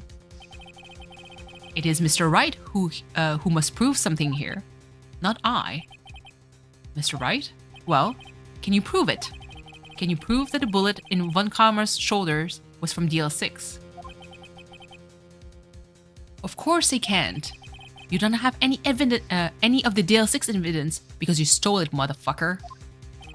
That's because you took you took it out of the record room yesterday. Let's go. With no proof, you cannot convict me of any crime. So sorry, Mr. Wright. If you didn't go... Listen. No, I'm the one who's sorry, Mr. Von Karma. What? You were close. One day away from freedom. But you see, I have proof. You didn't see the doctor? Yup. Nope. Apparently he didn't. But you see, like, his animation, interestingly, like he's grabbing his arm, like he squeezes his sleeve, which is kind of like, you know, whenever you feel something in your arm and you just kind of like touch it. Who would have thought you would dig your own grave trying to convict Edgeworth? I can link the bullet in your shoulder to the DL6 incident. And here's my final proof. The one proof that Maya stole was the bullet. It still bears clear ballistic markings. Let's go. That's a bullet? Where did you get that? This is the bullet used in the DL6 incident. This was taken from the heart of the victim, Mr. Gregory Edgeworth. Circumstantial evidence. The bullet is preserved quite nicely, with all the ballistics marking intact. This actually was a courtroom evidence. Ballistics markings. You may recall the term. It came up in the first trial 2 days ago. Ballistic markings are the fingerprints of a weapon. All bullets fired from a gun are marked with that weapon's unique pattern. By examining the markings, you can tell which weapon fired the bullet. It's quite accurate. We have 2 bullets in our possession. One, the bullet removed from Gregory Edgeworth's heart. The other, Mr. Von Karma, is the bullet buried in your shoulder. Oh yeah, hold on. We could analyze both bullets. Then if the markings matched, we would know that both bullets have been fired by the same gun. The very same pistol, in other words, the murder weapon that killed Gregory Edgeworth. Mr. Von Karma, you will let us remove the bullet from your shoulder. Then we'll compare the ballistics markings to one of this, to this one on this bullet, and solve this case once and for all. Well, Mr. Von Karma? Yup. Here it comes. That scream. I've heard that scream before. Wait, I know. Help! I can't breathe. Quiet, I said quiet. You're not making this any easier. Stop breathing my air. I'll stop you. Stop breathing my air. Get away. Aww. Get away from my father. Yep. Refill, please. Absolutely. I'm not going to stream it like this stream, but there's the next case, the episode 5, that was added in the DS version, not in the OG version. It's that scream I heard in the elevator. Then probably like stream the next game, but 15 years ago. Von Karma, it was you who screamed. Brooke, please. Oh my god. Mr. Von Karma. Let's go. Edgeworth! Only you would dare to defy me. So it was you. Damn. You and your father are my curse. Listen, head trauma? Would you want that? Your father shamed me with a penalty on my record. And you left a scar on my shoulder that would never fade. I'll bury you. I'll bury you with my bare hands. Death! Death! He's fucking insane. 15 years earlier. Chief Prosecutor, I'm sorry. Von Karma, it's not like you to make this kind of error. I never would have thought that Edgeworth would be the one to catch you. Death! Death! I was careless. Vandalism, absolutely. I'm sorry, but you will have to be penalized. I've covered for you in the past, but not this time. Edgeworth! Death! It was a shock like none I've ever known. Me? Penalized? It took hours for me to regain my composure. Suddenly, I found myself in the darkness. I was in the court records room. I must have wandered there without thinking where I was going. The room was pitch black. The lights must have gone out. I went out into the hall and felt my way to the elevator. I pressed the button, but nothing happened. Then there was that noise. I was in pain, a horrible burning pain in my shoulder. Just then, the lights came back on. The elevator door opened before my eyes. I saw 3 people inside, all lying unconscious from oxygen deprivation. Much to my surprise, a pistol lay at my feet. I knew then it was destiny.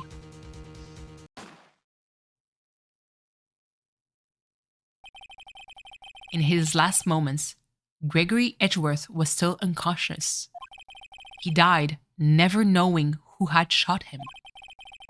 Later he spoke through a medium blaming Mr. Yogi. He was fooled. It was a perfect crime. Yep. Who would have thought another man would have come to open that elevator door? Judge. Well, what? What are you doing? Do your job. Bring an end to this miserable charade. Now, end it. Very well.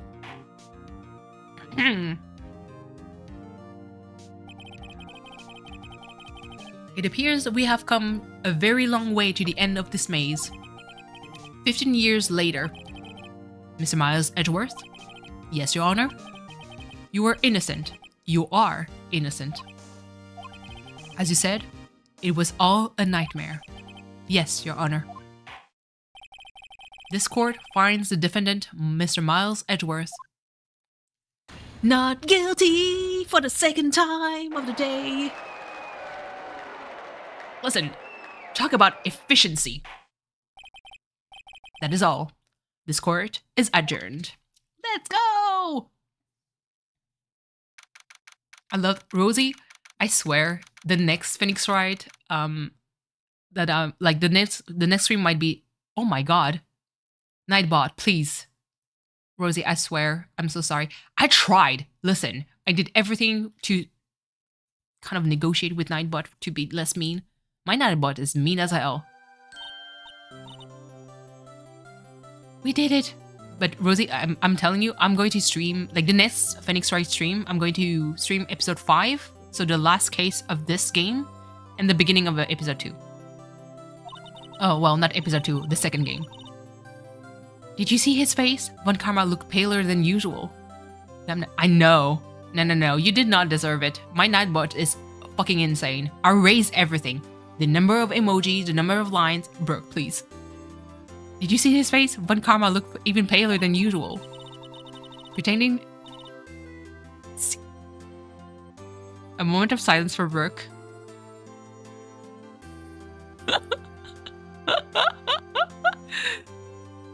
Oh, Sharon, you make me want to play Diablo 4. Which version did you get? The basic one? Like the poor people one, even though it's not really poor because goddamn that expensive. Or did you get like the bougie one? You know, the 100 and plus kind of. Okay, you took the basic one. Okay, good. He's pretending to be all cool, but inside you're crushed him. Crushed. They don't get any more of my money for life service nonsense. Oh man, I really want to. I want to play it. I'd stream it. You do stream. Stream it. Become the next Asmongold, Thunder. I believe in you. He's pretending to be all cool, but inside you crushed him, Nick. Crushed. I gotta say, I'm impressed. Hey, it was pretty close though. I was sure we had it. You know, I was on the verge of tears the whole time myself. But now it's all just all a good memory. Oh, it's finally over, Edgeworth. Come and kiss me. Hehe. Right. Yeah? I'm not sure how to say it. 3 words. I love you. Repeat after me now. Ooh, sorry. Not me clicking everywhere and my freaking setup is all messed up. There we go. I know. Try thank you. You know how to thank me, Edgy. Winky. Exactly. I love that you know me so well. Wrightworth can get married? Absolutely. Absolutely. You know me well. I'm part of that side of the internet. Thank you, Wright. You're welcome. I think you could have done better than that. Absolutely. But not in front of the kids, Maya. Please. Sorry. I'm not good at this sort of thing. It's okay. You got a lot to learn, Edgeworth. She's got you there. Aww. Amazing, pal. You pulled through just like I thought you would. I'll never forget this. I owe you one, pal. And tonight, let's party. Dinner's on me. Yeah, my salary went down a bit this month, but who cares? Gumshoe is leaving my life. It's like, we're broke, but let's party. Even though, reasonably, please. See, Mr. Edgeworth, you should take a lesson from Detective Gumshoe. That's how you say thank you. I see. Him. Whoop. I feel foolish. I feel ashamed. Don't worry. Take it a little at a time. You'll get used to it. It's been 15 years since I've seen Edgeworth this unguarded. Hey, y'all. Lotta! Oh, we're great in there. Thank you. Yo, Edgeworth, congrats. Thank y'all very much. Please. I knew you were innocent from the start, of course. Just look at you. You wouldn't stick your hand in a cookie jar even if no one was there. You were the witness on the first day of the trial, weren't you? Yeah, well, let bygones be bygones, hey? Speaking of which, what are you doing now, Lotta? Who? Me? I went back to college. I gave up trying to be an investigative photographer pretty quick. Really? That's too bad. Huh? Isn't that the hot dog guy from the park? Huh? I would with both hands. It's over, Nick. My life is over. Why does that face, Larry? What happened now? Oh, Nick. I'm not long for this world. You don't look sick. It's Kianze. She's going to live in Paris. Paris, Nick! She's leaving me behind. I should have seen that coming. Absolutely. Yo, AJ. There you are. Yes, here I am. Congrats, AJ. Here, a little gift from me in celebration. Celebration? That's unusual for you. Hurry, Butts. Harry. Come along tonight too. My treat, pal. Huh? Thanks. Looking forward to it. Yo, Nick. That's the suit that questioned me. When he says treat, it's not police talk for prison food, right? Right? I think you'll be fine, Larry. Right. Yeah? What's up?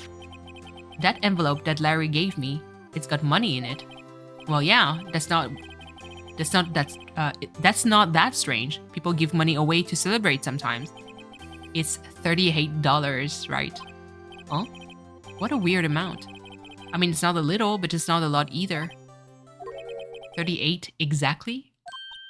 Nick, wasn't that exactly the amount of lunch money that was stolen from Mr. Edgeworth in school? 38.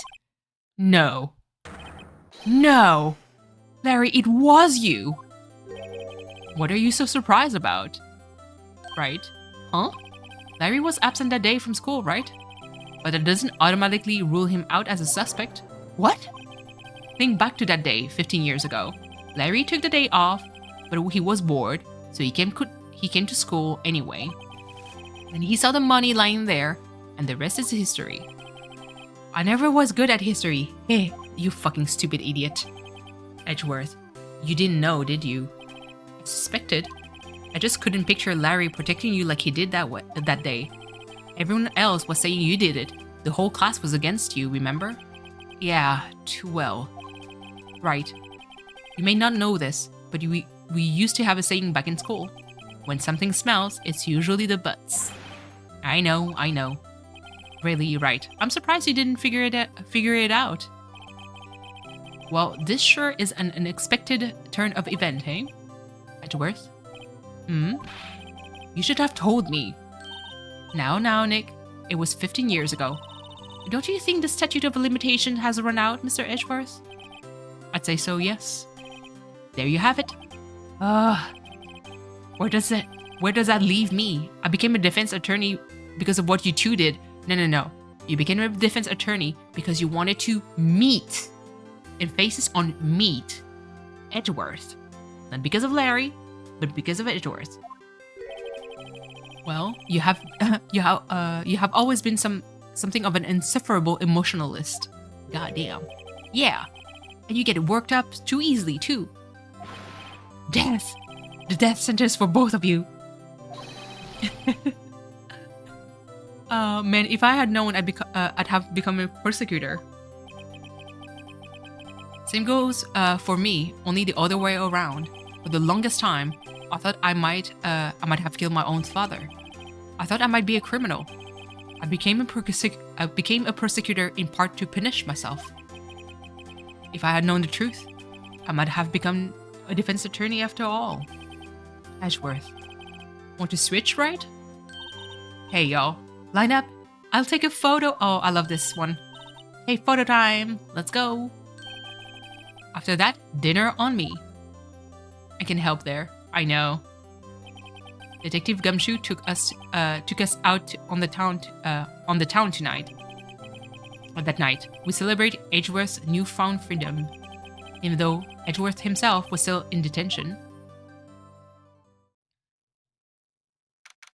Goodness gracious. The next day, I can help there? Yeah. Whoa, I went a little overboard yesterday. Look at hungover Phoenix. My head hurts. Huh? Is it only 5? Maybe I should go back to sleep. Absolutely. What's this? A letter? Good morning, Nick. You were really impressive yesterday. Seeing you, it made me think about what I'm doing here. I'm a spirit medium, in training of course. I wanted to help Mr. Edgeworth too. I wanted to help you, but I couldn't. I was useless. So I've decided to go back to my training. I'll become a full-fledged spirit medium for starters. I couldn't say it to your face, so I left this letter. Goodbye, Nick. Goodbye? What time is it? Gah! The first trains for the mountains have already left. To the station!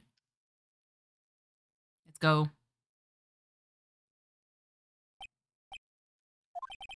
I guess I'm too late. Hey! Nick! Maya! Aw. So you're leaving? Yeah.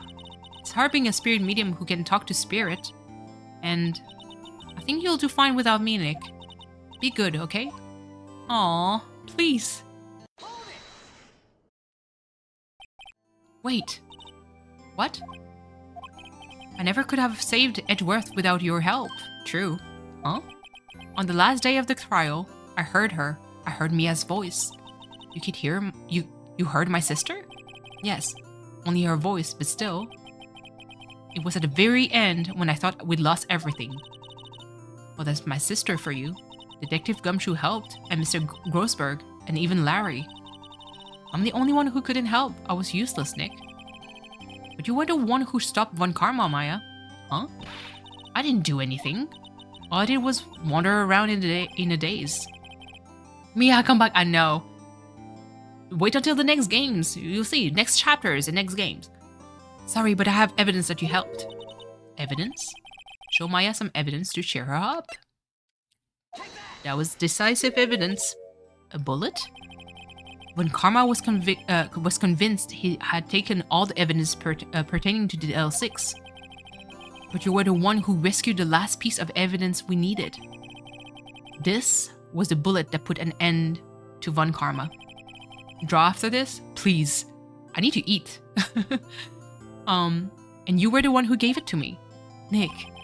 Thanks, Maya. I couldn't have done it without you. I'll be back soon. Huh? I'm going to complete my training and come back. Okay, I'll be waiting. Of course you will. You can't run that office by yourself. You're hopeless. I don't know about that. So, this is it? See you soon, Maya. Do both, please. ASMR stream? No, absolutely not. Like I said, I do need to kind of regulate my sleep schedule, so maybe tomorrow? I mean, so far, oh man, I do have to, crap. I may have to write back. I'm going to poke my friend at the other place, but I might actually have to answer and accept the place that she's going to assign me to, which is not bad because it's not too far from where I live. Well, not too far. I do have to take the subway station, but it's not that bad. And say goodbye to the novice defense attorney that I once was. Now, a new story begins. With the same old crazy cast of characters. This ending, friends.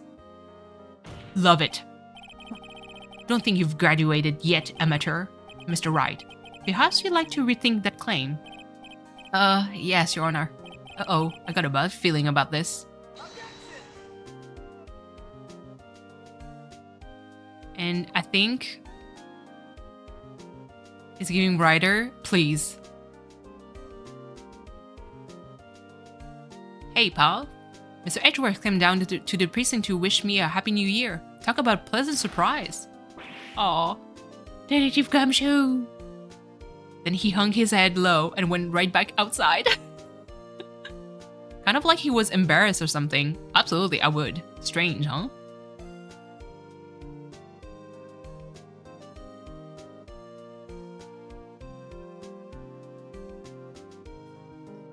Oh my god, it's so good. Huh? Nick? Nah, I haven't seen him lately. Who, me? I've been working at a cheese shop. That Mrs. Nice Lady, she's not— oh my god. She's in Hawaii? Oh my god.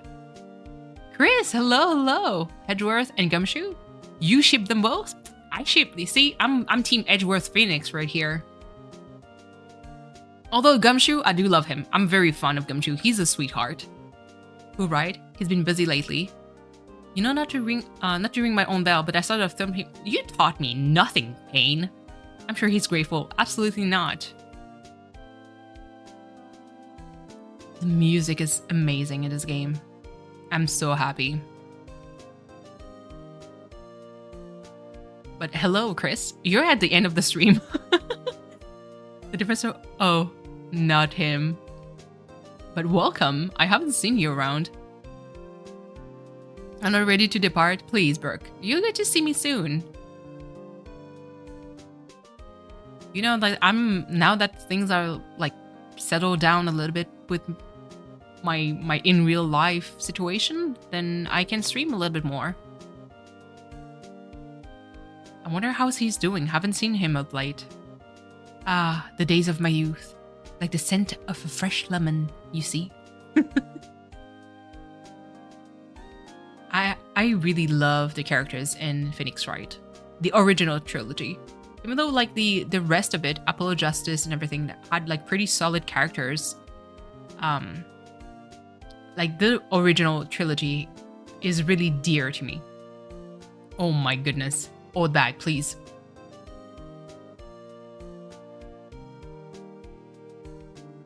But yeah, I kind of want to clear like those games because they're a bit long. I think Coffee Talk 2 might be easier to finish. You know? Iffy at first. Yeah. Rosie, it's mostly because you didn't follow me since I was starting the game, you know? Who's Captain Crunch? You know, V, I've never tried Captain Crunch. I did not think of buying any cereals, mostly because I was kind of trying to save a lot of, well, not a lot of money, but I was trying to cut corners and like basically not spend stuff you need to. I know everybody talks to me about that. Thrown it? Treat— what? Can you throne Captain Crunch? Please, no, Rosie. Like I said, the stuff currently on my throne are stuff that I need that first, and then I'll think about something else. Oh my god. Burke, I don't know. Because like I said, I'm going to eat because I want to be able to conk out early enough. Nutter butter. I can only have one, please. Lotta! I never tried Nutter Butter. What the heck is Nutter Butter? I saw the picture for research purposes, but I never tried it. She took the picture and she saw a ghost. And we're going to see the picture. And friends, if you want to cry, it's going to be when you're going to see the final picture. Look! Mia is there! Look at— first of all, look at Edgeworth and Phoenix. Perfect daddies there. Amazing. I love this one. So, that was technically— I'm going to say technically— hold on, let me save. So if you played the Game Boy Advance version, this would have been the last case. The game would end there. but we have another one, and I'm going to run the intro for this one.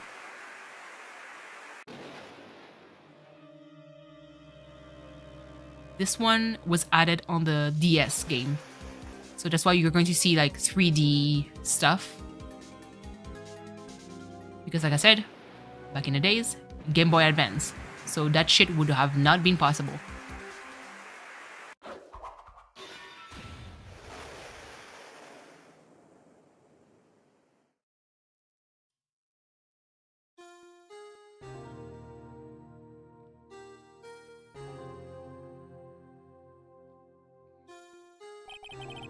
It's been 2 months since Maya left the office. 2 months without a single trial. I've had offers, but none I took.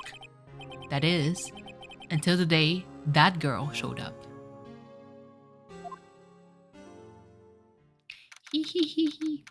February 22nd, 10:02 a.m. Why do I come here to the office every day? It's not like I want to work. There you are, finally. She's so cute. Where have you been? My sister's trial is tomorrow. Who are you? It doesn't matter who I am. It only matters who you are. The famous defense attorney, Mia Fey. What? Oh, you're not Mia Fey, are you? I'm sorry, but Miss Mia Fey no longer works here. So you are the coffee boy? I'm Phoenix Wright, a defense attorney. Right. Wait, you're the Phoenix Wright? The Phoenix Wright from the Edgeworth murder case? Are you blind? Absolutely. Can do chocolate in breakfast food? Yeah, no, me neither. Yes, that's correct. It wasn't Edgeworth who was murdered, though. That's a relief, then. You're better than nobody. I'm sorry, I'm afraid I'm not taking cases right now. But you are Phoenix Wright, right? The undefeated defense attorney. Look, I'm not accepting any new cases. I'm sorry, but you'll have to try elsewhere. Please. I'm out of time. But please, you have to help. It's my sister. No Cocoa Puffs? I don't think I've tried Cocoa Puffs before. So I wouldn't know. Like, actually, like, I'm talking about like chocolate chips and stuff in breakfast food. Maya, could it be? Aw. Okay, I'll hear you out, because she reminds him of Maya. Really? Thank you so much. My name is Emma Sky. I'm a scientific investigator. And we are going to save here, because it's been 9 hours. Holy crap. Starting strong when I stream again. I'll try to maybe stream tomorrow. I do have like a video released for tomorrow 6 p.m. But I'll definitely stream maybe earlier in the morning. Not super early, but still like in the morning. I'll see. Like I said, I'm no promises. So for this week, actually, there's going to be 2 videos that are going to be released. One Tuesday at 6 p.m. for the Witchy Life story. Almost done with the series. And the second one is going to be Thursday, 1 p.m. for Valkyrie Profile. We're picking it back up. Let's go. Enjoy your stay. Thank you so much, Erin, for being here. I mean, I'm glad you enjoyed your stay. You know me well enough. You know, like, we talked a lot, so you know exactly my energy and how unhinged I can become. So that's perfectly fine. So thank you guys so much. For the next stream, I mean, Rosie, just for you, I'm going to stream the rest of it. Yes, I will eat my food, I will drink my drink, and I will probably pass out. But yes, thank you guys so much for being here. Love you guys. Have a lovely rest of your day. Happy time zones. And I'll see you next time. Bye.